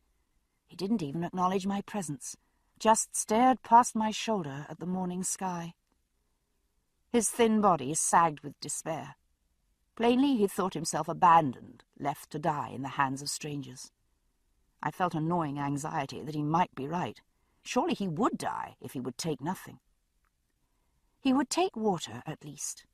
He drank thirstily, draining the bottle, and I went to the stream to fill it again. When I came back, I drew the amulet from my basket and held it up in front of his face. I thought I saw a flicker of surprise behind the half-closed lids. Nothing so strong as to be called hope, but he did at least take conscious notice of me for the first time. Seized by inspiration, I sank slowly down onto my knees. I had no notion at all of the proper ceremony to employ, but I had been a doctor long enough to know that while the power of suggestion was no substitute for antibiotics, it was certainly better than nothing. I held up the raven's feather amulet, turned my face skyward, and solemnly intoned the most sonorous thing I could remember, which happened to be Dr. Rawling's receipt for the treatment of syphilis, rendered in Latin. I poured a small bit of lavender oil into my hand, dipped the feather in it, and anointed his temples and throat, while singing "Blow the Man Down" in a low, sinister voice. It might help the headache. His eyes were following the feather's movements. I felt rather like a rattlesnake charming away in its coil, waiting for a squirrel to run down my throat. I picked up his hand, laid the oil-drabbled amulet across his palm, and closed his fingers round it. Then I took the jar of mentholated bear grease and painted mystic patterns on his chest, being careful to rub it well in with the balls of my thumbs. The reek cleared my sinuses. I could only hope it would help the patient's thick congestion. I completed my ritual by solemnly blessing the bottle of infusion with "In nomine Patri et Filii et Spiritus Sancti, Amen," and presenting it to my patient's lips. Looking mildly hypnotized, he opened his mouth and obediently drank the rest. I drew the blanket up around his shoulders, put the food I had brought down beside him, and left him, with mixed feelings of hope and fraudulence. I walked slowly beside the stream, eyes alert as always for anything useful. It was too early in the year for most medicinals. For medicine, the older and tougher the plant, the better. Several seasons of fighting off insects ensured a higher concentration of the active principles in their roots and stems. Also, with many plants, it was the flower, fruit, or seed that yielded a useful substance, and while I'd spotted clumps of turtlehead and lobelia sprouting in the mud along the path, those had long since gone to seed. I marked the locations carefully in my mind for future reference, and went on hunting. Watercress was abundant. Patches of it floated among the rocks all along the margin of the stream, and a huge mat of the spicy dark green leaves lay temptingly just ahead. A nice patch of scouring rushes, too. I had come down barefoot, knowing I'd be wading before long.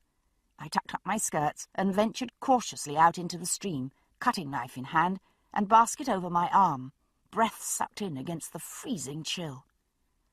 My feet lost all feeling within moments, but I didn't care. I quite forgot the snake in the privy, the pig in the pantry, and the Indian in the corn crib, absorbed in the rush of water past my legs, the wet, cold touch of stems, and the breath of aromatic leaves. Dragonflies hung in the patches of sunshine on the shallows, and minnows darted past, snatching gnats too small for me to see. A kingfisher called in a loud, dry rattle from somewhere upstream, but he was after larger prey. The minnows scattered at my intrusion, but then swarmed back, grey and silver, green and gold, black marked with white, all insubstantial as the shadows from last year's leaves floating on the water. Brownian motion, I thought, seeing puffs of silt float up and swirl round my ankles, obscuring the fish. Everything moving, all of the time, down to the smallest molecule, but in its movement giving the paradoxical impression of stillness, small local chaos giving way to the illusion of a greater order over all. I moved too, taking my part in the stream's bright dance, feeling light and shadow change across my shoulders, toes searching for footholds among the slippery, half-seen rocks. My hands and feet were numb from the water. I felt as though I were half made of wood, yet intensely alive, like the silver birch that glowed above me, or the willows that trailed wet leaves in the pool below. Perhaps the legends of green men and the myths of transformed nymphs began this way, I thought. Not with trees come alive and walking, nor yet with women turned to wood, but with submersion of warm human flesh into the colder sensations of the plants, chilled to slow awareness. I could feel my heart beat slowly, and the half-painful throb of blood in my fingers. Sap rising. I moved with the rhythms of water and of wind, without haste or conscious thought, part of the slow and perfect order of the universe. I had forgotten the bit about small local chaos. Just as I came to the Willow's Bend, there was a loud shriek from beyond the trees. I'd heard similar noises from a variety of animals, from catamounts to hunting eagles, but I knew a human voice when I heard one. Blundering out of the stream, I shoved my way through the tangled branches and burst through into the clear space beyond. A boy was dancing on the bank above me, slapping madly at his legs and howling as he hopped to and fro. "What?" I began, and he glanced up at me, blue eyes wide with startlement at my sudden appearance. He wasn't nearly as startled as I was. He was 11 or 12, tall and thin as a pine sapling, with a mad tangle of thick russet hair. Slanted blue eyes stared at me from either side of a knife-bridged nose, familiar to me as the back of my own hand, though I knew I had never seen this child before. My heart was somewhere in the vicinity of my tonsils, and the chill had shot up from my feet into the pit of my stomach. Trained to react in spite of shock, I managed to take in the rest of his appearance. Shirt and breeches of good quality, though splashed with water, and long pale shins blobbed with black clots like bits of mud. "Leeches," I said, professional calm descending by habit over personal tumult. It couldn't be, I was telling myself, at the same time that I knew it damn well was. "It's only leeches. They won't hurt you." "I know what they are," he said. "Get them off me." He swatted at his calf, shuddering with dislike. "They're vile." "Oh, not so terribly vile," I said, beginning to get a grip on myself. "They have their uses." "I don't care what use they are," he bellowed, stamping in frustration. "I hate them. Get them off me." "Well, stop whacking at them," I said sharply. "Sit you down, and I'll take care of it." He hesitated, glaring at me suspiciously, but reluctantly sat down on a rock, thrusting his leech-spattered legs out in front of him. "Get them off now," he demanded. "In good time," I said. "Where did you come from?" He stared blankly at me. "You don't live near here," I said with complete certainty. "Where did you come from?" He made an obvious effort to collect himself. We slept in a place called Salem 3 nights past. That was the last town I saw." He wriggled his legs hard. "Get them off, I say." There were assorted methods of getting leeches off, most of them somewhat more damaging than the leeches themselves. I had a look. He'd picked up 4 on one leg, 3 on the other. One of the fat little beasts was already near bloat, gone plump and shiny with stretching. I edged a thumbnail under its head, and it popped off into my hand, round as a pebble and heavy with blood. The boy stared at it, pale under his tan, and shuddered. "Don't want to waste it," I said casually, and went to retrieve the basket I had dropped under the branches as I pushed my way through the trees. Nearby I saw his coat on the ground, discarded shoes and stockings with it. Simple buckles on the shoes, but silver, not pewter. Good broadcloth, not showy, but cut with a deal more style than one saw anywhere north of Charleston. I hadn't really needed confirmation, but there it was. I scooped up a handful of mud, pressed the leech gently into it, and wrapped the gooey blob in wet leaves, only then noticing that my hands were trembling. The idiot, the deceitful, wicked, conniving... What in hell had made him come here? And God, what would Jamie do? I came back to the boy, who was bent double, peering at the remaining leeches with a look of disgusted loathing. One more was close to dropping as I knelt in front of him. It fell off, bouncing slightly on the damp ground. "Ugh," he said. "Where's your stepfather?" I asked abruptly. Few things could have taken his attention off his legs, but that did. His head jerked up, and he stared at me in astonishment. It was a cool day, but a light dew of sweat shone on his face. It was narrower through cheek and temple, I thought, and the mouth was quite unlike.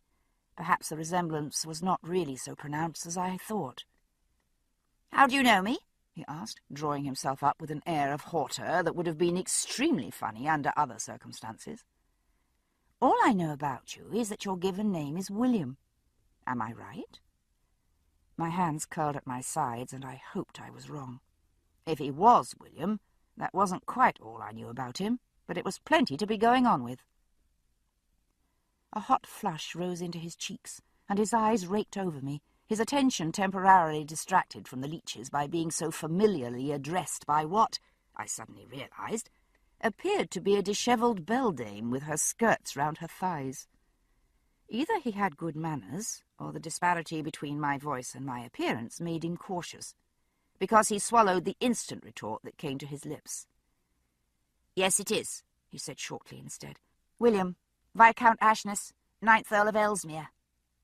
"All that," I said politely. "Gracious." I took hold of one leech between thumb and forefinger and pulled gently. The thing stretched out like a thick rubber band, but declined to let go. The boy's pale flesh pulled out too, and he made a small choking sound. "Let go," he said. "It'll break. You'll break it." "Could do," I admitted. I got to my feet and shook down my skirts, putting myself in better order. "Come along," I said, offering him a hand. "I'll take you to the house. If I sprinkle a bit of salt on them, they'll drop off at once." He refused the hand, but got to his feet a little shakily. He glanced around as though looking for someone. "Papa," he explained, seeing my expression. "We missed the way, and he told me to wait by the stream while he made sure of our direction. I shouldn't like him to take alarm if I'm not here when he returns." "I shouldn't worry," I said. "I imagine he'll have found the house himself by this time. It isn't far." A fair guess, as it was the only house in some distance, and at the end of a well-marked trail. Lord John had plainly left the boy while he went ahead to find Jamie and warn him. Very thoughtful. My lips tightened involuntarily. "Will that be Fraser's?" the boy asked. He took a ginger step, spraddling so as not to allow his legs to rub together. "We had come to see a James Fraser." "I'm Mrs. Fraser," I said, and smiled at him. "Your stepmother," I might have added, but didn't. "Come along." He followed me through the scrim of trees toward the house, almost treading on my heels in his haste. I kept tripping over tree roots and half-bedded stones, not watching where I was going, fighting the overwhelming urge to turn around and stare at him.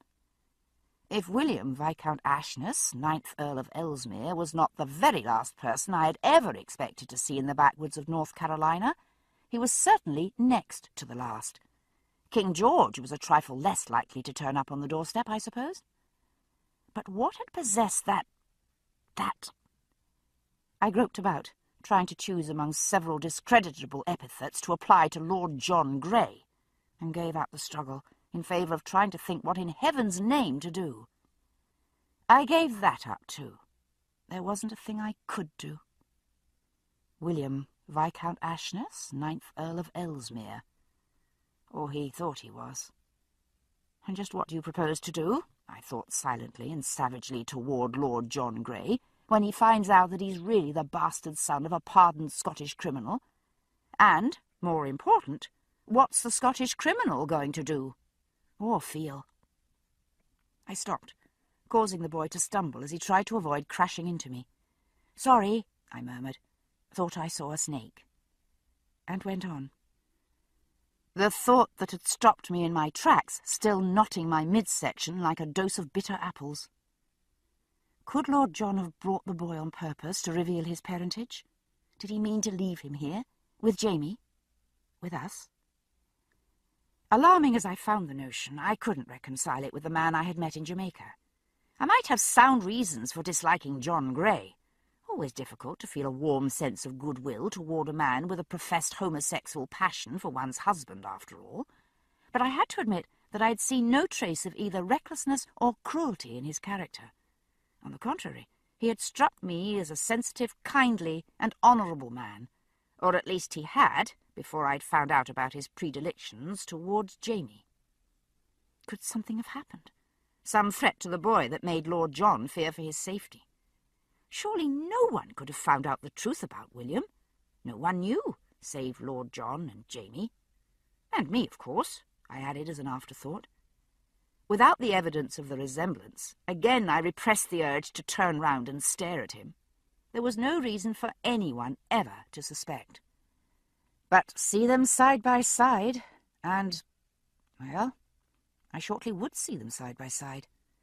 The thought gave me a queer hollowness beneath the breastbone, half fright and half anticipation. Was it really as strong as I thought, that resemblance? I took a deliberate, quick detour through a clump of low-hanging dogwood, making an excuse to turn and wait for him. He came through after me, ducking awkwardly to retrieve the silver-buckled shoe he had dropped. No, I thought, watching covertly as he straightened up, face flushed from bending. It wasn't as strong as I'd thought at first. He had the promise of Jamie's bones, but it wasn't all there yet. He had the outlines, but not yet the substance. He would be very tall, that was obvious, but now he was about my height, gawky and slender, his limbs very long, and thin enough to seem almost delicate. He was much darker than Jamie, too. While his hair glinted red in the shafts of sunlight that came through the branches, it was a deep chestnut, nothing like Jamie's bright red gold, and his skin had turned a soft golden brown in the sun, not at all like Jamie's half-burnt bronze. He had the Frasers' slanted cat eyes, though, and there was something about the set of his head, the cock of the slender shoulders, that made me think of... Bree. It hit me with a small shock like a spark of electricity. He did look quite a bit like Jamie, but it was my memories of Brianna that had caused that jolt of instant recognition when I saw him. Only 10 years her junior, the childish outlines of his face were much more similar to hers than to Jamie's. He had paused to disentangle a long strand of hair from a grappling dogwood branch. Now he came up with me, one brow raised inquiringly. "Is it far?" he asked. The colour had come back to his face with the exertion of walking, but he still looked a trifle sick and kept his eyes averted from his legs. "No," I said. I motioned toward the chestnut grove. "Just there. Look, you can see the smoke from the chimney." He didn't wait to be led, but set off with dogged speed, anxious to be rid of the leeches. I followed him quickly, not wanting him to reach the cabin ahead of me. I was prey to a mixture of the most disquieting sensations. Uppermost was anxiety for Jamie, a little lower, anger at John Grey. Below that, an intense curiosity. And at the bottom, far enough down that I could almost pretend it wasn't there, was a pang of sharp longing for my daughter, whose face I had never thought to see again. Jamie and Lord John were sitting on the bench by the door. At the sound of our steps, Jamie rose and looked toward the wood. He'd had time to prepare himself. His glance passed casually over the boy as he turned to me. "Oh, Claire, you've found the other of our visitors, then. I'd sent Ian down to find you. You'll recall Lord John, I expect." "How could I forget?" I said, giving his lordship a particularly bright smile. His mouth twitched slightly, but he kept a straight face as he bowed deeply in my direction. How did a man stay so impeccably groomed after several days on horseback, sleeping in the woods? "Your servant, Mrs. Fraser." He glanced at the boy, frowning slightly at his state of undress. "May I present my stepson, Lord Ellesmere? And William, as I see you have made the acquaintance of our gracious hostess, will you also make your compliments to our host, Captain Fraser?" The boy was shifting from foot to foot, nearly dancing on his toes. At this prompting, though, he jerked a quick bow in Jamie's direction. "Your servant, Captain," he said, then cast an agonized glance at me, plainly conscious of nothing but the fact that more of his blood was being sucked out by the second. "You'll excuse us," I said politely, and taking the boy by the arm, led him into the cabin and shut the door firmly in the astonished faces of the men. William sat immediately on the stool I pointed out and thrust out his legs, trembling. "Hurry," he said. "Oh, please do hurry." There was no salt ground.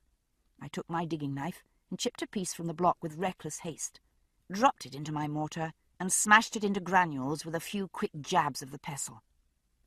Crumbling the grains between my fingers, I scattered the salt thickly on each leech.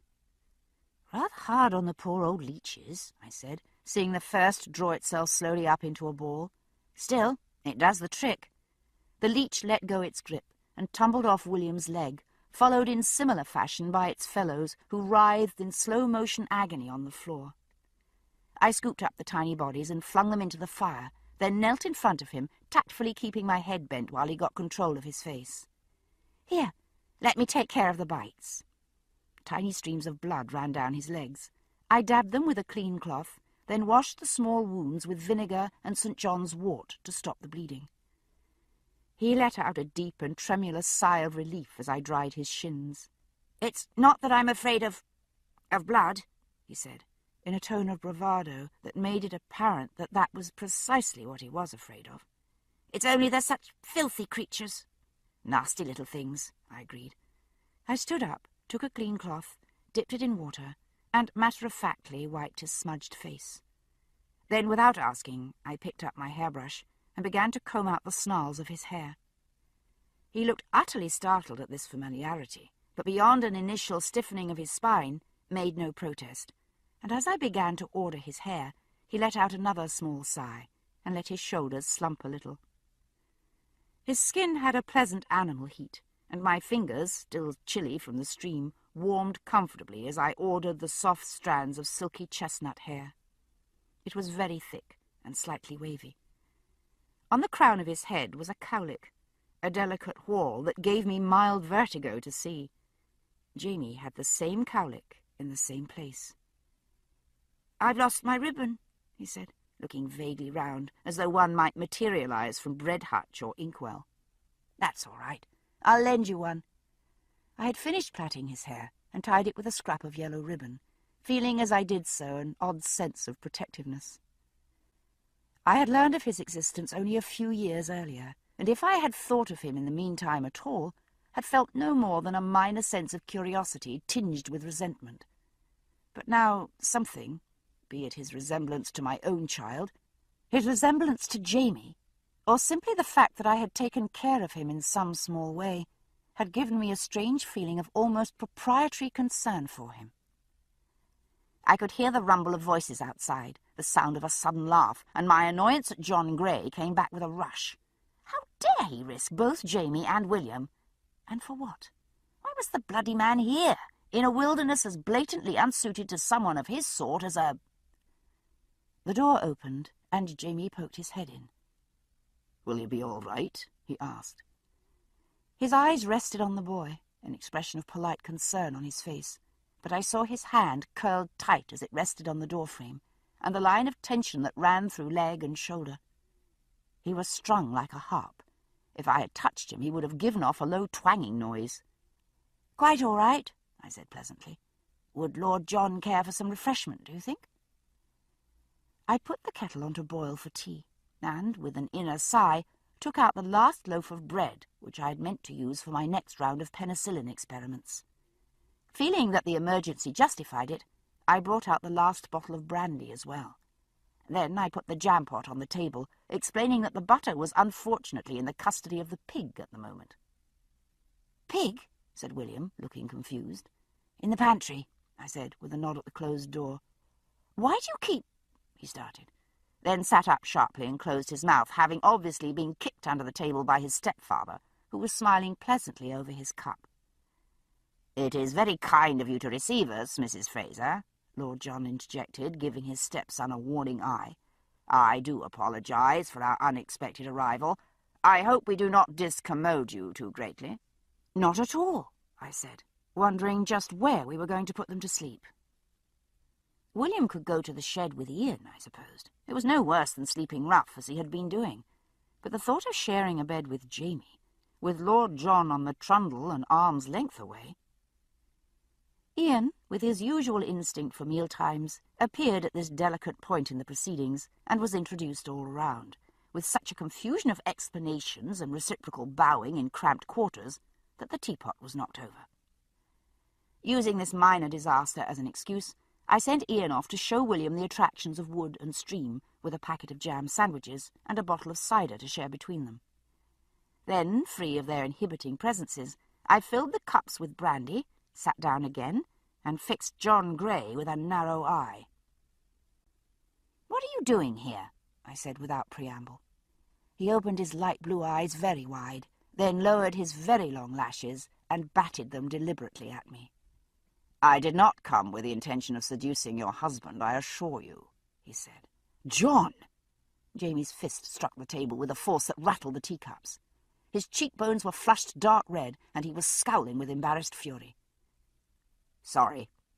Grey, by contrast, had gone white, though he remained otherwise visibly unruffled.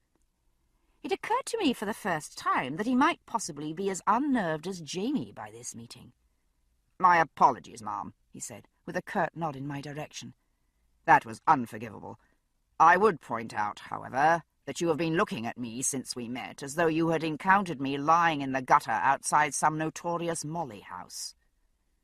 A light flush burned over his face now, too. "Sorry?" I breathed. "Give me a bit more notice next time, and I'll take care to adjust my features." He stood up suddenly. We went to the window, where he stood with his back to the room, hands braced on the sill. There was an exceedingly awkward silence. I didn't want to look at Jamie. Instead, I affected great interest in a bottle of fennel seeds that stood on the table. "My wife has died," he said abruptly, "on the ship between England and Jamaica. She was coming to join me there." "I'm sorry to hear of it," Jamie said quietly. "The lad will have been with her." "Yes." Lord John turned back, leaning against the sill so that the spring sunlight silhouetted his neat head and gave him a gleaming halo. "Willie was very close to Isabel. She was the only mother he'd known since his birth." Willie's true mother, Geneva Dunsany, had died in giving birth to him. His presumed father, the Earl of Ellesmere, had died the same day in an accident. So much Jamie had already told me.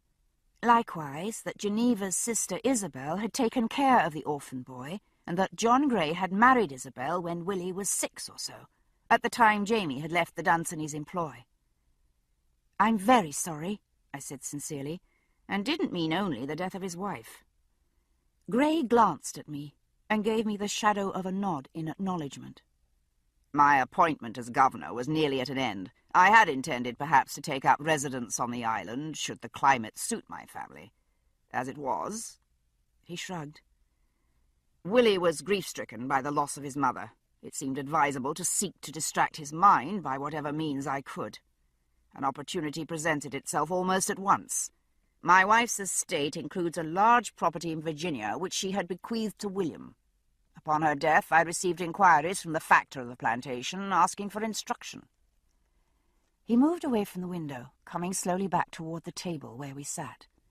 I couldn't well decide what to do with the property without seeing it and evaluating the conditions that obtain here. So I determined that we should sail to Charleston and from there travel overland to Virginia. I trusted to the novelty of the experience to divert William from his grief, which I am pleased to observe it seems to have done. He has been much more cheerful these past weeks. I opened my mouth to say that Fraser's Ridge seemed a bit out of his way, regardless, but then thought better of it. He appeared to guess what I was thinking, for he gave me a brief wry smile. I really would have to do something about my face, I thought. Having Jamie read my thoughts was one thing, and not at all unpleasant, on the whole. Having total strangers walk in and out of my mind at will was something else. "Where is the plantation?" Jamie asked, with somewhat more tact, but the same implication. "The nearest town of any sort is called Lynchburg, on the James River." Lord John looked at me, still wry, but apparent good humour restored. "It is, in fact, no more than a few days' deviation in our journey to come here, in spite of the remoteness of your Erie." He switched his attention to Jamie, frowning slightly. "I told Willie that you were an old acquaintance of mine, from my soldiering days. I trust you do not object to the deception." Jamie shook his head, one side of his mouth turning up a bit. "Deception, is it? I shouldn't think I could well mind what you called me, under the circumstances. And so far as that bit goes, it's true enough." "You don't think he'll remember you?" I asked Jamie. He had been a groom on Willie's home estate, a prisoner of war following the Jacobite Rising. He hesitated, but then shook his head. "I dinna think so. He was barely 6 when I left Hellwater. That will be half a lifetime ago to a lad, and a world away. And there's no reason he should think to recall a groom named Mackenzie, let alone connect the name with me." Willie hadn't recognised Jamie on sight, certainly, but then he'd been too concerned with the leeches to take much notice of anyone. A thought struck me, and I turned to Lord John, who was fiddling with a snuff-box he had taken from his pocket. "Tell me," I said, moved by a sudden impulse, "I don't mean to distress you, but do you know how your wife died?" "How?" He looked startled at the question, but collected himself at once. "She died of a bloody flux, so her maid said." His mouth twisted slightly. "It was not a pleasant death, I believe." Bloody flux, eh? That was the standard description for anything from amoebic dysentery to cholera. "Was there a doctor, someone on board who took care of her?" "There was," he said, a little sharply. "What do you imply, ma'am?" "Nothing," I said. "It's only that I wondered whether perhaps that was where Willie saw leeches used."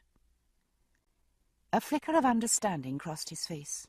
"Oh, I see. I hadn't thought—" At this point, I noticed Ian, who was hovering in the doorway, obviously reluctant to interrupt, but with a marked look of urgency on his face. "Did you want something, Ian?" I asked, interrupting Lord John. He shook his head, brown hair flying. "No, I thank you, Auntie. It's only—" He cast a helpless glance at Jamie. "Well, I'm sorry, Uncle. I ken I shouldn't ha' let him do it, but—" "What?" Alarmed by Ian's tone of voice, Jamie was already on his feet. "What have you done?" The lad twisted his big hands together, cracking his knuckles in embarrassment. "Well, you see, his lordship asked for the privy, and so I told him about the snake, and that he'd best go into the wood instead. So he did, but then he wanted to see the snake, and... "He's not bitten?" Jamie asked anxiously. Lord John, who had obviously been about to ask the same thing, gave him a glance. "Oh, no." Ian looked surprised. "We couldn't see it to start with, because it was too dark below. So we lifted off the bench top to get more light. We could see the serpent fine then, and we poked at it a bit with a long branch, so it was lashing to and fro like the wee book said, but it didn't seem inclined to bite itself. And... He darted a glance at Lord John, and swallowed audibly. "It was my fault," he said, nobly squaring his shoulders the better to accept blame. "I said as how I'd thought to shoot it earlier, but we didn't want to waste the powder. And so his lordship said as how he would fetch his papa's pistol from the saddle-bag and deal with the thing at once. And so—" "Ian," said Jamie between his teeth, Stop blethering this instant and tell me straight what you've done with the lad. You've not shot him by mistake, I hope." Ian looked offended at this slur upon his marksmanship. "Of course not," he said. Lord John coughed politely, forestalling further recriminations. "Perhaps you would be good enough to tell me the whereabouts of my son at this moment?" Ian took a deep breath and visibly commended his soul to God. "He's in the bottom of the privy," he said. "Have you got a bit of rope, Uncle Jamie?" With an admirable economy of both words and motion, Jamie reached the door in 2 strides and disappeared, closely followed by Lord John. "Is he in there with the snake?" I asked, hastily scrabbling through the wash-basket for something to use as a tourniquet, just in case. "Oh, no, Auntie," Ian assured me. "You didn't think I'd have left him and the serpent was still there? Maybe I'd best go help," he added, and disappeared as well. I hurried after him to find Jamie and Lord John standing shoulder to shoulder in the doorway of the privy, conversing with the depths. Standing on tiptoe to peer over Lord John's shoulder, I saw the torn butt end of a long, slender hickory branch protruding a few inches above the edge of the oblong hole. I held my breath. Lord Ellesmere's struggles had stirred up the contents of the privy, and the reek was enough to sear the cilia off my nasal membranes.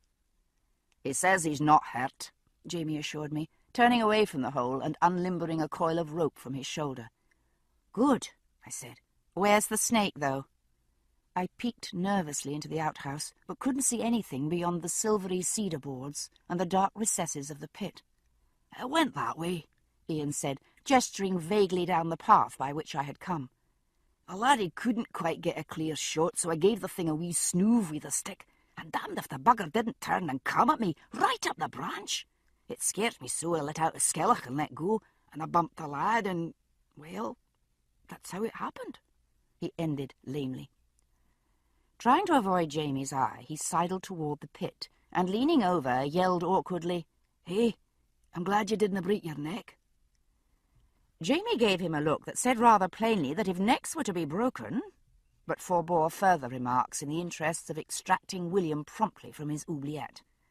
This procedure was carried out without further incident, and the would-be marksman was lifted out, clinging to the rope like a caterpillar on a string. There had luckily been enough sewage in the bottom of the pit to break his fall. From appearances, the 9th Earl of Ellesmere had landed face down. Lord John stood for a moment on the path, wiping his hands on his breeches, and surveying the encrusted object before him. He rubbed the back of a hand over his mouth, trying either to hide a smile or to stifle his sense of smell. Then his shoulders started to shake. "What news from the underworld, Persephone?" he said, unable to keep the quaver of laughter out of his voice. A pair of slanted eyes looked blue murder out of the mask of filth obscuring his lordship's features. It was a thoroughly Fraser expression, and I felt a qualm go through me at the sight. By my side, Ian gave a sudden start. He glanced quickly from the Earl to Jamie and back, and then he caught my eye, and his own face went perfectly and unnaturally blank. Jamie was saying something in Greek, to which Lord John replied in the same language, whereupon both men laughed like loons. Trying to ignore Ian, I bent an eye in Jamie's direction. Shoulders still shaking with suppressed mirth, he saw fit to enlighten me. "Epicharmus," he explained, "at the Oracle of Delphi, seekers after enlightenment would throw down a dead python into the pit, and then hang about, breathing in the fumes as it decayed." Lord John declaimed, gesturing grandly, "The spirit toward the heavens, the body to the earth." William exhaled strongly through his nose, precisely as Jamie did when tried beyond bearing. Ian twitched beside me. Good grief, I thought, freshly unnerved. Does the boy have nothing from his mother? "And have you attained any spiritual insights as a result of your recent mystical experience, William?" Lord John asked, making a poor attempt at self-control. He and Jamie were both flushed, with a laughter that I thought due as much to the release of nervous tension as to brandy or hilarity. His lordship, glowering, pulled off his neckcloth and flung it on the path with a soggy splat. Now Ian was giggling nervously too, unable to help himself. My own belly muscles were quivering under the strain, but I could see that the patches of exposed flesh above William's collar were the colour of the ripe tomatoes by the privy. Knowing all too well what usually happened to a Fraser who reached that particular level of incandescence, I thought the time had come to break up the party. "Ahem," I said, clearing my throat. "If you will allow me, gentlemen, unlearned as I am in Greek philosophy, there is one small epigram I know by heart." I handed William the jar of lye soap I had brought in lieu of a tourniquet. "Pindar," I said, "water is best." A small flash of what might have been gratitude showed through the muck.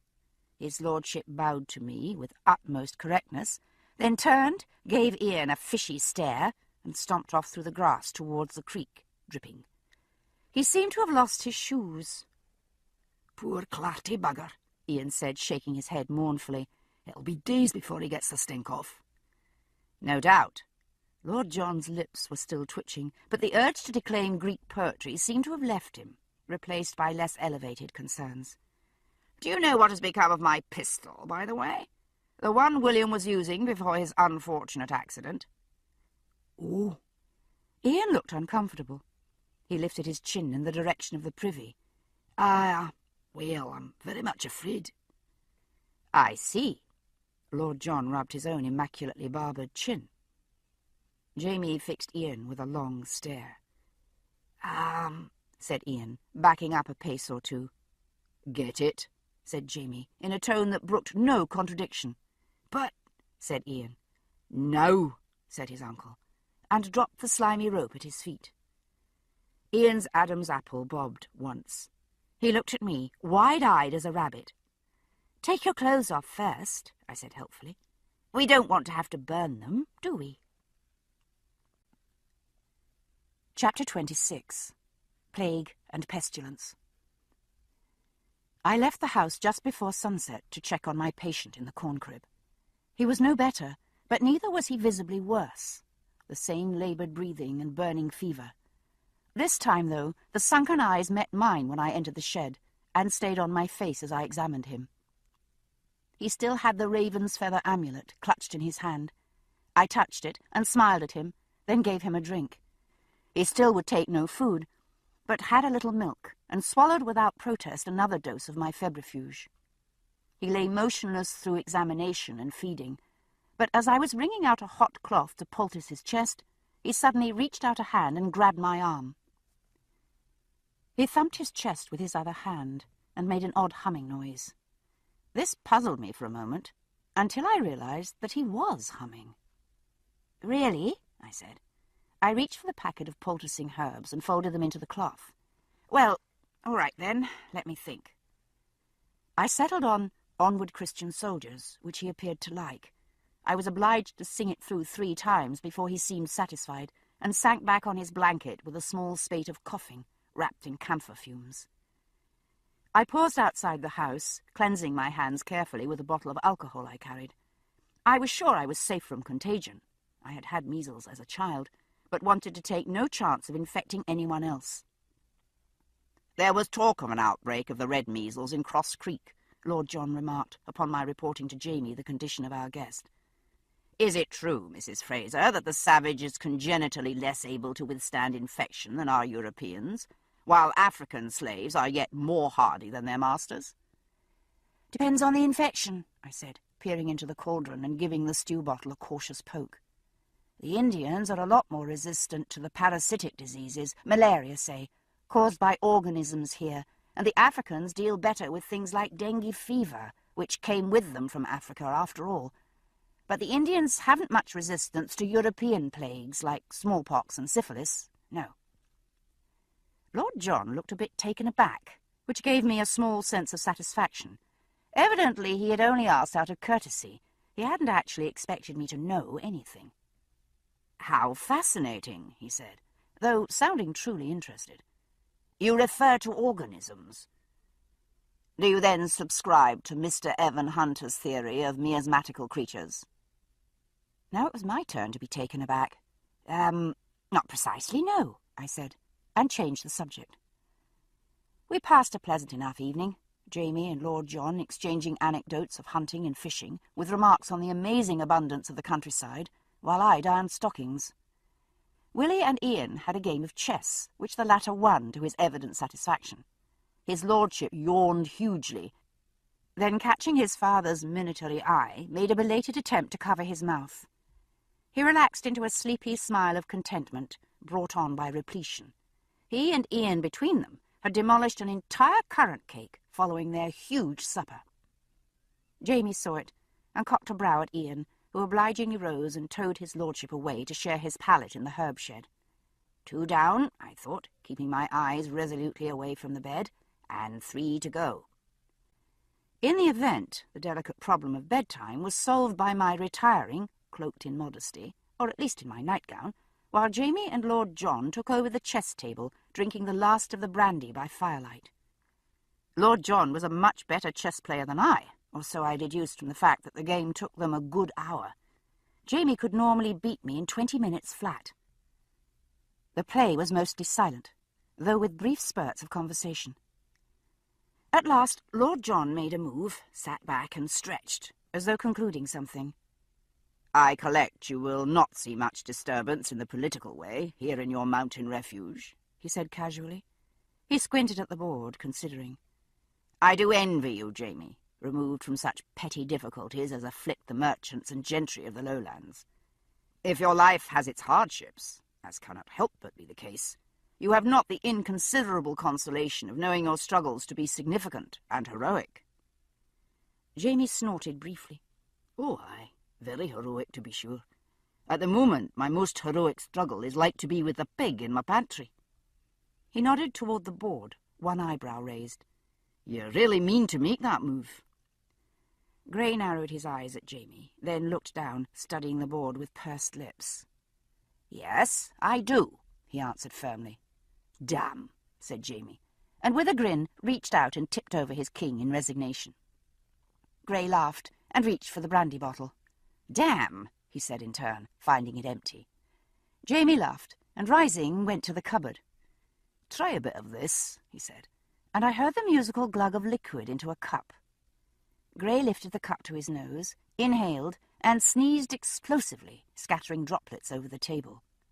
"It's not wine, John," Jamie observed mildly. "You're meant to drink it, not savour the bouquet." "So I noticed. Christ, what is it?" Grey sniffed again, more cautiously, and essayed a trial sip. He choked, but swallowed gamely. "Christ," he said again. His voice was hoarse. He coughed, cleared his throat, and set the cup gingerly on the table, eyeing it as though it might explode. "Don't tell me," he said. "Let me guess. It's meant to be Scotch whisky." "In 10 years or so it might be," Jamie answered, pouring a small cupful for himself. He took a small sip, rolled it around his mouth, and swallowed, shaking his head. "At the moment it's alcohol, and that's as much as I'd say for it." "Yeah, I've 12 barrels of the stuff." Grey's fair brows shot up at that. "Assuming that you don't mean to clean your boots with it, may I ask what you intend doing with 12 barrels of this?" Jamie laughed. "Trade it," he said. "Sell it when I can.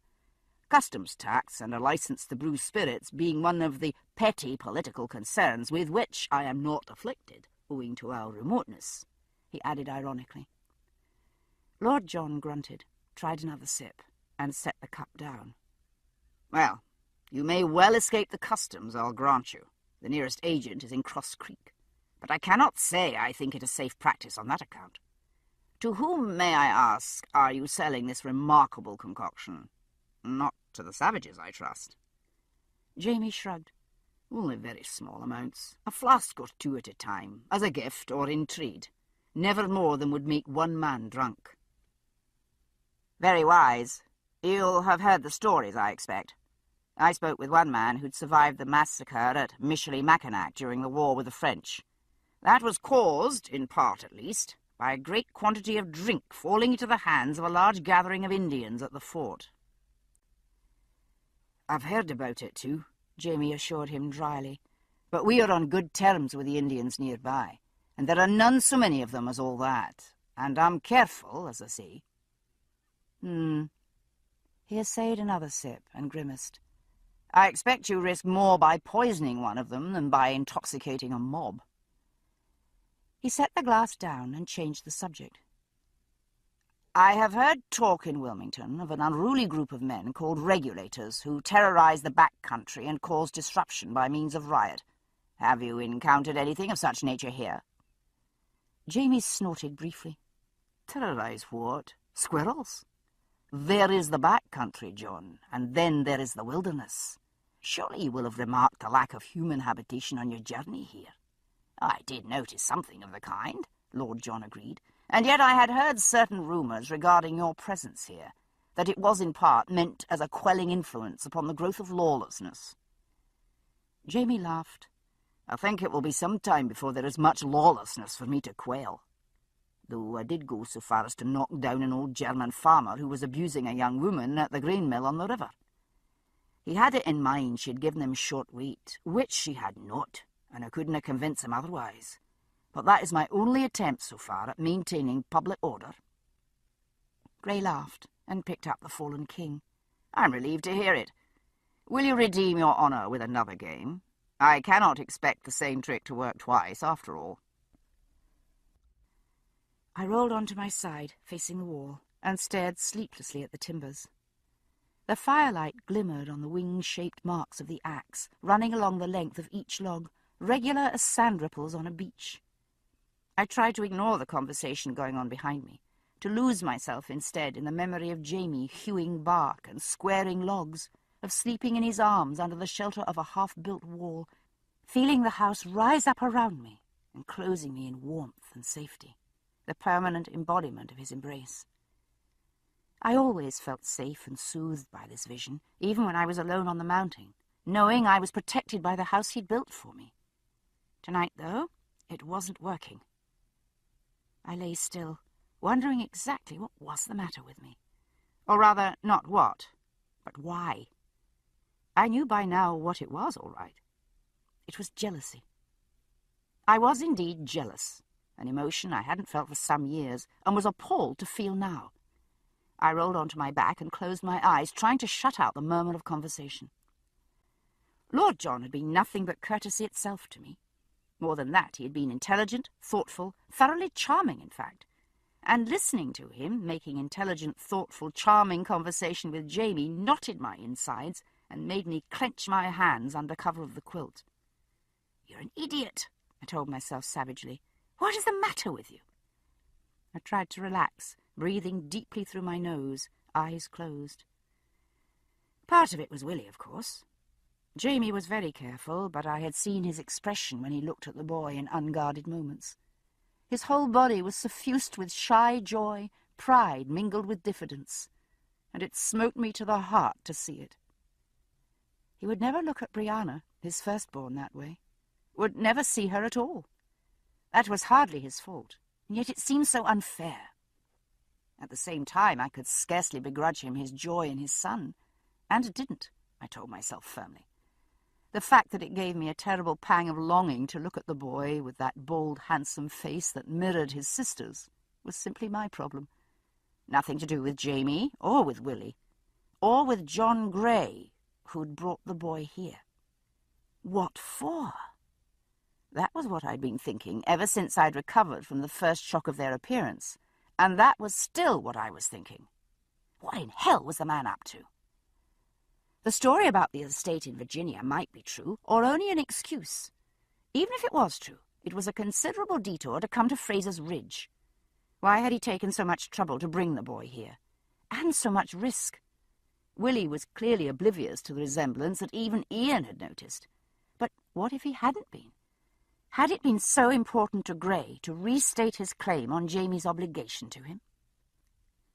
I rolled on to my other side and cracked an eyelid, watching them over the chessboard, red head and fair head bent together in absorption. Grey moved a knight and sat back, rubbing the back of his neck, smiling to himself at the effect of his move.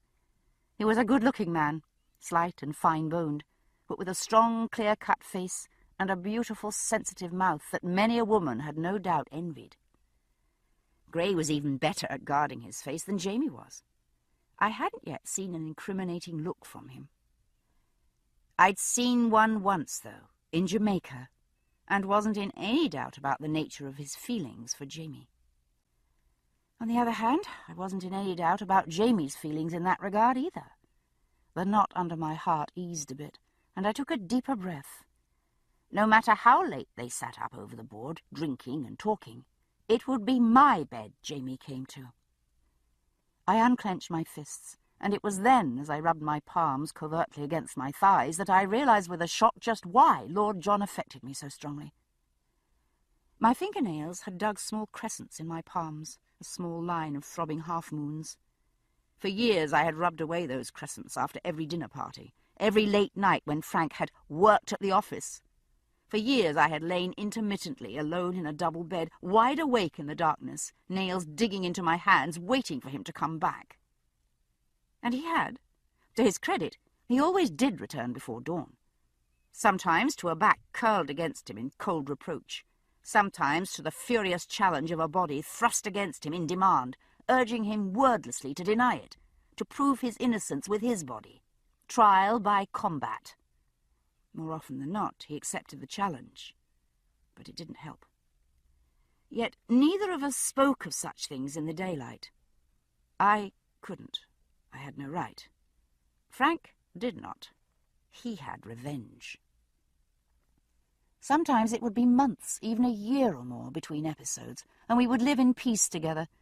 But then it would happen again, the silent phone calls, the 2 excused absences, the late nights. Never anything so overt as another woman's perfume or lipstick on his collar. He had discretion. But I always felt the ghost of the other woman, whoever she was, some faceless, indistinguishable she. I knew it didn't matter who it was. There were several of them. The only important thing was that she was not me. And I would lie awake and clench my fists, the marks of my nails a small crucifixion. The murmur of conversation by the fire had mostly ceased, the only sound the small click of the chessmen as they moved. "Do you feel yourself content?" Lord John asked suddenly. Jamie paused for a moment. "I have all that man could want," he said quietly. "A place and honourable work. My wife at my side. The knowledge that my son is safe and well cared for." He looked up then at Grey. "And a good friend." He reached over, clasped Lord John's hand, and let it go. "I want no more." I shut my eyes resolutely and began to count sheep. I was awakened just before dawn by Ian crouching by my bedside. "Auntie," he said softly, a hand on my shoulder. "Best you come. The man in the corn crib's very poorly." I was on my feet by reflex, wrapped in my cloak and moving barefooted after Ian before my mind had even begun to function consciously. Not that any great diagnostic skill was needed. I could hear the deep, rattling respirations from 10 feet away. The Earl hovered by the doorway, his thin face pale and scared in the grey light.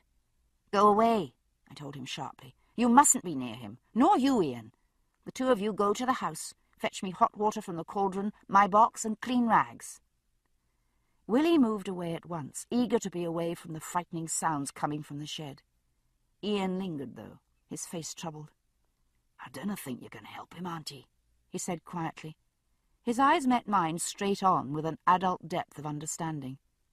"Very likely not," I said, answering him in the same terms. "But I can't do nothing."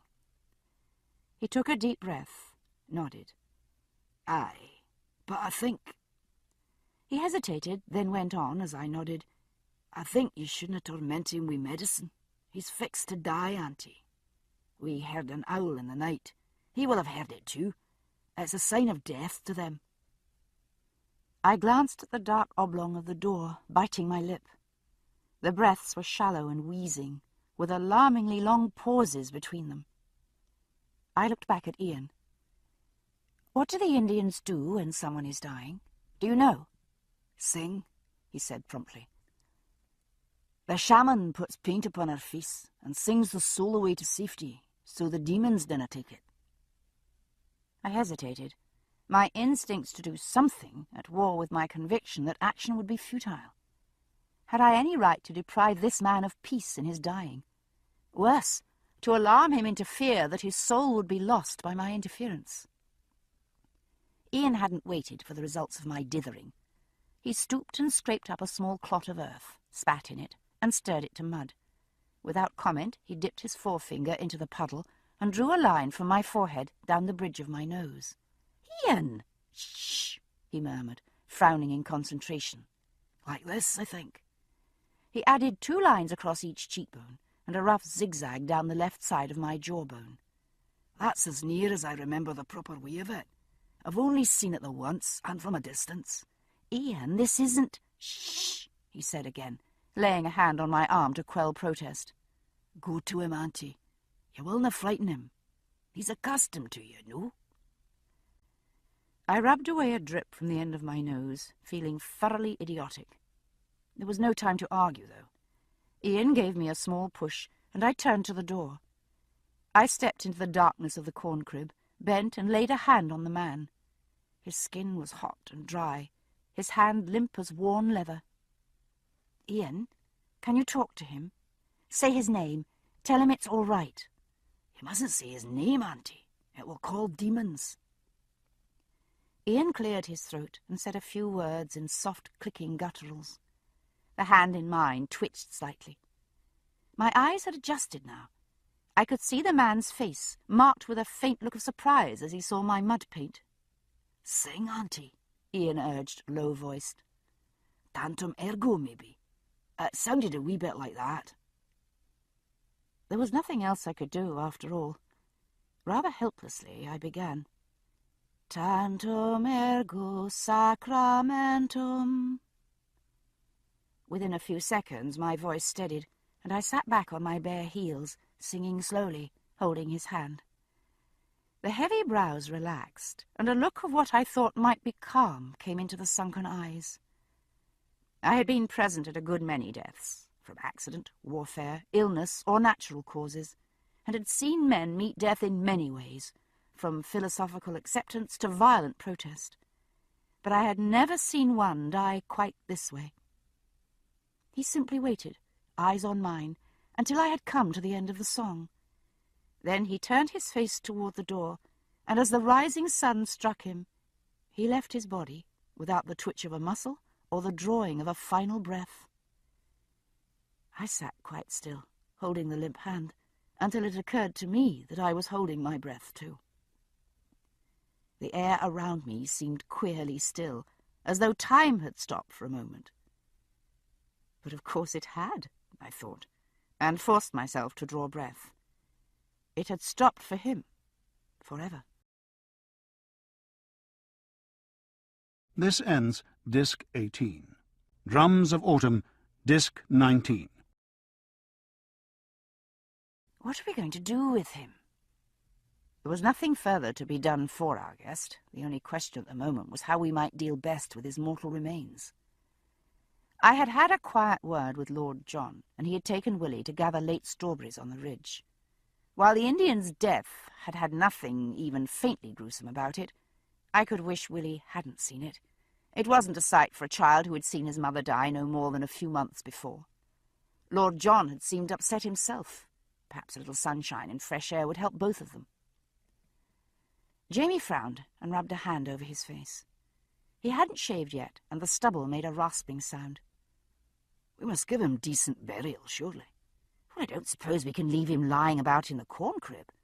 But would his people mind if we buried him here? Do you know anything about how they treat their dead, Ian? Ian was still a little pale, but surprisingly self-possessed. He shook his head and took a drink of milk. "I dinna ken a great deal, Auntie, but I have seen one man die, as I told you. They wrapped him in a deerskin and had a procession round the village, singing, and took the body a ways into the wood and put it up on a platform above the ground and left it there to dry." Jamie seemed less than enthralled at the prospect of having mummified bodies perched in the trees near the farm. "I should think it best maybe to wrap the body decently and carry it to the village then, so his own folk can deal with him properly." "No, you can't do that." I slid the pan of newly baked muffins out of the Dutch oven, plucked a broom twig, and stuck it into one plump brown cake. It came out clean, so I set the pan on the table, then sat down myself. I frowned abstractedly at the jug of honey glowing gold in the late morning sun. The trouble is that the body is almost certainly still infectious. You didn't touch him at all, did you, Ian? I glanced at Ian, who shook his head, looking sober. No, Auntie. Not after he fell sick here. Before that, I didn't recall. We were all together hunting. And you haven't had measles? Drat. I rubbed a hand through my hair. Have you? I asked Jamie. To my relief, he nodded. Aye, when I was 5 or so. And you say a person canna have the same sickness twice, so it will not injure me to touch the body. No, nor me either. I've had them too. The thing is, we can't take him to the village. I don't know at all how long the measles virus, that's a sort of germ, can live on clothes or in a body. But how could we explain to his people that they mustn't touch him or go near him? And we can't risk letting them be infected. What troubles me, Ian put in unexpectedly, is that he isn't a man from Ana Uka. He's from a village further north. If we bury him here in the usual way, his folk may hear of it and think we had done him to death in some fashion and buried him to hide it. That was a sinister possibility that hadn't occurred to me, and I felt as though a cold hand had been laid on the back of my neck. You don't think they would, surely? Ian shrugged, broke open a hot muffin, and drizzled honey over the steaming insides. Nakogna-Wito's folk trust us, but Myers did say there were plenty who would not. They've reason to be suspicious, aye? Considering that the bulk of the Tuscarora had been exterminated in a vicious war with the North Carolina settlers no more than 50 years before, I rather thought they had a point. It didn't help with the present problem, though. Jamie swallowed the last of his muffin and sat back with a sigh. Well, then, I think we'd best wrap the poor man in a shroud of sorts and put him in the wee cave in the hill above the house. I've set the posts for a stable across the opening already. Those will keep the beasts off. Then Ian or I should go to Ana Uka and explain matters to Nakogna-Wito. Perhaps he will send someone back who can look at the body and assure the man's people that he met with no violence from us. And then we can bury him. Before I could reply to this suggestion, I heard footsteps running across the dooryard. I had left the door ajar to let in light and air. As I turned toward it, Willie's face appeared in the opening, pale and distraught. "Mrs. Fraser, please, will you come? Papa's ill." Has he got it from the Indian? Jamie frowned at Lord John, whom he had stripped to his shirt and put to bed. His face was by turns flushed and pale, the symptoms I'd put down earlier to emotional distress. "No, he can't have. The incubation period is 1 to 2 weeks. Where were you?" I turned to Willie, then shrugged, dismissing the question. They'd been travelling. There was no conceivable way of telling where or when Grey had encountered the virus. Travellers normally slept several to a bed in inns, and the blankets were seldom changed. It would be easy to lie down in one and get up in the morning with the germs of anything from measles to hepatitis. "You did say there was an epidemic of measles in Cross Creek." I put a hand on Grey's forehead. Adept as I was at reading fevers by touch, I would have put his near 103. Quite high enough. "Yes," he said hoarsely, and coughed. "Have I got the measles? You must keep Willie away." "Ian, take Willie outside, will you please?" I wrung out a cloth wetted with elderflower water and wiped Grey's face and neck. There was no rash yet on his face, but when I made him open his mouth, the small whitish koplik spots on the lining were clear enough. "Yes, you've got the measles," I said. "How long have you been feeling ill?" "I felt somewhat light-headed when I retired last night," he said, and coughed again. "I woke with a bad headache sometime in the night, but I thought it only the result of Jamie's so-called whiskey." He smiled faintly at Jamie. "Then this morning—" He sneezed, and I hastily groped for a fresh handkerchief. "Yes, quite. Well, try to rest a bit. I've put some willow bark to steep. That will help the headache." I stood up and raised a brow at Jamie, who followed me outside. "We can't let Willie be near him," I said, low-voiced so as not to be overheard. Willie and Ian were by the penfold, forking hay into the horse's manger. Or Ian. He's very infectious. Jamie frowned. Aye. What you said, though, about incubation. Yes. Ian might have been exposed through the dead man. Willie might have been exposed to the same source as Lord John. Either one of them might have it now, but show no sign yet. I turned to look at the two boys, both of them outwardly as healthy as the horses they were feeding. I think, I said, hesitating as I formed a vague plan, that perhaps you'd better camp outside with the boys tonight. You could sleep in the herb shed or camp in the grove. Wait a day or so. If Willie's infected, if he got it from the same source as Lord John, he'll likely be showing signs by then. If not, then he's likely all right. If he is all right, then you and he could go to Anauka to tell Nakognawito about the dead man. That would keep Willie safely out of danger. And Ian could stay here to take care of you. He frowned, considering, then nodded. Aye, I expect that will do. He turned to glance at Willie. Impassive as he could be when he wanted to, I knew him well enough to detect the flicker of emotion across his face. There was worry in the tilt of his brows, concern for John Grey, and perhaps for me, or Ian. But beyond that was something quite different, interest tinged with apprehension, I thought, at the prospect of spending several days alone with the boy. If he hasn't noticed it yet, he isn't going to, I said softly, putting my hand on his arm. No, he muttered, turning his back on the boy. I suppose it's safe enough. They do say it's an ill wind that blows nobody good, I said. You'll be able to talk to him without it seeming odd. I paused. There's just the one thing, before you go. He put his hand over mine where it lay on his arm, and smiled down at me. Aye, and what's that? Do get that pig out of the pantry, please. Chapter 27. Trout fishing in America. The journey began inauspiciously. It was raining for one thing. For another, he disliked leaving Claire, especially in such difficult circumstances. For a third, he was badly worried for John. He hadn't liked the look of the man at all when he took leave of him, barely half-conscious and wheezing like a grampus, his features so blotched with rash as to be unrecognizable. And for a fourth, the 9th Earl of Ellesmere had just punched him in the jaw. He took a firm hold on the youngster's scruff and shook him, hard enough to make his teeth clack painfully together. "Now then," he said, letting go.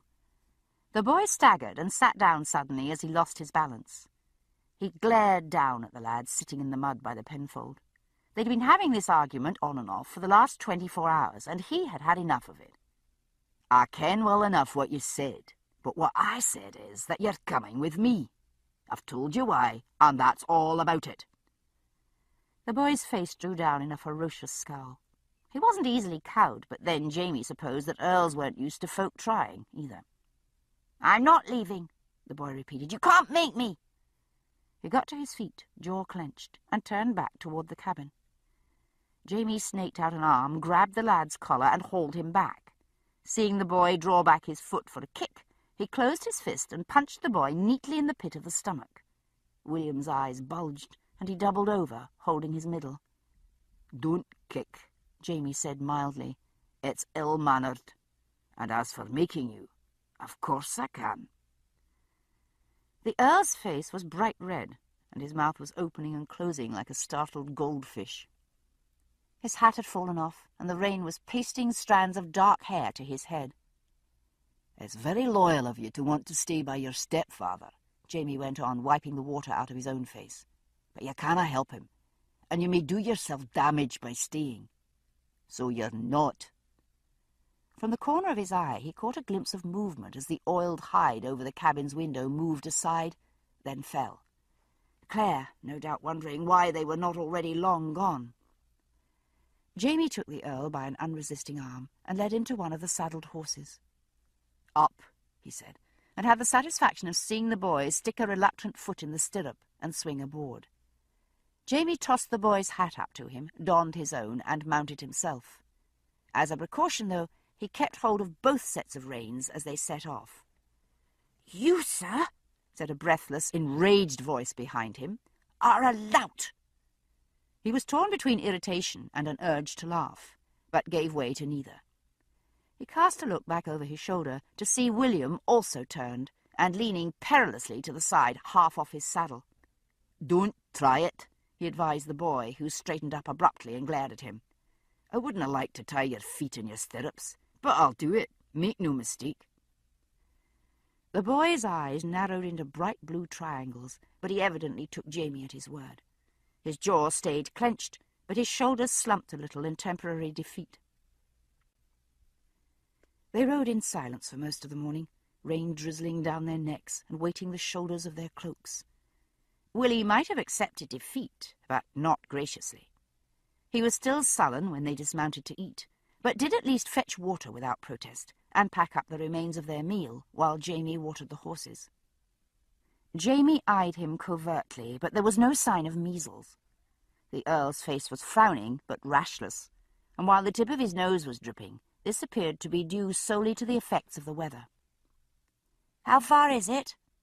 It was mid-afternoon before William's curiosity overcame his stubbornness. Jamie had long since relinquished the boy's reins to him. There was no danger of the lad's trying to make his way back alone now. 2 days, perhaps. In such mountainous terrain as lay between the ridge and Ana Uka, they would make little better speed on horseback than on foot. Having horses, though, allowed them to bring a few small conveniences, such as a kettle, extra food, and a pair of carved fishing rods, and a number of small gifts for the Indians, including a keg of home-brewed whiskey to help cushion the bad news they bore. There was no reason to hurry, and some to delay. Claire had told him firmly not to bring Willie back for at least 6 days. By then, John would no longer be infectious. He would be well on the way to recovery, or dead. Claire had been outwardly confident, assuring Willie that his stepfather would be quite all right, but he'd seen the mist of worry in her eyes. It gave him a feeling of hollowness just below the ribs. It was perhaps as well that he was leaving. He could be of no help, and sickness always left him with a helpless feeling that made him at once afraid and angry. "These Indians, they are friendly?" He could hear the tone of doubt in Willie's voice. "Yes." He felt Willie waiting for him to add, "my lord," and took a small perverse satisfaction in not doing it. He guided his horse's head to the side and slowed his pace, an invitation for Willie to ride up next to him. He smiled at the boy as he did so. "We've known them more than a year, and have been guests in their long houses. Aye, the people of Ana Uka are more courteous and hospitable than most folk I've met in England." "You've lived in England?" The boy shot him a surprised look, and he cursed his carelessness. But luckily the lad was a great deal more interested in Red Indians than in the personal history of James Fraser, and the question passed with no more than a vague reply. He was glad to see the boy abandon his sullen preoccupation and begin to take some interest in their surroundings. He did his best to encourage it, telling stories of the Indians and pointing out animal sign as they went, and he was glad to see the boy thaw into civility, if nothing more, as they rode. He welcomed the distraction of conversation himself. His mind was a good deal too busy to make silence comfortable. If the worst should happen, if John should die, then what became of Willie? He would doubtless return to England and his grandmother, and Jamie would hear no more of him. John was the only other person, besides Claire, who knew the truth of Willie's paternity without doubt. It was possible that Willie's grandmother at least suspected the truth, but she would never, under any circumstances, admit that her grandson might be the bastard of a Jacobite traitor, rather than the legitimate issue of the late Earl. He said a small prayer to St. Bride for the welfare of John Grey, and tried to dismiss the nagging worry from his mind. In spite of his apprehensions, he was beginning to enjoy the trip. The rain had lessened to no more than a light spattering, and the forest was fragrant with the scents of wet, fresh leaves and fecund, dark leaf mould. "Do you see those scratches down the trunk of that tree?" He pointed with his chin at a large hickory whose bark hung in shreds, showing a number of long, parallel white slashes, some 6 feet from the ground. "Yes?" Willie took off his hat and slapped it against his thigh to knock the water off, then leaned forward to look more closely. "An animal did that?" "A bear," Jamie said. "Fresh, too. See, the sap's not dried yet in the cuts." Is it nearby? Willie glanced around, seeming more curious than alarmed. Not close, Jamie said, or the horses would be carrying on. But near enough, aye. Keep an eye out. We'll likely see its dung or its prints. No. If John died, his tenuous link with William would be broken. He had long since resigned himself to the situation and accepted the necessity without complaint. But he would feel bereft indeed if the measles robbed him not only of his closest friend, but of all connection with his son. It had stopped raining. As they rounded the flank of a mountain and came out above a valley, Willie gave a small exclamation of surprised delight and sat up straight in his saddle. Against a backdrop of rain-dark clouds, a rainbow arced from the slope of a distant mountain, falling in a perfect shimmer of light to the floor of the valley far below. "Oh, it's glorious," Willie said. He turned a wide smile on Jamie, their differences forgotten. "Have you ever seen such a thing before, sir?" "Never," said Jamie, smiling back. It occurred to him, with a small shock, that these few days in the wilderness might conceivably be the last he would see or hear of William.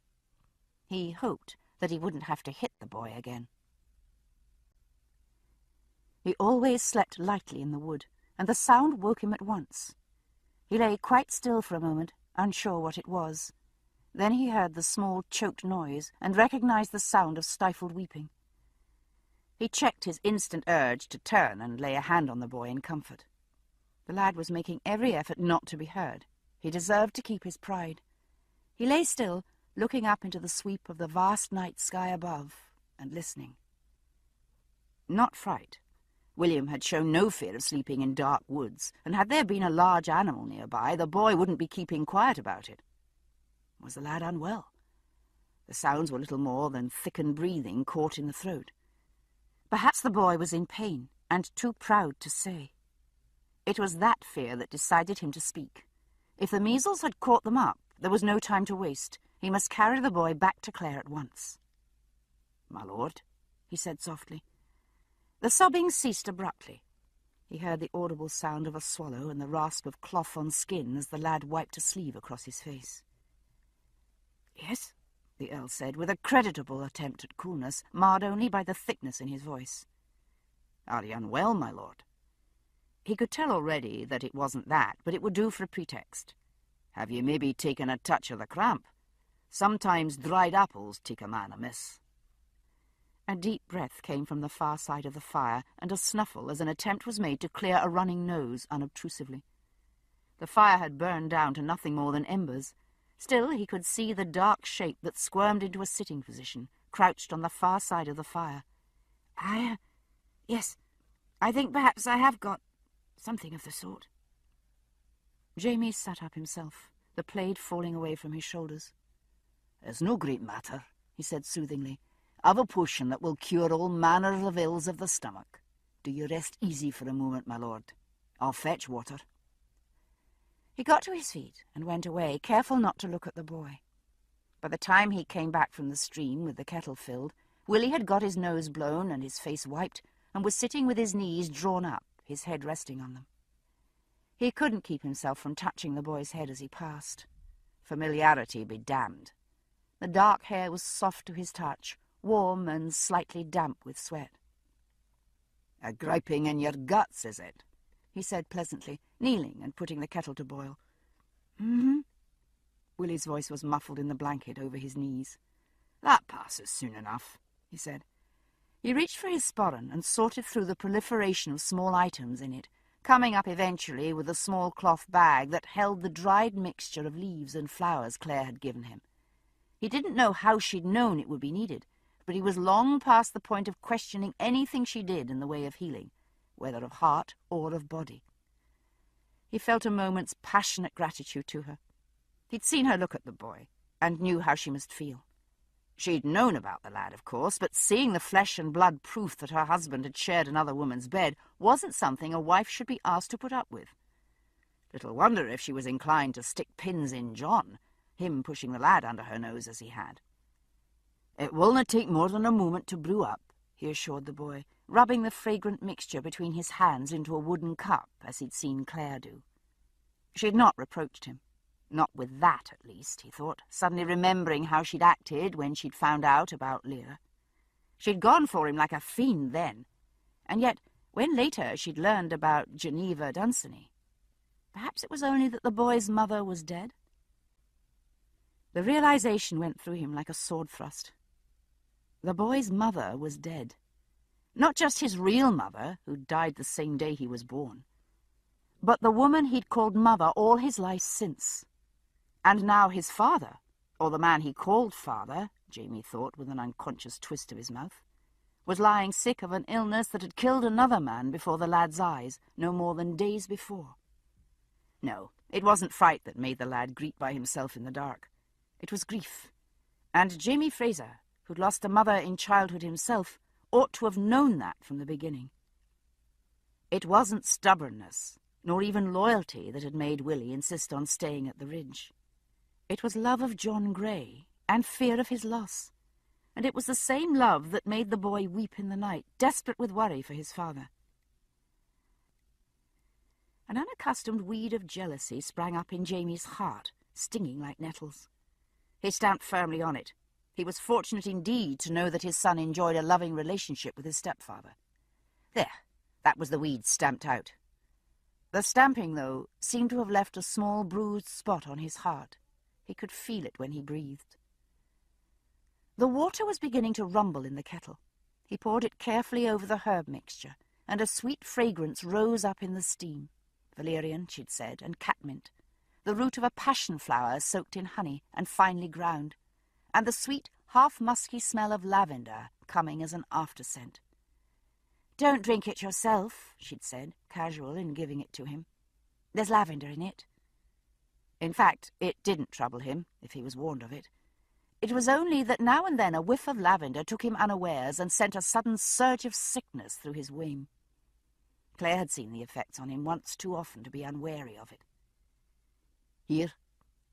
He leaned forward and handed the cup to the boy, wondering whether forever after the lad too would feel troubled by the scent of lavender, or if he would find in it a memory of comfort. That, he supposed, might well depend on whether John Grey lived or died. The respite had given Willie back his outward composure, but his face was still marked with grief. Jamie smiled at the boy, hiding his own concern. Knowing both John and Claire as he did, he was less fearful than the boy, but the dread was still there, persistent as a thorn in the sole of his foot. "That will ease you," he said, nodding at the cup. "My wife made it. She's a very fine healer." "Is she?" The boy took a deep, trembling breath of the steam and touched a cautious tongue to the hot liquid. "I saw her do things. With the Indian who died." The accusation there was clear. She'd done things, and the man had died anyway. Neither Claire nor Ian had spoken much of that, nor had he been able to ask her what had happened. She had given him a lifted brow and a brief gold look to say that he shouldn't speak of it before Willie, who had come back with her from the corn crib, white-faced and clammy. "Aye?" he said curiously. "What sort of things?" What the hell has she done? He wondered. Nothing to cause the man's death, surely. He would have seen that in her at once. Nor did she feel herself at fault or helpless. He had held her in his arms more than once, comforting her as she wept for those she couldn't save. This time she'd been quiet, subdued as had Ian, but not deeply upset. She'd seemed vaguely puzzled. "She had mud on her face, and she sang to him. I think she was singing a papist song. It was in Latin, and it had something to do with sacraments." "Indeed?" Jamie suppressed his own astonishment at this description. "Aye, well, perhaps she meant only to give the man a bit of comfort, if she saw she couldn't deceive him. The Indians are much more sensible of the effects of measles, ye ken. An infection that will kill one of them wouldn't cause a white man to blink twice. I've had the measles myself, as a wee lad, and took no harm from it at all." He smiled and stretched, demonstrating his evident health. The tense lines of the boy's face relaxed a little, and he took a cautious sip of the hot tea. "That's what Mrs. Fraser said. She said Papa would be all right. She gave me her word upon it." "Then you may depend upon it that he will," Jamie said firmly. Mrs. Fraser is an honourable woman. He coughed and hitched the plaid up around his shoulders. It wasn't a cold night, but there was a breeze coming down the hill. Is the drink helping a bit? Willie looked blank, then looked down at the cup in his hand. Oh, yes. Yes, thank you, it's very good. I feel very much improved. Perhaps it wasn't the dried apples after all. Perhaps not, Jamie agreed, bending his head to hide a smile. Still, I think we'll manage better for our supper tomorrow. If luck is with us, we'll have trout. This attempt at distraction was successful. Willie's head popped up from his cup, an expression of deep interest on his face. Trout? We can fish? Have you done much fishing in England? I can't think that the trout streams would compare with these, but I know there is good fishing to be had in the Lake District. Or so your father tells me. He held his breath. What in God's name had made him ask that? He had himself taken a 5-year-old William fishing for char on the lake near Ellesmere when he had served his indenture there. Did he want the boy to remember? Oh, yes. It's pleasant on the lake, surely, but nothing like this. Willie waved in the vague direction of the creek. The lines in the boy's face had smoothed themselves, and a small flicker of life had come back into his eyes. I've never seen such a place. It's not at all like England.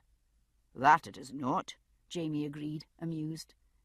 Will you not miss England, though? Willie thought about it for a moment as he slurped the rest of his tea. I don't think so, he said with a decided shake of his head. I miss Grandmama sometimes, and my horses, but nothing else. It was all tutors and dancing lessons and Latin and Greek. Yuck! He wrinkled his nose and Jamie laughed. You didn't care for the dancing, then? No. You have to do it with girls.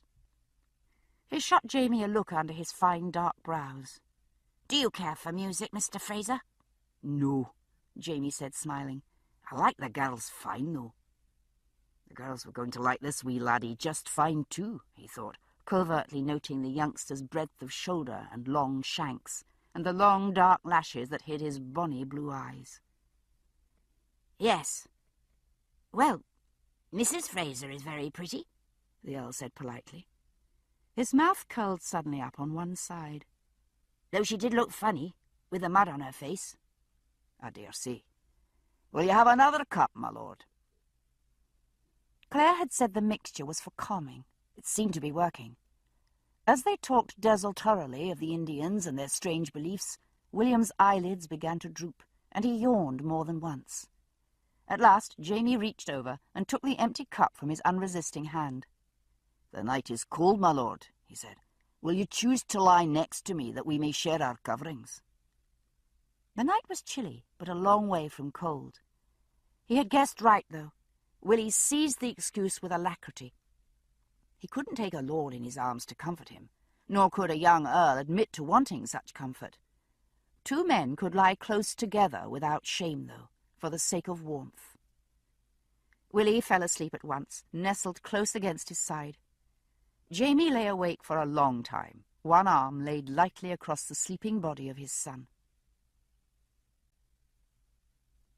Now, the wee speckled one, just on top, and hold it with your finger, aye?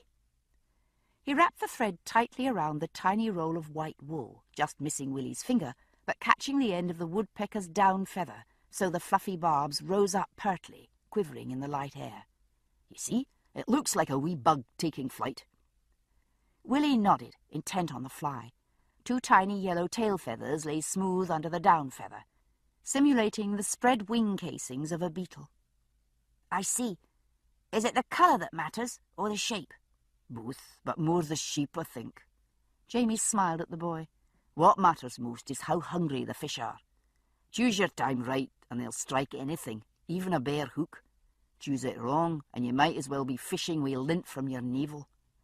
Dinna tell that to a fly fisherman, though. They'll be taking all the credit, and none left to the fish. Willie didn't laugh. The boy didn't laugh much, but he smiled and took the willow pole with its newly tied fly. Is it the right time now, do you think, Mr. Fraser?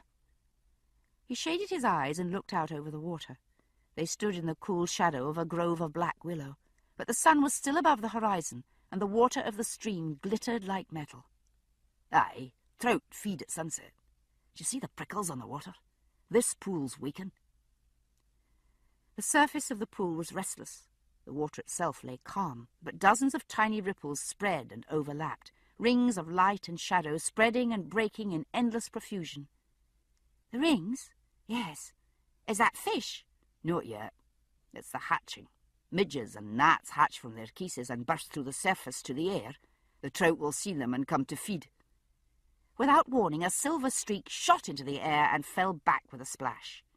Willie gasped. That's a fish, Jamie said unnecessarily.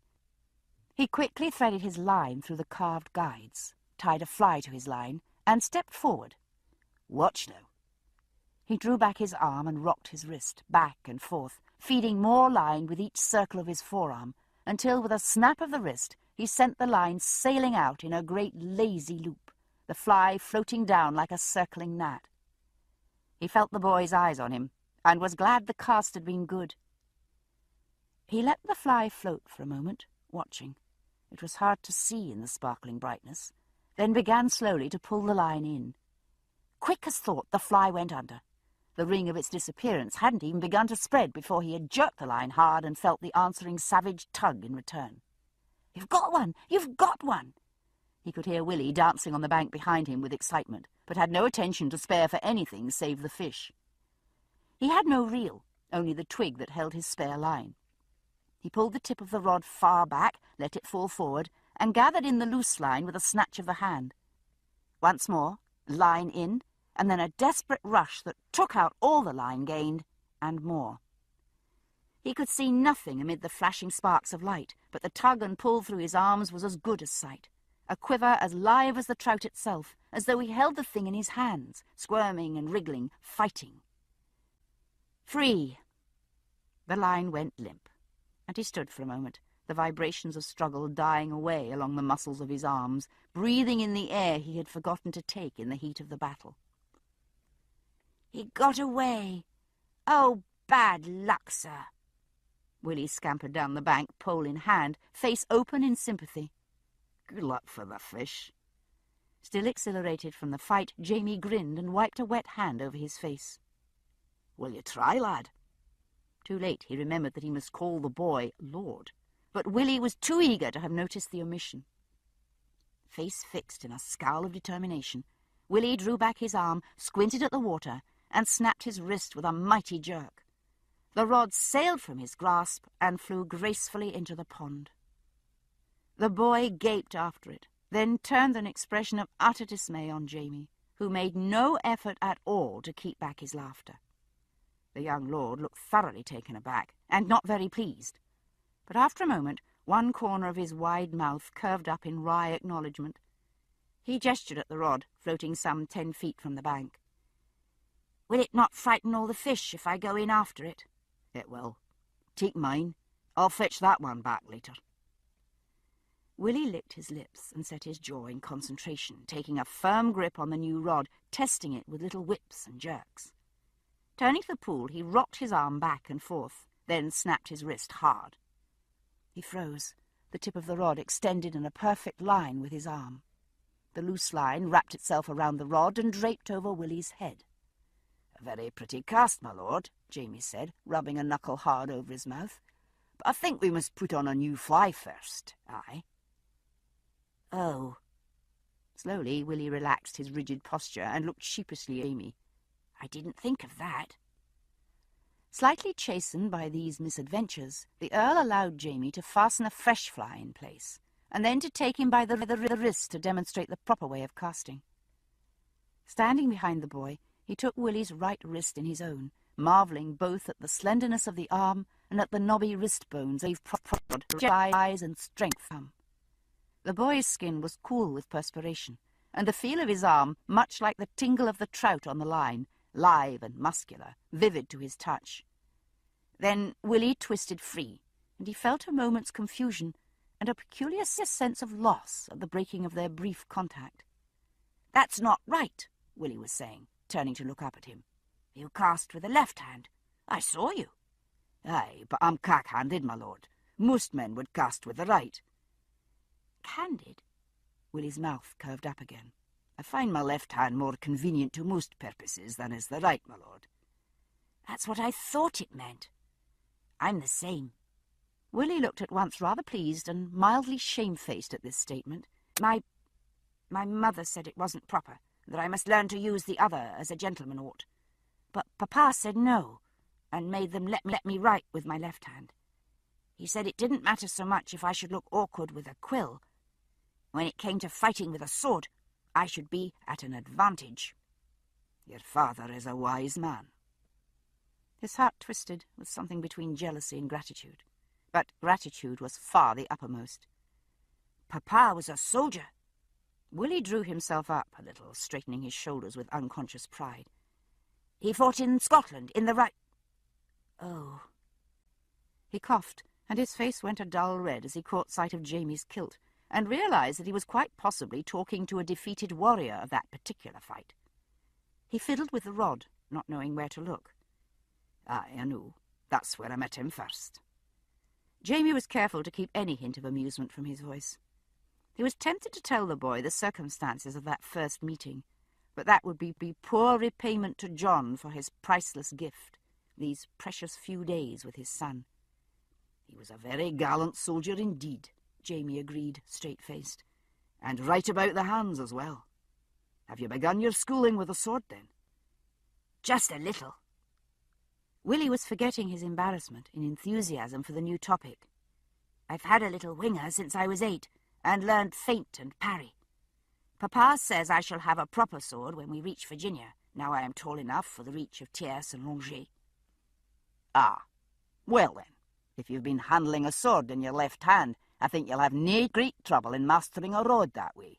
Here, let us try again, or we'll have no supper. On the third try, the fly settled sweetly, to float for no more than a second before a small but hungry trout roared to the surface and engulfed it. Willie let out a shriek of excitement and yanked the rod so hard that the astounded trout flew through the air and past his head to land with a splat on the bank beyond. I did it! I did it! I caught a fish! Willie waved his rod and ran around in little circles, whooping, forgetting the dignity of both age and title. Indeed you did. Jamie picked up the trout, which measured perhaps 6 inches from nose to tail, and clapped the capering Earl on the back in congratulations. Well done, lad. It looks as though they're biting well, Ian. Let's have another cast or two, aye? The trout were indeed biting well. By the time the sun had sunk below the rim of the distant Black Mountains, and the silver water faded to dull pewter, they had each a respectable string of fish. They were also both wet to the eyebrows, exhausted, half blind from the glare, and thoroughly happy. I have never tasted anything half so delicious, Willie said dreamily. Never. He was naked, wrapped in a blanket, his shirt, breeches, and stockings draped on a tree limb to dry. He lay back with a contented sigh and belched slightly. Jamie rearranged his damp plaid on a bush and laid another chunk of wood on the fire. The weather was fine, God be thanked, but it was chilly with the sun down, the night wind rising, and a wet sock on his back. He stood close to the edge of the fire and let the heated air rise up under his shirt. The warmth of it ran up his thighs and touched his chest and belly, comforting as Claire's hands on the chilly flesh between his legs. He stood quietly for a time, watching the boy without seeming to look at him. Putting vanity aside, and judging fairly, he thought William a handsome child. Thinner than he should be, every rib showed, but with a wiry muscularity of limb and well-formed in all his parts. The boy had turned his head, gazing into the fire, and he could look more openly. Sap in the pine wood cracked and popped, flooding Willie's face for a moment with golden light. Jamie stood quite still, feeling his heart beat, watching. It was one of those strange moments that came to him rarely, but never left. A moment that stamped itself on heart and brain, instantly recallable in every detail, for all of his life. There was no telling what made these moments different from any other, though he knew them when they came. He had seen sights more gruesome and more beautiful by far, and been left with no more than a fleeting muddle of their memory. But these, the still moments, as he called them to himself, They came with no warning, to print a random image of the most common things inside his brain, indelible. They were like the photographs that Claire had brought him, save that the moments carried with them more than vision. He had one of his father, smeared and muddy, sitting on the wall of a cow byre, a cold Scottish wind lifting his dark hair. He could call that one up and smell the dry hay and the scent of manure, feel his own fingers chilled by the wind, and his heart warmed by the light in his father's eyes. He had such glimpses of Claire, of his sister, of Ian, small moments clipped out of time and perfectly preserved by some odd alchemy of memory, fixed in his mind like an insect in amber. And now he had another. For so long as he lived, he could recall this moment. He could feel the cold wind on his face and the crackling feel of the hair on his thighs half singed by the fire. He could smell the rich odour of trout fried in cornmeal and feel the tiny prick of a swallowed bone, hair thin, in his throat. He could hear the dark quiet of the forest behind and the soft rush of the stream nearby. And forever now he would remember the firelight, golden on the sweet, bold face of his son. "Deo gratias," he murmured, and realized that he had spoken aloud only when the boy turned toward him, startled. "What?" "Nothing." To cover the moment, he turned away and took down his half-dry plaid from the bush. Even soaking wet, Highland wool would keep in a man's heat and shelter him from cold. "You should sleep, my lord," he said, sitting down and arranging the damp folds of plaid around himself. "It will be a long day tomorrow." "I'm not sleepy." As though to prove it, Willie sat up and scrubbed his hands vigorously through his hair, making the thick russet mass stand out like a mane round his head. Jamie felt a stab of alarm. He recognized the gesture only too well as one of his. In fact, he'd been just about to do precisely the same thing, and it was with an effort that he kept his hands still. He swallowed the heart that had risen into his throat and reached for his sporran. No, surely the lad would never think. A boy of that age paid little heed to anything his elders said or did, let alone thought to look at them closely. Still, it had been the hell of a risk for all of them to take. The look on Claire's face had been enough to tell him just how striking the resemblance was. He took a deep breath and began to take out the small cloth bundles that contained his fly-tying materials. They had used all his made flies, and if he meant to fish for their breakfast, a few more should be got ready. "Can I help?" Willie didn't wait for permission, but scooted around the fire to sit beside him. Without comment, he pushed the small wooden box of birds' feathers toward the boy and picked a fish-hook from the piece of cork that held them. They worked in silence for a time, stopping only to admire a completed silver doctor or broom-eye, or for Jamie to lend a word of advice or help in tying. Willie soon tired of the exacting work, though, and laid down his half-done green whisker, asking numerous questions about fishing, hunting, the forest, the Red Indians they were going to see. "No," Jamie said in answer to one such. "I've never seen a scalp in the village. They're very kindly folk for the most part. Do one some injury, mind, and they'll not be slow to take revenge for it." He smiled wryly. "They do remind me a bit of Highlanders in that regard." "Grandmama says the Scots breed—" The casually begun statement choked off abruptly. Jamie looked up to see Willie concentrating fiercely on the half-made fly between his fingers, his face redder than the firelight accounted for. "Like rabbits." Jamie let both irony and smile show in his voice. Willie flicked a cautious sideways glance in his direction. "Scottish families are sometimes large, aye." Jamie plucked a wren's down feather from the small box and laid it delicately against the shank of his hook. "We think children a blessing." The bright colour was fading from Willie's cheeks. He sat up a little straighter. "I see. Have you got a lot of children yourself, Mr. Fraser?" Jamie dropped the down feather. "No, not a great many," he said, eyes fixed on the mottled leaves. "I'm sorry. I didn't think... that is..." Jamie glanced up to see Willie gone red again, one hand crushing the half-tied fly. "Think what?" he said, puzzled. Willie took a deep breath. "Well, the sickness, the measles." I didn't see any children, but I didn't think when I said that. I mean, that maybe you had some, but they... Oh, no. Jamie smiled at him reassuringly. My daughter's grown. She'll be living far away in Boston this long while. Oh. Willie let out his breath, tremendously relieved. That's all? The fallen-down feather moved in a breath of wind, betraying its presence in the shadows. Jamie pinched it between thumb and forefinger and lifted it gently from the ground. No, I've a son too, he said, eyes on the hook that had somehow embedded its barb in his thumb. A tiny drop of blood welled up round the shining metal. A bonny lad, and I love him weel, though he's away from home just now. Chapter 28. Heated conversation. By evening, Ian was glassy-eyed and hot to the touch. He sat up on his pallet to greet me, but swayed alarmingly, his eyes unfocused. I didn't have the slightest doubt, but looked in his mouth for confirmation. Sure enough, the small diagnostic Koplik spots showed white against the dark pink mucous membrane. Though the skin of his neck was still fair and childlike under his hair, it showed a harmless-looking stipple of small pink spots. "Right," I said, resigned. "You've got it.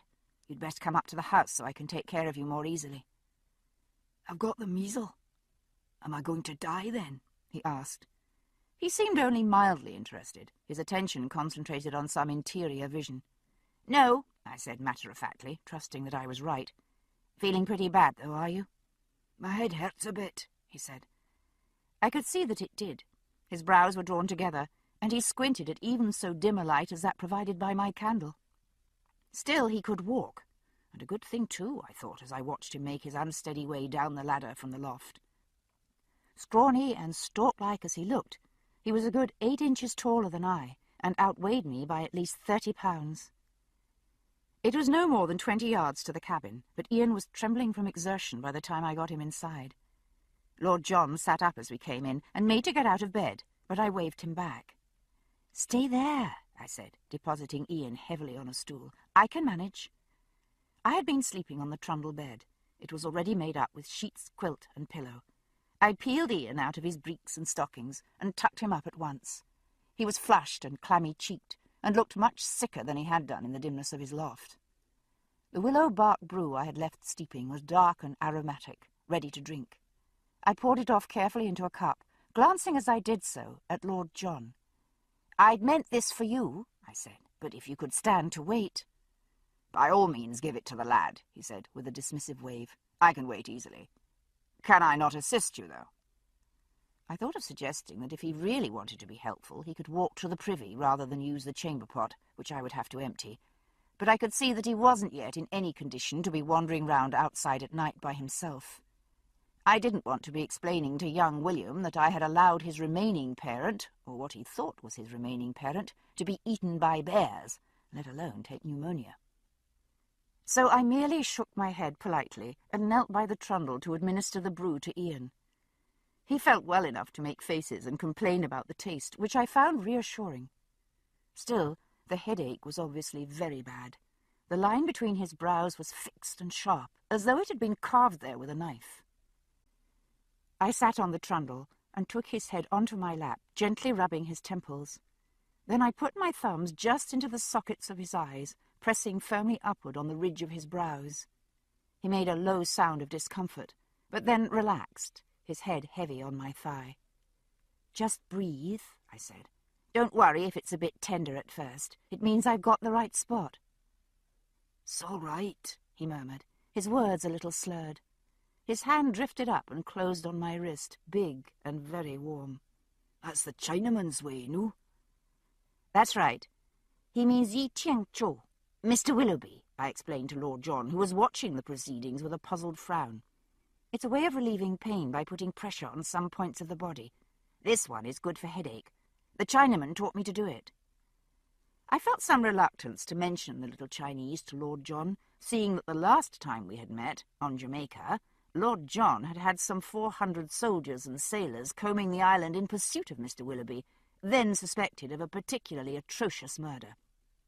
He didn't do it, you know, I felt compelled to add. Lord John raised one eyebrow at me. "That's as well," he said dryly, "since we never caught him." "Oh, I'm glad." I looked down at Ian and moved my thumbs 1/4 of an inch outward, pressing again. His face was still tight with pain, but I thought the whiteness at the corners of his mouth was lessening a bit. "I don't suppose you know who did kill Mrs. Alcott?" Lord John's voice was casual. I glanced up at him, but his face betrayed nothing beyond simple curiosity and a large number of spots. "I do, yes," I said hesitantly. "But you do? A murder? Who was it? What happened, Auntie? Oh!" Ian's eyelids popped open under my fingers, wide with interest, then snapped shut in a grimace of pain as the firelight struck them. "You be still," I said, and dug my thumbs into the muscles in front of his ears. "You're ill." "Ah," he said, but subsided obediently into limpness, the corn-shuck mattress rustling loudly under his thin body. "All right, Auntie, but who? You can't be telling wee bits of things like that and expect me to sleep without knowing the rest of it. Can't she, then?" He opened one eye in a slitted appeal toward Lord John, who smiled in reply. "I bear no further responsibility in the matter," Lord John assured me. "However," he spoke more firmly to Ian, "you might stop to think that perhaps the story incriminates someone your aunt prefers to shield. It would be discourteous to insist upon details in that case." "Oh, no, it's never that," Ian assured him, eyes... "Uncle Jamie wouldn't have murdered anybody, see if he had good reason." From the corner of my eye, I saw Lord John jerk, slightly startled. Plainly, it had never occurred to him that it could have been Jamie. "No," I assured him, seeing the fair brows draw together. "It wasn't." "Well, and it wasn't me either," Ian said smugly. "And who else would Auntie be protecting?" "You flatter yourself, Ian," I said dryly, "but since you insist—" My hesitancy had in fact been in the interests of protecting young Ian. No one else could be harmed by the story. The murderer was dead, and for all I knew, Mr. Willoughby too, perished in the hidden jungles of the Jamaican hills, though I sincerely hoped not. But the story involved someone else as well, the woman I had first known as Gillis Duncan, and known later as Gillis Abernathy, at whose behest Ian had been kidnapped from Scotland, imprisoned on Jamaica, and had suffered things that he had only lately begun to tell us. Still, there seemed no way out of it now. Ian was fractious as a child, insisting on a bedtime story, and Lord John was sitting up in bed like a chipmunk waiting for nuts, eyes bright with interest. And so, with the macabre urge to begin with "Once upon a time," I leaned back against the wall, and with Ian's head still in my lap, began the story of Rose Hall and its mistress, the witch Gillis Duncan, of the Reverend Archibald Campbell and his strange sister Margaret, of the Edinburgh Fiend and the Fraser Prophecy, and of a night of fire and crocodile's blood, when the slaves of 6 plantations along the Yalas River had risen and slain their masters, roused by the Hugon Ishmael. Of later events in the cave of Abendawi on Haiti, said nothing. Ian, after all, had been there, and those happenings had nothing to do with the murder of Mina Alcott. "A crocodile," Ian murmured. His eyes were closed and his face had grown more relaxed under my fingers, despite the gruesome nature of my story. "You really saw it, Auntie?" "I not only saw it, I stepped on it," I assured him. "Or rather, I stepped on it and then I saw it. If I'd seen it first, I'd have bloody run the other way." There was a low laugh from the bed. Lord John scratched at his arm, smiling. "You must find life here rather dull, Mrs. Fraser, after your adventures in the Indies." "I could do with a spot of dullness now and then," I said, rather wistfully. Involuntarily, I glanced at the bolted door where I had propped Ian's musket, brought back from the storehouse when I had fetched him. Jamie had taken his own gun, but his pistols lay on the sideboard, loaded and primed as he had left them for me, bullet case and powder horn neatly arranged beside them. It was cosy in the cabin, with the fire flickering gold and red on the rough-barked walls, and the air filled with the warm, lingering scents of squirrel stew and pumpkin bread, spiced with a bitter tang of willow tea. I brushed my fingers over Ian's jaw. No rash yet, but the skin was tight and hot. Very hot still, in spite of the willow bark. Talking about Jamaica had at least distracted me a bit from my worry over Ian. Headache wasn't an unusual symptom for someone with measles.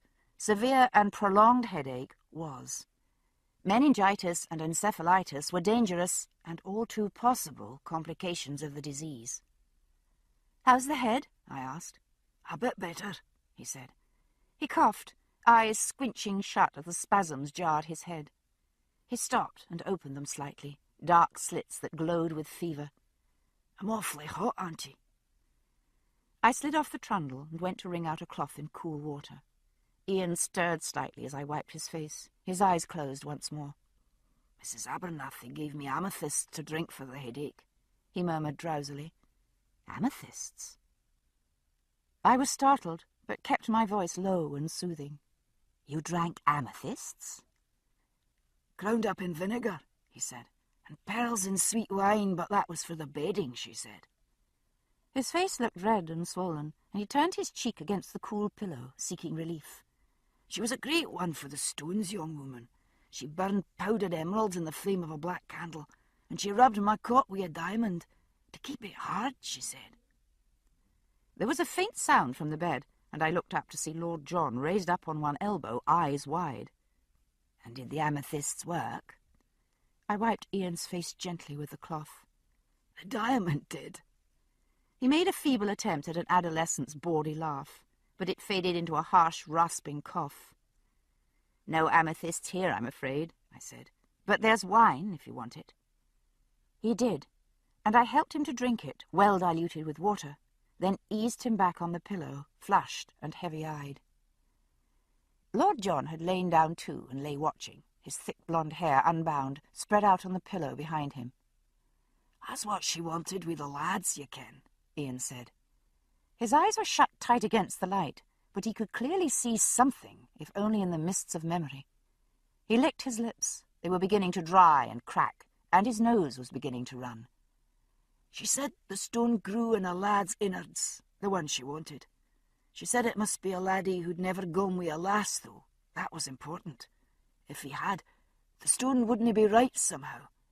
If he had one." He paused to cough and ended breathless, nose dripping.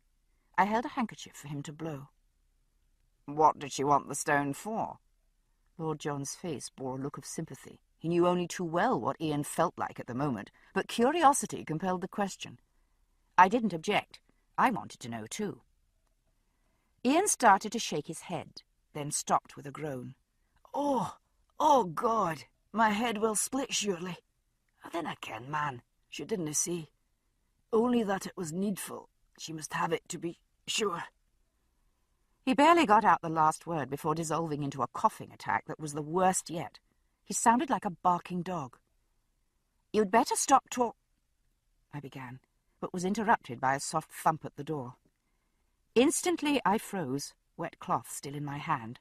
Lord John leaned swiftly from the bed and took a pistol from inside one of his high cavalry boots on the floor. A finger to his lips to enjoin silence, he nodded toward Jamie's pistols. I moved silently to the sideboard and grasped one, reassured by the smooth, solid heft of it in my hand. "Who is there?" Lord John called in a surprisingly strong voice. There was no answer, save a sort of scratching and a faint whine. I sighed and laid the pistol down, torn between irritation, relief, and amusement. "It's your blasted dog, Ian." "Are you sure?" Lord John spoke in a low voice, pistol still aimed unwaveringly at the door. "It might be an Indian trick." Ian rolled over with an effort, facing the door. "Rollo!" he shouted, his voice hoarse and cracking.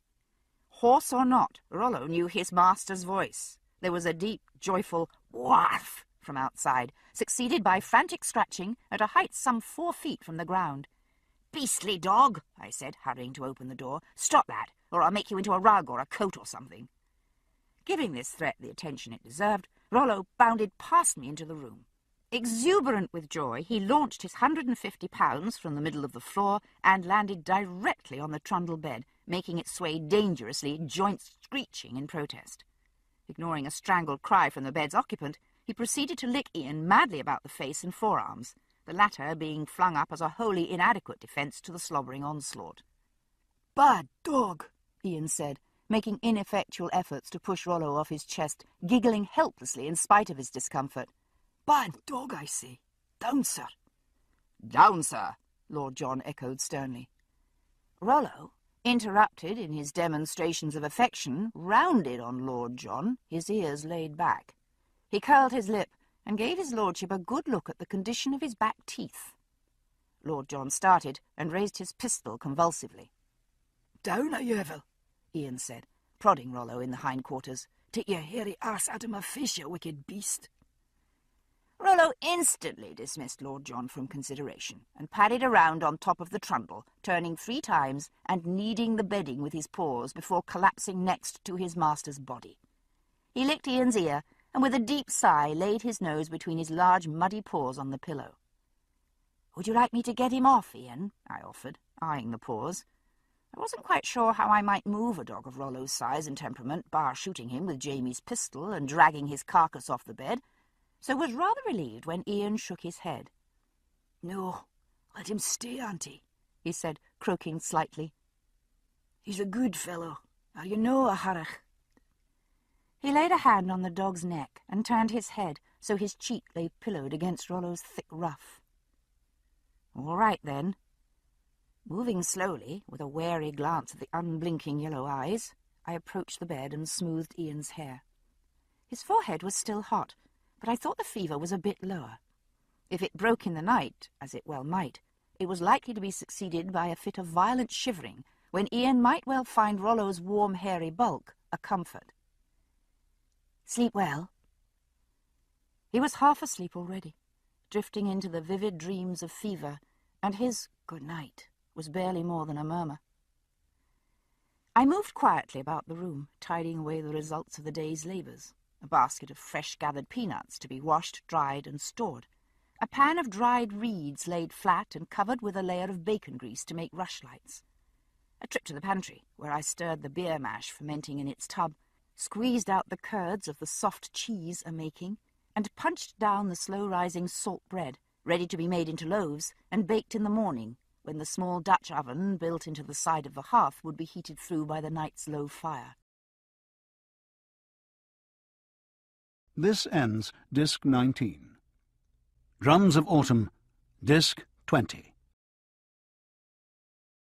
Ian was sound asleep when I came back into the main room. Rollo's eyes were closed as well, though one yellow slit cracked open at my entrance. I glanced at Lord John.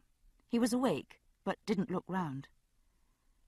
I sat down on the settle by the fire and brought out the big wool basket with its green and black Indian pattern. Sun-Eater, Gabrielle had called the design. 2 days since Jamie and Willie had left. 2 days to the Tuscarora village. 2 days back, if nothing happened to stop them. Nonsense, I muttered under my breath. Nothing would stop them. They would be home soon. The basket was full of dyed skeins of wool and linen thread. Some I had been given by Jocasta, some I had spun myself. The difference was obvious, but even the lumpy, awkward-looking strands I produced could be used for something. Not stockings or jerseys. Perhaps I could knit a tea cosy. That seemed sufficiently shapeless to disguise all my deficiencies. Jamie had been simultaneously shocked and amused to find that I didn't know how to knit. The question had never arisen at Lallybroch, where Jenny and the female servants kept everyone in knitted goods.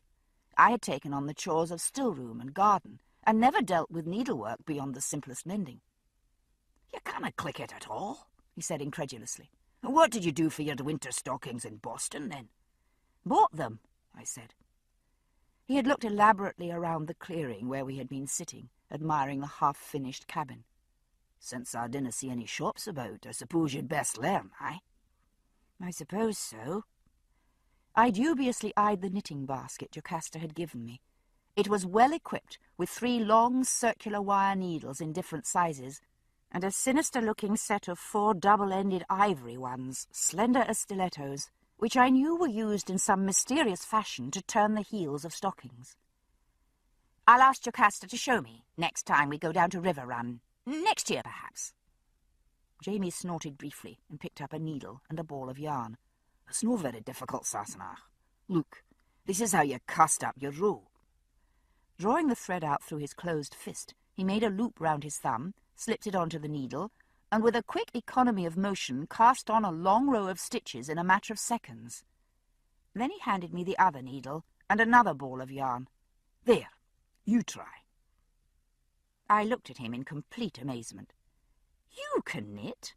"Well, of course I can," he said, staring at me in puzzlement. "I've known how to click it with needles since I was 7 years old.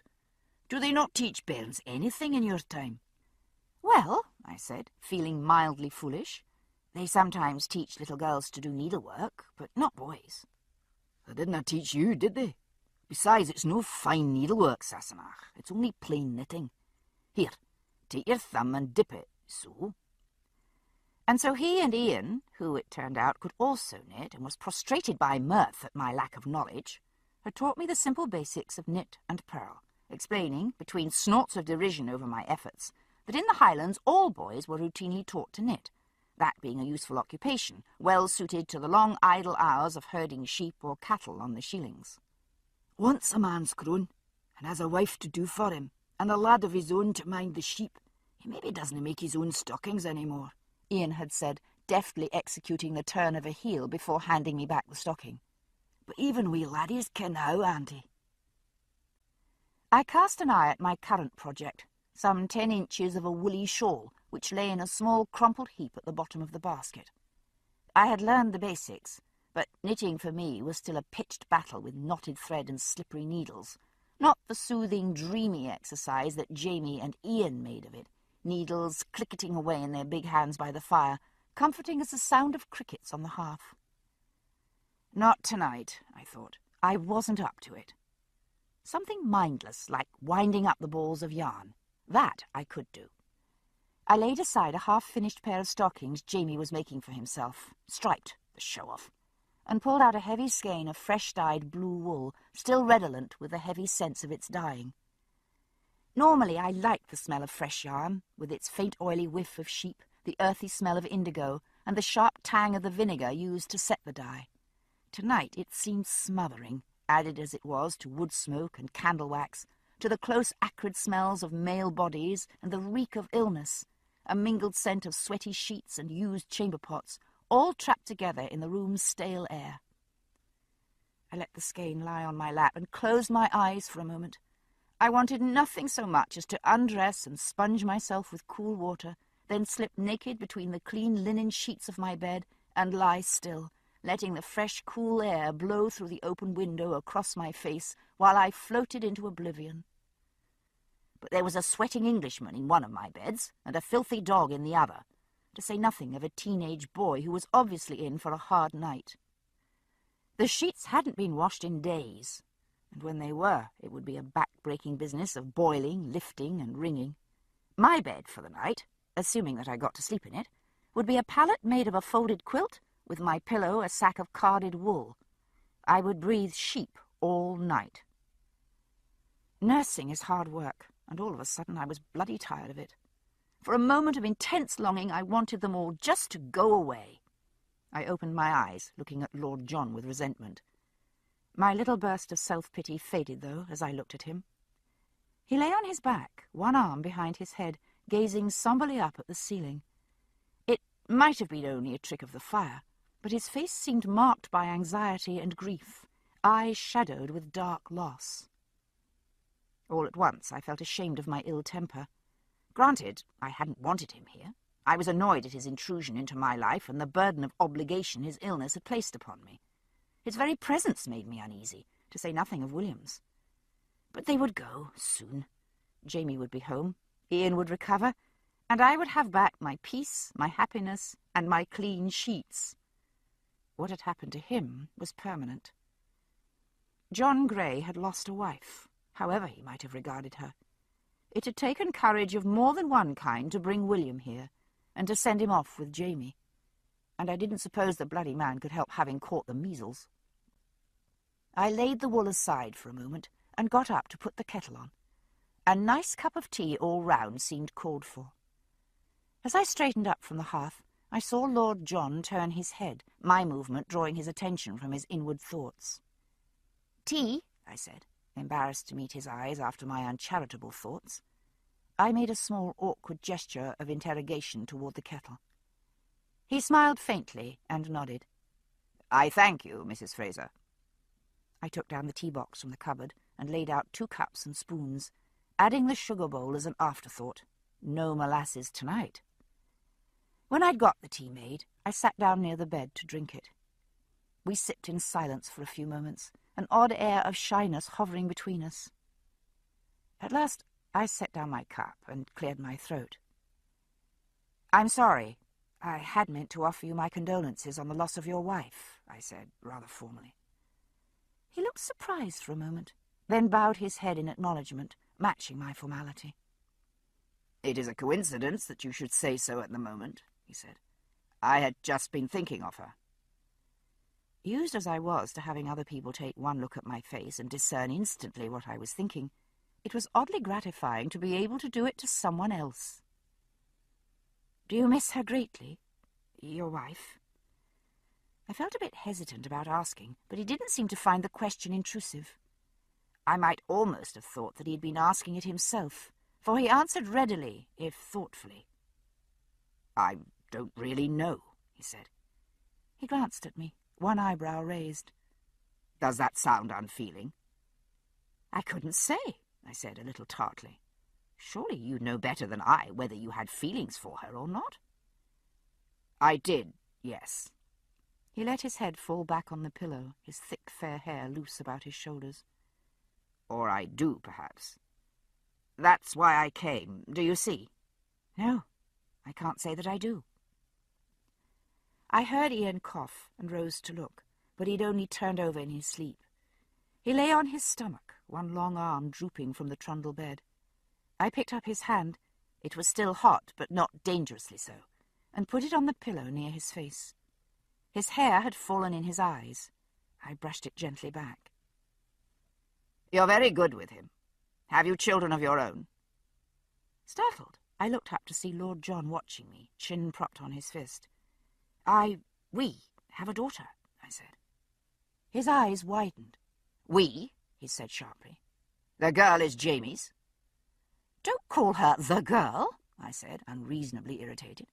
"Her name is Brianna, and yes, she's Jamie's." "My apologies," he said, rather stiffly. "I meant no offence," he added a moment later in a softer tone. I was surprised. I looked at him directly. I was too tired to be tactful. And a bit jealous, perhaps? He had a diplomat's face. Almost anything could have been going on behind that facade of handsome amiability. I went on staring at him, though, and he let the mask drop. A flash of knowledge lit the light blue eyes, tinged with grudging humour. "So, one more thing that we have in common." I was startled by his acuity, though I shouldn't have been.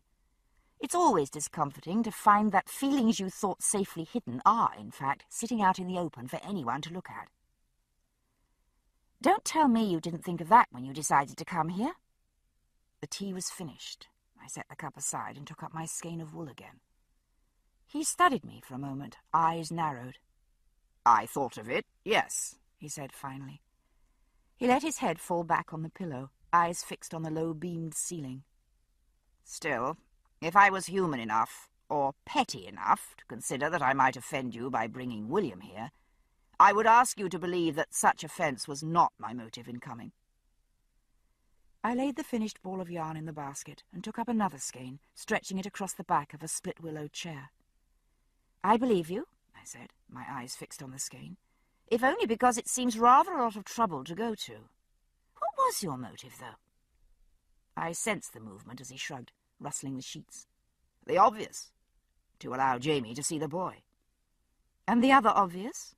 To allow you to see Jamie." There was a marked silence from the bed. I kept my eyes on the yarn, turning the ball as I wrapped the strand over and under, back and forth, an intricate crisscross that would in the end yield a perfect sphere. "You are rather a remarkable woman," he said at last, in a level tone. "Indeed," I said, not looking up. "In what way?" He leaned back. I heard the rustle of his bedding.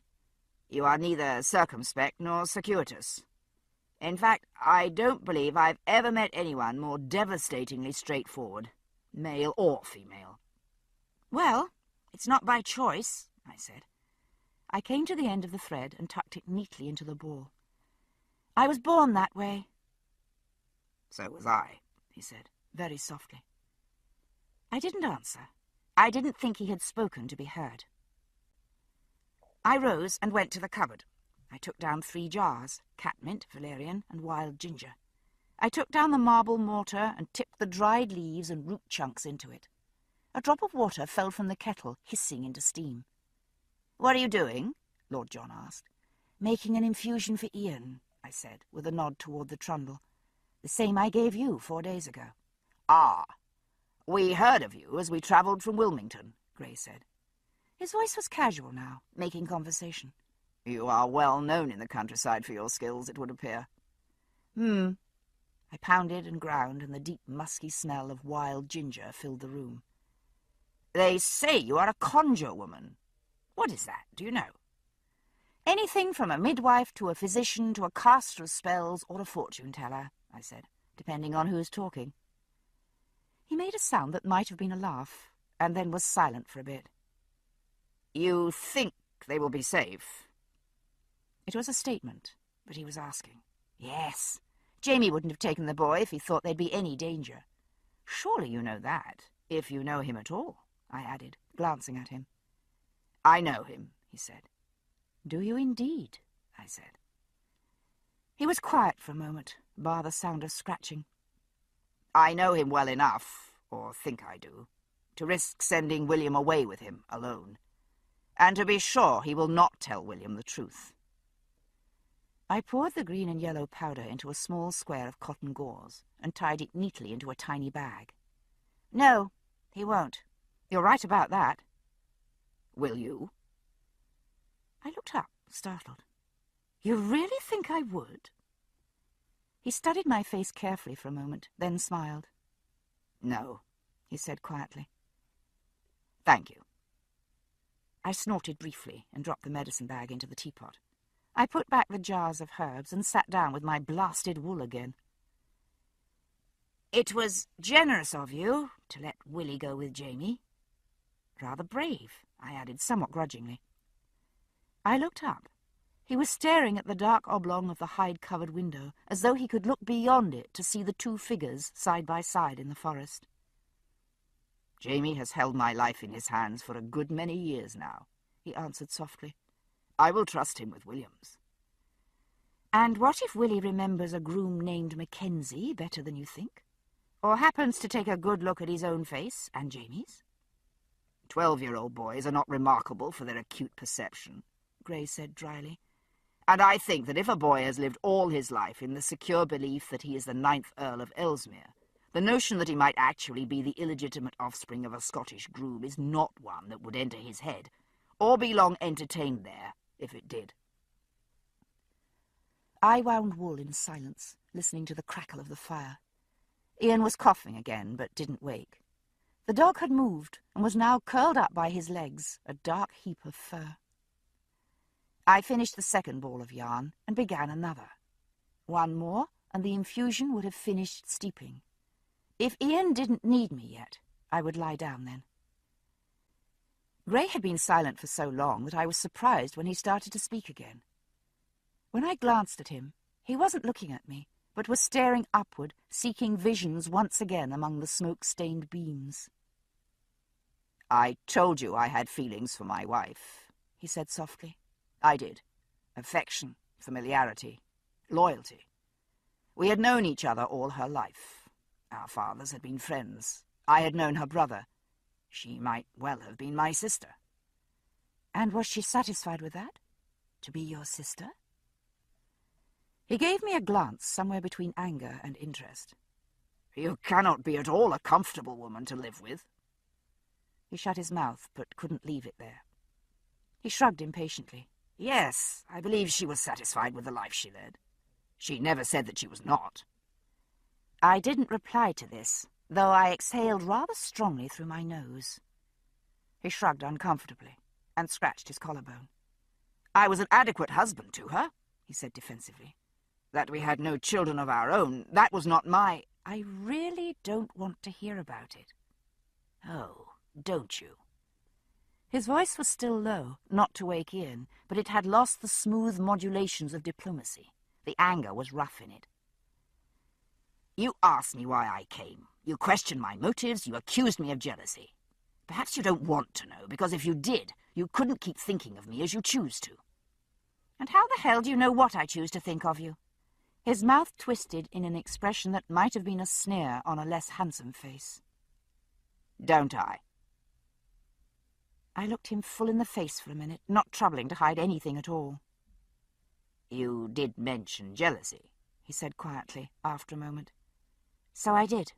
So did you. He turned his head away, but continued after a moment. When I heard that Isabel was dead, it meant nothing to me. We had lived together for years, though we hadn't seen each other for nearly 2 years.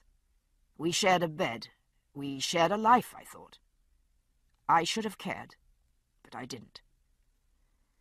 He took a deep breath. I saw the bedclothes stir as he settled himself. You mentioned generosity. It wasn't that.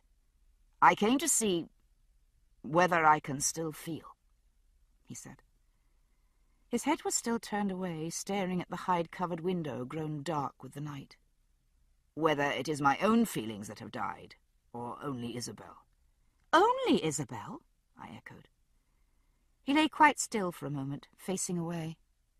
I can still feel shame, at least, he said very softly. I could tell by the feel of the night that it was very late. The fire had burned low, and the aching of my muscles told me that it was well past my bedtime. Ian was getting restless. He stirred in his sleep, moaning, and Rollo got up and nuzzled him, making small whimpering noises. I went to him and wiped his face again, plumped his pillow and straightened his sheets, making comforting murmurs. He was no more than half awake. I held his head and fed him a cup of the warm infusion, sip by sip. You'll feel better in the morning. There were spots visible in the open neck of his shirt, only a few as yet, but the fever was less, and the line between his brows had eased. I wiped his face once more and eased him back on his pillow, where he turned a cheek to the cool linen and fell asleep again at once. There was plenty of the infusion left. I poured another cup and held it out to Lord John. Surprised, he sat upright and took it from me. "And now that you've come and seen him, do you still have feelings?" I said. He stared at me for a moment, eyes unblinking in the candlelight. "I do, yes." Hands steady as a rock, he picked up the cup and drank. "God help me," he added, so casual as almost to sound offhand. Ian passed a bad night, but dropped off into a fitful doze near dawn. I seized the chance of a little rest myself, and managed a few hours of delectable sleep on the floor before being roused by the loud braying of Clarence the mule. A sociable creature, Clarence was utterly delighted by the approach of anything he regarded as a friend, this category embracing virtually anything on 4 legs. He gave tongue to his joy in a voice that rang off the mountainside. Rollo, affronted at being thus upstaged in the watchdog department, leapt off Ian's bed, soared over me, and out through the open window, baying like a werewolf. Thus, startled out of slumber, I staggered to my feet. Lord John, who was sitting in his shirt at the table, looked startled too, though whether at the racket or at my appearance I couldn't tell. I went outside, running my fingers hastily through my dishevelled locks, heart beating faster in the hope that it might be Jamie returning. My heart fell as I saw it wasn't Jamie and Willie, but my disappointment was quickly replaced by astonishment when I saw who the visitor was. Pastor Gottfried, leader of the Lutheran Church in Salem. I'd met the pastor now and then in the homes of parishioners where I'd been paying medical calls, but I was more than surprised to find him so far afield. It was nearly 2 days' ride from Salem to the Ridge, and the nearest German Lutheran farm was at least 15 miles away, over rough country. The pastor was no natural horseman. I could see the mud and dust of repeated falls splashed over his black coat, and I thought that it must be a dire emergency indeed that brought him so far up the mountain. "Down, wicked dog!" I said sharply to Rollo, who was baring his teeth and growling at the new arrival, much to the displeasure of the pastor's horse. "Be quiet, I say." Rollo gave me a yellow-eyed look, and subsided with an air of offended dignity, as though to suggest that if I wished to welcome obvious malefactors onto the premises, he wouldn't answer for the consequences. The pastor was a tubby little man, with a huge curly grey beard that surrounded his face like a storm cloud, through which his normally beaming face peered like the breaking sun. He wasn't beaming this morning, though. His round cheeks were the colour of soot, puffy lips pale, and his eyes red-rimmed with fatigue. "Meine Dame," he greeted me, doffing his broad-brimmed hat and bowing deeply from the waist. "Ist Ihr Mann hier?" I spoke no more than a few words of crude German, but could easily make out that he was looking for Jamie. I shook my head, gesturing vaguely toward the woods to indicate Jamie's absence. The pastor looked even more dismayed than before, nearly wringing his hands in his distress. He said several urgent things in German, then, seeing that I didn't understand him, repeated himself, speaking slower and louder, his stubby body straining for expression, trying by sheer force of will to make me understand. I was still shaking my head helplessly, when a voice spoke sharply from behind me. "Was ist los?" demanded Lord John, emerging into the dooryard. "Was habt ihr gesagt?" He had put on his breeches, I was glad to see, though he was still barefoot, with his fair hair streaming loose on his shoulders.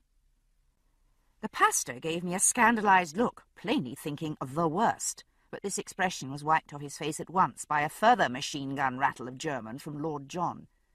The pastor bobbed an apology to me, then turned eagerly to the Englishman, waving his arms and stammering in his haste to tell his story. "What?" I said, having failed to pluck more than one word or two from the Teutonic flood. "What on earth is he saying?" Grey turned a grim face toward me.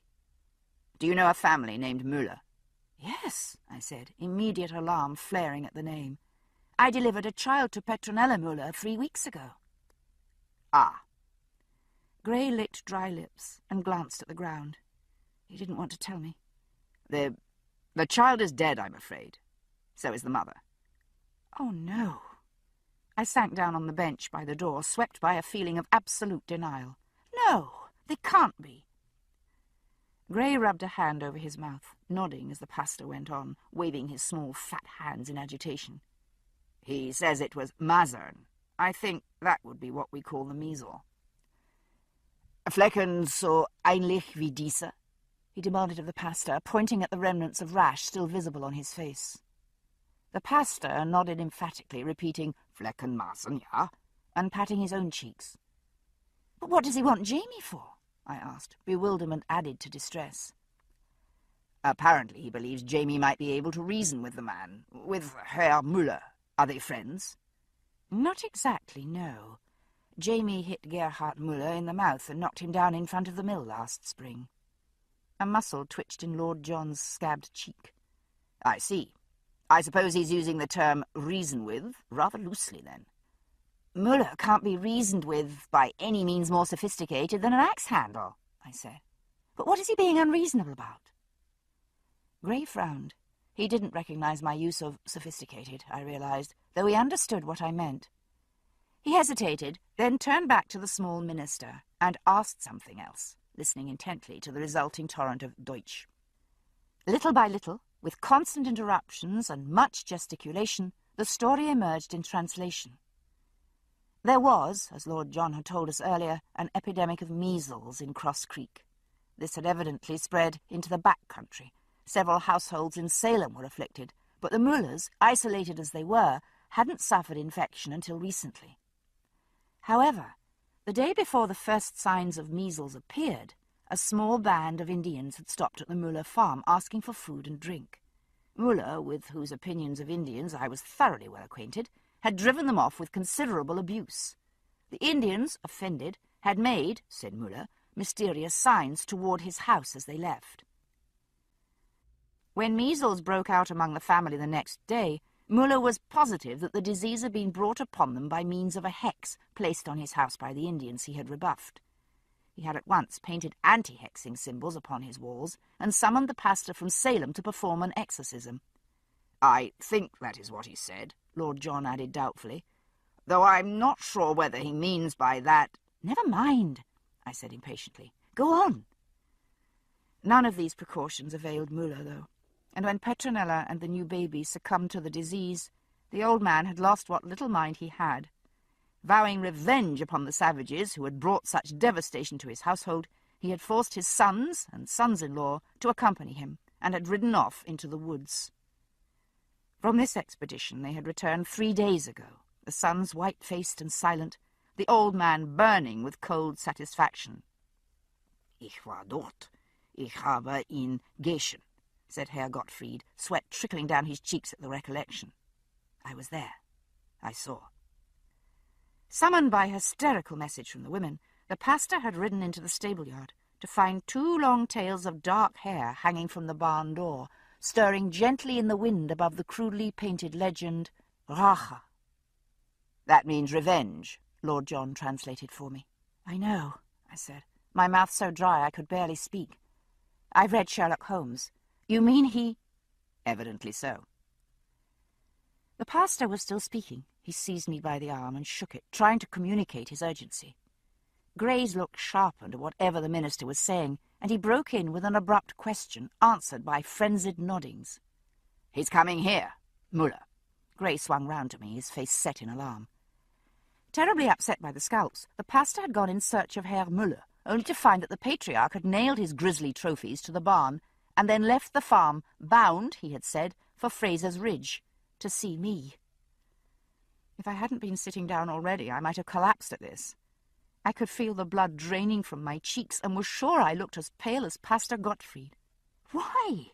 I said. "Is he—" He couldn't. He couldn't think I had done anything to Petronella or the baby, could he? I turned in appeal toward the pastor, who pushed a pudgy, trembling hand through his grey-streaked hair, disordering its carefully larded strands.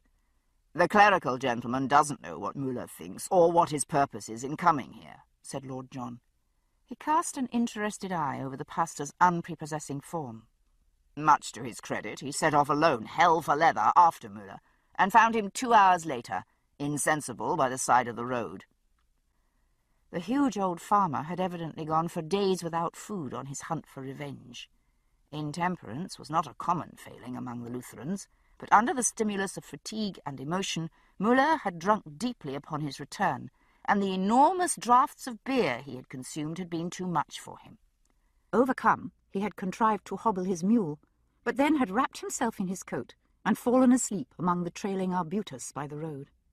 The pastor had made no attempt to rouse Muller, being well acquainted with a man's temper, and feeling it wouldn't be improved by drink. Instead, Gottfried had mounted his own horse and ridden as quickly as he could, trusting to Providence to bring him here in time to warn us. He had had no doubt that my man would be competent to deal with Muller, no matter what his state or intentions. But with Jamie gone... Pastor Gottfried looked helplessly from me to Lord John and back again. "Vielleicht sollten Sie gehen?" he suggested, making his meaning clear with a jerk of his head toward the paddock. "I can't leave," I said, and gestured toward the house. Christ, what's nephew? Mein junger Mann ist nicht gut." "Ihr Neff ist krank," Lord John corrected briskly. "Haben Sie jemals Massen gehabt?" The pastor shook his head, distress altering to alarm. "He hasn't had the measles," Lord John said, turning to me. "He mustn't stay here, then, or he'll put himself in danger of contracting the disease. Is that so?" "Yes." The shock was beginning to recede slightly, and I was starting to pull myself together. "Yes, he should go at once. It's safe for him to be near you. You aren't contagious any longer. Ian is, though." I made a vain attempt at smoothing my hair, which was standing on end. Little wonder if it was, I thought. Then I thought of the scalps on Muller's barn door, and my hair actually did stand on end, my own scalp rippling with horror. Lord John was speaking authoritatively to the little pastor, urging him to ward his horse by means of a grip on his sleeve. Gottfried was making protests, but increasingly weak ones. He glanced back at me, round face full of trouble. I tried to smile reassuringly at him, though I felt as distressed as he did. "Danke," I said.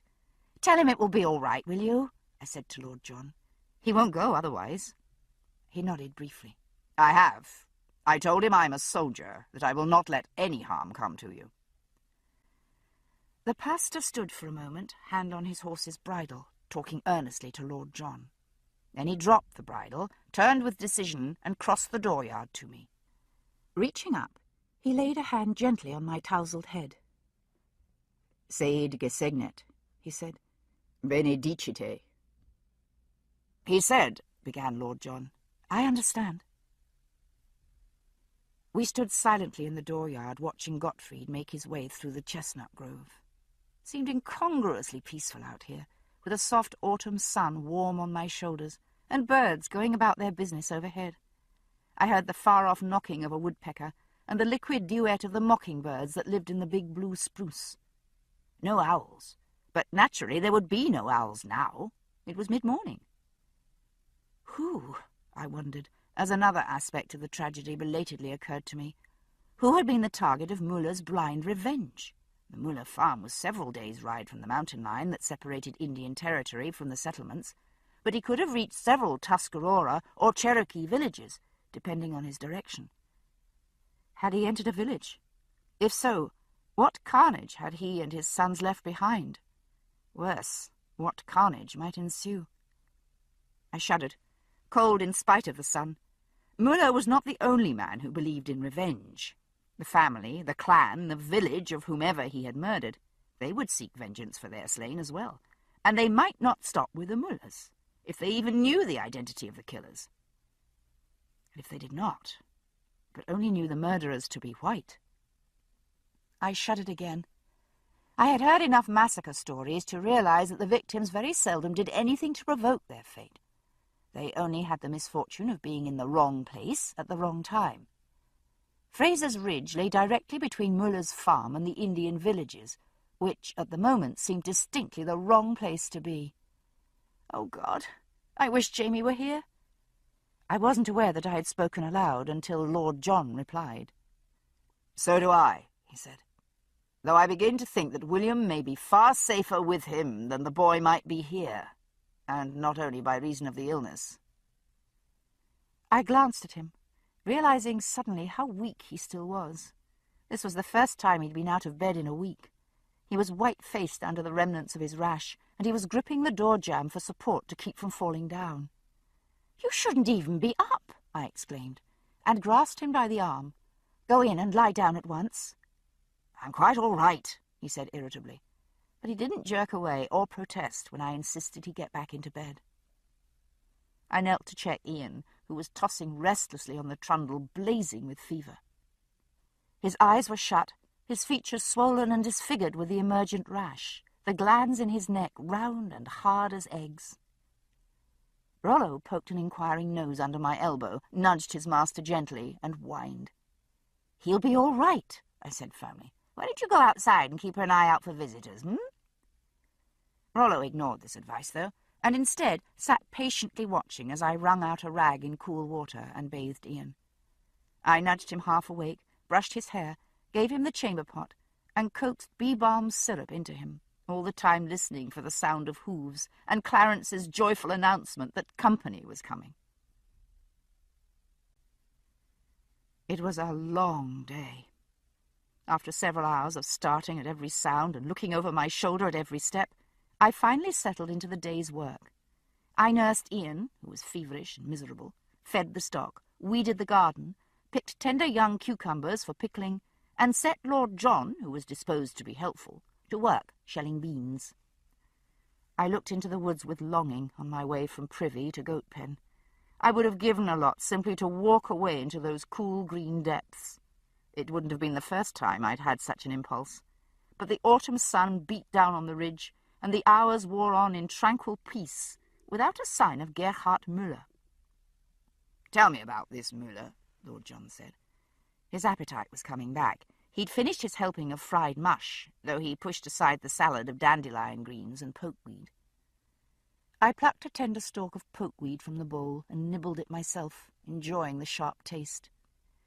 He's the head of a large family, German Lutherans, as you've no doubt gathered. They live about 15 miles from here, down in the river valley. Yes. Gerhard is big, and he's stubborn, as you no doubt gathered. Speaks a few words of English, but not much. He's old, but my God, he's strong. I could still see the old man, shoulders corded with stringy muscle, tossing 50-pound sacks of flour into his wagon like so many sacks of feathers. This fight he had with Jamie, did he appear the sort to hold a grudge? He's very definitely the sort to hold a grudge, but not about that. It wasn't really a fight, I shook my head, searching for a way to describe it. Do you know anything about mules? His fair brows lifted, and he smiled. A bit, yes. Well, Gerhard Müller is a mule. He's not really bad-tempered, and he isn't precisely stupid, but he doesn't pay a great deal of attention to anything other than what's in his head, and it takes a good deal of force to switch his attention to anything else. I hadn't been present at the altercation in the mill, but had had it described to me by Ian. The old man had got it firmly stuck into his head that Felicia Woolham, one of the mill owner's 3 daughters, had given him short weight and owed him another sack of flour. In vain, Felicia protested that he had brought her 5 bags of wheat. She had ground them and filled 4 bags with the resulting flour. The difference, she insisted, was due to the chaff and hulls removed from the grain. 5 bags of wheat equaled 4 bags of flour. 5, Müller had said, waving his open hand in her face. Es gibt 5. He wouldn't be persuaded otherwise, and began to curse volubly in German, glowering and backing the girl into a corner. Ian, having tried without success to distract the old man's attention, had dashed outside to fetch Jamie from his conversation with Mr. Woolham. Both men had come hurriedly inside, but had no more success than Ian in changing Müller's conviction that he had been cheated. Ignoring their exhortations, he had advanced on Felicia, clearly intent on taking by force an extra bag of flour from the stack behind her. At that point, Jamie gave up trying to reason with him and hit him, I said. He had at first been reluctant to do so, Müller being nearly 70, but rapidly changed his mind when his first blow bounced off Müller's jaw as though it had been made of seasoned oak wood. The old man had turned on him like a cornered boar, whereupon Jamie had struck him first in the stomach and then in the mouth as hard as possible, knocking Müller down and splitting his own knuckles on the old man's teeth. With a word to Woolham, who was a Quaker and thus opposed to violence, he had then seized Müller by the legs and dragged the dazed farmer outside, where one of the Müller's sons was waiting patiently in the wagon.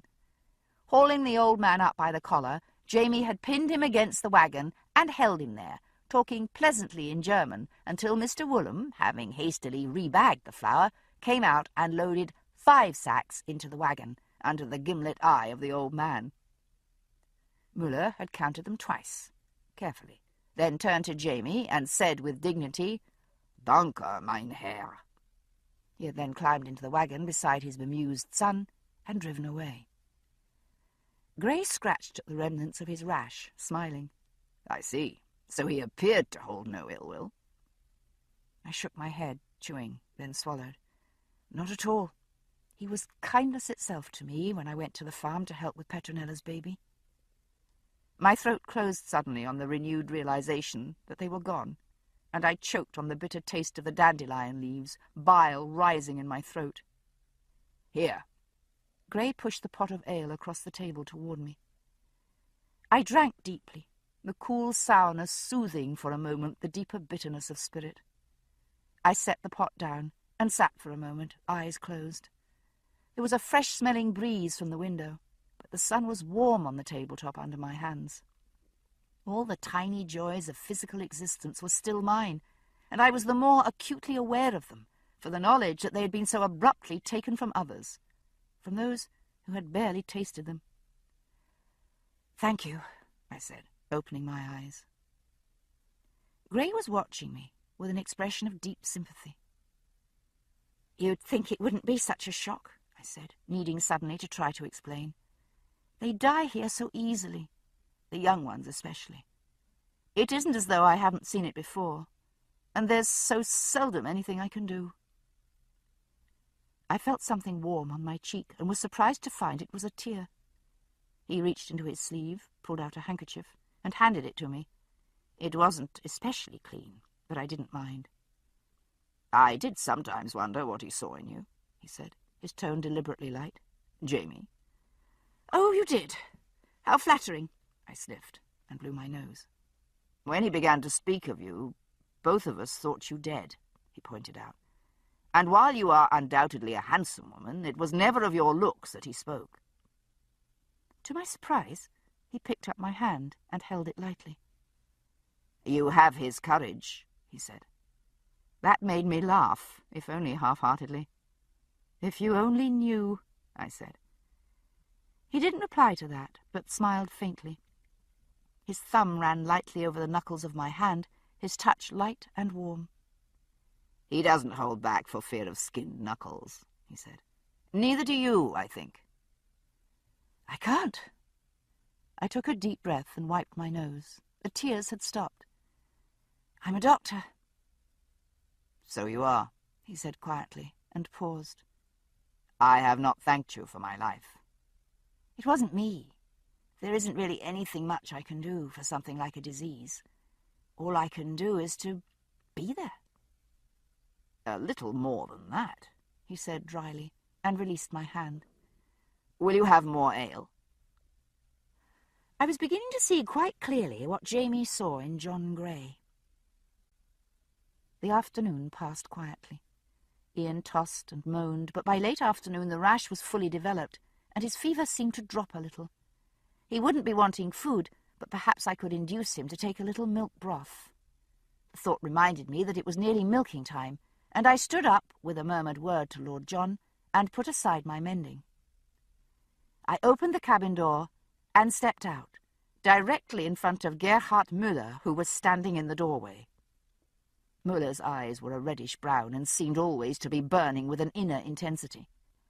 They burned more brightly now, for the bruised frailty of the flesh surrounding them. The deep-set eyes fixed on me, and he nodded, once, and then again. Müller had shrunk since I had last seen him.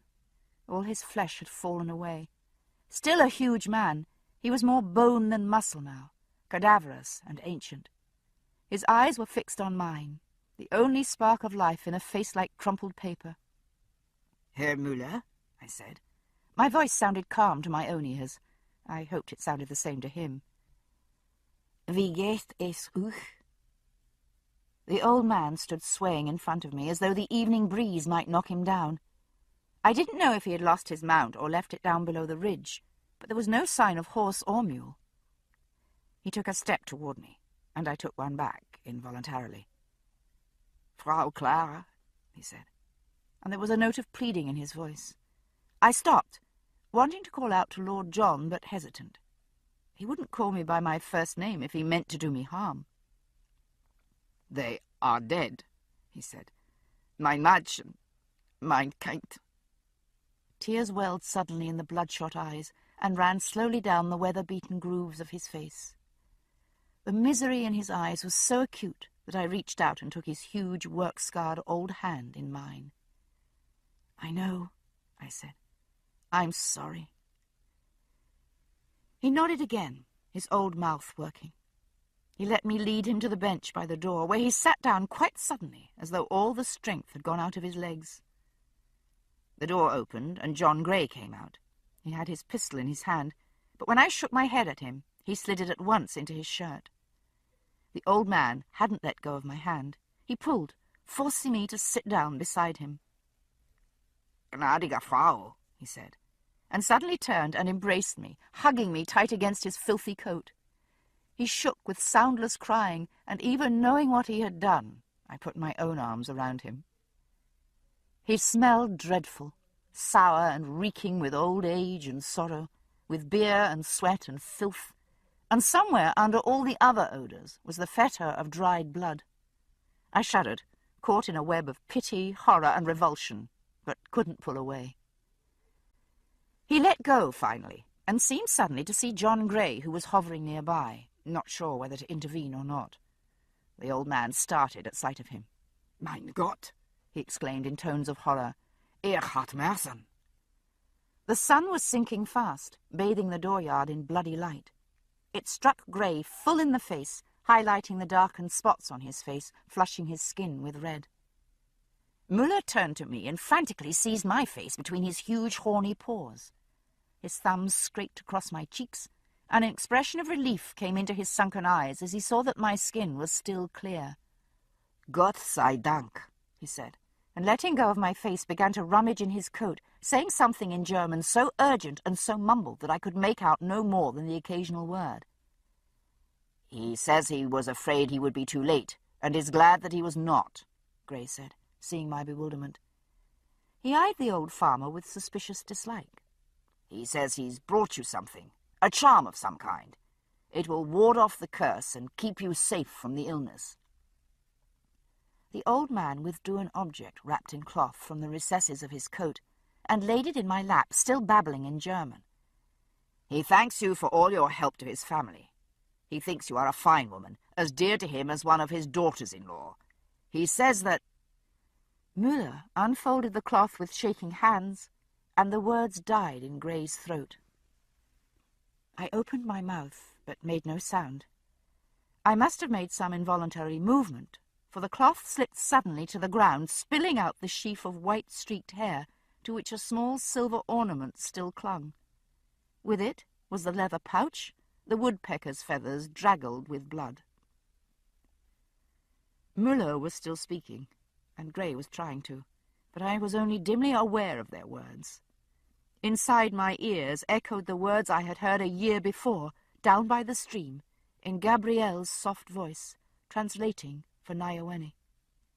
Her name meant, "It may be, it will happen." Now it had, and all that was left for me for consolation was her words. "She says you must not be troubled. Sickness is sent from the gods. It won't be your fault."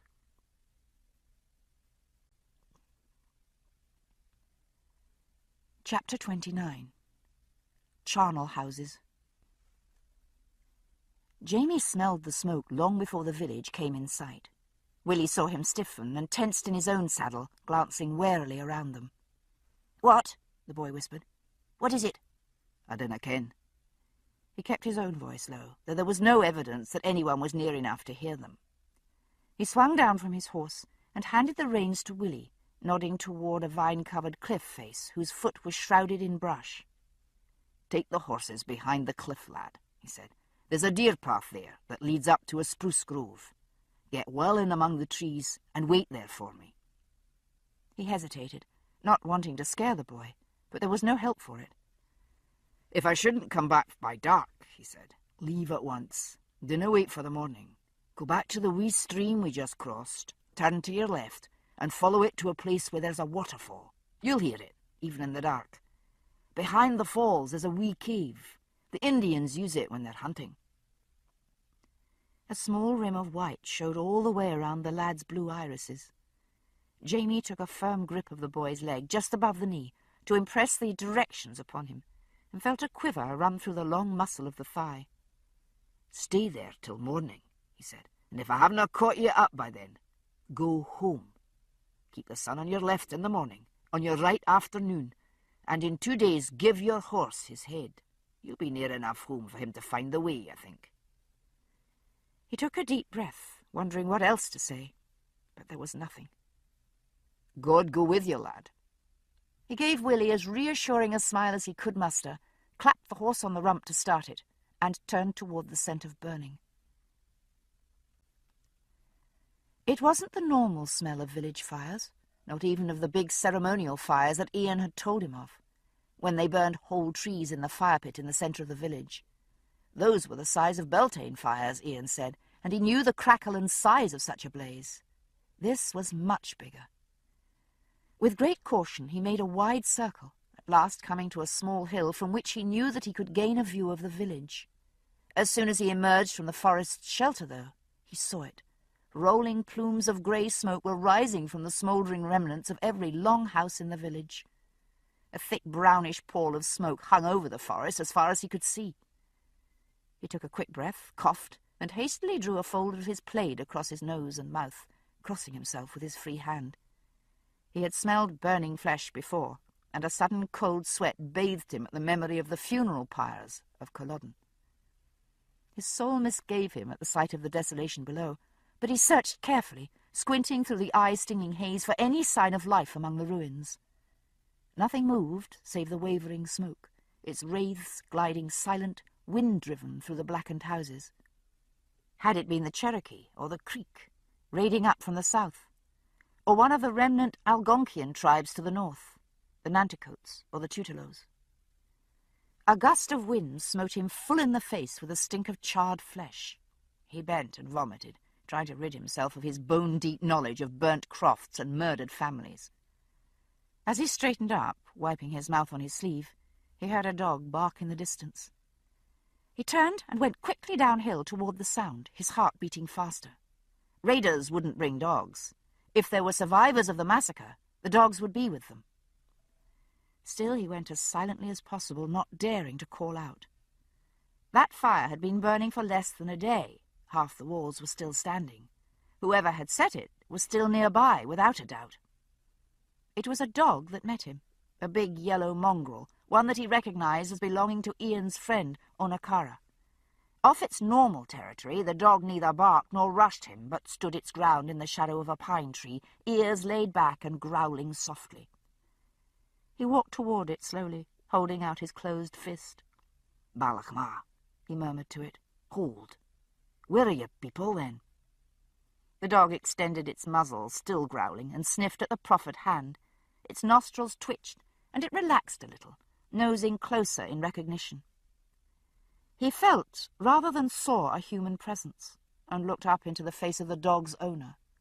Onakara's face was painted, with white streaks that ran from hair to chin, and behind the pale bars of paint, his eyes were dead. "What enemy has done this?" Jamie asked in his halting Tuscaroran. "Does your uncle still live?"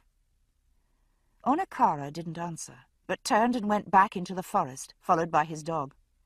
Jamie came after them, and within a half-hour's walk emerged into a small clearing where the survivors had made a temporary camp. As he passed through the camp, he saw faces he knew. Some of them registered awareness of his presence. Others stared sightlessly into a distance he knew too well, the infinite prospect of sorrow and despair. All too many were missing. He had seen this before, and the ghosts of war and murder dragged at his footsteps as he passed.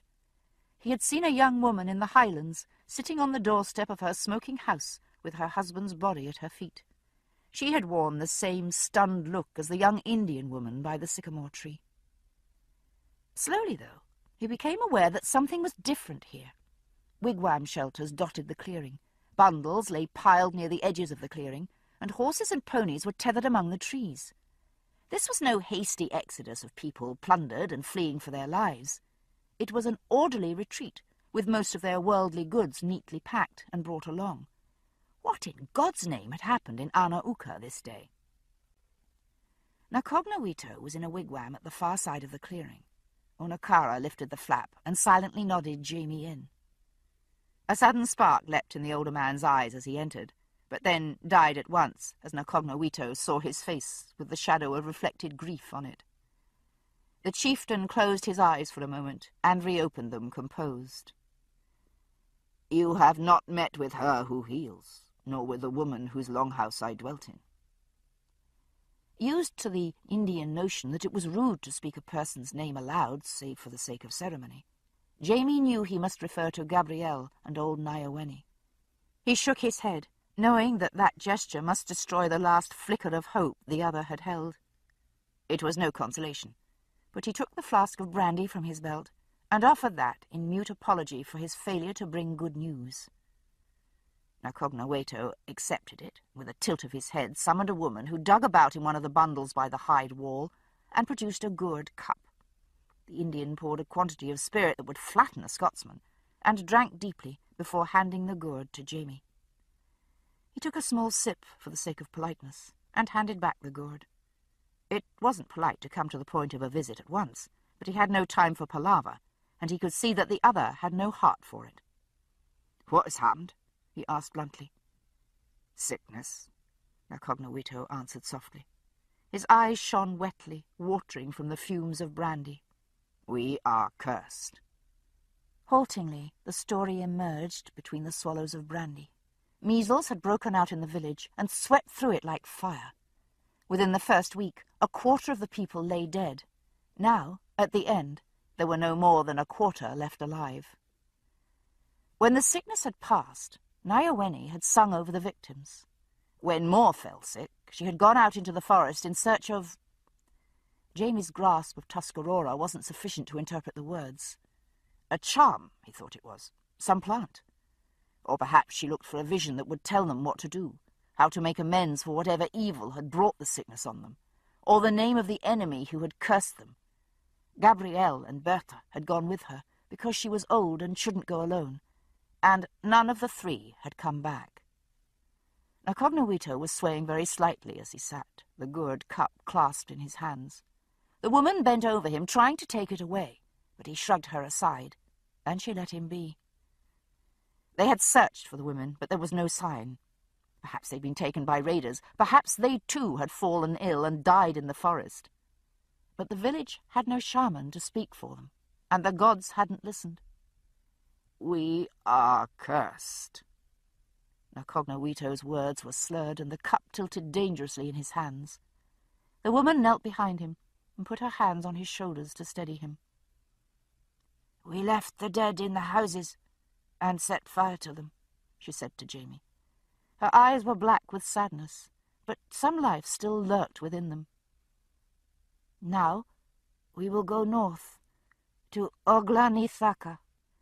Her hands tightened on Nacognoweto's shoulders, and she nodded to Jamie. "You go now." He went, the grief of the place clinging to him like the smoke that permeated clothes and hair. And within his charred heart as he left the camp sprang a small green shoot of selfishness, relief that the grief was, for this time, not his own. His woman still lived. His children were safe. He looked up at the sky and saw the dull glow of the sinking sun reflected in the pall of smoke. He lengthened his stride to a hill walker's lope that ate the miles. There wasn't much time. Night was coming fast. This ends Disc 20 of Drums of Autumn. The story continues on Disc 21. Thank you for being a Recorded Books reader.